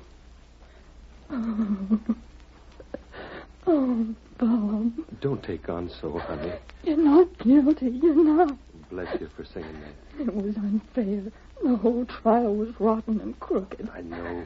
On the witness stand, everything I said was turned against you. The sheriff made up his mind to see me hung. But if they'd only believed me. Sure, honey, but You'd think they'd admit I'd know my own horse. When I told them your horse wasn't midnight, they told me I was lying. If only your paw could be found. Well, I've given up all hope of that. He's dead, Bob. Wait. Maybe you could smuggle me in a gun. That'd give me a chance to make a break for it. Oh, you couldn't do it, Bob. There's 2 guards outside the jail, and the sheriff's in his office just across the way. But if you could only... Masked man. Both of you, back up. Now, wait. You do as I say. Unlock Bob's cell door. It's that same masked man, Bob. What in blazes is he doing here? Take your keys. Unlock that door. You're helping a prisoner escape. I'm not. I'm leaving him with you. But you're going to take Bob to the window of the sheriff's office. Huh? What's that? You'll stand outside the window. And I want all of you to listen. Now unlock that door. Don't point that gun my way. I'm doing what you tell me. What are you helping me for, stranger? I'm not taking you away. But I want you to hear something that'll happen. But I can't see You what... men go quietly. Don't let the sheriff hear you outside. I don't know what You're up to. risking nothing. Bob will be in your hands all the time. Slim it. Won't hurt none to do as this masked fella says. Him and them guns is powerful convincing. I'll leave you now. Note everything that goes on inside that office. Come along there, Bob. But if you try to get away, you'll sure regret it. I won't. But what's going on? Blamed if I know. Now hush up.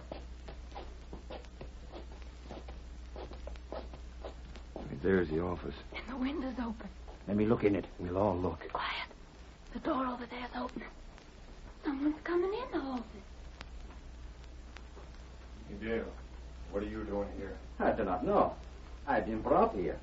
But now that I'm here, You blame fool. Go on back to San Jacinto before you get us both in trouble. No, senor, Shut up! Don't argue with me. This is the second fool stunt you pulled. The first was when you sent that black horse here with a cross J brand. But it was you that told me to do it. It never got us into trouble. The girl knowed it wasn't her horse. Did I not tell you it would be so? I told you to fix it up so Jeb wouldn't suspect we was stealing his critters. That's what the horse was for, to put the blame on somebody else. But after Jeb was done for, there weren't no need of it. But why have you sent for me? Sent for you? I never sent for you. I've told you the only time I want to see you here is when I've rustled cows for you to take back.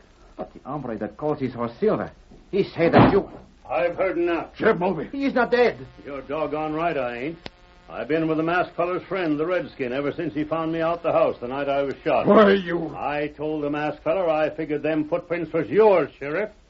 So then he found out a few things for himself. Oh, you're alive. Your old pa ain't so easy to kill, honey. Oh, I'm so glad to see you. I'd have let you know there wasn't nothing wrong with Miss Sue, but we figured it was best for the masked man's scheme to say nothing. Well, for all your scheming, you ain't gonna get me. Yes, you... Drop that gun. Why, you... Oh, my hand. Come along, Sheriff. Now we're going to lock you up. You too, Miguel. It'll be a pleasure, you dirty snake. Come on, get along. The deputies was to take care of the sheriff and Miguel, Jeb. Thanks to you. And now I believe Miguel will be willing to tell what's been done with your rustled cattle. He'll talk aplenty before we're done with him. And now Bob is free. Well, he ain't gonna hang, that's for sure. And just as soon as a few things can be fixed up, he'll get out of jail. Oh, I'm so happy I could cry. Huh? Now, if that ain't just like a woman. If you cry when you're happy, what do you do when you're sad? Now, dry them tears. There. We're going back to the ranch.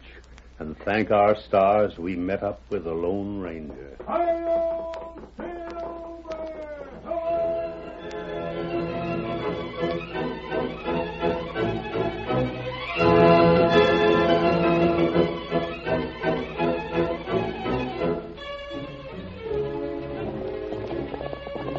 Come on, Silver, old fellow. Dan Crawford has disappeared.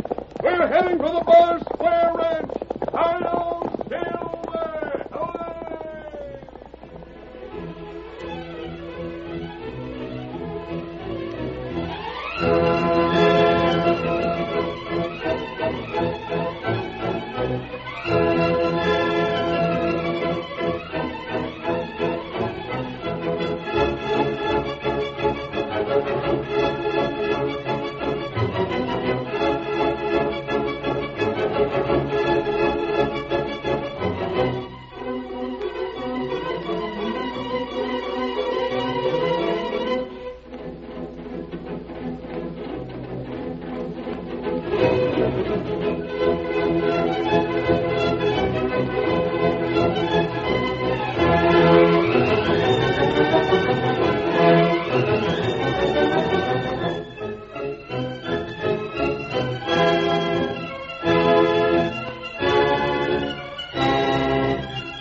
The story you have just heard is a copyrighted feature of the Lone Ranger Incorporated.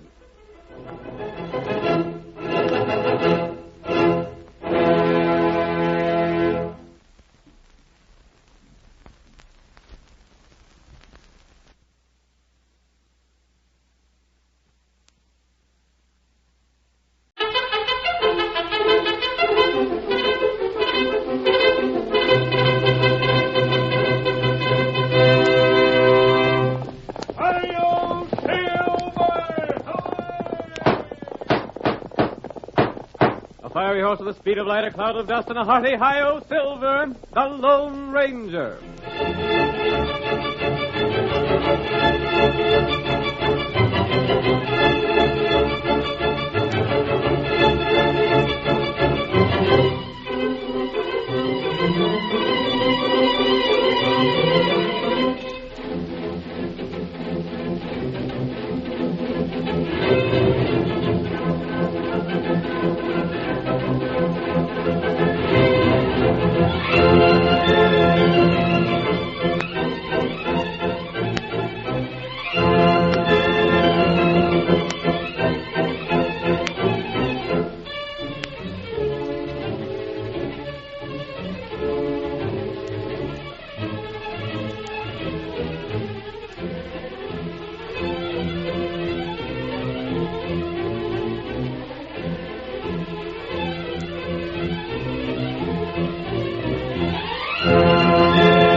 With his great horse Silver and his faithful Indian companion Tonto, the masked rider of the plains fought crime and criminals throughout the western United States.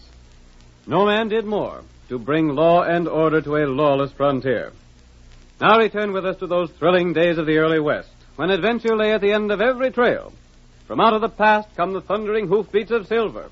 The Lone Ranger rides again. Come on, Silver! We're heading for the Bar Square Range. Tonto's waiting there for us. Hi-yo, Silver!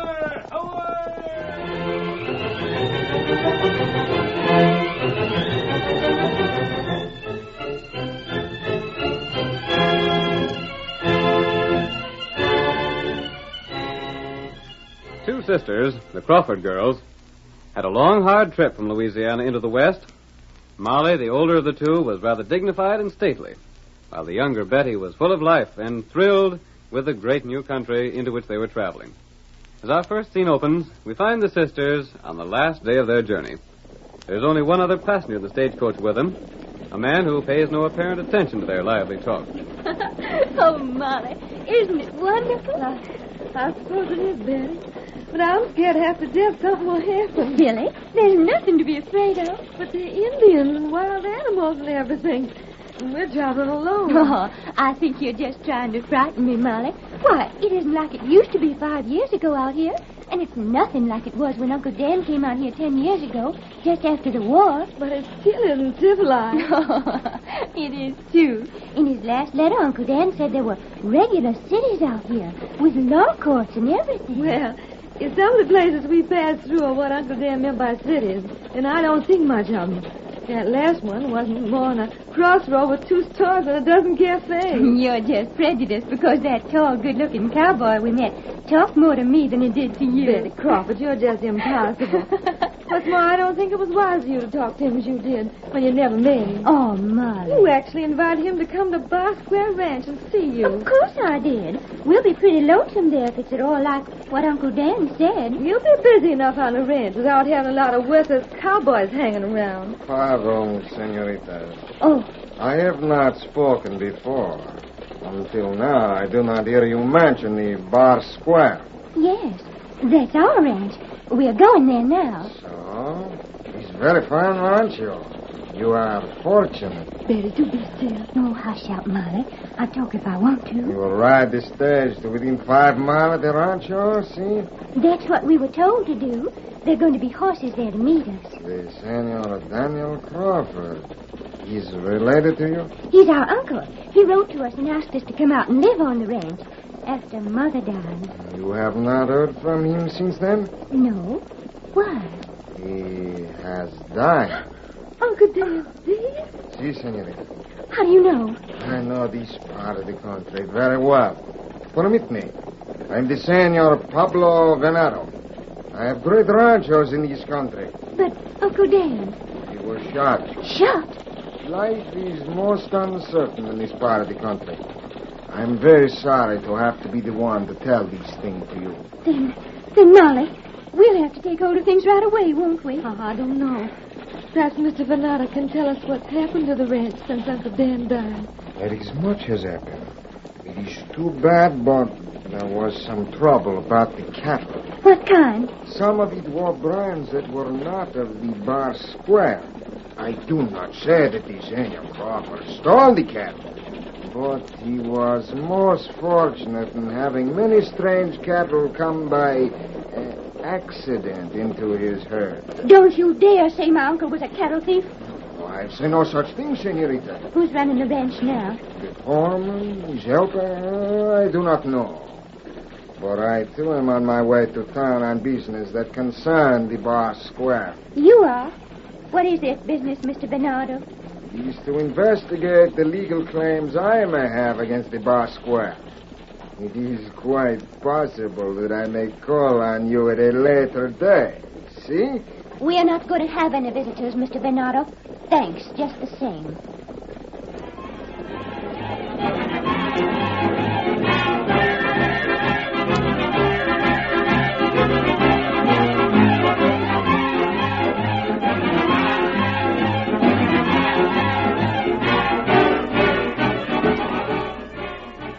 While the two girls and Pablo Venado continued their journey, the Lone Ranger and his faithful Indian companion Tonto were carrying out an investigation of their own. We see them now on the Bar Square range, riding slowly among the scattered cattle, observing them closely. Tonto, there's another cow with Pablo's brand. We've been riding for only 2 hours, and we've seen no less than 100 like it. That heap strange. I would have sworn Dan Crawford was no rustler. Him good feller. This seems to bear out what Pablo claimed. Pablo say ranch someday belonged to him. If Dan really stole all these cows, Pablo would almost have an honest claim to the Bar Square. There's another cow. With Pablo's brand. There's something wrong about this. And that's what Tonto thinks. Dan Crawford wouldn't have been foolish enough to steal another man's cattle without changing their brands, even if he were dishonest. Not right. And there was never any question about his honesty until he suddenly disappeared. Pablo say Dan dead. If Dan was killed, where's his body? And Pablo was the first to spread the story of Dan's death. Tonto know that. Pablo has been in several crooked deals before this, so nothing could be proved against him. Him plenty smart feller. I feel sorry for those two girls if he's plotting against them. You talked with them? I spoke to Betty while she and Molly were waiting for the stage. And that's another thing. What's that? Pablo was waiting for the same stage. He might have been looking for an opportunity to get acquainted with them. That may be right. Tonto, are you sure you heard Pablo say he'd have the Bar Square before long? Him talk plenty big. Him say him get ranch soon now. And he told that to the sheriff? But he couldn't claim the ranch without proof of ownership, no matter how many of his cows were found on it. Pablo say him show lawman proof. The only proof he could have would be a deed signed by Dan. That's right. He's got something up his sleeve. I wonder what it You could... look there. Oh. Bar Square riders. They've seen us. They've stopped their horses. Them shoot him enough. Yes. What we do? We're leaving, Tonto. You not get him? No, I don't want to get close enough to be recognized. Them breeds. They are. Come on, Get over. White feller. Tonto, you understand now why I didn't want to be recognized? I do not know. There were no breeds on this ranch when Dan was here. They looked to me like some of Pablo's men from across the border. That's right. That's true. Something is wrong. As long as they don't know us, we can keep an eye on them. Come on, Silver!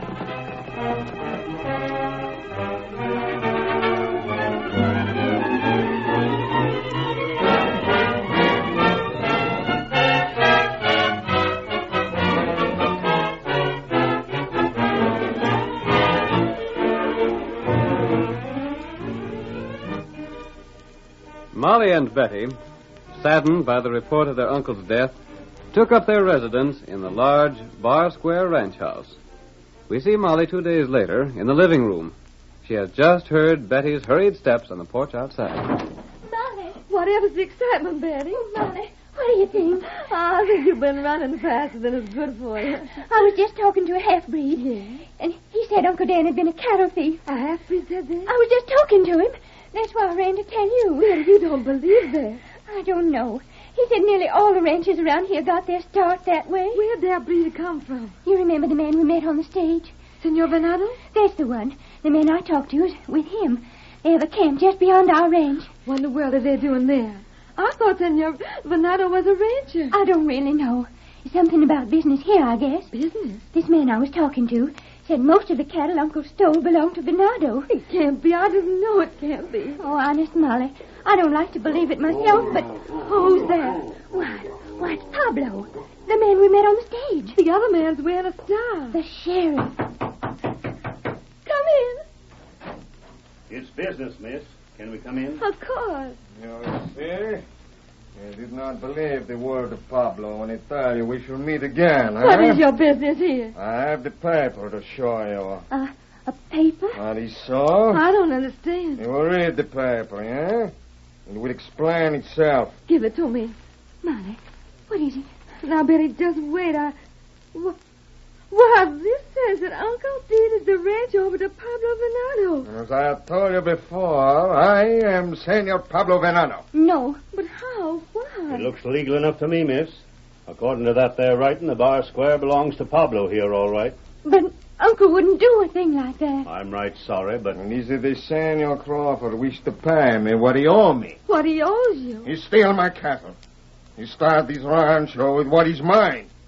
Without what he steal, he have nothing. Molly, that's just what the cowboy was telling me. I don't know what to do, what to think. Look here, Mr. Pablo or Senor Venado or whatever you call yourself. How did you get that paper? Your uncle, he write it out when he sees about to die.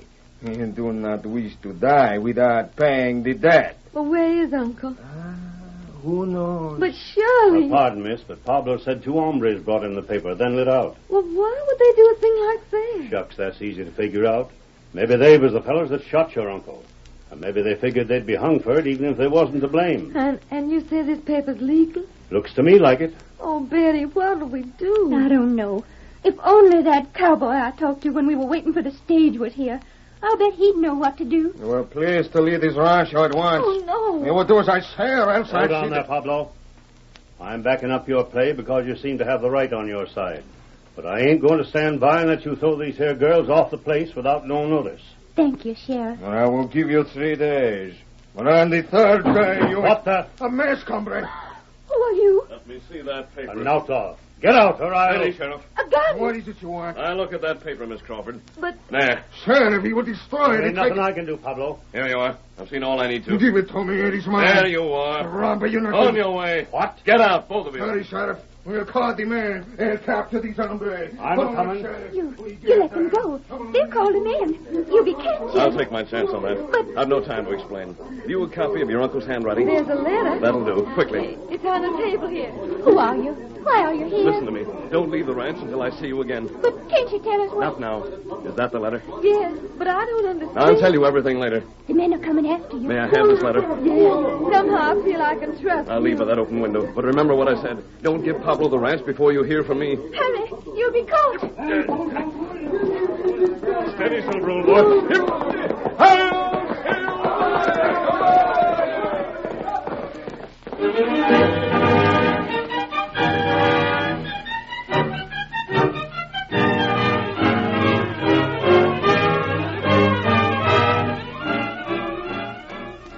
The curtain falls on the first act of our thrilling Lone Ranger drama.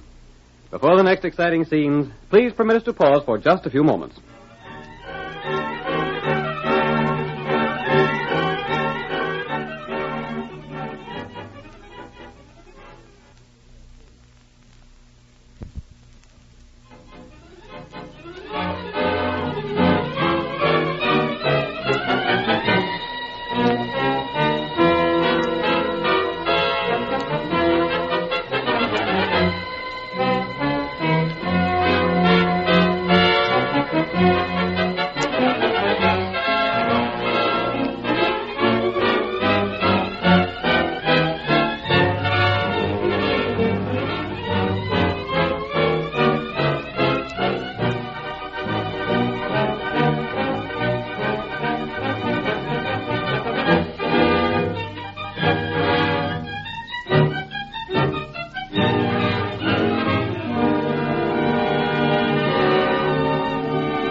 Now to continue the story. When Molly and Betty Crawford arrived from Louisiana at the Bar Square Ranch, owned by their Uncle Dan Crawford, they were told that Dan had been shot, and also that he had deeded the ranch to Pablo Venado just before his death. The Lone Ranger, investigating the circumstances surrounding Dan's disappearance, inspected the deed produced by Pablo and warned the girls not to give up the ranch before they heard from him again. Now, as our second act opens, we see the masked man and Tonto riding just beyond the Bar Square range. Pablo's camp isn't far from here, Tonto. Pablo not there now. No, this is the day he threatened to take over the ranch. I saw him riding to town to get the sheriff. But several of his men are in camp. They won't join Pablo until the ranch is actually his. That's right. I still don't believe that Dan Crawford is dead. I don't think you're right. If he were dead, his body would be found. And Pablo's story about getting that deed from men who disappeared right away doesn't ring true. You think Sheriff crooked? No, but he was too easily convinced by Pablo. You remember when I visited the Bar Square the other day? I don't remember. I saw the paper that Pablo claimed had been written by Dan just before he died. What did it say? Just what Pablo said he did. But when I let Pablo and the sheriff leave the ranch house, I got a sample of Dan's handwriting. Why you do that? I wanted to compare it with the paper Pablo showed. I saw the paper for only a moment, but I think it's a clever forgery. Not bad. I told Pablo and the sheriff to get out of the house so that Pablo wouldn't know I was after more of Dan's handwriting. Now we're going to see if we were right about all this. Pablo camp not far now. Yes, it's just over the next hill. Maybe better you leave Tonto now, huh? You know exactly what you're to do? Tonto? No. Ride into their camp. Tell them the story I suggested. I'll be watching to see that you come to no harm. Tonto not afraid. Here's an arroyo. I'll ride this way. Tonto see you later. Right. Come on, Silver.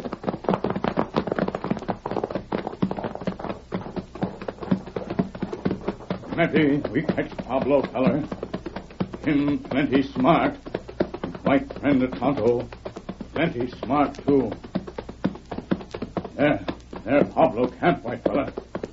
And there feller named Chico. What is it you want here, eh? Tonto, talk at you. Oh, white fella, oh. I have no business here. You will leave at once. Me tell him you news. See? You not listen, you get in heap bad trouble. What is this news you speak of? Chico, who is this Indian? Wait one. There is something of importance you have to say. Well, out with it.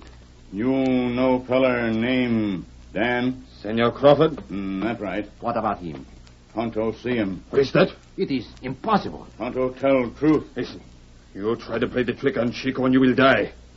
Where is it you see the gringo? Him ride to town. If he ever escapes... Still one. You are sure you do not make the mistake? Him big feller, wear red whisker. Senor Crawford has a red mustache. Tonto know him good. One. Perhaps Pedro have let Senor Crawford get away. If that is so, then Pablo will get in trouble. It is for us to make sure. Say, and at once. Tonto, go now. You will please not to move. One move and I, Chico, will shoot you. I will get my horse. Why you keep Tonto here? You know too much. You will stay where I can watch you. You think Tonto not tell truth? That is something it will not take much time to learn. And if you have not... What then? You will die. I am ready, Chico. Good. Make haste to learn if the gringo have escaped. See. If he have, we must ride the Juan Pablo. If he have not, then we shall see why the Indian have tried to trick us. Now go. Get up. Get up.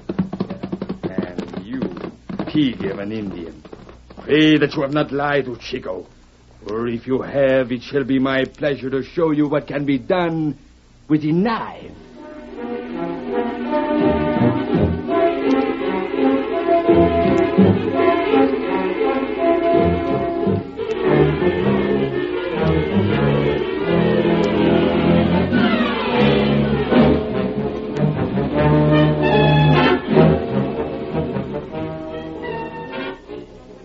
While Pablo, accompanied by the sheriff, prepared to take possession of the Bar Square, his servant, the breed Juan, was riding away to learn whether or not Dan Crawford had escaped as Tonto claimed. We see the other breed, Chico, as he stands guard over Tonto several hours later. Why does not one come? It should not take him this long to make his journey. Tonto think him come now. Eh? Me hear horse not far off. It is. It is one. Him ride plenty fast. What? What is it you have learned? The Indian. He lies. Senor Crawford is safe? Safe. Pedro keep watch on him night and day. There is no way for him to escape. You see the gringo with your own eyes. I saw and talk with him. Caramba. What have you to say?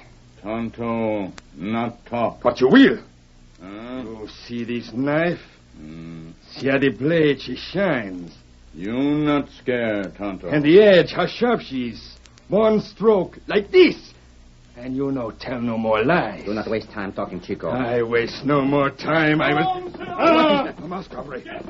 Tonto plenty can't see you.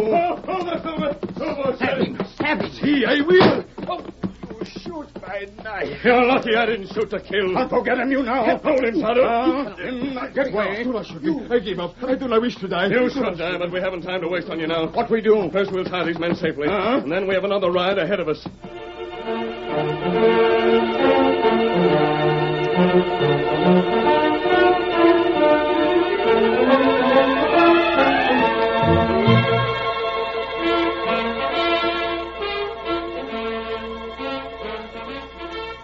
In the meantime, Pablo and the sheriff had reached the Bar Square Ranch. The girls, defiant but secretly without hope, did their best to postpone the time of their departure. Molly is speaking. Sheriff, do we have to leave the ranch? I sure am sorry, miss. But the 3 days is up, and I can't make Pablo wait no longer. The rancho is mine. Why should I wait? I wish I could be sure about that. You do not yet believe it? No, I don't. That do not matter. I have the paper wrote by Senor Crawford, your uncle. I have the sheriff here to see that I got what is mine. There is nothing that you can do. I'm afraid he's right, Betty.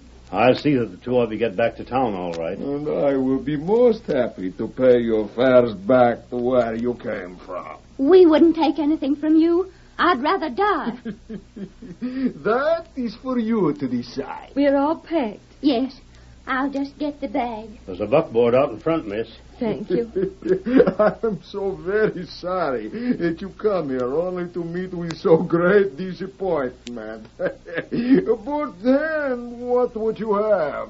I'm ready. I'll take that bag, miss, and then... Sheriff. Huh? Bartender, I just seen Dan Crawford riding this way. What's that? Uncle Dan? Well, you couldn't have. Dan's dead. You think I don't know Dan when I see him? He's coming this way with two fellas on big white horses. I do not believe it. If it's really Dan, Doggone you, I tell you it is. I seen him when he was topping the rise over yonder. What does this mean, Pablo? Do not move. He's watch out. Dan's alive. You lied to us, Pablo. Something has gone wrong, but you will not catch Pablo Venado. Blast you! Raise your arms. Good.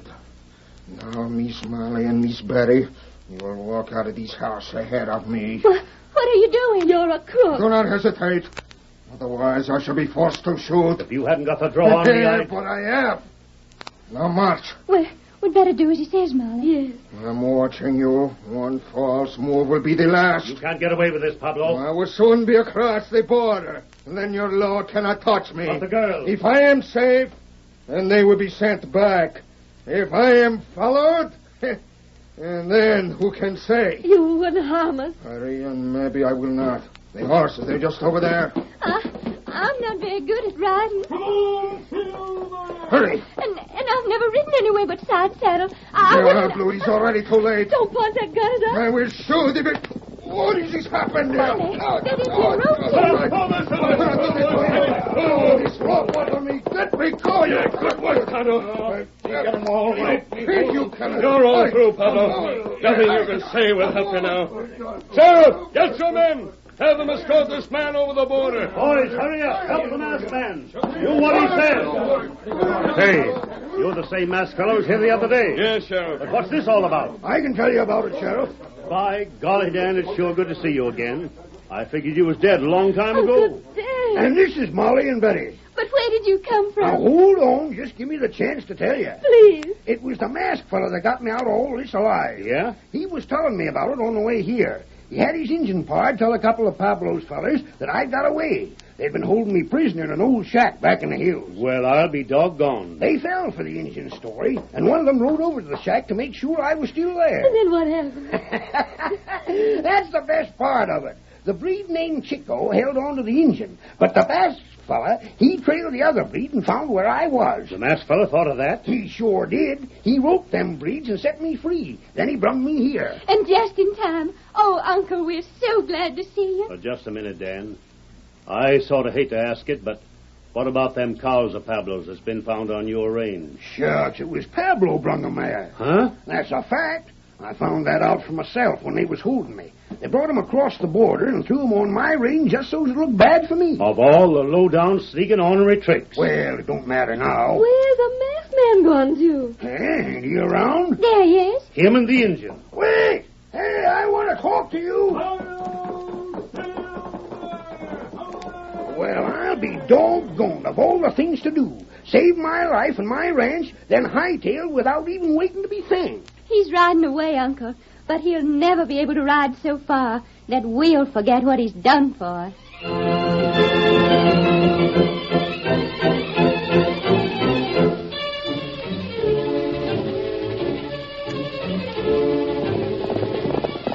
Come on, Silver, old fellow. We're on the trail of Golf Layton. Hi-yo, Silver!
The story you have just heard is a copyrighted feature of the Lone Ranger Incorporated.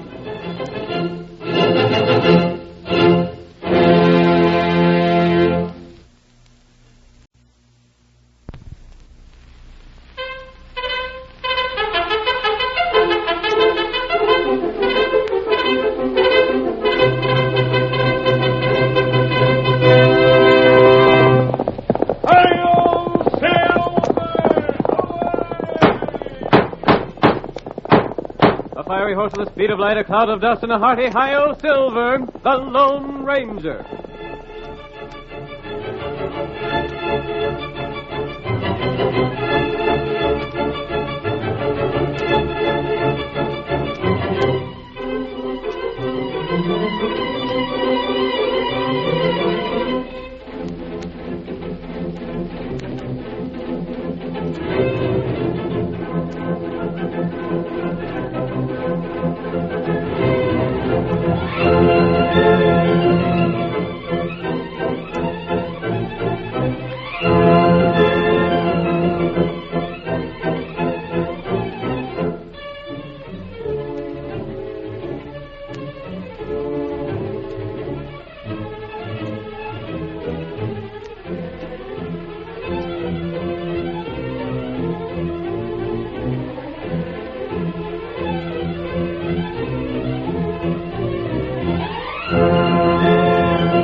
When the early pioneers settled in the western United States, they kept many of their eastern customs, but they were unable to maintain law and order in the new territory. Outlaws preyed on the honest settlers. Cattle was stolen, banks were looted, and no man's property was safe. That was when the masked rider of the plains first rode in the cause of justice. No man did more in the fight against crime and criminals, and the memory of his deeds will remain as long as the memory of the early West itself. Now return with us once more to those thrilling days of yesteryear. The Lone Ranger rides again. Come on, Silver! We're heading for Wellsville! Tonto's waiting on the trail ahead! Hi-yo, Silver! Away!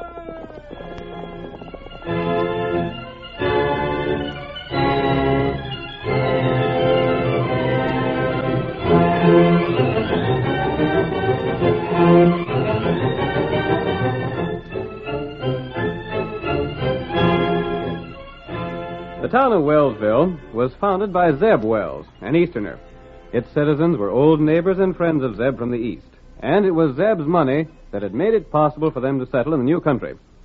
Zeb refused either to follow the customs or to be friendly with the people of the West, and the other inhabitants of Wellsville, because of their debt to him, were forced to obey his wishes. As the first scene of our drama opens, we see Nate Porter, the marshal, hailing who just entered town. Hold on there. Fellas staying in town for a while, you're going right on through. Reckon we'll stay a while, won't we, Monty? Reckon we will, Doff. What's it to you, Marshal? Well, if you're staying, you'll have to hand over them shooting irons you're wearing. Huh? What's that? You're loco. Them's the rules, and I'm here to enforce them. I never heard of such a thing afore. Is that some more of them darn fool notions of Zeb Wells? Zeb give me my orders. You fellas strangers here? Yeah.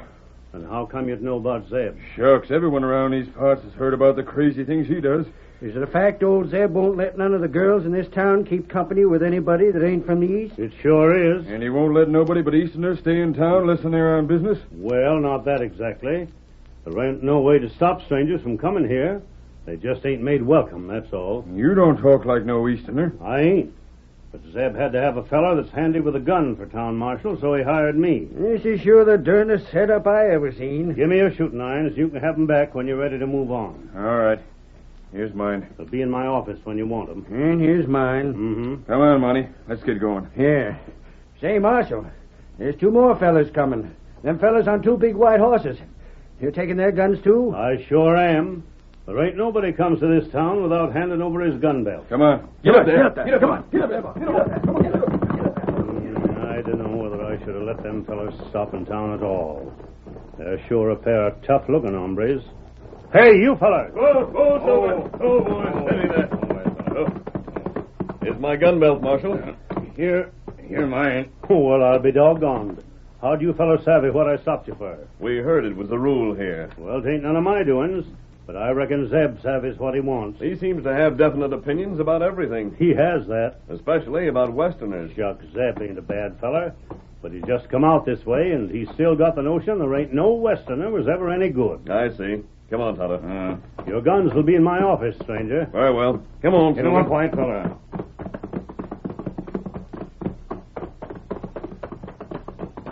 Where are those two men gone who were talking to the marshal just before we rode up, Kimosabe? Them stopped by Livery Barn. They looked to me like Dolph Layton and Monty Meagan. When we saw Bolivar Bates and Hacksaw Hastings, they told us Dolph and Monty were riding this way. Them two fellers, outlaws. Dolph and Monty are two of the worst outlaws in this section. What them do here? That's what I want to find out. How you find out?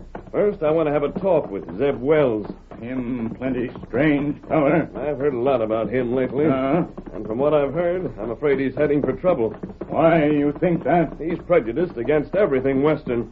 That's right. For instance, he won't allow his people to carry guns. That's bad. Zeb insists that only bullies and outlaws need guns. He isn't aware that if outlaws carry guns, honest people must do the same to protect themselves. Wellsville has no bank. People here take the money to Zeb, and he keeps it in his safe. Maybe outlaw know that. That would be a temptation to any outlaw. Zeb sometimes has thousands of dollars in his safe, from what I've been told. Not heap plenty cash. That's why I wanted to come here when I learned that Dolph and Monty would be in town. They may plan to take advantage of Zeb's ignorance of Western ways. Maybe that's right. Tonto, I want you to follow Dolph and Monty. Tonto, do that. Try to hear everything they say. And in the meantime, I'll look over the town before calling on Zeb. Tonto, leaving you now. See you later. Right. Come, white fella. Come on, Silver.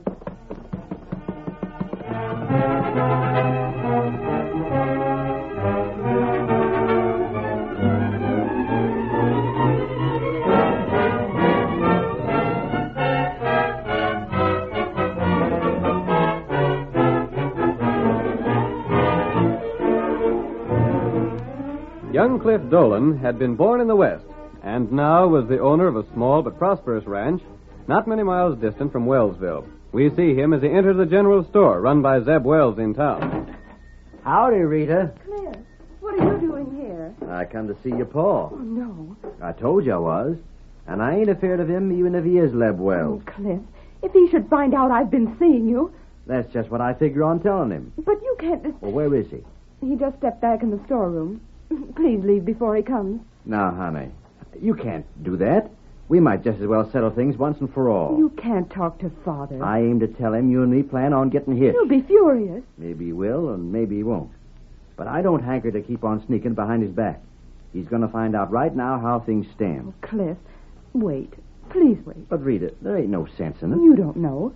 He may change his mind about things after a while, and you know I'll always wait for you. Sure, I savvy you love me, honey. Just the same way I'm crazy about you. But it ain't fair to any of us to let things go on the way they've been. I think I hear Father coming. Well, that's just fine. Go. Please go. If he gets into one of his terrible tempers... Rita! Yes, Father. Where's this young man you're talking to? Customer? Why, he... I ain't no customer, Mr. Wells. Yes? I come to tell you I aim to marry your girl. What's that? And Rita wants to marry me, too. Rita, this true? Yes, it is. Get out of here, young man. Now, look here, Mr. Wells. That ain't no way to act. There ain't nothing you could have again me. I said get out. Not till I've said all I come to say. You'll get now, or I'll take a whip to you. Father, there's a customer. He can wait. Won't have any young whippersnapper like this defying me. Mr. Wells, I got a ranch and cash in the bank over to Leadville. I ain't a drinking man nor a gunfighter neither. I can't see why you No daughter of mine will marry a Westerner. But you ain't... I know your breed. You're ruffians. Nothing but ruffians, the whole lot of you. That ain't so. When I founded this town, I said no one living here would have anything to do with your kind. Father, can't you be reasonable? I am reasonable. I'm saving you from a foolish mistake. Well, you might as well know right now that I ain't giving Rita up. Do you see this whip? What do you aim to do with that? I said I'd take a whip to you if you didn't leave. You better leave, Cliff. There ain't a man alive can drive me out of any place. No? Well, I'll show you. That was just a warning. Next time it'll be across your back. Why, you... I warned you. I'll fix you for that. And here's another. I know you don't. Let go my arm. Not until you drop that whip. Get back, stranger. Drop that whip. Drop it. I can handle my own fights. There isn't going to be a fight. Get out, Cliff. I'll do no such thing. Susie says, Cliff. Don't you understand the trouble you've made for me already? But I tell you, I'm I'll not be the one that's punished for what's happened, not you. Go on, Cliff. I'll go. But it won't be you that's making me go, Mr. Wells. If I ever see you near my daughter again, I'll horsewhip you within an inch of your life. I'm sorry about the way things had to turn out, Rita. So am I, Cliff. So long. But I'll be seeing you. Goodbye. All right. You can have your whip back, Zeb. Confound you. What right you have men up here? You a friend of his? I'm a friend of all Westerners. Just as I thought. You can get out of here, too. I came here to talk to you. I hope to persuade you that the course you're following is wrong. By thunder. What's that? Just cowboys letting off steam, Zeb. They're shooting off guns in town. I won't stand for it. There's no harm in it. It's just a custom. Where's the marshal? Why'd he take your guns away? I'll see to this. Out of my way, Him plenty man. I apologize for the way Father talked. He isn't always this way. Really, he isn't. But, Cliff... I know. Was there something you wanted? Only to talk to your father, but I'm afraid that's hopeless. Yes. He won't listen to anybody. Come, Tonto. Come back later. He may be more reasonable then. Thank you.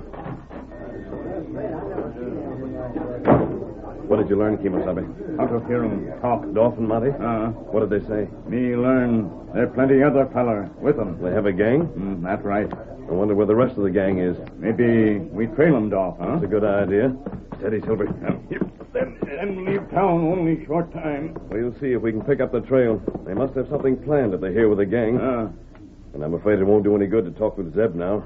Why, that? I'll tell you about it later, Tonto. But now we're in a hurry. Come on, Get him Silver. up, white fella.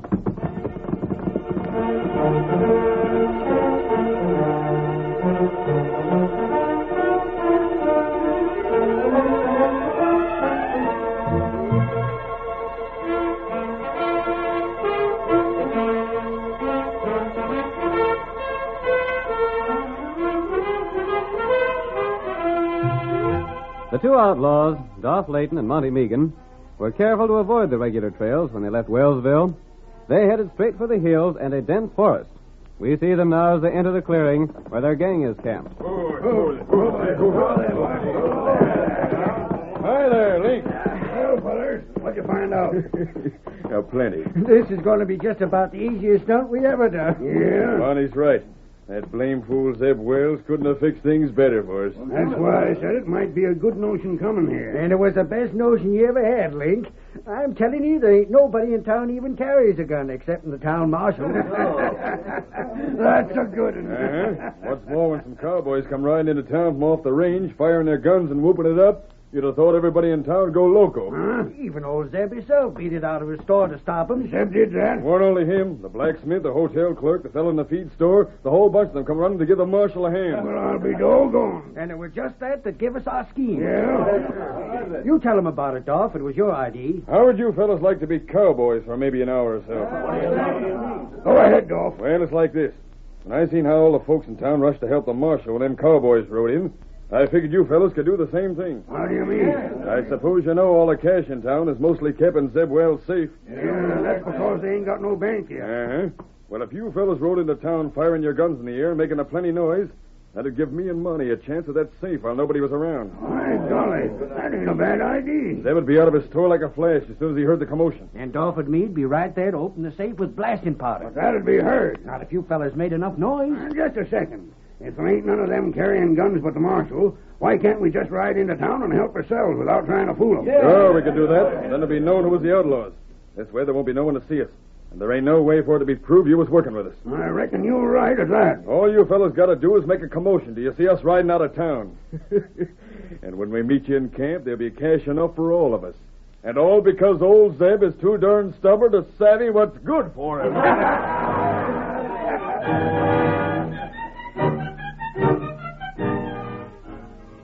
The curtain falls on the first act of our thrilling Lone Ranger drama.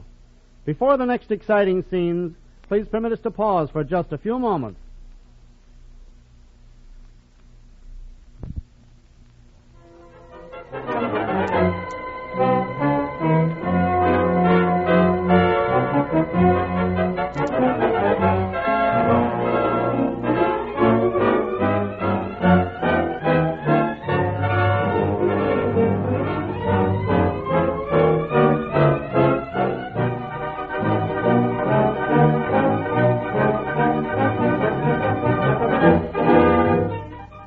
Now to continue the story. Zeb Wells brought a group of Easterners to the west and founded the community of Wellsville. But he stubbornly refused to adopt Western customs or make Western friends. And a group of outlaws, led by Dolph Layton and Monty Meagan, planned to take advantage of this. In the meantime, the Lone Ranger had been following their trail closely. As our second act opens, early the following day, we see the Lone Ranger and his faithful Indian companion Tonto riding toward the ranch of Cliff Dolan, a friend of Zeb's daughter, Rita. I hope we find Cliff at his ranch, Tonto. We know the outlaws plan to enter town this afternoon, but we need help to trap them. Tonto, think Cliff help us. If we'd had more time, I would have told Zeb what we heard when we trailed the outlaws to their camp. Him not believe you. I was afraid he wouldn't. And then that much time would have been wasted. And there was something else. What's that? Zeb hates all Westerners. Tonto know that. He needs something to show him that he's been mistaken. Most of the people in town would like to live on good terms with their Western neighbors. But they feel they must obey Zeb. That's right. So all we have to do is show Zeb that he's wrong, and the situation will be cleared up. You got plans? I have, but it depends on Cliff. There, his ranch. And I think that's Cliff sitting on a horse next to the corral. Him see us. Yes, he's riding this way. He won't recognize me with this mask on. When I met him yesterday, I was disguised. Hi there. I want to speak to you, Cliff. What in blazes? You're masked. Whoa. Oh, there's An outlaw. Well, I'll shoot You you. don't shoot him. Give me back my gun. You snatched it right out of my holster. Tonto, keep him gun. Give him you later. Blast you, I want You'll to... get your gun back, Cliff. But I tell you... Right now, I want your help. What help could I give you? You're in love with Rita Wells? What if I am? I happen to know that outlaws are planning to rob her father. What's that? Tonto and I trailed them to their camp and overheard their plans. That's a darn funny thing for an hombre like you to be telling me. If I were an outlaw, I'd say nothing about it. Yeah, there's something to that. I have a way to capture the outlaws and show Zeb that he was wrong. You mean it might fix it so he wouldn't object to me and Rita keeping company? I do. I don't know. Everything depends on your willingness to help. By golly, I'll do it. Anyhow, I'll listen to what you have to say. And if it makes sense, then I'm with you. Good. Now, this is what we'll have to do.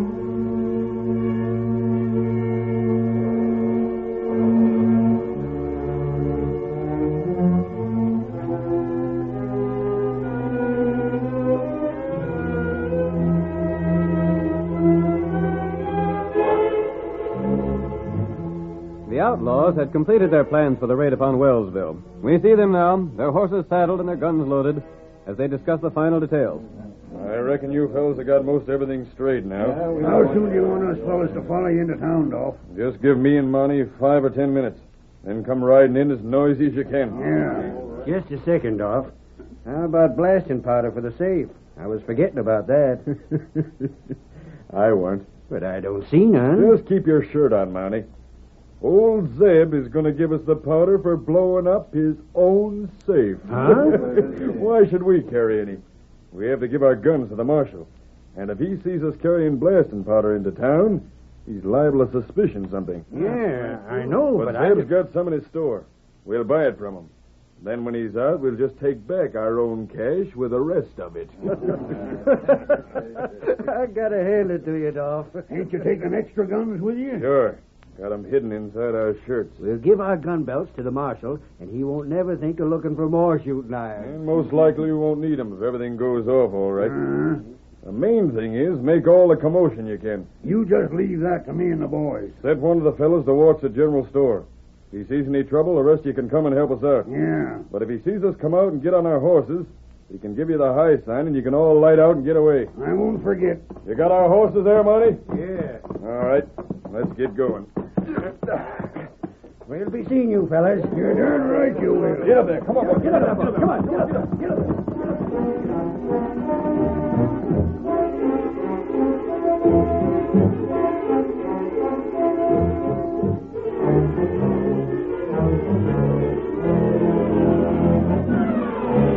Let us flash ahead to Zeb Wells' general store in town. The old man, still bitter toward Cliff Dolan, is speaking with his daughter Rita.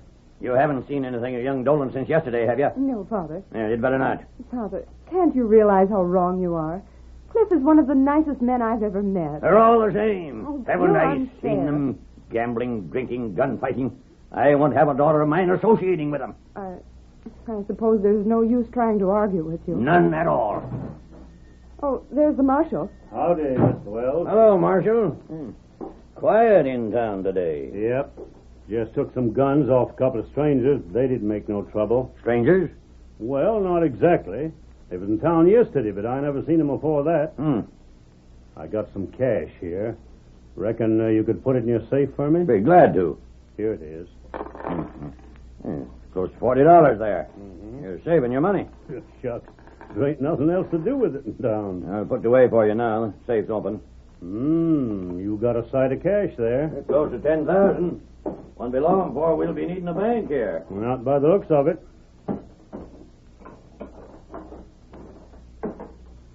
There.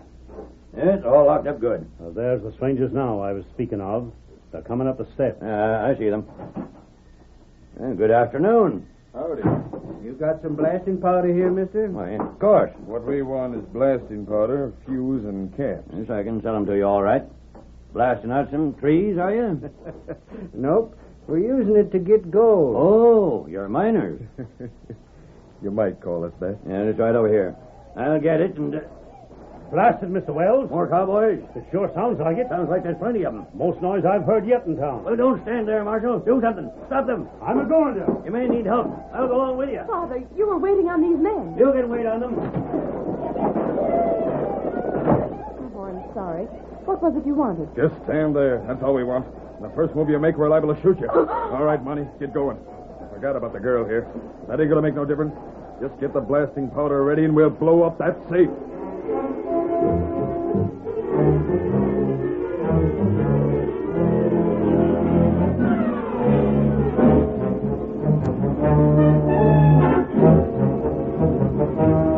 In the town's main street, a band of mounted men were whooping and firing their guns in the manner common to cowboys celebrating their arrival in town.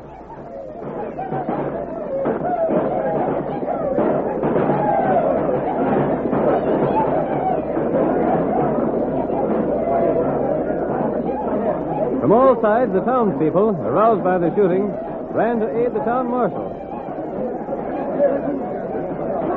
The plain fools. What do they think they're doing? Hold on there. Stop that racket. Stop in the name of the law. Stop it, I tell you. Lay down those guns or you're going to jail.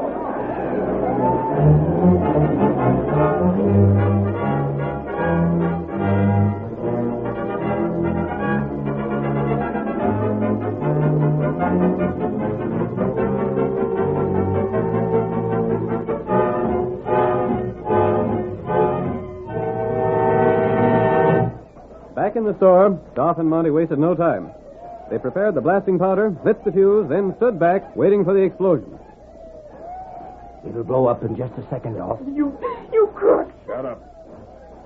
Watch it.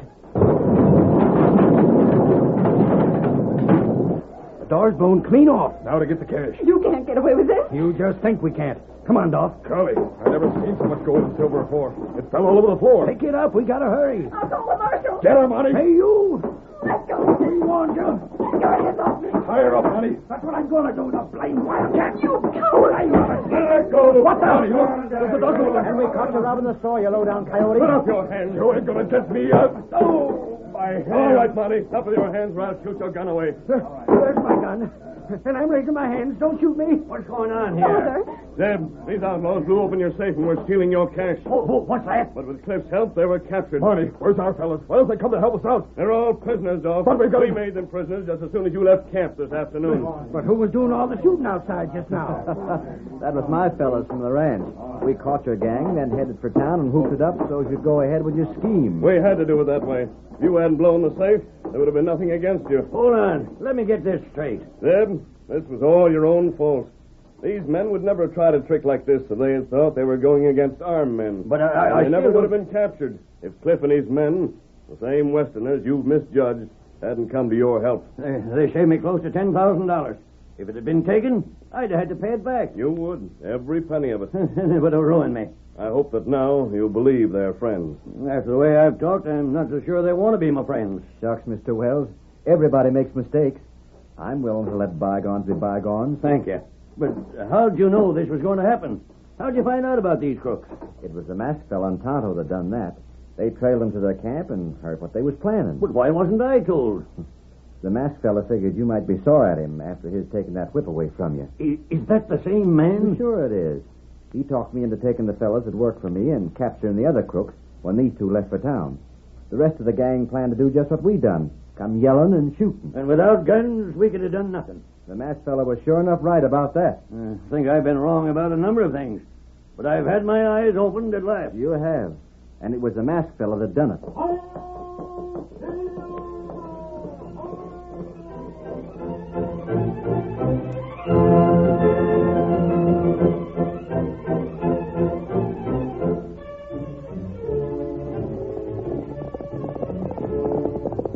Come on, Silver! We're heading for the wheat country near Graceville. Hi-yo, Silver!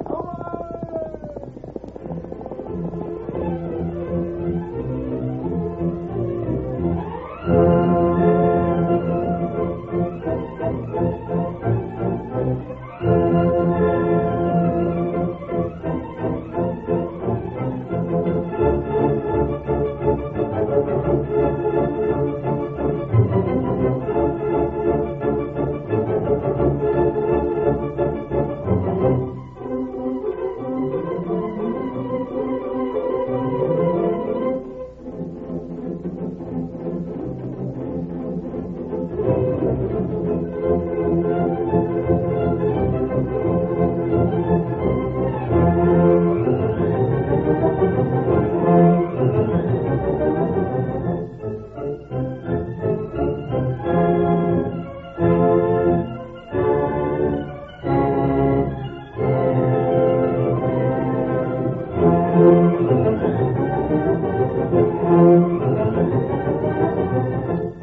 The story you have just heard is a copyrighted feature of the Lone Ranger Incorporated.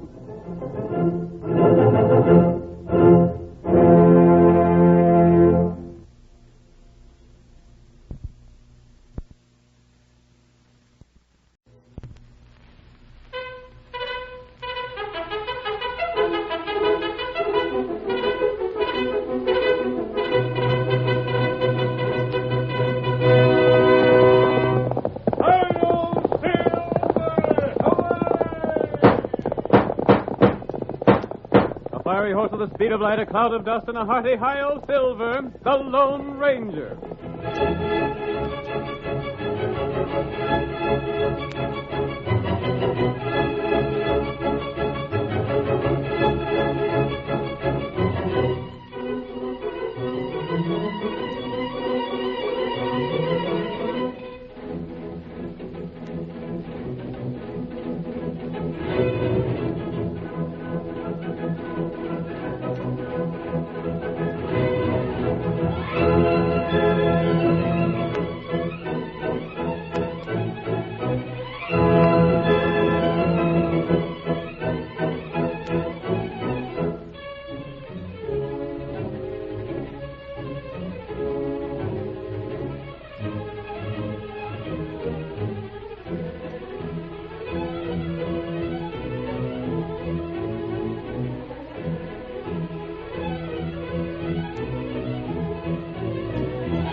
When the West was young, the masked rider of the plains fought crime and criminals throughout the length and breadth of 7 states. No man did more to bring law and order to the frontier. Now let us take the trail of adventure to those thrilling days of yesteryear. From out of the past come the thundering hoofbeats of Silver. The Lone Ranger rides again. Come on, Silver! We're heading for the wheat country near Graceville. Hi-yo, Silver!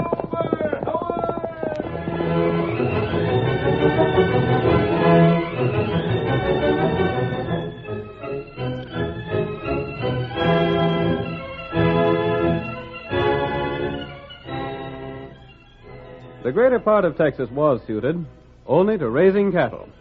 But the soil around Graceville was so fertile and well watered that even those settlers who'd started out as ranchers soon turned to farming. Jeff Halstead was one of these. His wheat fields covered over 100 acres, and as our story opens, his grain is ripe and ready for harvest. Jeff's wife, May, is sitting on the front porch of their home. It is late afternoon, and she watches her husband as he walks slowly toward the house. My, Jeff, you look all tuckered out. I've been clear over to the South 40 today, honey. Here, you take this chair. There. That feels right comfortable. I was just thinking, Jeff. Huh?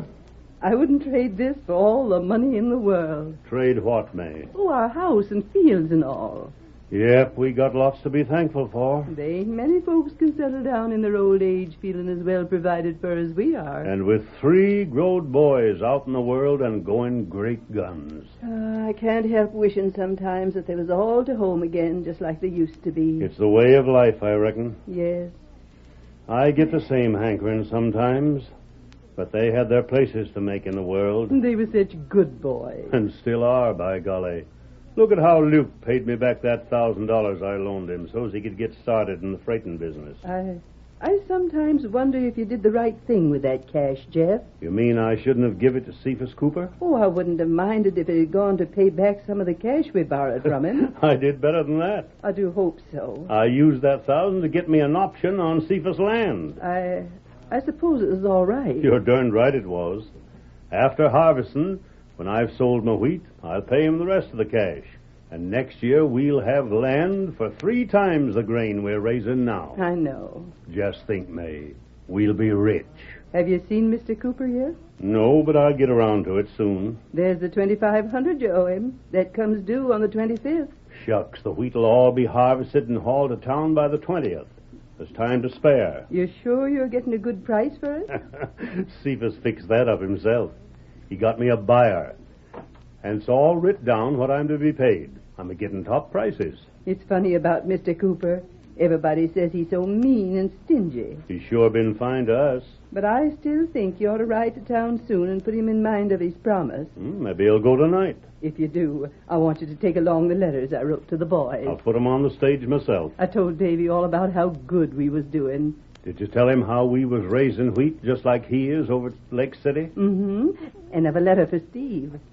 Just think of him being a Texas Ranger now. And I thanked Luke for the $1,000 he paid us back. Well, I reckon the freighting business must be right profitable. And I told them all they was welcome home any time they found the chance to visit. They are that. And by golly, May, we'll show 'em the old folks are still good for something. Before we're done, we'll be making more cash than the three of 'em put together.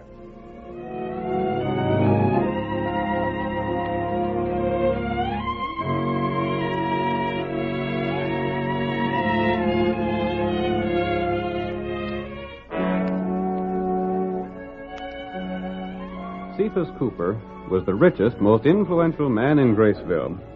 Even the sheriff did as he directed. The general story ran was a gathering place for the men in town. And among them now, we see the tall figure of the Lone Ranger, disguised and without his mask. How much are those supplies? Let me see. There's 5 pounds of bacon and a couple of pounds of beans. Mr. Cooper! Bad rabbit.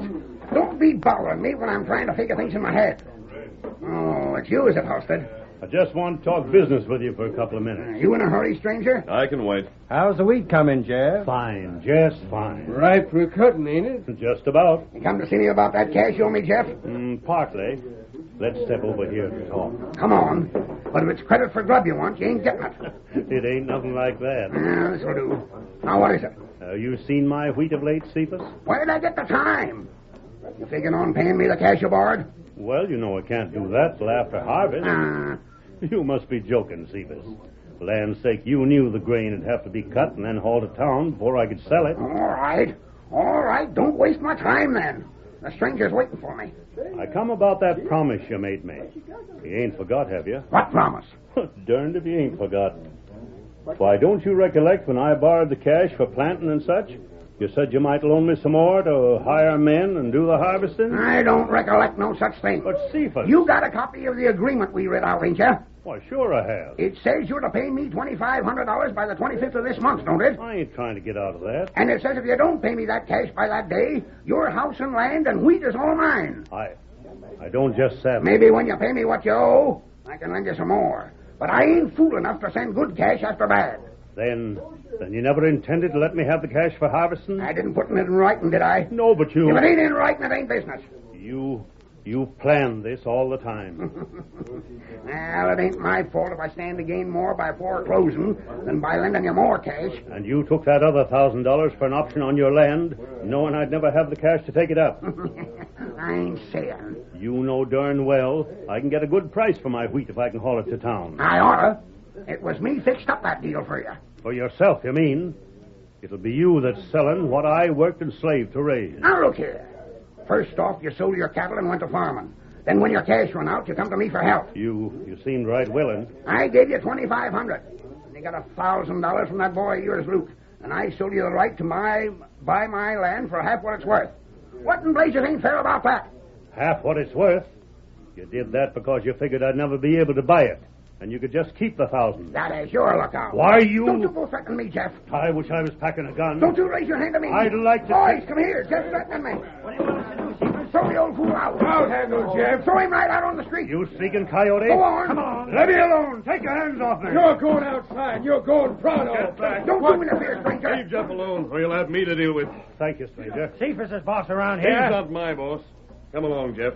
Stranger, I'd have given anything to be 20 years younger. I didn't need no help then. We'll get out of here. Wait! You haven't paid me for that grub you bought. I'm not taking it. Don't come back here, Jeff, unless you come with cash to pay me. There ain't much chance of that. And be sure you don't harm nothing around your place. If you do, I'll have the law on you. It's going to be mine by the 25th, and I don't aim to have you trying no tricks.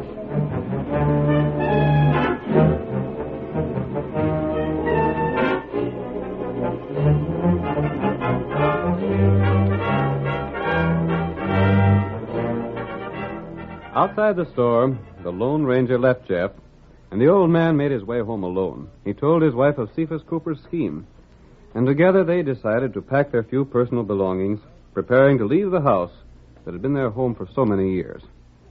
You got all my shirts packed, May? They're in this valise. I got everything else in the buckboard, I guess. Come here, Jeff. What is it, honey? I just wanted you close to me. There, May. Everything will turn out all right.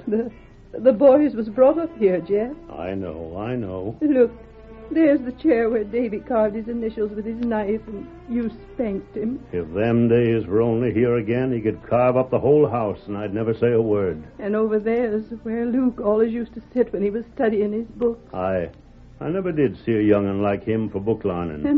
And it was Steve built them shelves by the window the time you was laid up with a sprained back and couldn't get around the house. I recollect it just as plain as if it was yesterday.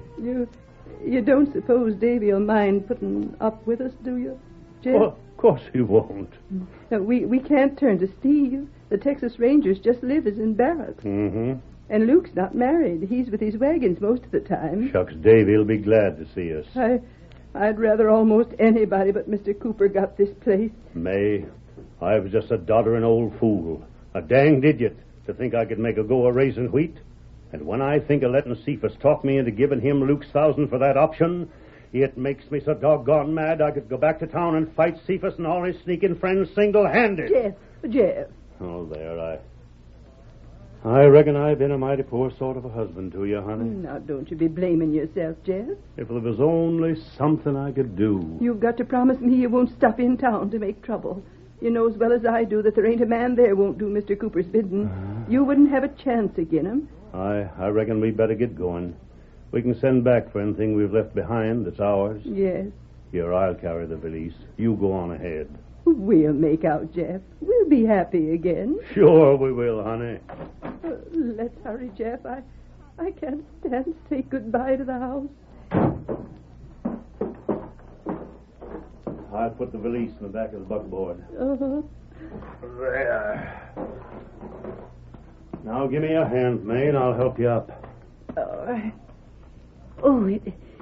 ain't easy for me to get around as it used to be.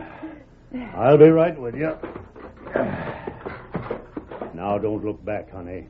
We'll ride out of here just as though it didn't matter at all. Get up. Get along with you, Ned.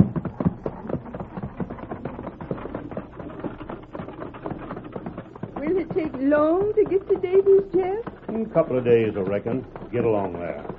We'll make it as fast as we can. Jeff, look. There's somebody riding from town already. Mr. Cooper ain't got the right to send a man here to the 25th. Say, I've seen that white horse before. Oh, Jeff! He's calling to you. What in blazes? Whoa there. Oh, boy. Jeff, I want to talk to you. Oh, Silver, old fellow. Oh, boy. Your mask. Don't you remember me, Jeff? I don't know. I've seen that horse before. There's something about your voice that... We met in Cooper's store yesterday. Say, you're the fellow that helped me when them no-good friends of Cephas were aiming to throw me out. Don't leave your home, Jeff. We ain't no choice, stranger. It's more than a week until the 25th. Well, we talked that out, and we figured it'd just make it worse staying on till the last minute. Will you go back if I promise you'll not lose your land? Huh? Go back. Stay there until you hear from me again. But what can you do? It don't seem like... Jeff, if the stranger was a friend to you once, maybe we ought to listen to what he says. You'll not be sorry, Jeff. You think I got a chance to keep Cephas from getting our home? A good one. Then, by golly, we'll do what you say. But how can Turn you... back right now. You'll see me again before the 25th. Jeff, we ain't got nothing to lose. And everything's a game. I don't know what he's got in mind, and I don't see how he can keep Cephas from collecting. But, honey, we're doing like the masked man says. Get around there, Ned. Get around. Now go on. Get it. Go on, boy.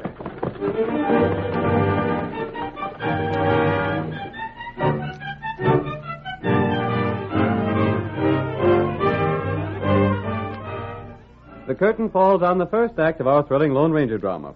Before the next exciting scenes, please permit us to pause for just a few moments.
Now to continue the story. Jeff Halstead turned from ranching to farming, planting his land with wheat.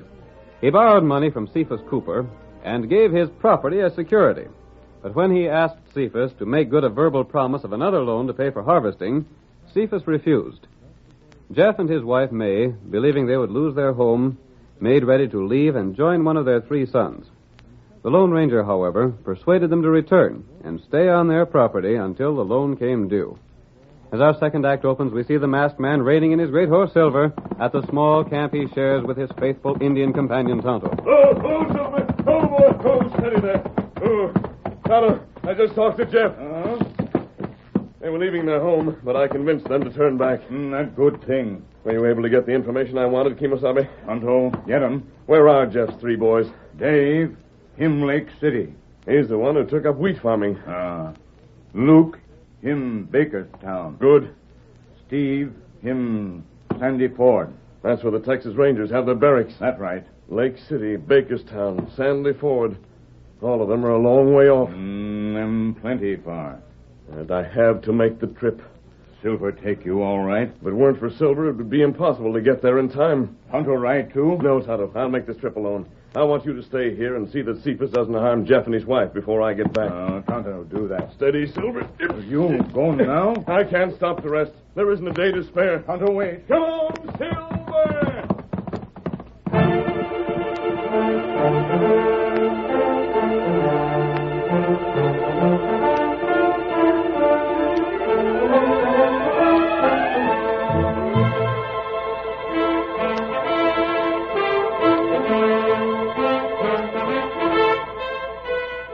Cephas Cooper had been told that Jeff and his wife were preparing to leave their home before the 25th.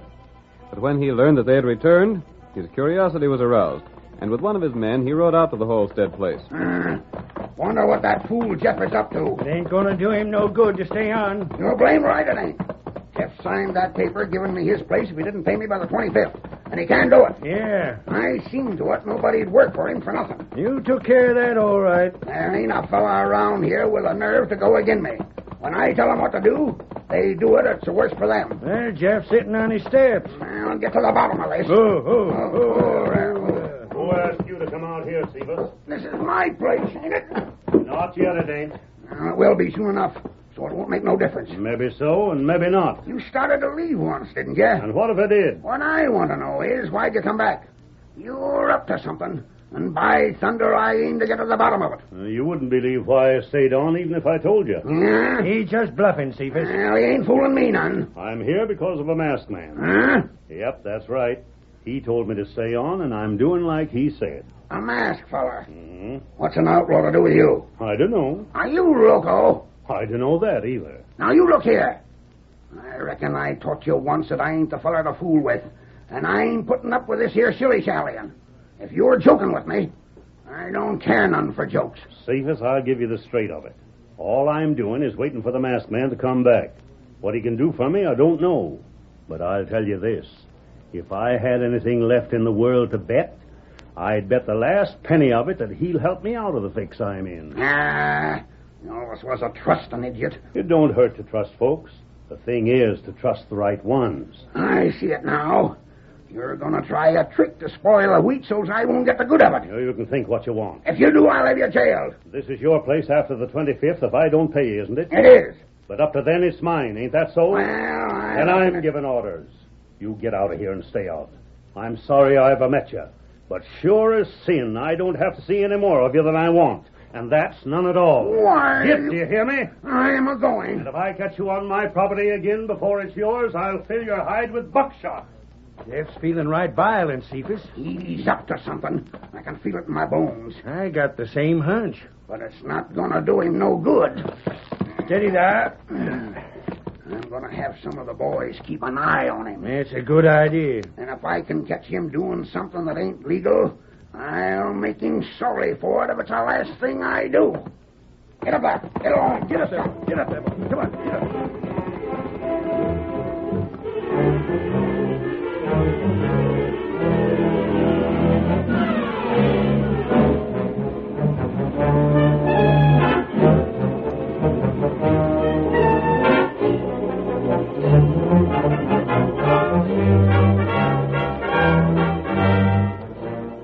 In the meantime, the Lone Ranger was racing across country. He headed first for Lake City, where Dave Holstead, Jeff's son, had a large wheat ranch outside town. Dave! Dave Holstead! That's me. Oh, Silver, old fellow. Oh, boy. Masked man. Never mind that. Your parents are in trouble. What's that? They're in danger of losing everything they own. Wait, listen. You listen to me. I want your help.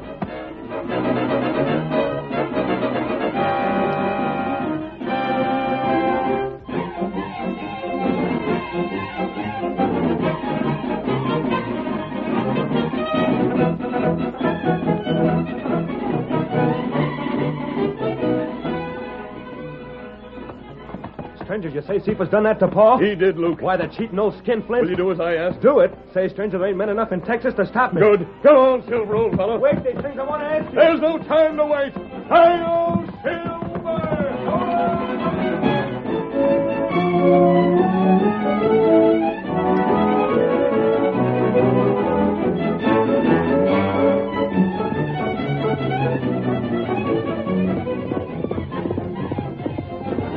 Come on, Silver! Sandy Ford is our next stop.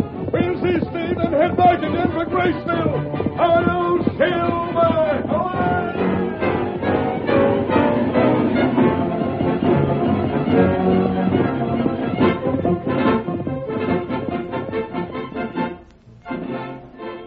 Days passed, but Jeff and his wife received no further word from the Lone Ranger. The hopes he'd built up faded, and as we find them now in the living room of their home, they are resigned to failure. Nay, I'd have to start harvesting that wheat today if I was to get it to town in time to pay Cephas. I reckon the masked man tried his best, but there wasn't nothing nobody could do. I tried myself. I went into town and asked some of the fellows if they wouldn't work for nothing till after harvest when I could pay 'em. Yes? But that crook Cephas has got 'em so scared, there wasn't one of 'em willing. I didn't hardly hope first. So I guess we'll have to go to Davy after all. Jeff, those men, who are they? Huh? By golly, if Cephas has sent fellows to run me off, I'll... All right. I'm coming. Howdy, Paul. Davy! Ma, it's Dave. Davy, my boy, you've come to visit us. Visit nothing. I've come home to work. Where's that wheat needs cutting, Paul? Ain't no use, Davy. A dozen men couldn't get it cut in time to get to town. A dozen? Who said anything about a dozen? I got 40 men here and raring to go to work. Oh, Davy, I can't believe But it. we ain't tools enough. We brought our own tools. We'll show you how to harvest a crop. Ain't that so, men? I'm all of a tremble, Davy. It sure is good to see you. Oh, gosh. Now, just forget about your worries. You and Ma sit here. The boys will take care of the work. Come on, fellas. Let's dig in.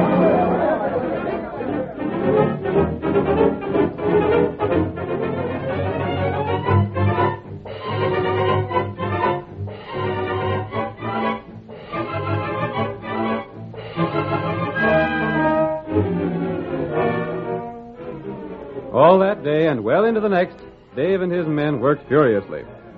The smell of fresh cut wheat was fragrant in the air, and great loads of grain were ready to be hauled into town. As the second afternoon wore on, Dave looked up to see his father running toward him. Davy, stop. Tell them fellas to stop working. It ain't no use. What's that, Paul? I just happened to think. We ain't got the wagons to haul the grain to town. Can't you get none? Seaver's seen to that. He give everybody in the county orders not to help me. Blast it. Why didn't the masked fella tell me we'd need wagons? I don't know. But you better not waste your time no more. It was good of you, Davy. And your ma and me sure appreciate what you done, but Did you say you needed wagons? I just now told you. Then look what's coming. Why, bless my soul. Them's Luke's wagons. And there's Luke himself. Luke! Oh, we got here all right. You're just in time. What are you standing there for, Dave? Get back to work. My fellas want weed to load up in them wagons. And you just bet you'll get it. Did the masked fella... He sent me, Paul. I never thought when I set you up in the freighting business that the day had come when your wagons could do me a turn like this. I'll start my boys to loading, Paul. Hold on there, Jeff. Hold on. Cephas! I've been watching everything that's happened. But you... And you ain't gonna move that wheat. Who says I can't? I says it. You're not moving this wheat till you pays me what you owe. There ain't nothing in the agreement says that. All I gotta do is pay you by the 25th. That don't mean nothing to me. This wheat's as good as mine. You ain't gonna keep me from having it. Your scheming fell through, Cephas. Yeah? Well, I got the sheriff, his deputies, and all the men from town to see that no wheat's moved. The sheriff? He's just like everybody else around here. He takes his orders from me. And I give him orders to shoot the first fella to drive out of here with a wagon. Oh, every one of our fellas is covered by a fella from town. And every townsman is covered by a Texas Ranger. Oh, look, Steve's brought the Rangers. You're through, Cephas. It's Steve. It's my boy, Steve. The masked man here brought me, Paul. He figured there might be trouble. I've been tricked. You can't get away with this. I ain't standing for it. You have no choice, Cephas. Stranger, I don't know how to thank you. You brought my boys together again. You brought them here just when they was needed most. Jeff, will you be able to sell your grain in time to pay Cephas? I sure will. Blast you. Confound you. Say, what are you laughing about, you? Cephas, I was remembering how you talked me into giving you that $1,000 for an option on your land. You were so blamed anxious to get the cash, you offered the land for far less than it was worth. But I tell you that And now I'll be able to get your land, too. There ain't no way you can stop me. Jeff! No! You wouldn't do that, would you? It was all put down in writing. And like you said, if it's in writing, it's business. And from now on, I'm a businessman.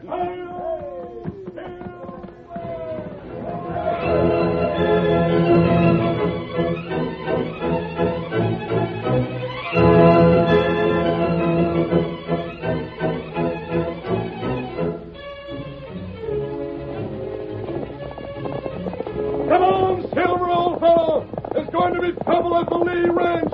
Tonto's waiting for us. Hi-yo, Silver!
The story you have just heard is a copyrighted feature of the Lone Ranger Incorporated.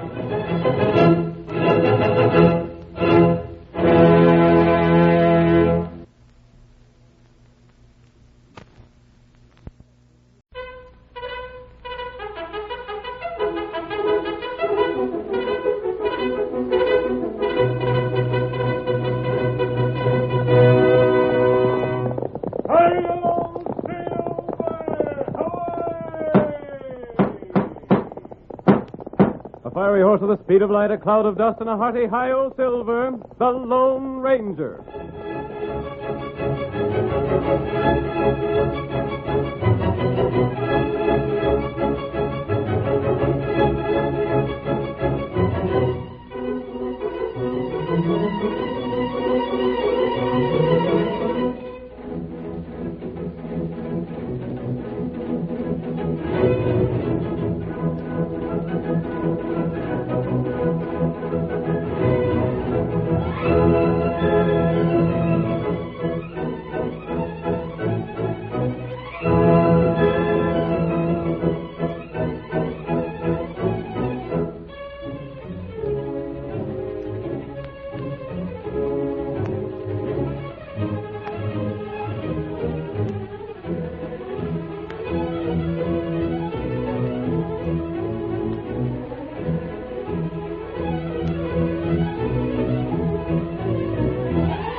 When the western United States was first opened to settlers, the gun law ruled the cattle country. It was then that the phantom figure of the plains rode in the cause of justice. It was he who led the fight for law and order, and the stories of his adventures have come down to us through the generations. Return with us once more to those thrilling days when the West was young. From out of the past come the thundering hoofbeats of silver. The Lone Ranger rides again. Come on, Silver! Fellows waiting for us on the trail ahead! Hi-yo, Silver!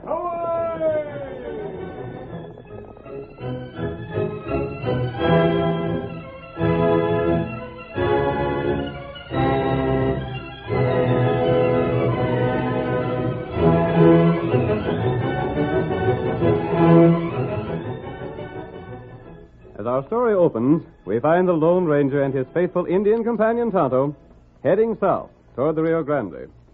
They have spent the day in the saddle, and now, with night upon them, are looking for a place to buy feed for their horses and provisions for themselves. We hear Tonto speaking. There, light. It must be a ranch house, Kimosabe. Maybe we get grub there, huh? We'll try. Are you hungry, Silver, old fellow? Him say him plenty hungry. And I can't blame him. Here's the lane leading to the house, Tonto. Come, Silver.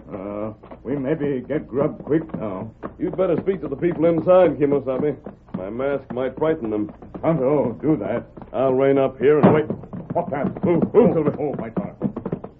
That shot just grazed my saddle. You get out of here, Steve Baker, or I'll... Oh, it's a mess. What's the trouble? I thought you were someone else. Please forgive me. Wait! Ruth, what is it? What's happened? Close the door, Lee. That's plenty strange. That woman mistook us for someone else, Tonto. Come on, Get him Silver. up, white feller. We'll let them think we're leaving. But we'll circle around, then come back again. Why do that? She sounded as though she feared this man she called Steve Drago. That's right. That was a Taylor place, wasn't it? And she must be Mrs. Taylor.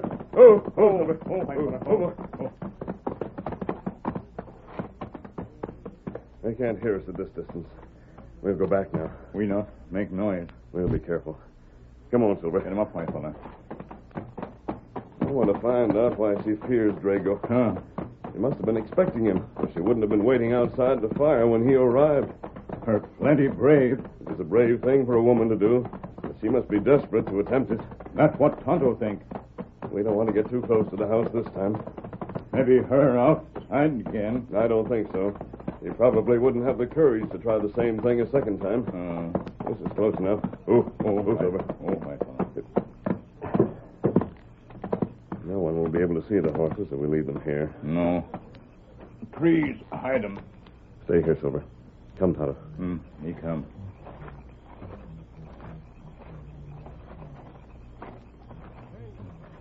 There's an open window. Tonto, see inside. Keep your voice down, Kimasabe. That must be your husband with her. Not him. Quiet. Perhaps we'll hear enough to learn what their trouble is. Ruth, you shouldn't have done it.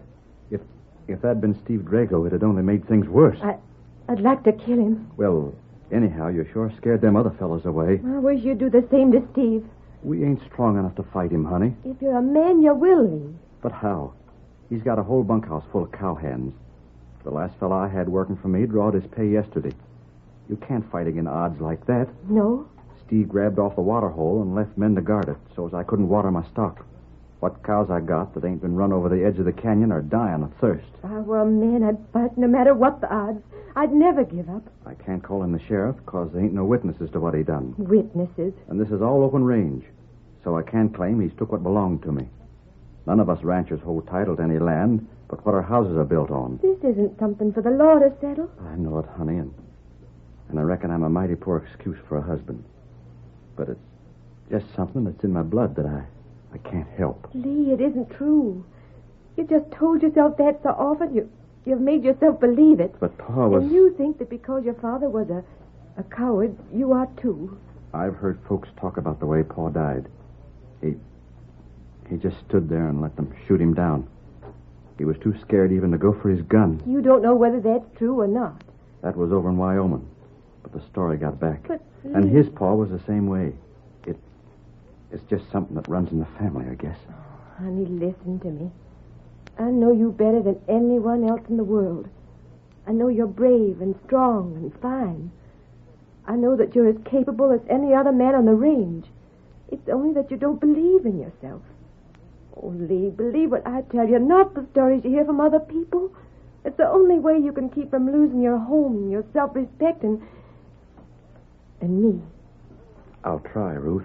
When Steve Drago comes here tonight, you just tell him... That sounds like him now. Now, remember what I've told you. Come in. Evening, folks. Me and Buck here dropped over just like I said we would. Howdy. And I guess there ain't no question about what I'm here for. You skunk. Now, ma'am, there ain't no call for names like that.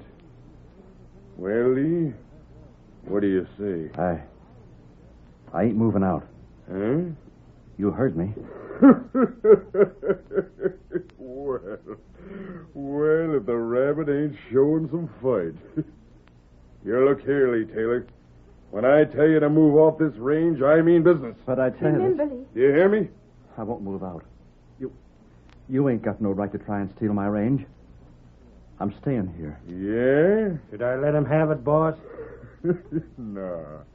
I reckon I can handle this fellow all right. Get away from me. Take your hands off him. Sit down. You rotten... Now, sit there and listen. I'm giving you orders. You're going to be moved out of here by tomorrow noon or I'm gun whipping you. And when I say noon, I don't mean even 1 minute after. Lee, get up. I'll show you. Get up when I tell you to sit, will you? There. You knocked me down. Fight him, Lee. Fight him. There's 2 against 1. I reckon you won't be doing no fighting. Come on, Buck. Let's be riding. Yeah. And maybe you'd better start packing right now, Lee. I won't. Yeah? You won't what? I'll start packing.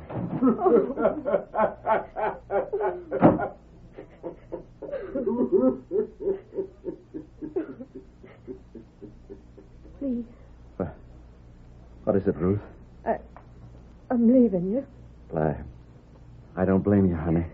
I love you, Lee. And I still have faith in you. Even now. Faith? In me?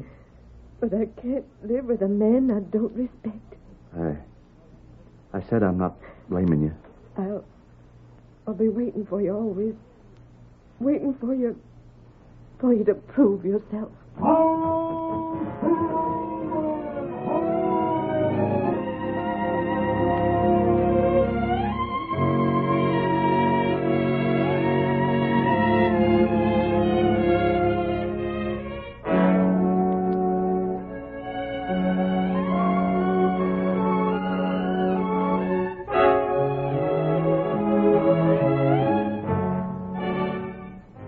following morning, their few belongings stowed away in the buckboard, Lee Taylor and Ruth left the ranch house behind them and drove to town. They rode in silence until finally Lee spoke. You still figuring on going back to your folks, Ruth? I have to leave. Uh-huh. But I'll be there until you want me. I reckon you just better forget all about me, honey. I ain't worth thinking about. I know better than that. I'll be stopping off in town. Yeah? Get along there. Get up. I'll drop into the cafe and see if maybe I can't find me a job wrangling for some outfit. I hope you do well. Uh-huh. Thanks. And you'll let me know wherever you go. Sure I will, honey. There's the cafe now. I'll just pull up in front and leave you the buckboard. I don't just hanker to go out and meet your folks. All right. Here we are. Oh, there. Oh, boy. There. Here's the reins, honey. I'll be getting off. Oh, Lee, honey. Everything's going to be all right, Ruth. Goodbye. Goodbye, Lee. Get up there. Get up.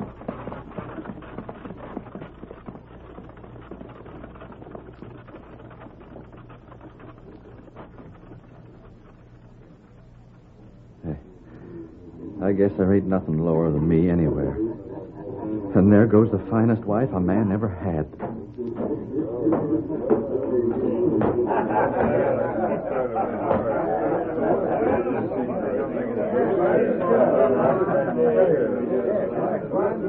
Well, if it ain't Lee Taylor come to town. Howdy. Having a drink? I don't reckon I will.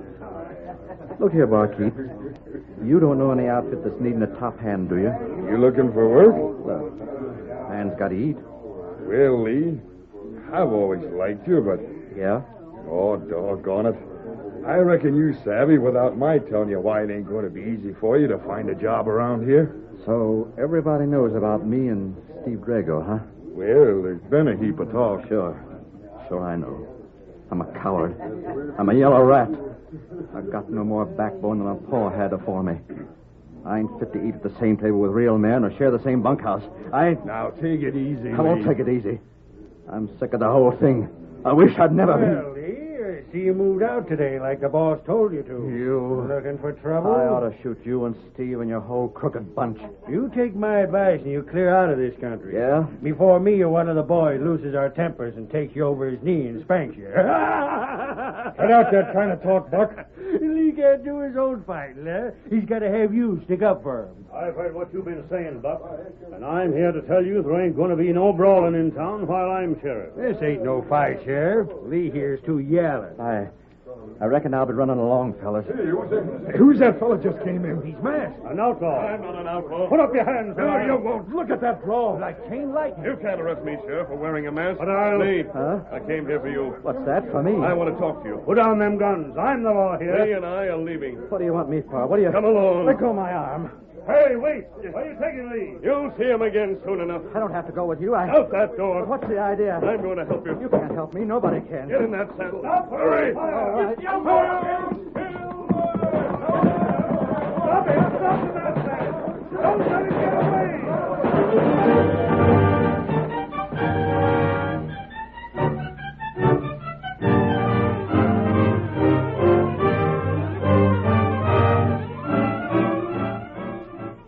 The curtain falls on the first act of our thrilling Lone Ranger drama.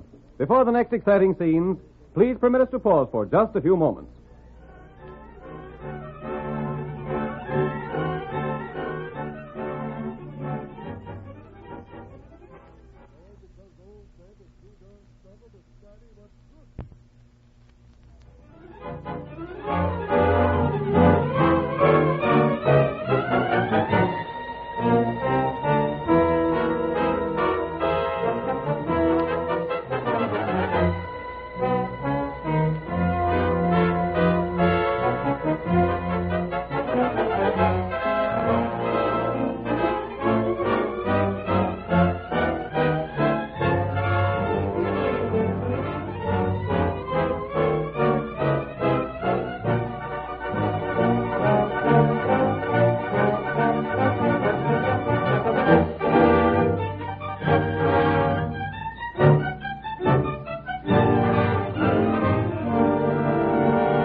Now to continue the story. Steve Drago, a powerful and ruthless rancher, drove some of Lee Taylor's cattle from the range, refused to let the others use the only water hole in the district, and finally ordered Taylor to leave the country. Lee, in spite of the urging of his wife, gave in to Steve, believing himself a coward because his father had been branded a coward. The Lone Ranger learned of the situation and, at the point of his gun, forced Lee to accompany him. Now, as our second act opens, we see the masked man reining in his great horse Silver at the small, well-hidden camp where Tonto has been waiting. Go, Silver. Go, fella. Steady, boy. Move. Get down, Lee. What do you want with me? I ain't got nothing worth of stealing. You're going to listen to something I have to tell you. You got the best of me. Sit down over there. First, I want to ask you what you know about your father's death. So, you've heard about that, too? Perhaps. Well, if you have, maybe you're savvy what's been the matter with me. Tell me about your father. There ain't much to tell. And what there is ain't the kind of thing a fella can take much pride in. Yes? Paul left these parts when I was still just a young one. He went up to Wyoming, figuring that maybe he could find good range up there so as we could move. I've heard that. He met up with some fella, and they planned to go into partnership. But they fell out over some cash being stole. This other hombre went gunning for Pa, and then... Go on. And then folks say Pa was so scared that he couldn't even go for his gun when this other fella and his friends caught up with him. And you've let this story frighten you all these years. Like father, like son, I reckon. I suppose the first time you ran into trouble, you were scared. It's just in my blood. Don't you realize that anyone can be frightened? That doesn't mean he's a coward if he fights in spite of it. But instead, you told yourself that you must be a coward because you believed your father to be one. Well, there wasn't anything else I could think. And you've always believed what people told you of that shooting in Wyoming? Well, but why shouldn't I? Listen to me. I have a story to tell you. It's about a man who, like your father, went to Wyoming. Yeah? He went there looking for good rangeland, but the country there is rough and dangerous. And then one day, as he was riding alone along a canyon trail...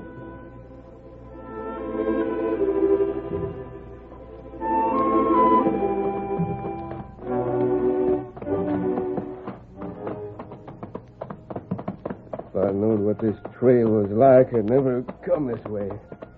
Careful there, old fella. What's that? I'm trapped. The trail's sliding away.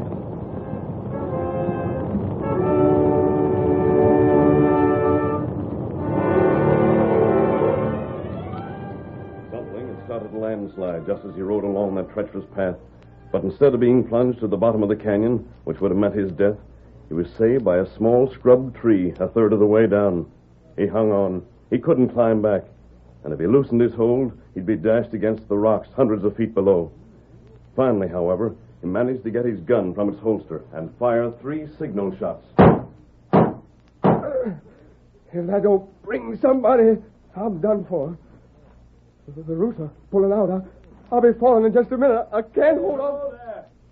Help me! Hang on there, friend. I'll take your rope in only a second. Hurry, I'm a goner. Hurry up. Hurry, please. Hurry. The second man, with only his rope and horse to assist him, struggled to save the life of the man clinging to that weak support. With the trail still crumbling, the lives of both men were threatened. But finally, the work was done, and Jim was back on firm ground once more. Jim? We'll call him that in the story. But that was my pa's name. Was it? Go ahead. Tell me the rest. Well, Jim and young Fletcher became firm friends. Jim owed his life to the younger man, and Fletcher, in turn, introduced Jim to his father. They talked of ranching and decided to go into a partnership. That was my father. Wait. But young Fletcher liked to gamble. He soon owed more money than he could pay. He knew where his father's strongbox was kept. And then one night, when he thought everyone was asleep...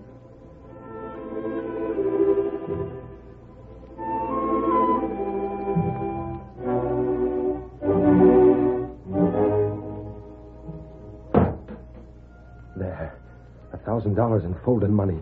That'll pay what I own. It'll keep me. What are you doing? Huh? You're stealing. I got to have it. I got to. Don't tell my pa. If this ain't paid, them gamblers will kill me. Look here, I saved your life. You can't let Pa know about this. You can't.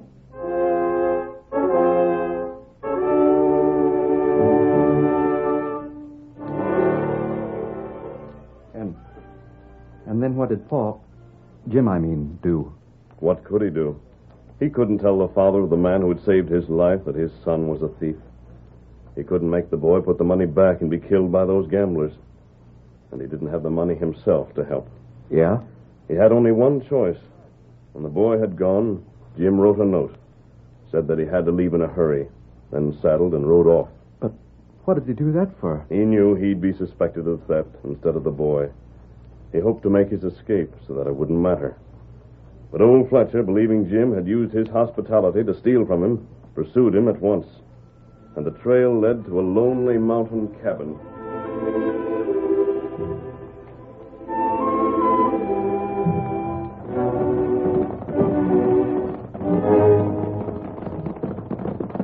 You must be there, boys. Whoa.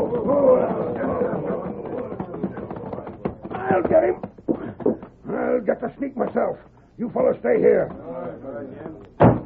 Stand where you are. I've been looking for you to catch me. Where's the money you stole? I ain't got it. You're lying. Maybe I am. Maybe I ain't. But that's all I got to say. Killing's too good for you. You come to my house, pretend like you're a friend, then run off with my cash. That ain't true. But I'm not arguing with you, and I'm giving you an even chance. Go for your gun. I won't shoot you. Go for your gun, I say. No. Well, I gave you your warning. I can't do more than that. I'm counting 3. And if you don't draw by then, I'm shooting anyhow. 1, 2.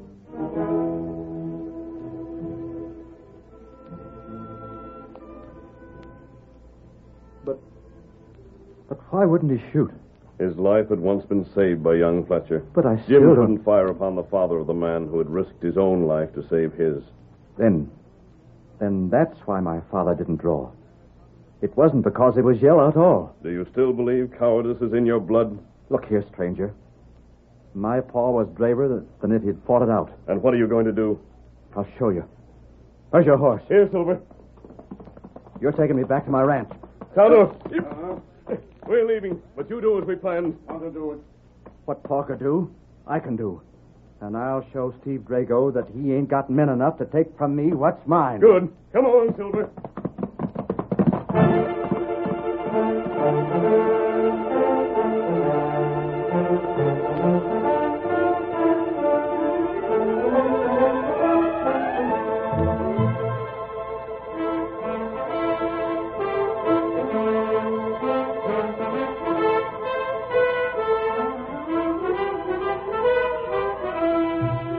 The two men raced across country to Taylor's place.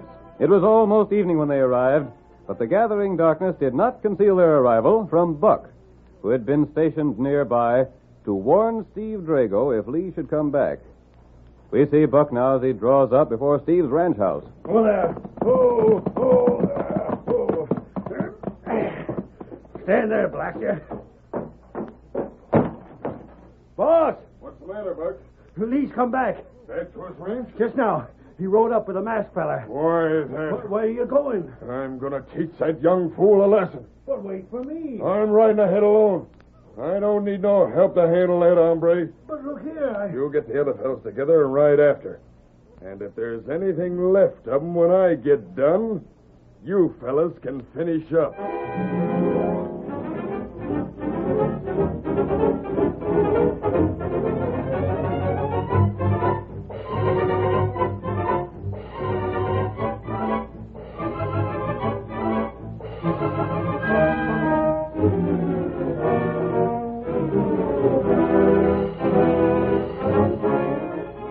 Lee was alone when he heard hoofstop outside. A moment later, heavy steps crossed his porch. And then there was a loud knock on the door. Walk right in. You blasted sniveling fool. The next time I give you orders, you'll know enough to follow him. I'm not taking your orders no more. Huh? I'm getting back to my range. I'm stocking more cattle.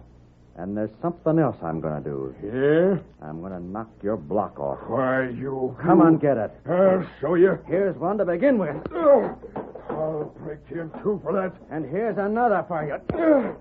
Blast you. Put on that chair. Take that. You missed. But if that's the way you're fighting, here's something for you. You'll give me orders, will you? And this ought to finish you off. Get away. Leave me be. Boss, what's happened? Kill him. Shoot him. I'll take care of him. Oh, my hand. Up with your hands, all of you. You can come in now, Sheriff. I saw it all. Oh, you hurt. Honest, honey, I never felt better in my life. See, you and your whole bunch are going to jail. You can't jail us. You just think I can.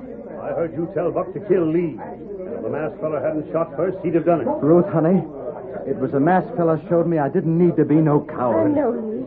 The Indian told me when he brought the sheriff and me here. Come, Tonto. We'll leave while they're not watching us. That's a good thing.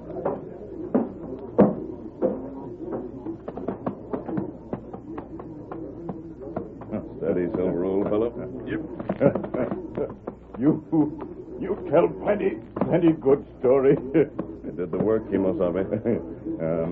But him not know that not him father. I didn't tell Lee that story was about his father, but he thought it was. And as long as he believes it, he'll keep his courage. Come on, Silver.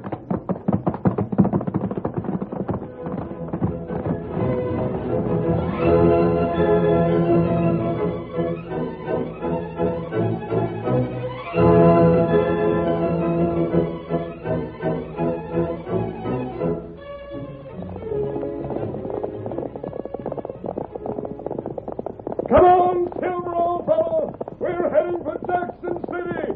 Hi-yo, Silver! Away!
The story you have just heard is a copyrighted feature of the Lone Ranger Incorporated.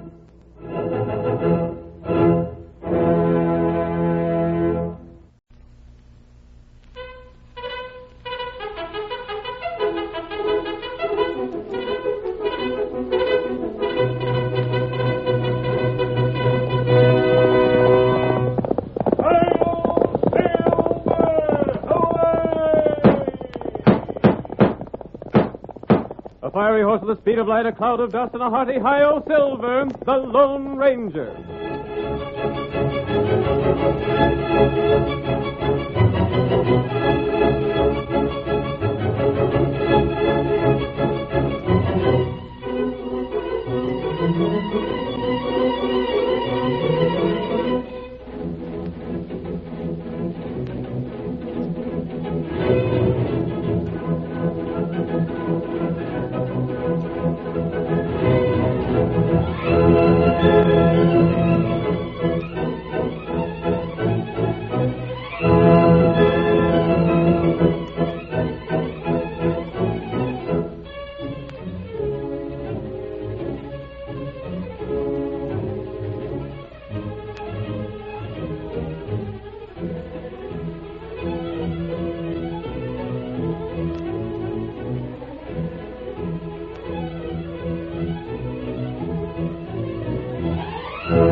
Whenever men gathered around the campfire, in the days when the West was young, stories were told of the masked rider of the plains.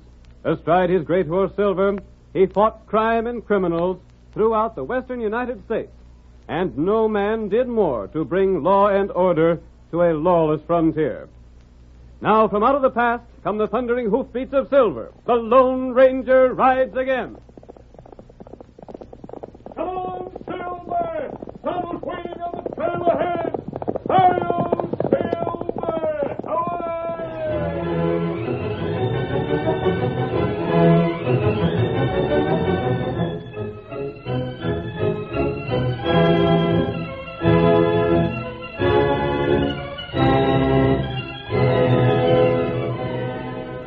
As our story opens, night is falling on the trail to Jackson City.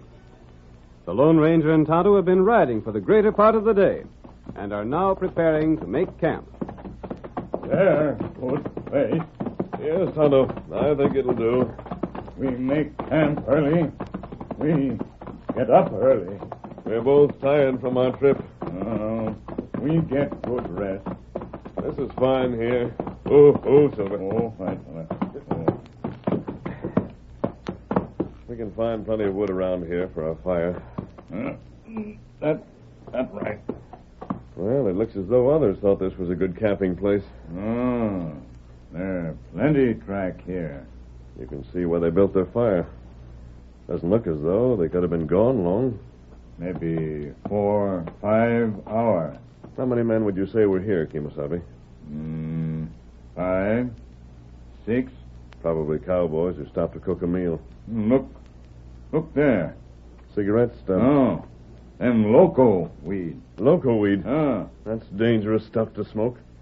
I've seen it turn men into killers. Many bad feller use them. Perhaps those men weren't cowboys after all. Tonto, not know. Did you hear that horse, Kima? Silver hear him too. I wonder who's riding here. Maybe more feller make camp here. I'd rather not answer questions about this mask. Or come this way, all right. There he is. And he hasn't a rider, Kemosabe. Here, old fellow. Look, he answered all right. Here you are, boy. He won't go back. He acts as though he's trying to tell us something. What's the matter, old fellow? That's plenty strange. I think he wants us to go with him. Come, Tonto. We follow him? Yes. We'll get our horses and see if he leads us anywhere. That's good idea. Steady, Silver. Him in plenty big hurry. All right, old fellow. We'll follow along. Come on, Silver. Get him up, my feller.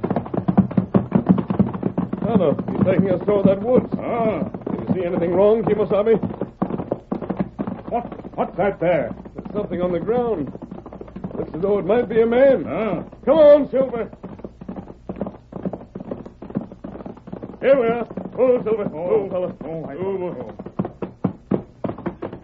Tonto. This man is dead. Me take a look. A young fellow, too.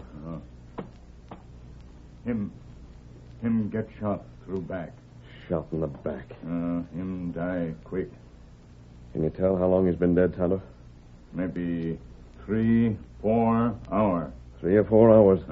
That's the same time you thought those men left the place we stopped to camp. Their track. Hoof prints. There must have been at least 5 or 6 horses here. That's right. They're going horse, following trail. This man was probably a member of the gang. I wonder if there's anything to identify him with. There, watch. Let me see it. There. Here, watch. Thanks. There's a picture in the back. Dan Kent. That must be this man's name. I want to go through his pockets. There may be something to show where his home was or who his folks were. You take a look. Well, there's nothing in this pocket. Wait. The letter is something in the shirt pocket. Maybe that tell you. I have it. I think we're justified in reading this letter under the circumstances, Tonto. What'd it say? One moment. Seems to be from his mother. She can't read or write. No? How you know that? She says here that her foreman is writing the letter for her. Oh. What more it say? Nothing of importance, Tonto. Just news about herself. Hopes for her son's happiness. Nothing that explains his death. That heap bad. She seems to have thought he was leading an honest life. Him get shot by bad feller. Why do you say that, Kemosabe? Him shot him back. Good feller not do that. You're right. What we do now? I think we'll investigate this further. Perhaps we'll be able to find the murderers and learn why Dan was killed. Here, Silver. We'll examine these tracks, Tonto. We may be able to recognize them again. Tonto know 'em. Yep. Maybe I can follow these tracks, but I'll have to hurry. It get dark plenty quick now. Yes. You stay here and take care of Dan's body. Tonto, do that. Come on, Silver.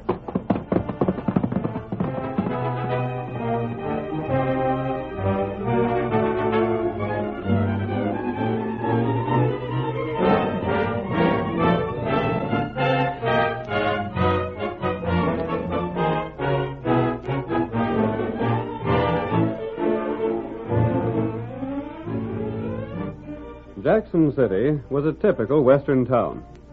It boasted little more than a main street, a group of weather-beaten homes, a cafe, jail, and a stagecoach office. Red Murphy was the manager of the coach line, and we see him now at his desk. The door of the office opens, and a little old lady enters. Why, howdy, Miss Kent. Hello, Mr. Murphy. I just come to see about the stage. You sit right down. It ain't often I get to see you anymore. Oh, you needn't give me your chair. Well, thank you. I reckon I'm getting to the age where a body don't care much about standing on their feet no more than they have to. You weren't aiming to go no place in the stage, was you? My, no. Traveling ain't for such as me. I just come to see if a package come from my boy. Which one, Miss Kent? Pete down Frisco way, or Dan that you say is mining over in Colorado? This package was to come from Pete, Mr. Murphy. I recollect you were getting a letter from Pete the other day. That's how come I'm here. He written his letter that there'd be a package of cash for me on the next stage. Of cash? Mm-hmm. $600. Pete sending you all that? He's a mighty fine boy, Pete is. He's sending it 'cause he heard I'm liable to lose my place if I can't get tax money together. By golly, Pete must be doing darn well for himself. Oh, he always was smart, even when he was a young'un. Yeah, I can remember him. It was Dan that was the wild one, weren't he? No, there weren't nothing wrong with Dan. Maybe he was a mite reckless about choosing his friends, and he was one to have a good time when there was a chance for it. But he settled down now, all right. Well, I'm glad to hear it. But ain't there no package, Mr. Murphy? Sure, you needn't go to worrying, Miss Kent. The stage just ain't come in yet. Oh. You see, there's been a heap of trouble on the trail lately. There's been landslides, and the bridge went out over to Willow Creek, and all kinds of things. The stage ain't come in on time for the past week. But have you any notion when it'll be here? I'm downright sorry, but I can't say as to that neither. Maybe it won't show up till tomorrow sometime. Oh, then I don't reckon there's much use in my waiting any longer. You ain't riding back to your place, are you? It's a mighty long ride for a body like me, but I might just as well. Now, why don't you stay over at my place? The missus would be glad to put you up. No, I think I'd better be getting back. Well, suit yourself, Miss Kent. You'll look out for my package, won't you? I sure will. Thank you. And if I don't get in for it tomorrow, you hold it till I do. I'll watch it like it was my own. Goodbye, ma'am. Good day. There goes one of the finest old ladies I ever seen. She's dead up agin it, but she's got more spunk than a dozen men. Red Murphy. Huh? Golly, where'd you come from? He came in the back door. You're masked. There ain't nothing here for you to take. Honest, there ain't. I'm not a thief. I'm here to ask you some questions. Is that all you want? It is. Was that old lady who just left here, Mrs. Kent? Yeah, that was her. And I thought it was. I went to her home and found she'd come here. You ain't planning to harm her, none, are you, stranger? You wouldn't do that, would you? She ain't got nothing for you to steal. She has a son named Dan? Yes, but I... Does she know where he is? What business is that of yours, mister? I ain't... Answer me. Well, I reckon she does. She sent him a letter by my stage up Denver way once. That was quite a spell ago. He's supposed to be mining. Yes, I saw that letter. Mister, don't do nothing to hurt Miss Kent.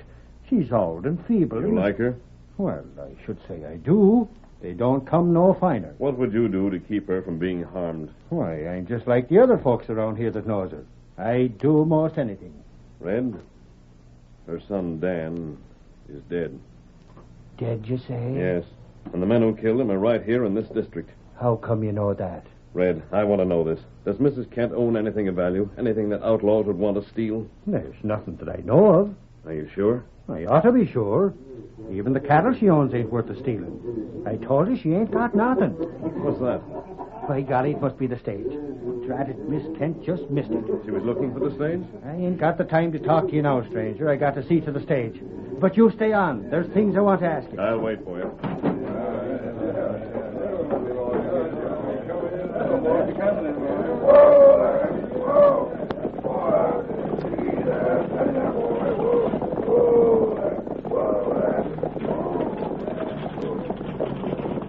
Howdy, folks. How are you, Ed? You're early this trip. Yep, had a good run this time. Here, take this package. It's for Miss Kent. Throw it down. There you are. I'm checking this inside. You go on with the unloading, then unhitch the horses. I'll be out to help you. Sure, Ed. Oh, golly, I forgot you were still here. What's in that package for Mrs. Kent? I don't know. Don't lie to me, Red. But it may be important. Well, I'll tell you what it is. It's cash, that's what. And, stranger, the fella that tries to take it away from me is going to get shot full of lead. That's exactly what I wanted to know. I'll leave the way I came in. But hold on. I wonder where he's going. I shouldn't have never left his back door open. Hey, wait! Silver! Called his horse Silver. And I was wondering if he was straight or not. Well, I should smile.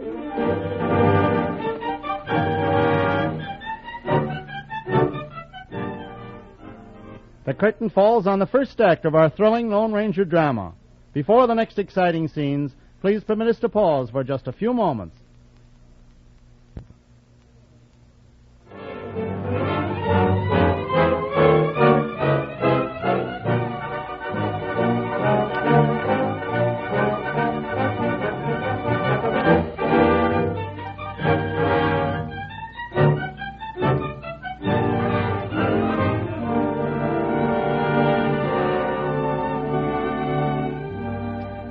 Now to continue the story. The Lone Ranger and Tonto, stopping to make camp near Jackson City, were met by a riderless horse that led them to the body of Dan Kent, who had been shot in the back. The masked man and his companion followed the tracks of the killers to the Kent ranch. Then the Lone Ranger rode to town, where he learned that a package of money had just arrived from Mrs. Kent by the stage.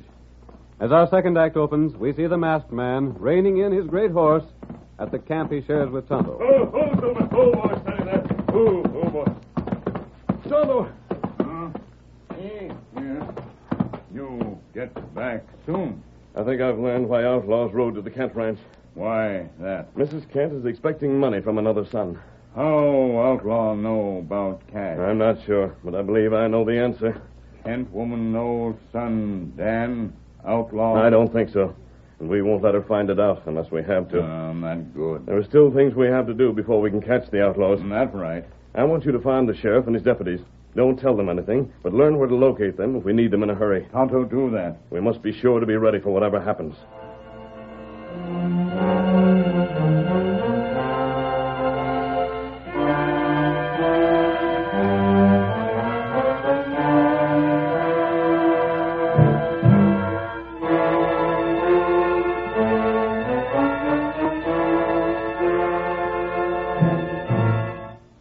It had been a long, hard drive for Mrs. Kent from town to her home, and when she arrived there, she was surprised to see a number of horses standing outside the house.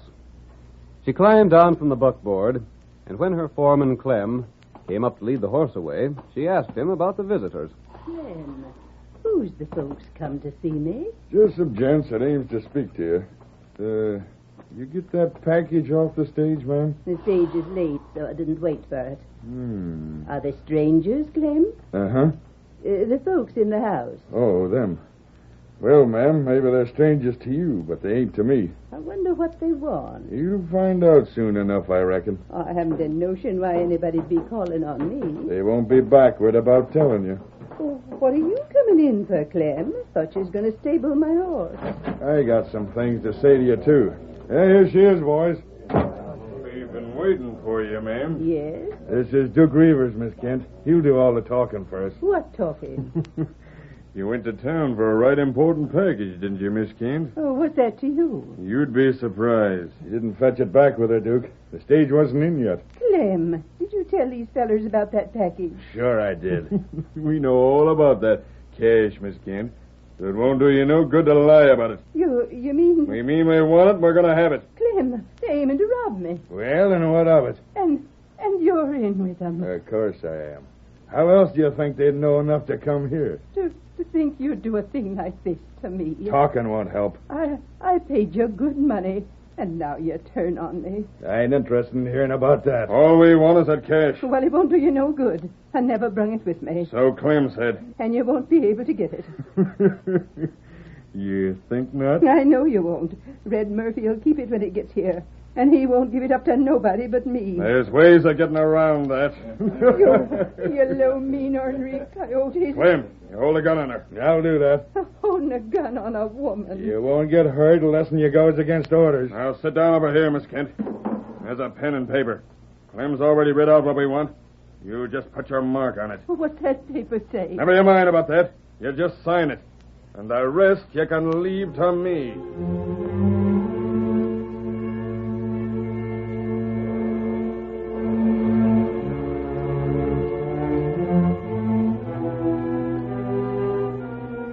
Mrs. Kent, helpless in the hands of the outlaws, signed the paper written by her foreman and gave it to Duke, who immediately left the house, mounted, and rode for town.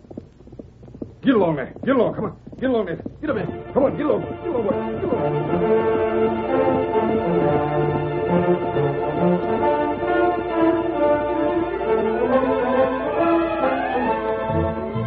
The Lone Ranger, riding toward the Kent place, saw Duke racing by and pulled Silver to a stop. Oh, Silver. Oh, boy, steady there.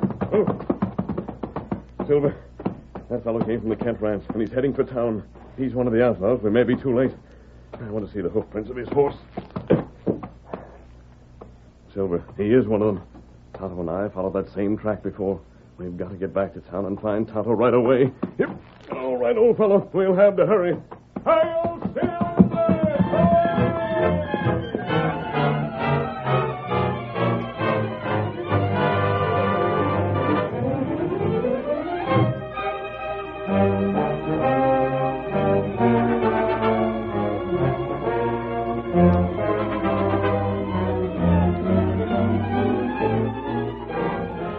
In the meantime, Duke continued on into town.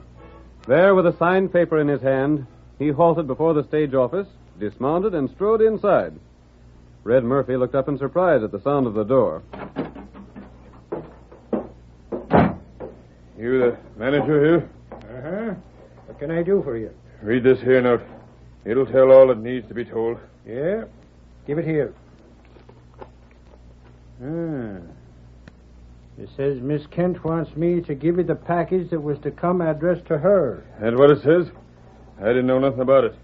She just handed it to me and told me to ride here with it. Uh-huh. Stage come in yet? Oh, it's been here all right. Was the package on it? Yeah, it's here. Then give it to me if that's what the note said. I gotta be getting back. I don't know about that. Huh? I sort of figured she'd be coming after it herself. She was here once, wasn't she? Didn't she have the whole trip for nothing? Yeah, I know. Then what's troubling you? Well, I don't savvy why she sent back for it so soon. She told me she'd be in tomorrow. Maybe it's something she wants real bad. It's that, sure enough. But I don't know. Blast it, hand it over and be done with it. Just who are you, anyhow? You work for Miss Kent? Of course I do. I wouldn't be here if I didn't, would I? It's a powerful important package. I can take care of it. Uh-huh. And for all I know, maybe you take care of it too darn well. Say, just what are you hinting? Oh, nothing. Nothing. I was just sort of thinking out loud. Doggone it. What do you want that old woman to do? Ride all that ways back to town just because you're too stubborn to do like she asks? I got another idea. Yeah? There ain't nothing much doing here now. Maybe I could spare the time to run out there with this myself. Blast it, there ain't no need of that. Oh, shucks, it won't be no trouble. I'll just... Let this man take the package. A mask fella. You here again? Give him the package. It'll be dark before he gets to the ranch now. Why should I do what you say? I think you will. No, wait. There ain't no reason to get your hands so blame close to them 6 guns. Take the package, Duke. Yeah. Take it to Mrs. Kent. She sent you for it. There's no reason she shouldn't get it. Doggone it, you shouldn't have butted in like this. Go ahead, Duke. The masked fella's got more sense than you have, Red. I hope everything's all right. There's something darn funny about this. And all the time I figured you were straight, in spite of your mask. You'll have to trust me, Red. But all that cash. Miss Kent needs it so bad. And if it don't get to her, Mrs. Kent will get her money. But that fellow looks like a crook to me. He is a crook. Then look here, I'll why... take that note he brought with him. No, wait. I'm going now, Red. But don't worry. Mrs. Kent and her money are safe.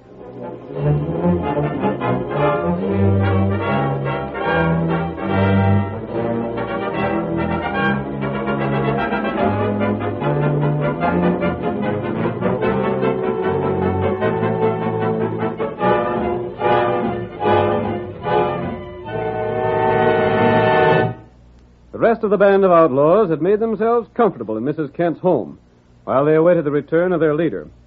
Mrs. Kent tried to face them bravely. And as a last resort, she attempted an appeal to the treacherous foreman. Clem, haven't you no decency at all? Can't you see the wickedness of what you're doing? Keep still, won't you? The only reason I want that cash is so I won't lose my place. It's just enough to cover my taxes, and if they ain't paid, everything I got will be took away from me. Shucks. You ain't got long to live anyhow. The cash is worth a heap more to us fellas than it is to you. Clem. Yeah. There's Duke pulling up in front of the house. You got the package with him? He's holding it under his arm. Good. By golly, it worked, Duke. That Murphy fellow was darn stubborn, but I got the cash just the same. You'll divvy it up and then get out of here. Yeah.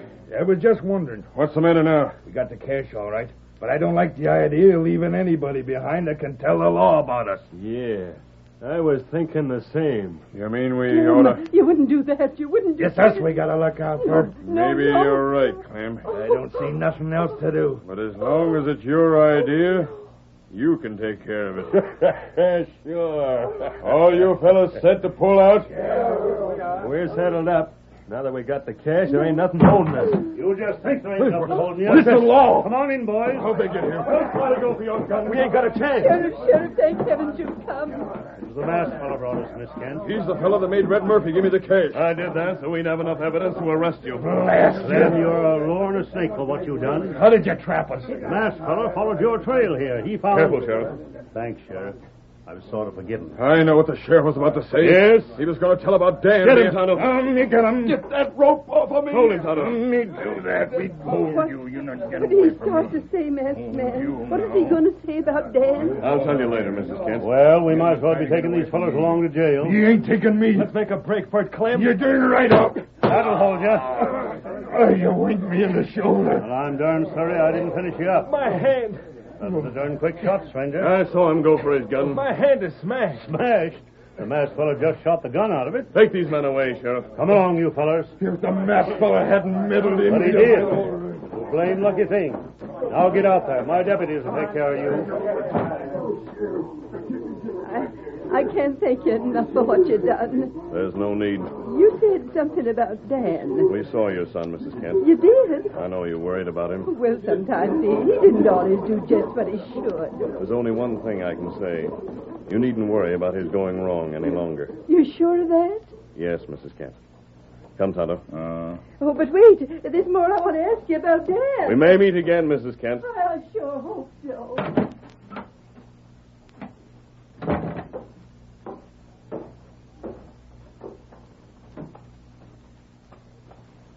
You not tell her Dan bad fella. I couldn't do it, Kemosabe. She always thought of him as being honest and upright. She must never know the truth. Steady, Silver. Tonto, think you right. Yes, Tonto. Come on, Silver. Get him up, white fella.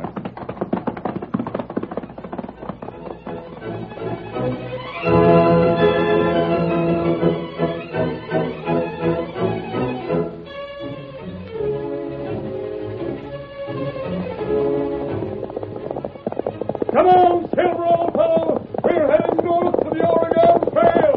Hi-yo, Silver! Away!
The story you have just heard is a copyrighted feature of the Lone Ranger Incorporated.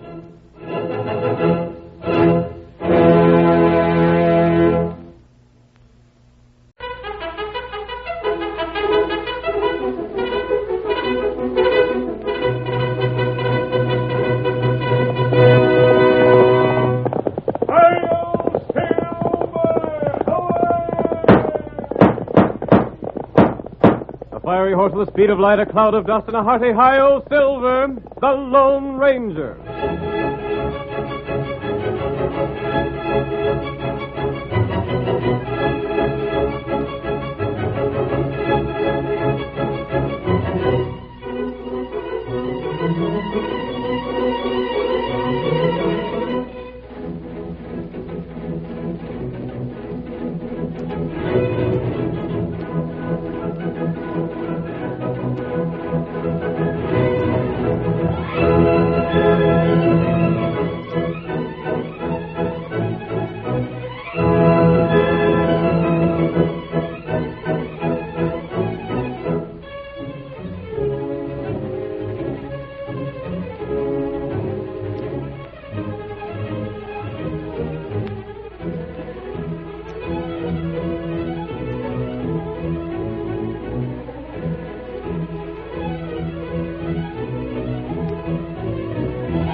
The end of the Civil War and the passage of more liberal homestead laws saw the tide of emigration to the western United States reach its greatest height.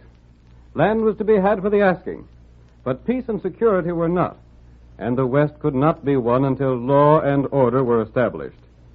It was then that the masked rider of the plains first rode in the cause of justice. Astride his great horse Silver, he fought crime and criminals throughout the new territory, and no man did more to make the frontier safe for honest men. Now return with us to those thrilling days of yesteryear. From out of the past come the thundering hoofbeats of Silver. The Lone Ranger rides again. Come on, Silver! We're heading north to the Oregon Trail. Someone's waiting for us. Hi-yo, Silver! Away!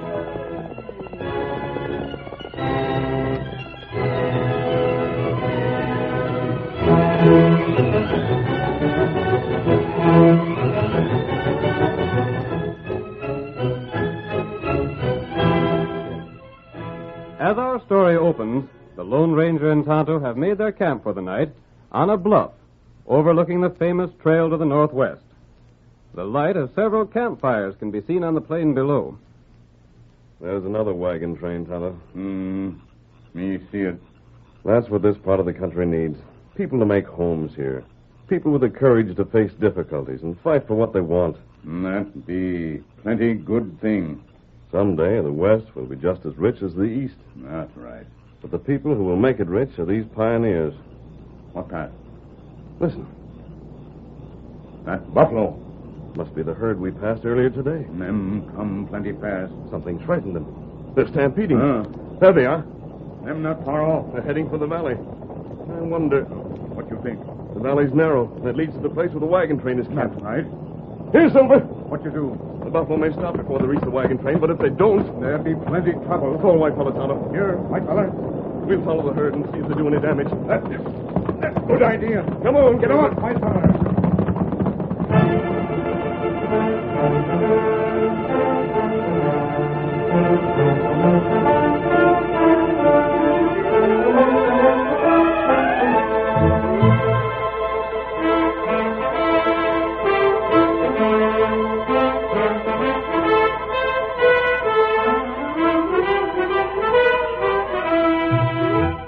The men and women of the wagon train were resting around their campfires, unaware of the danger that threatened. Grant Elder, the leader of the train, was speaking to one of the groups. Well, folks, we covered a right good stretch of ground today. And tomorrow we ought to do even better. I don't see where we done so good. Now, don't you go to complaining again. Why shouldn't I complain? I'm darn sorry I ever came along. We should have stayed back east where we belong. Yeah? Trouble. Nothing but trouble is all we've had. First off, them contractors cheated us back in Eagle City. The grub they sold us was full of worms that ain't fit to eat. It's a blame sight better than nothing. We ain't had half water enough. Tom Billin's young'un died the other day. Most of the wagons have broke down a dozen times or more. Trouble? I'm so blame sick of it, I wish I'd never heard of this part of the country. That's no way to talk, Paul. You shouldn't Look be... here, Cora. Don't you be telling me what to think and what not to. You're getting just like your ma was. And what's more... Hey, Grant. What's the matter, Jim? Do you hear what I hear? What is it? Oh, heavens above, it's a mighty strange thing. It's a sort of rumbling. Now, what in blazes... Grant, hey, Grant. Huh? Get to the wagons. It's buffalo. They're pouring out of the valley like water. I see them now. They're heading right this way. The panther, hurry, child, run. Climb in the wagon. Drive out of here. Come on, get a move on it. We'll all be down for. Hurry up.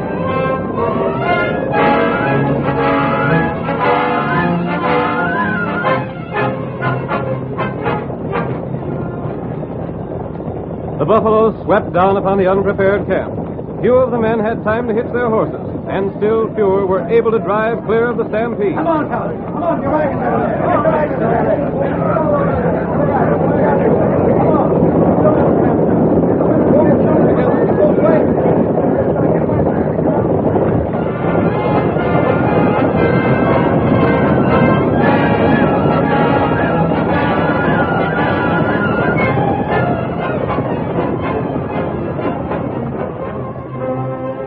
Only by a stroke of good fortune, the herd separated at the last moment, and the damage, though great, was not as heavy as it might have been. When the danger was over, Grant Elder tried desperately to reorganize the train. Jim, Dan, round up the women folks. Take account of everybody and see if anyone's hurt. All right, Billy. Ain't nobody hurt that I can see. Blast it, take a look at my wagon. It get busted up, Silas? Busted up. There ain't enough left of it for kindling. My stuff's strung out every which way. I've had just about all I'm going to stand for. Shucks, Silas, you knew when we started out we'd have our troubles. I can take my share, but Who's that? I don't know. He called his horse Silver. Well, he can call his horse what he blame pleases. But what I'm saying is I've seen all of the West I want to. And I ain't the only one that feels that way either. Masked man. Well, I'll be... I'm not an outlaw. What, that mask? I have my own reasons for that. Came to see if we can help you. Well, outlaw or not, we can use all the help that comes our way, I reckon. We were afraid the buffalo might reach your camp. Did they do much damage? Damage? Why, the blasted critters just about wrecked us. Do you wonder if we don't find somebody's been killed? Here comes Jim. Maybe he can tell us if there is or not.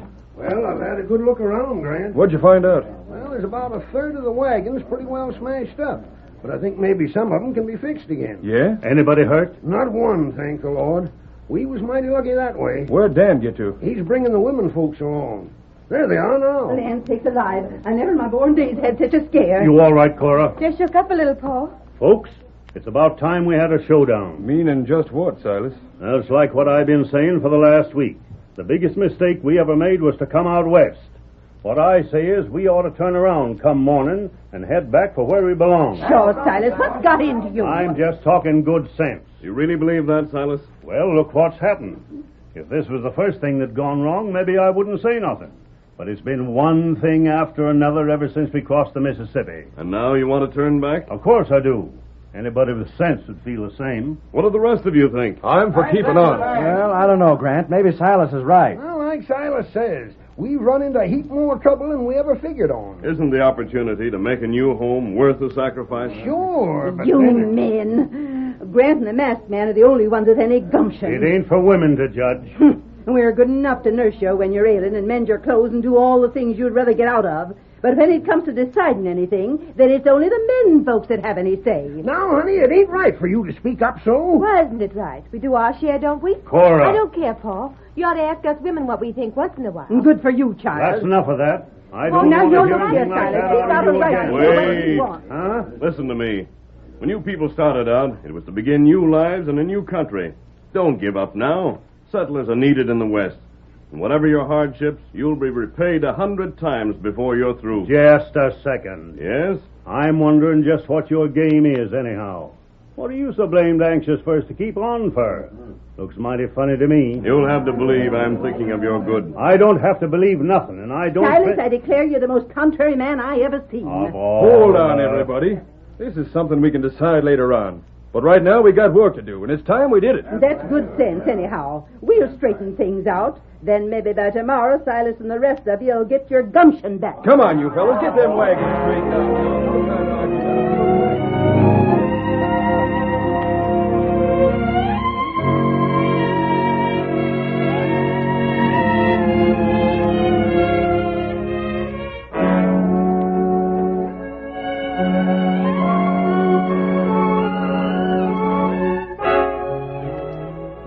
Under the direction of Grant Elder and the masked man, order was quickly restored. The wagons were repaired, and in the morning, at the suggestion of the Lone Ranger, Dan and Jim trailed the buffaloes to obtain fresh meat for the train. We see the two men as they come within range of the herd. There they are up ahead, Jim. Yeah. We'll stop here. If we get too close, maybe they'll start running again. Whoa, whoa there. Hold on. Hold there. Steady there. Better get off your horse, Jim. It'll be easier shooting. Reckon it will at that. There's a good-sized rock. That'll make a rest for our rifles. Come on. You know, Jim, I was just thinking. Thinking? Well, here we are. This'll do fine. Yeah, I was thinking the masked fella might have the right of it after all. I don't know. Well, it don't hardly seem like we should have come all this way just to turn around again and traipse back home. Well, and all the willing folks seem mighty set on going ahead. If we turn around, they're liable to make things right uncomfortable for us. It ain't for women to have the say. Of course it ain't, but still, Yeah, I know what you mean. Well, we can talk about it later. Right now, we ought to be getting fresh meat. Uh-huh. I got my sights on that critter over to the left. Yeah? I'll take the one next to him. Ready? Yeah. Don't miss. I got mine. And so did I. Come on, Will. What's that? Must be somebody else hunting. Who could be? Well, maybe it's someone that we... Say, them shots was aimed our way. Look. Injuns. They're coming over that hill. Back to the horses. Let the meat go. How many are there? I don't know. And I ain't waiting to find out. Steady there, steady. We're heading for camp as fast as we can make it. Get up there. Get on with it. Get up there.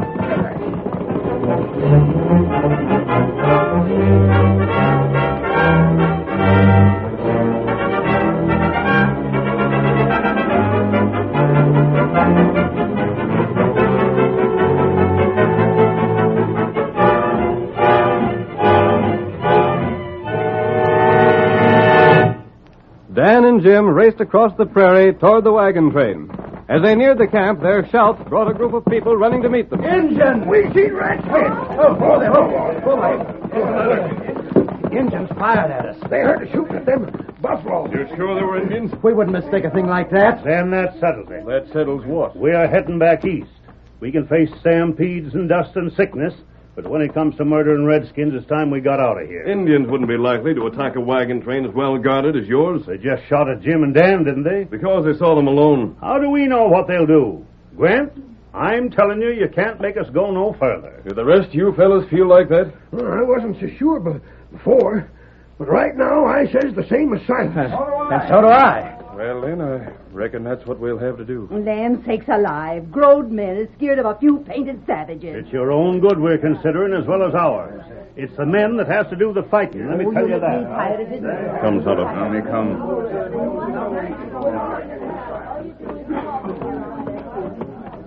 This is the first I've heard of Indians near here, Kemosabe. What we do? Steady, old fellow.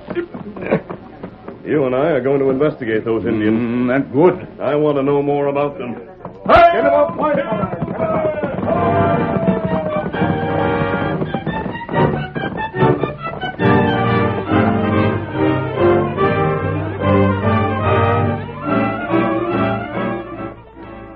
The curtain falls on the first act of our thrilling Lone Ranger drama. Before the next exciting scenes, please permit us to pause for just a few moments.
Now to continue the story.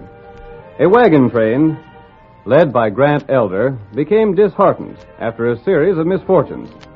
First, a herd of buffalo swept through the camp, leaving destruction in its wake. Then hostile Indians were encountered. The men decided to return to the east, and when the Lone Ranger was unable to change their minds, he decided to investigate the Indians which Jim and Dan had seen. As our second act opens, the masked man and his faithful companion are dismounting at the foot of a small hill. I think the Indians must be camped just beyond this hill, Tonto. Trail shown that. We'll try and get a look at them without being seen. Stay here, Silver. Come, Tonto.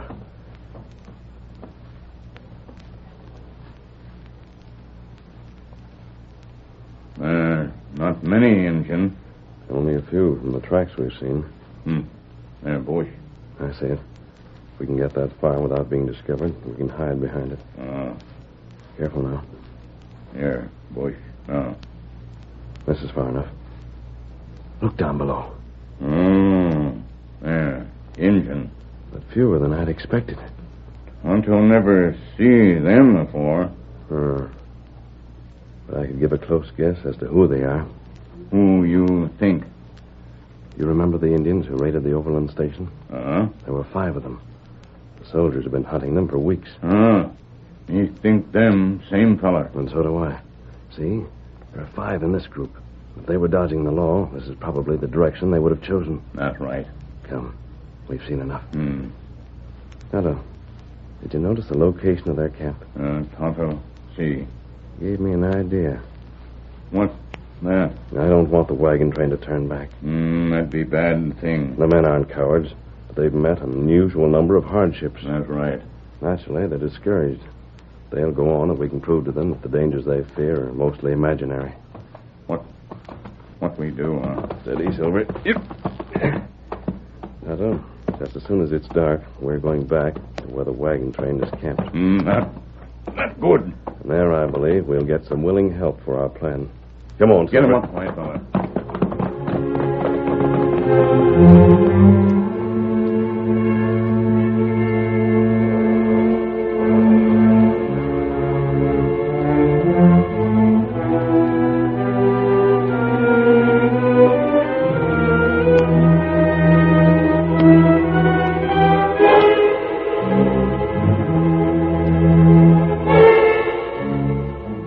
That evening, indignant at the attitude of the men, the women of the wagon train gathered in a separate group after the evening meal.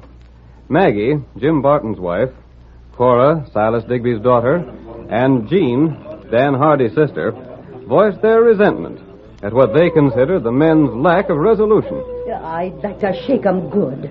The very idea of turning back when we're this far along. They say they're going east in the morning. And they won't listen to us. It's mostly Pa's doing. If he hadn't kept so everlastingly at the others, maybe they wouldn't have agreed to going back so easy. It's just like men, folks. Always looking for the easy way out. Now, Maggie, I reckon they ain't no worse than the average. I ain't never heard that the average man was any great shakes. If there was only something we could do. I've tried to talk to Dan, but when I say anything, he only grunts and says women don't understand things like men. And a good thing they don't. I was sort of hoping that masked man could argue them out of it. Wonder where he got to. Dan says he's likely some kind of a crook. A crook? I just wish we had a whole wagon train full of his kind of crooks. There was something about him. Mercy sakes, Jean. What the... Oh, the masked man. The masked man again. Oh, you give me such a start. I'd like to talk to you. I'll get Grant. If you'll just wait a minute. I don't want to talk to Grant. Just answer this question. Do you women want to return to the East? Of course we don't. Why, we were saying that when you come up. All of us women want to keep on. Would you be willing to do something that might persuade the men to continue? But what in I think I have a plan. If only you had. I'll need your help. Stranger, we women came out here so as we could have the kind of homes we always wanted. Maybe you don't know it, but when a woman's got her heart set on something, she'd wade through wildcats to get it. Good. Now what do you got in mind? Listen to my plan. Wait until the men have gone to sleep tonight. And then...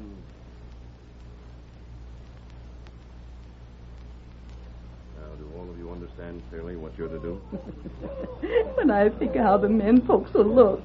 There comes Paul. I'll leave now. But don't forget your instructions. We won't.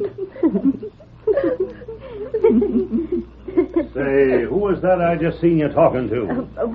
You been up to something? Oh, now, Paul, Come on, Silver. That masked man. Was it him? And what if it was, Silas? My sister. He's an outlaw, that's what. Women. Bah. You listen to every smooth-spoken crook that comes along. But when your own men folks try to tell you something for your own good, you don't hear no better than if you was deaf.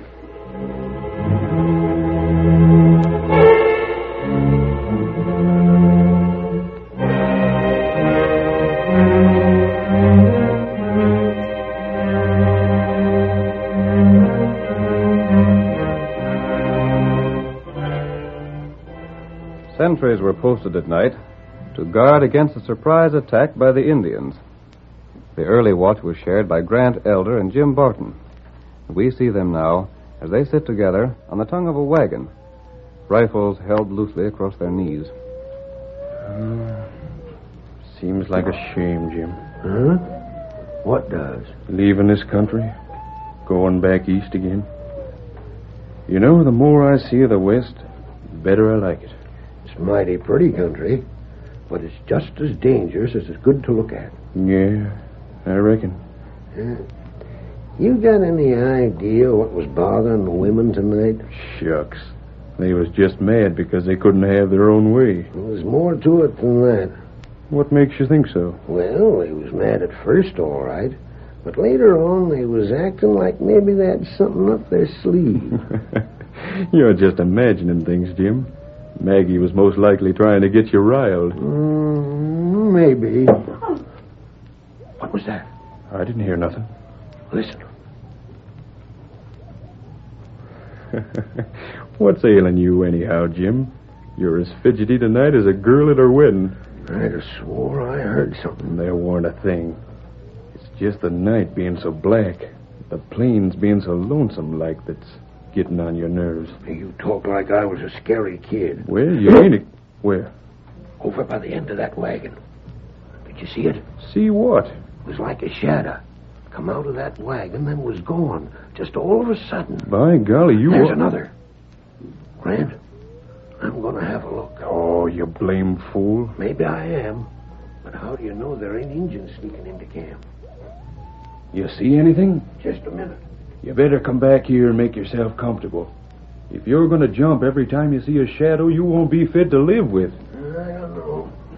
Maybe my eyes are going back on me. I told you there wasn't nothing, didn't I? Yeah, then but sit down and forget about it.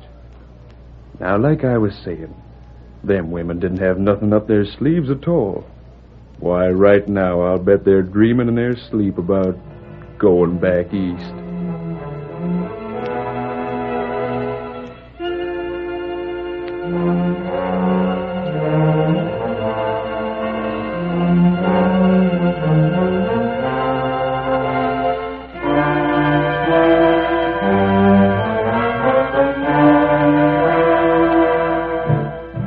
Everything was quiet in the camp during the remainder of the night. But shortly after sunrise, Silas Digby looked inside the covered wagon, where his daughter Cora was supposed to be sleeping. Leaping lizards. What's the matter, Silas? Cora, she's gone. Ain't she there? You heard me, didn't you? But she's gotta be. Well, she ain't. I just looked. But Jean's with her. Your sister? The two of them was gonna stay together last night. Leastways, that's what Jean told me. Now, where in thunder could they have got to? Grant! Hey, Grant! You calling me, Silas? Come here. And hurry up. Something wrong? My girl Cora and Dan's sister Jean have disappeared. What's that you said? Who's disappeared? Jean and Cora. But where's Maggie? She was with them, wasn't she? Maggie? Why, she said she was staying with them. Well, I'll be... Hasn't anybody seen them? Grant, do you recollect last night? Huh? Them shadows and that noise I heard. You don't suppose... That Injun's got him? Oh, you're loco. But I... What'd you say about Injuns, Jim? It was while me and Grant was keeping guard. I thought I heard a noise and seen some shadows by the wagons, but I couldn't find nothing. Didn't you look to see if the women folks were safe? Well, We never figured anything was really wrong. They've been took by them redskins as sure as blazes. Come on. Where you going? To get our horses. If them Injuns have got... Look at that! What in thunder? It's the masked man again. And look, the women are with him. And that ain't all. Huh? They're holding guns on Injun. Injuns? Can't you see them? Jean! Hey, Jean! Oh, Silver! What do you want, Dad? What's the idea? Them redskins. You're gone loco. We've been doing your work for you with the help of the masked man. You've been what? Oh, land sakes alive. Can't you understand plain English? Now, look here, Maggie. Oh, I won't look here. It's you men that are going to do the looking and listening. Here's the Indians you were so scared of. The masked man helped us capture them. You women done that? There was no real danger, Grant. There were just 5 Indians. The women remained hidden with only the rifles they carried showing. Tonto and I told the Indians they were surrounded, and they gave up. Well, I'll be hornswoggled. Tonto and I found their camp and thought of the plan. The women joined us during the night. At daylight, when the Indians could see the guns aiming at them from over the hill, we called on them to give up. And they did, too. They knew blamed well we meant business. And these are the Indians who frightened you men, made you decide to turn back. Well, it seems sort of funny. The only thing funny about it is that you men were scared of something that us women fixed. Never mind them, Cora. I suppose they still figure the West is too hard on them. They'll be heading east again before the day is out. What do you say, fellas? I'll tell you what I say, Grant. We can't stand for women folks showing us up like this. If we turn back now, we'll be the laughing stock of everybody, from here to Topeka. We gotta go on. You mean that, Jim? Yes. And we're going on right now. Yes, sir. Men, you'll find all kinds of hardships on the trail ahead. Perhaps some of them will be worse than those you've already met. But this should prove that none are as bad as your imagination makes them. Stranger, you've proved that aplenty. And it was me that said he was an outlaw. Outlaw? Why, land sakes, this is the man we've been hearing about ever since we left home. He's the Lone Ranger.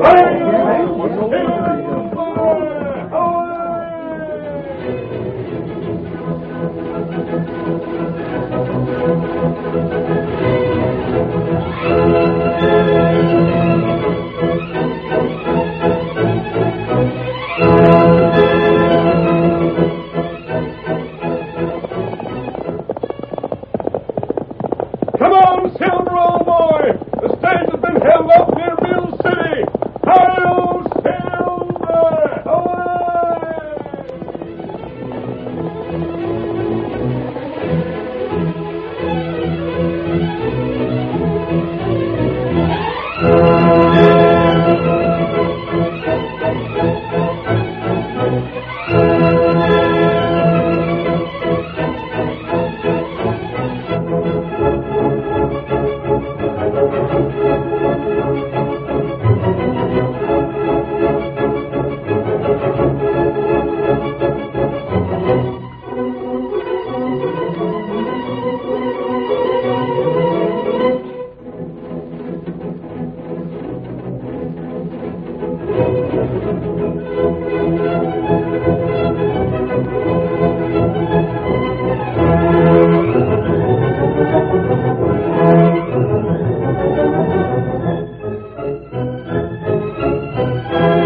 The story you have just heard is a copyrighted feature of the Lone Ranger Incorporated.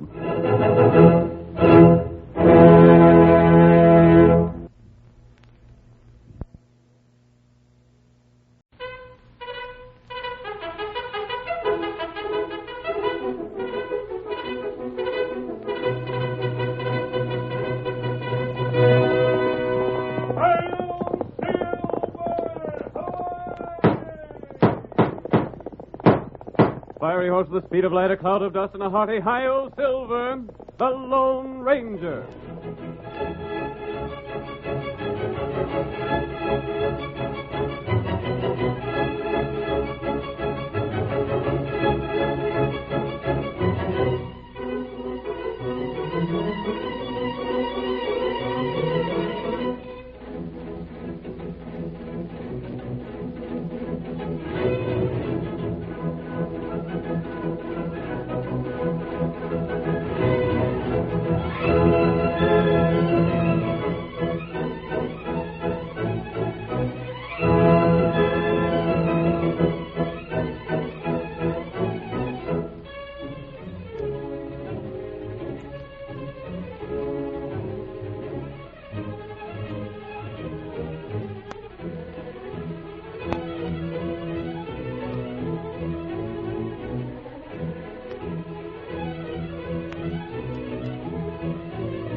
When the western United States was first opened to settlers, outlaws and cattle thieves robbed and plundered the honest miners and ranchers. It was many years before law and order was established on the frontier, and from the stories handed down to us by those early pioneers, we know that the masked rider of the plains led the fight for justice. Let us return once more to those thrilling days when the West was young and adventure lay at the end of every trail. The Lone Ranger rides again. Come on, Silver! We're heading for Mill City! Outlaws are in the district! Hail, Silver!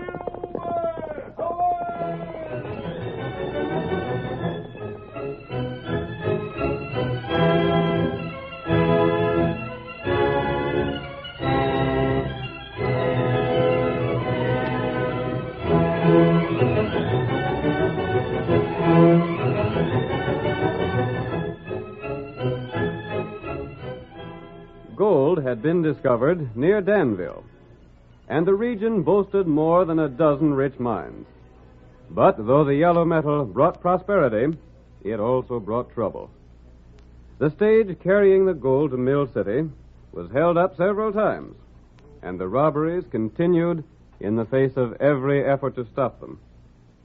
As our story opens, we see a group of outlaws taking shelter in a ravine beside the stage trail. They are mounted, and the leader, Matt Klein, is speaking to his right-hand man, Squint Porter. You got your mask ready, Squint?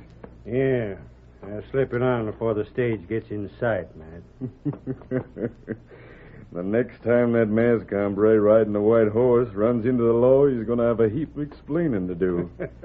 He sure will. Of course, that white horse you're riding ain't so big as his and not near so fast. But no stage driver looking into the business end of a six-shooter is going to pay any mind to details like that. I'll bet my saddle he won't. It'd be better yet if we had a redskin working with us like he's got. But this'll do good enough. Wonder where that masked hombre is now. That's for him to worry about, not us.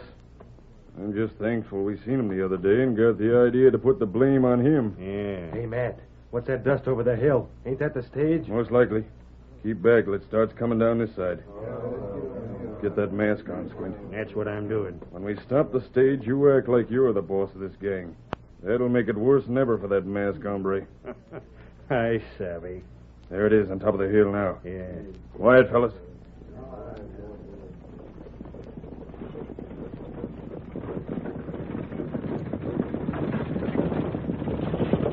Come on. Get up there. Get up there, boy. Come on. Get up there, boy. Get up there. Hold up there. You're covered. The guard's going for his gun. I got him right in the shoulder. Hold up before you get hurt, too. Oh, there. Oh, boy. Oh, I can't let you. Oh, there. Oh, there now. Try anything and we'll blow you to blazes. We want the gold you're carrying. A mask fella. Never mind that.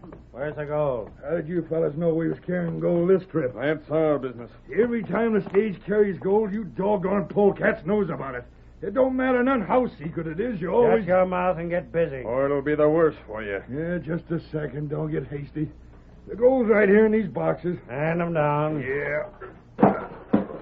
James the first one. I'll take it. But you're gonna pay for stealing this gold and killing the guard. He ain't killed. He just passed out. Come on with the other box. There. Now take leather to them horses and get along. I'm getting blaster. But I'll be remembering that mask you're wearing, that white horse you're riding. Now, ain't that too bad? Move along. Get up there. Get up. That masked horse is going to hang the whole bunch of you. Like I said, just wait till that other masked hombre meets up with the law.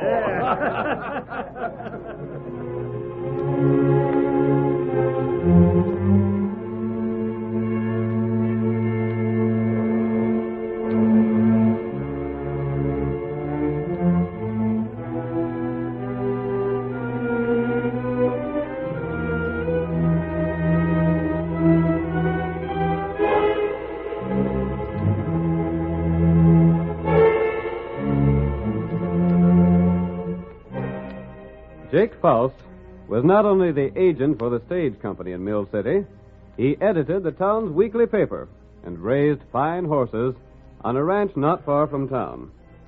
We see him now, shortly after the holdup, in the office of Bill Abbott, the sheriff.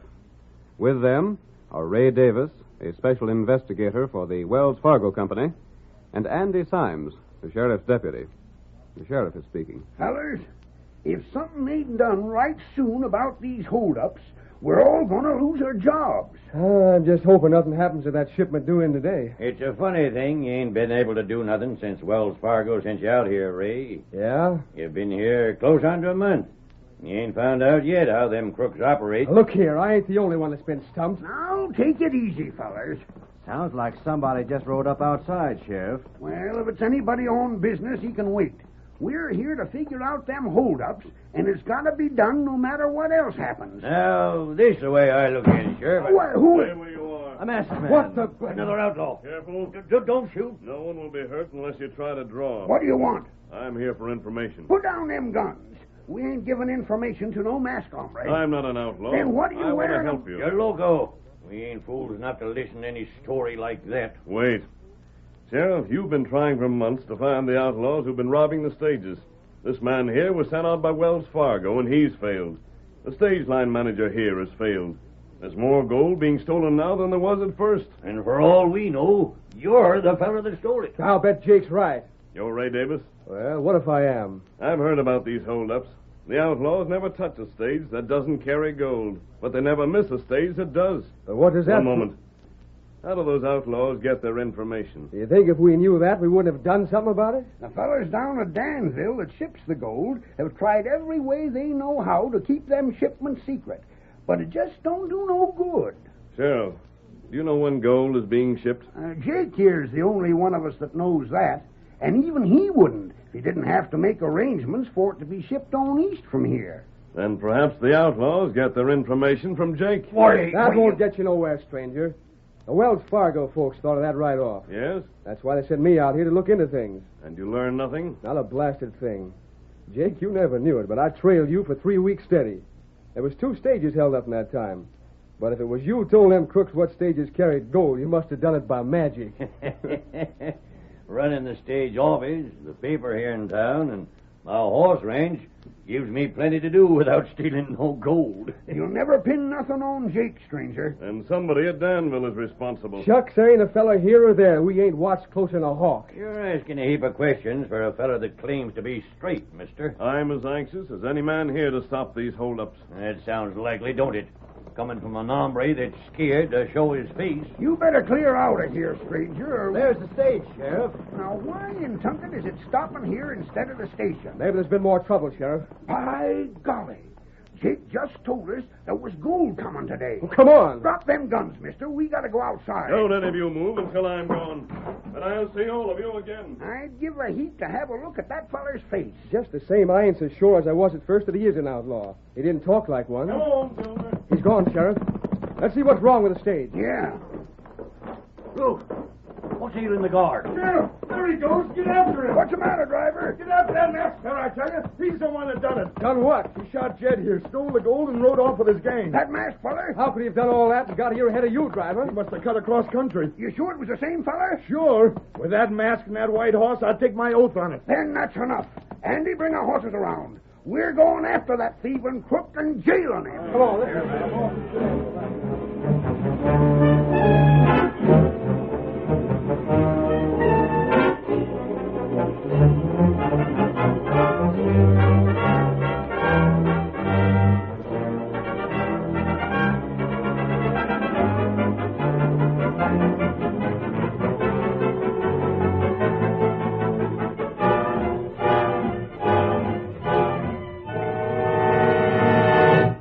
The sheriff and his posse attempted to pursue the Lone Ranger, but the great horse Silver soon carried his master to safety.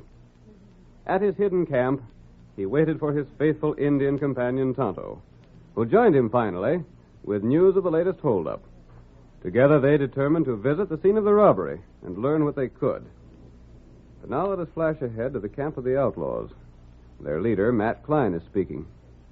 You got the gold counted yet, Squint? Every darn penny of it. Yeah? How much was it?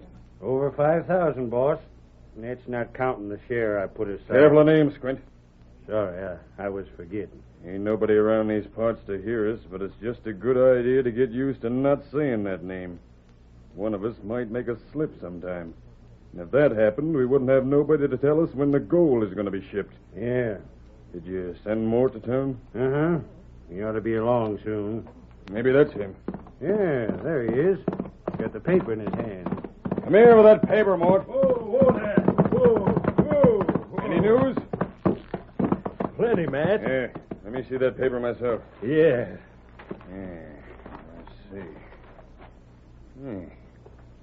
There ain't nothing about the holdup in it. Shucks. They wouldn't have had time to print nothing about that. Yeah, I guess that's so. Let me see now. Here we are.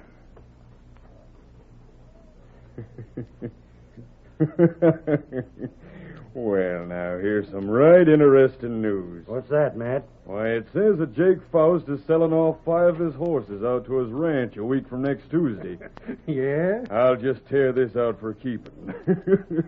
Maybe we'll want to go to that sale, huh, boys? Yeah. I'll tear it out so's we won't forget. Yeah, maybe we'd better burn the rest of the paper, man. Yeah. More take this and put it on the fire. There's a couple more papers around here that ain't been burned either. Find them and burn them all. All right, boys. That sale's a week from next Tuesday, huh? Yeah, and I... Somebody's finding us. Look, it's a redskin. Why, blast him. We'll take after him. Hey, fellas! Get your horses, hurry! Where'd he come from? Looks like the engine we see with the mask, hombre. Doggone if it don't. Here we are. Steady there. The Redskin's aiming this way again. Come on, we'll get him. Yeah. He's leaving. Ready, fellas? We're all set. Then come on. We'll get that engine and find out just what he's doing around here. Get up there. Get up, get up, get up, get up.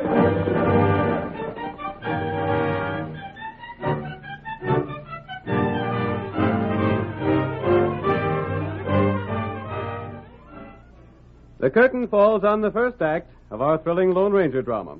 Before the next exciting scenes, please permit us to pause for just a few moments.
Now to continue our story. In spite of every effort to keep secret the date when gold was to be shipped from Danville to Mill City, the outlaws held up the stage whenever a shipment was on board. Matt Klein, leader of the gang, had one of his men wear a mask and ride a white horse, hoping to place the blame on the Lone Ranger. Later, the outlaws were fired upon by Tonto, and they pursued the Indian without success. We see them now as they return to their camp.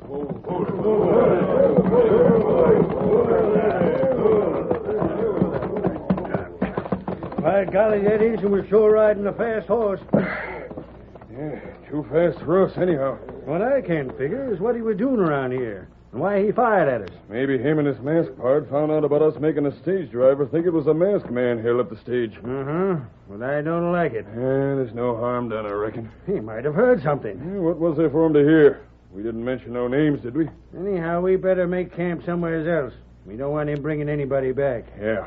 Besides, he's like... Hey, where's them papers? Huh? I don't see no sign of them papers you told Mort to burn. Well, I'll be... Hey, Mort. What you want, boss? You put those papers on the fire like I told you to? Well, I think I did. You think you did? What do you mean by that? I don't just recollect. I had him, and then that engine fired at us, and I don't recollect what I did then. You don't remember putting them on the fire? No, but I don't recollect not putting them on the fire neither. Well, of all... You needn't get upset, Matt. Mort must have burned them. Yeah? They're gone, ain't they? Sure, but they could have They're been... gone. It's because he was burned up. The engine couldn't have gotten them. If he did, why, it wouldn't matter none. Well, maybe you're right, Squint. But I don't know. Gosh, Matt, who'd figure anything out from a few newspapers? Yeah, that's so. Well, come on, fellas. Get your things together. We're going to get out of here and make camp where we won't be so easy found next time.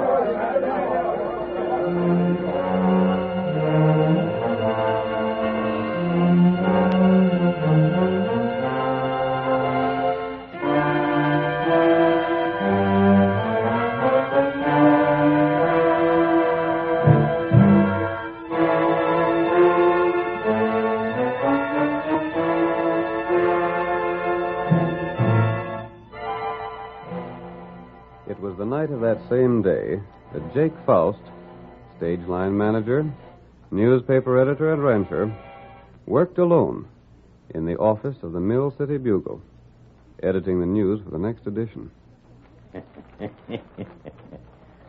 More'n 6,000 in gold was took from the Danville stage early today when a group of outlaws led by a masked man struck again in the latest series of daring robberies. It is still a mystery from what source these outlaws... That you, Sheriff? Who's there? Don't move, Jake. Who are you? It's too dark to see over by the door. We've met before, Jake. A masked man. Right. What you doing here? What do you want? You see these papers? Yes, what's that? You see where each paper has had a story torn from it? Yeah, but... I think I know why that was done. I don't know what you're talking about. These are the papers for the last 3 weeks. I want copies of those same papers to compare them. No, There's a file by your desk. Quick. Don't aim that gun at me. Hurry. I'll get him. Just a second. Hand them here. We'll see what you want them for. You will, soon enough. But Wait. This is the same paper as the first one I have here.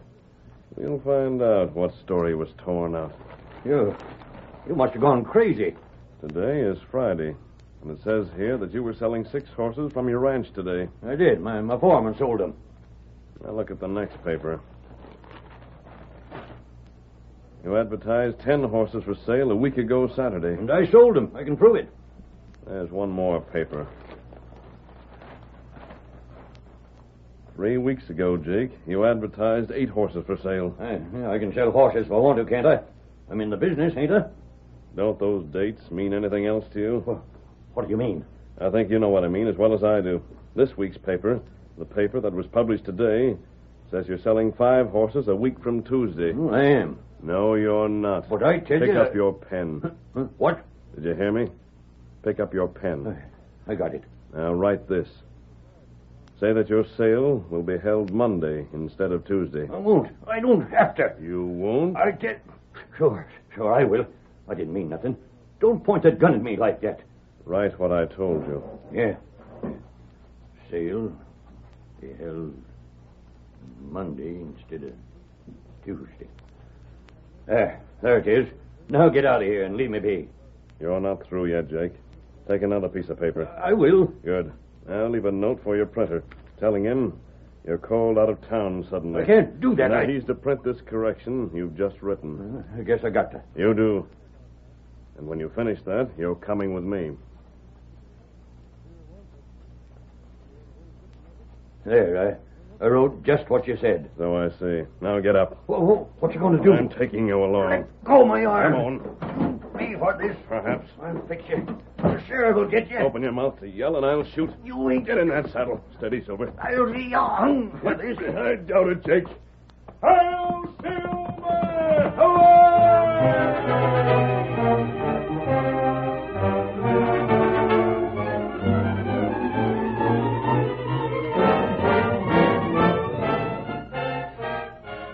The disappearance of Jake Faust from Mill City remained a mystery, despite the note he had left behind. The sheriff asked questions of everyone, but learned nothing. We see him now more than a week later, with his deputy Andy and the Wells Fargo investigator, Ray Davis. It's the blamedest thing I ever heard tell of. Jake just writes that note and leaves town without a word to nobody. I don't know what to think. Maybe it's all right. I was talking to the printer. He says the note was in Jake's handwriting, sure enough. He told me the same, Ray. But that wasn't no way for Jake to leave. Stage line is liable to fire him for it. I can't help thinking that masked fellow we seen might have had something to do with it. What makes you say that? Well, Jake was mighty free accusing him of being the stage robber. Shucks, the driver said the same, but the masked fella never done nothing to him. Yeah, but you're forgetting the driver didn't say it where that masked hombre could hear him. Andy, I figure you're plumb mistaken. Yeah? The masked fella is the leader of them crooks, all right, but what in blazes would he want Jake for? Well, and even if the masked fella did have some reason, he wouldn't... There's the masked fella now. He's just outside. I'll be... Come on. Let's get him. Hold on there. You're under arrest. Get on your horses. He's riding off again. He won't get away from us this time. He ain't got the head start he had before. He's heading down the trail for Danville. Then it's the last trail he'll be riding for a spell. Get up there. Get up there. Get on there. Get up there.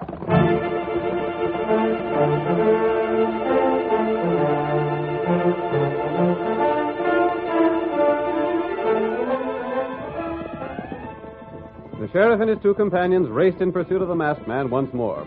But although the great white horse failed to outdistance them, they also failed to gain. We're keeping him in sight. Get up there, boy. Get up. Wonder why he don't leave the trail and cut off across country. I don't know, but he's going to wish he had. Get up there. Come on. Get up there. Get up Get up there. there. Get up there. Get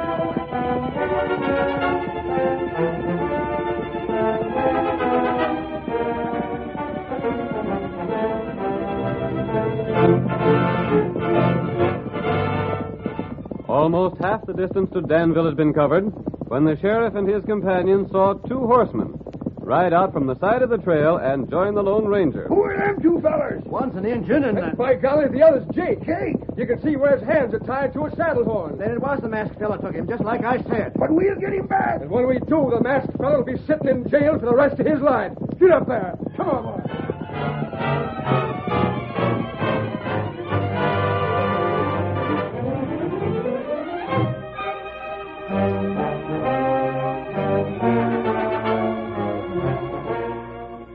In the meantime, ahead of both the masked man and the sheriff, the outlaws, led by Matt Klein, had leveled their guns at the approaching Danville stagecoach. This time, the driver did not defy them, but immediately reined his 6 horses to a halt. Whoa there. Whoa, bless you. Whoa there. Whoa. Reach for the sky. I'm a-reaching. We want the gold. Where is it? This is the time you blame polecats got fooled. There ain't no gold. You're lying. Yeah, take a look for yourself. We know darn well there is. We most likely got it hid someplace. That mask of yours ain't scaring me none. If you figure there's gold on this stage, try and find it. That's what we aim to do. Mort. Yeah? Look inside the coach. If the gold ain't there, we'll make this maverick tell us where it's at. I'll have a look, Squint. Look all you're darn pleased. And while he's looking, suppose you look at these here shooting irons. If you don't want to get drilled by him, you'll talk when we tell you to. Yeah? You'll either talk now or you won't never be able to talk again. Come on, Silver! Hey. It's the masked man and the engine again. Shoot him down. I'll get him. Oh, my hand. Oh, Silver! Oh, boy! Oh, last year you won't shoot my gun out of my hand. I should... Oh, you smashed my hand. Stay where you are. By golly, that was some shooting, stranger. Let us go. There comes the sheriff. Here's your prisoner, Sheriff.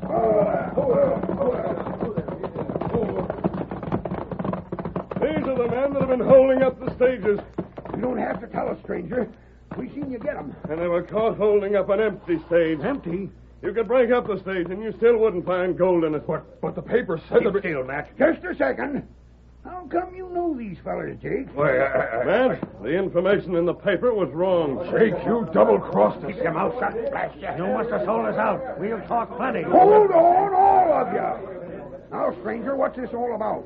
What's Jake got to do with the holdups? Jake was manager of the stage line at Mill City. He knew when gold was being shipped. Yeah, we savvy that all right. But Jake also edited the paper and owned a horse ranch. Every time he got word of a gold shipment, he advertised a sale of horses for the same day.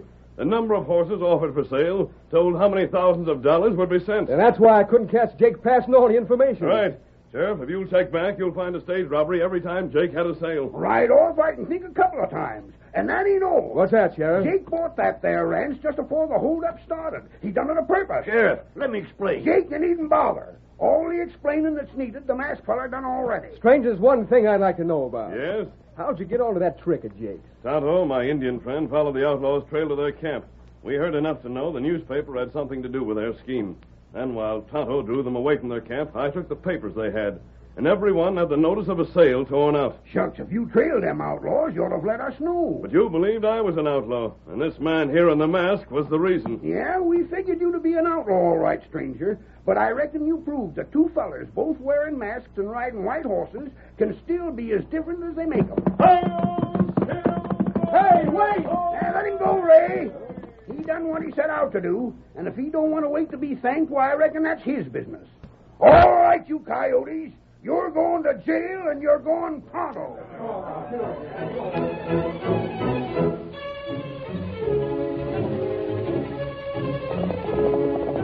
Come on, Silver, old fellow. We're heading for Meg's Crossing. Hail, Silver! Away!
The story you have just heard is a copyrighted feature of the Lone Ranger Incorporated.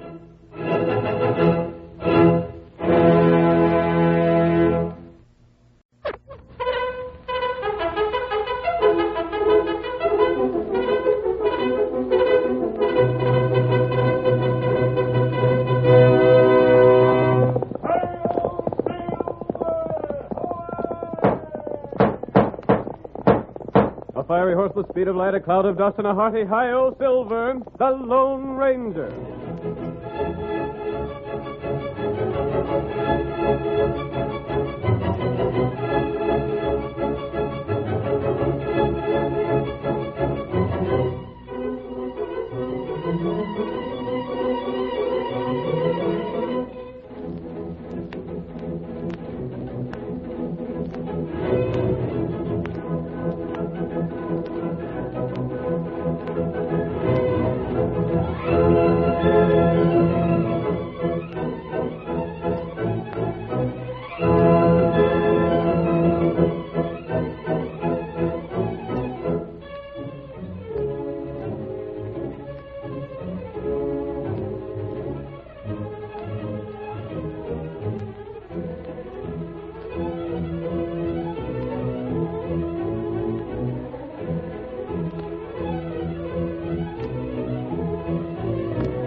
When the early pioneers settled in the western United States, outlaws and hostile Indians made it impossible for them to maintain law and order. Cattle was stolen, banks were looted, and no one's life or property was safe. It was then that the masked rider of the plains first rode in the cause of justice. No man did more in the fight against crime and criminals, and the memory of his deeds will remain as long as the memory of the early West itself. Let us return now to those thrilling days of yesteryear. From out of the past come the thundering hoofbeats of the great horse Silver. The Lone Ranger rides again. Come on, Silver! We're heading for Meg's Crossing. There's going to be trouble. Hi-yo, Silver!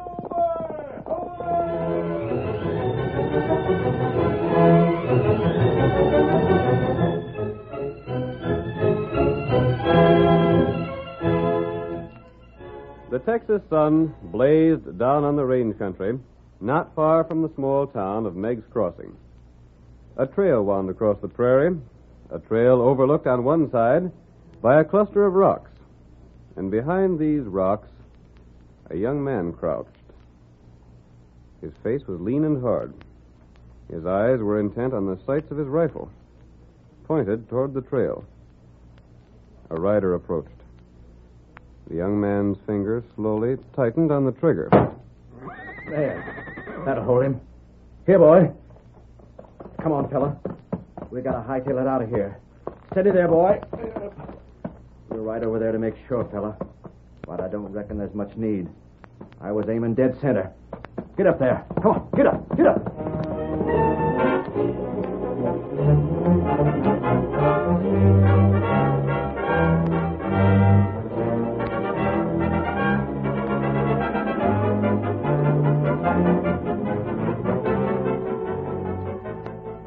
Two men were attracted by the shot. One was Al Cook, the United States Marshal for the district. The second was the Lone Ranger, who was camped in the territory with his faithful Indian companion Tonto. The masked man, urging his great horse Silver forward, saw the marshal standing beside a figure on the trail. Come on, Silver. Hurry on, fellow. Hi there. What's happened? There's plenty happened. Oh, Silver. Oh, fellow. Oh, boy. Oh. Is he dead, Marshal? He sure is. Just one shot, but it got him plumb through the heart. Wait. Isn't that Eric Wagner? It's Eric right enough. And I'd sure like to get my hands on the dirty sneaking coyote that shot him. He was killed with a rifle bullet. Yeah. I thought it sounded like a rifle. Then when I got here, I seen it was. The man who shot him has had plenty of time to get away. He's most likely in town by now. What's that over there? Huh? You can see where somebody rode a horse this way. The grass is just beginning to spring up again where the horse passed. By golly, I want to look at that. Those tracks must have been made by the killer. Come here. Did you find something? Look here at this bare patch of ground. You can see the hoof prints like somebody drawed a picture. Let's see. Here, Marshal.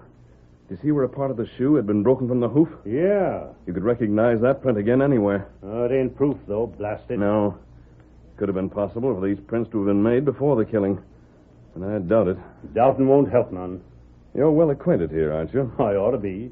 I was raised in these parts. Did Eric have any enemies? That's what's got me buffaloed. There weren't a better liked fellow than Eric anywhere. Huh. He owned the biggest spread around here. But he was always willing to help out anybody that needed help. And he was a doggone good neighbor. He didn't have a family, did he? The only kin Eric had was a niece up Arizona way. A niece? His brother's girl. Helen, I think her name was. Eric paid her a visit about a year ago. She's an orphan now. Seems strange you didn't bring her to live with him. He tried to hard enough, but she wanted to stay and make a go of her pa's ranch. But from what I hear, she ain't had much luck. I see. She'll get Eric's spread, though. Eric always said he was leaving it to her. There's one thing, Marshal. Yeah? I've been wondering why you didn't mention my mask. I heard you call that horse of yours Silver. Other horses might be called the same. Mm-hmm. But not horses like that one. I reckon I ain't fool enough to mistake you for an outlaw. Thanks. Well, I don't see much use staying here any longer. I better be getting back to town reporting this killing. Wait. But I... Don't report it, Marshal. But I've got to. You and I and the killer are the only ones that know of Eric's death. If we keep it a secret, we'll have a better chance to learn who did this. But I got to let his niece know anyhow. She's a long way from here. Yeah, and she's blamed hard up.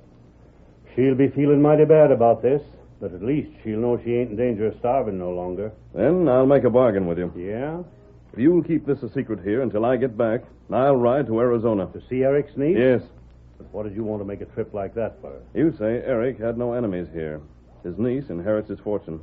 Probably she had nothing to do with his death, but I'd like to judge for myself. Oh, shucks. She wouldn't have had nothing to do with a thing like this. Is it a bargain? Well, if there's anybody but you that asked me, Yes? I'll do it. Good. Here, Silver. Say, where are you going? To Arizona. Right now? Right now. I'm depending upon you to keep your word with me. Well, I'll be blasted.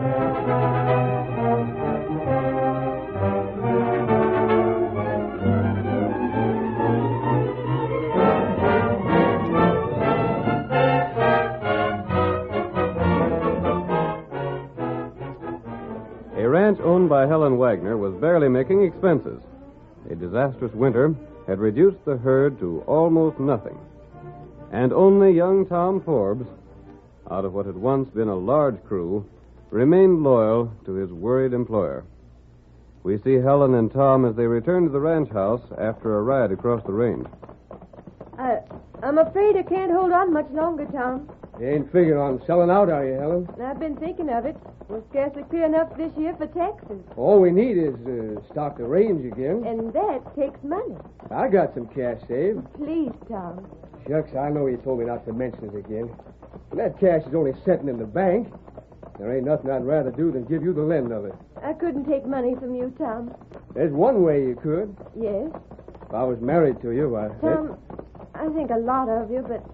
But you're still thinking of that no-good Greg Spencer. That's so, ain't it? We won't talk about that. Here's the house. I think I'll go right in. You'll unsaddle the horses, won't you? Sure. Go there. Oh, It's time to start dinner. Howdy, Helen. Greg. Ain't you glad to see me? Oh, but we quarreled. Oh, shucks. I got to thinking it over, and I seen where I was wrong. I reckon I was just jealous of Tom then. Now, hold on. You weren't jealous of me. The only reason you picked that fight with Helen was to get out of marrying her after she lost most of her cattle. Why, Tom, Greg, stop it. He can't talk to me like that. You don't blame well I ain't told you nothing but the truth. Tom, you never were fair to Greg. And you ain't ever been nothing but blind where he was concerned. Honey, how are things on the ranch now? Pretty bad. Then I'm asking you to forget that fight we had and marry me. I reckon that'll prove I ain't after cash. There's something mighty funny about you getting so almighty big-hearted this sudden. I ain't talking to you. Honey, what do you say? Well, I don't know what to say. You've been gone so long. I've been prospecting. I was hoping I'd strike it rich so as I could give you all the things I'd like to. Oh, Greg. Prospecting. That takes hard work. And if you ever done something like that, it'd be the first time. That's what I've been doing. Anybody see you at it? I ain't seen anybody for months. I was way back in the hills. Yeah. Tom, you shouldn't... Don't pay no mind to him, Helen. You say. If you really mean it this time... By golly, I won't stand for it. Tom. You keep your nose out of it. I won't. I ain't going to stand here and see Helen took in by a rat like you. If I can't stop it no other way, I'll gun whip you. You what? You heard me, and I meant it. Stop it. In fact, I don't need no gun for your kind. That's just about enough. And take this. You knocked Greg down. And when he gets up, I'll knock him down again. You brute. I ain't no sneak like him. Greg, honey, are you hurt? Not too much to fix him. Greg, don't shoot. A rope. A masked man. Hold him, Tonto. The engine rope, Greg. Let me go. Let me loose. You're not getting loose until we leave. Come on, Tom. You want me? We're riding. But what? Are you coming willingly, or do we have to rope you, too? You got the drop on me. Get mounted. What are you doing? Who are you? You may learn that later. Hurry, Tom. If you didn't have the drop But on me, I have. You meddling crook. Let me loose. Tonto will let you go when we start. Here, Silver. Please, don't hurt Tom. He'll be back. But please. Get started. Get up there. Get up. Come on, Silver.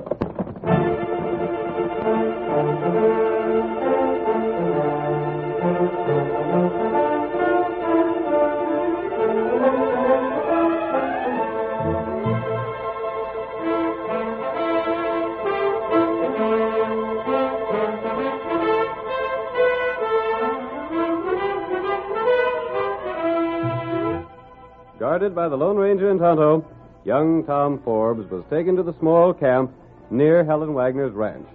There, at a signal from the masked man, they reined in their horses. Steady there. Get down, Tom. What's the idea then? You and I are going to talk. But why did you... I haven't been here long. But Tonto and I have asked questions. From what we've learned, you can be trusted. That sounds good, coming from a masked comrade. I'm not an outlaw. Then why can't you show your face? That's something I won't explain, but I think I can prove I'm your friend. Yeah? You think a lot of Helen Wagner, don't you? Enough to give my life for to do any good. I've heard as much. What do you know about Greg Spencer? Him? He's the biggest crook ever came out of these parts. You can prove that? No, but I'd bet on it. Say, what are you so interested in him for? Tonto and I arrived here from Megg's Crossing in Texas yesterday. What are you aiming to do? Helen had an uncle there. Uh-huh. Old Eric Wagner. He was here last summer. You met him? No, I was away driving a trail herd to market when he was here. I remember the letter he wrote saying he was coming. Eric was murdered. Huh? And near his body, we found the prints of a horse with a broken shoe. Well, I'll be... And that print was identical with a print made by Greg Spencer's horse. How'd you know that? I was waiting to speak to Helen when Greg rode up. I stayed out of sight, but I saw the trail he made. Well, he said he'd been prospecting in the hills. You didn't believe that story yourself. It would serve as a good excuse for his absence all this time. It'd take quite a while to ride to Megg's Crossing from here and back. Then that explains it. Yes? If Greg shot Eric, he knowed darn well she'd come into what Eric owned. And that's true. Greg made up a fight with Helen when she lost most of her own critters. And then most likely he got the idea of shooting Eric so's Helen would get his ranch. It sounds probable. The dirty skunk. Pretending to want to marry her when she's broke and knowing all the time she's the owner of one of the biggest spreads in Texas. Will you help me trap him? Help you? We'll go back there right now and pick him up. No. Well, why the not? hoof prints in his absence aren't evidence. We turned him over to the law now. He'd be tried and freed. And a man can't be tried a second time for the same killing. But we got to do something. And we will. But if you ain't got no more evidence than that... I haven't, Tom. But something you said suggested a plan. Yeah? Listen to me. There's some things I want to know. And if you can give me the answers I hope for, I think Greg will go to jail for Eric's murder.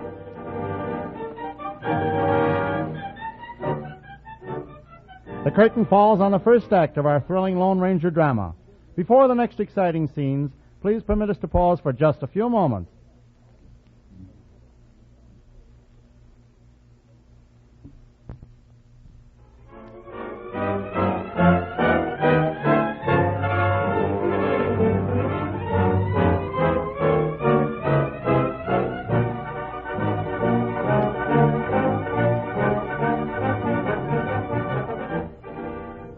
Now to continue our story. Eric Wagner, a wealthy Texas rancher, was shot from ambush, and his body was discovered by the United States Marshal and the Lone Ranger.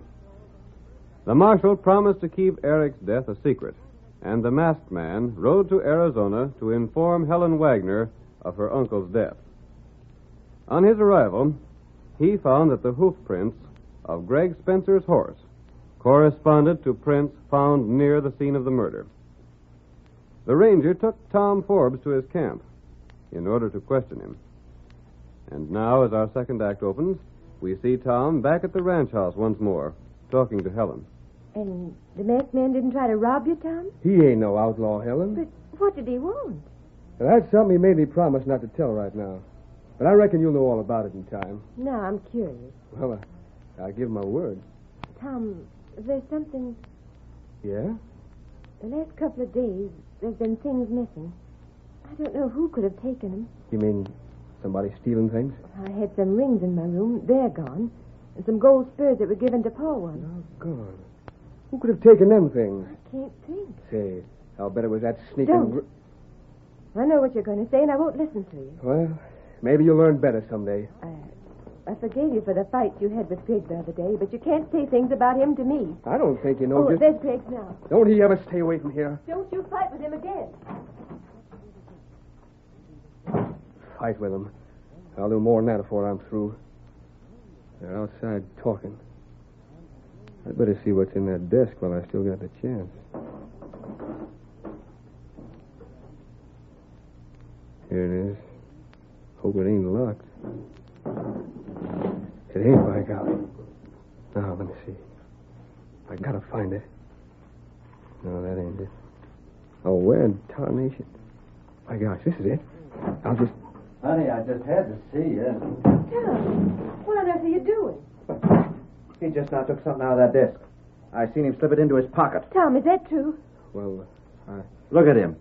He can't even say anything. What did you take? Now, Helen, I didn't take anything you'd want. What is it? I can't tell you. You blasted thief. You're the fellow that took them things Helen was telling me about. That ain't so. Then what are you doing taking things from that desk like that? We caught you and you can't lie out of it. Oh, Tom, I never would have believed you were a thief. I always said he weren't no good. Maybe I can explain later, but I can't tell you nothing now. I just can't. You could explain if you were innocent. You gotta trust me. We ain't trusting nobody. Give back what you took. Out by a darn sight. Do as Greg says, and And perhaps we can forget about the other things that have been stolen. Oh, I couldn't bear to let folks know you were dishonest. Folks can think what they want. But I ain't putting nothing back. You just think you ain't. I'll be going now. Feeling the way you do, Helen, I reckon you won't want me around here anymore. Hold on. Yeah? Come back here. I'm a-going. No, you ain't. Go on, me, will you? You missed. Greg, let him go. Don't go after him. I'll get that sneak thief. Please, let him go. Oh, really, my... Blast it, Helen. You shoved my I arm. did it on purpose. I don't care what Tom's done, but I don't want him shot. Yeah? Well, I'm getting the sheriff. And when the law catches up with him, he'll be sitting in jail where he belongs.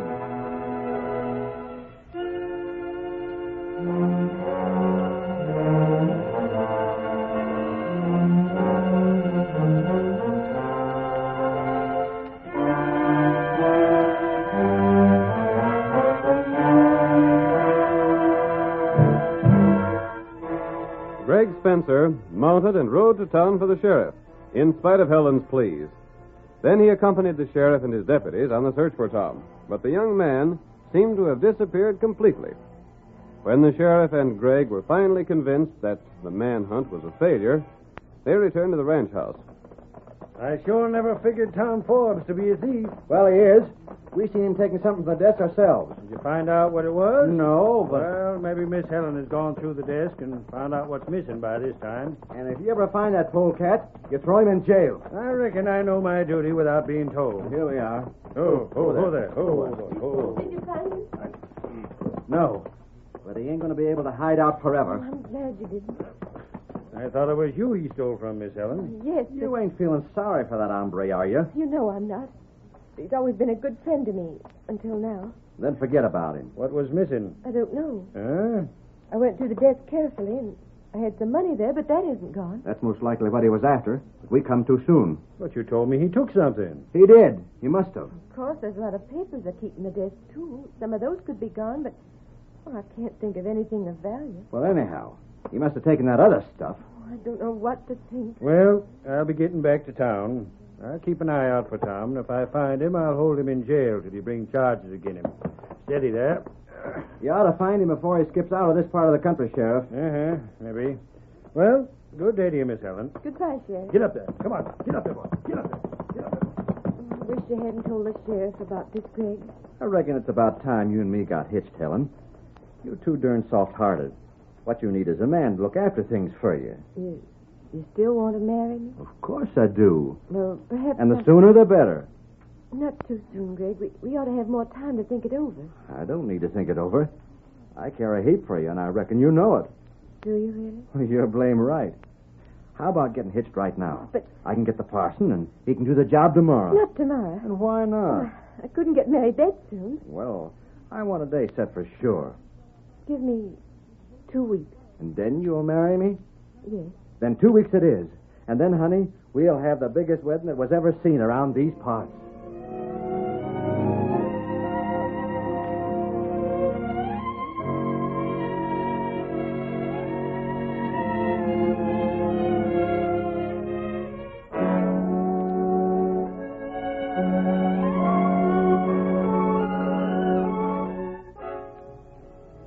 Passed, while preparations for the wedding were being made.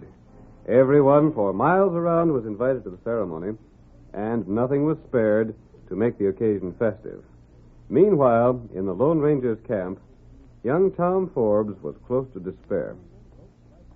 Honest, friend, every time I think of Helen getting hitched to that skunk, I see red. You'll have to be patient, Tom. Patient. What I'd like to do is go gunning for Greg and shoot it out with him till one of us drops. That would solve nothing. Maybe not, but it'd make me feel a heap better. Do you think Helen loves Greg? No, I don't. She might have once, but I figure she got over it without knowing it herself. Only she's so darn straight she'd feel guilty about changing her mind. Yes, I can understand that. But the wedding's set for tomorrow. A lot can happen between now and then. But why can't we go through with our scheme now? We've got to wait for Tonto to return. I sure wish he'd get here. Long journey to Meg's Crossing and back. But he ought to have been here by now. I expect him today. Sally, if anything goes wrong tomorrow... It won't, Tom. There's one thing you can depend upon. That a man coward enough to shoot without giving warning will still be a coward when it comes to the test. Yeah, I reckon. But I'm hoping the wedding will go through anyhow. Huh? Perhaps you'll understand what I mean later. You want Helen to marry that skunk? Well, look here. Our waiting is almost ended, Tom. There's Tonto. And he's brought the man we want. Now, Tom, we have only to wait until tomorrow and see what happens.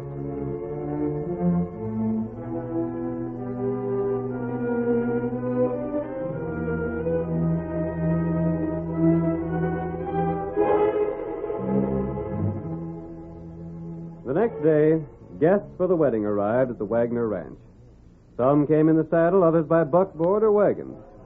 Great stores of food had been cooked, and inside the ranch house, there was singing and gaiety.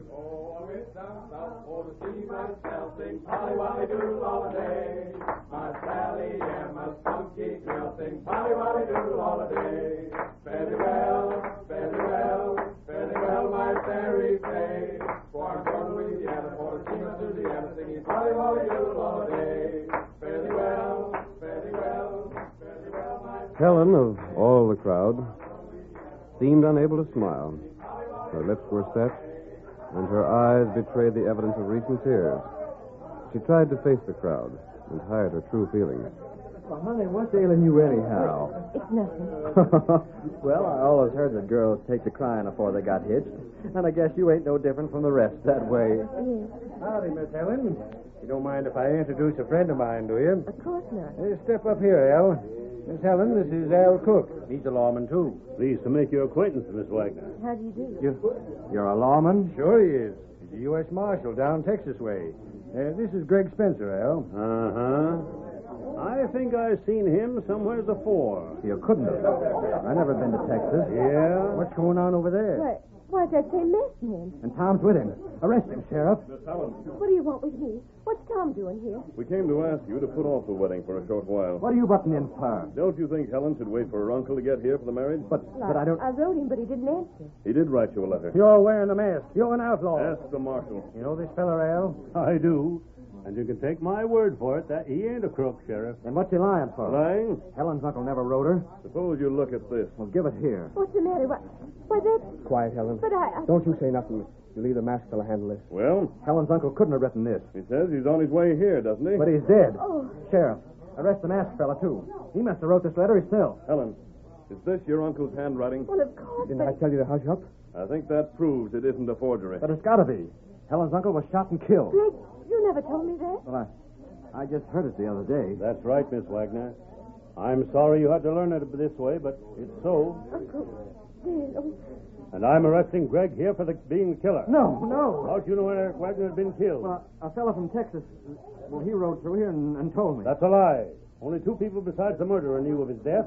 The masked man and myself. But I tell and when you... you said he was dead, that proved you must have been the killer. Greg, a murderer. Helen, can't you see what he did? He left you when you lost your cattle. And he'd kill off your uncle and come back here to marry you, knowing you'd get your uncle's ranch. It ain't so, I tell you. What's more, you said you'd never been in Texas. But I seen you there. Well, I was prospecting when Helen's uncle was killed. That was your alibi. I've looked at the prints left by your horse, and they're just the same as some fellow left where Eric was shot. You won't never get me. Watch out. The first man lays a hand on me gets drilled. Oh, my hand. That man got him. I only hit his gun. This is your territory, Sheriff. Arrest Greg. That's what I'm doing. And I'll take him back to Texas with me. Blast you when I get out. You won't. We hang folks for murder. Come on, Greg. Come on. This letter was what you took from my desk. Sure it was, Helen. That's the letter your uncle wrote last year when he was coming here. But I couldn't have let you know what I took, or it would have spoiled it all. It was the masked man's scheme. He knew the sight of that letter tricked Greg into admitting he knew of Eric's death. I'll bet we'll find it was Greg himself that stole them things from Helen. Tom. Look here, Helen. Yes? You've got everything here set for a wedding. What's the use of wasting it? What do you mean? I got a ring here I'd sure like to put on your finger. And I didn't steal it either. Do you think we should? You're blame right we should. The masked fellow planned it, and anything he wants, he's going to have. Then I say yes.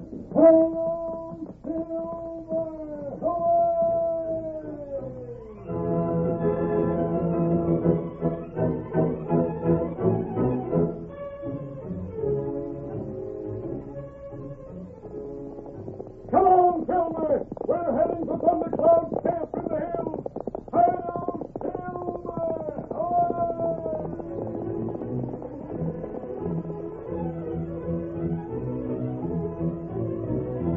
Away!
The story you have just heard is a copyrighted feature of the Lone Ranger, Incorporated.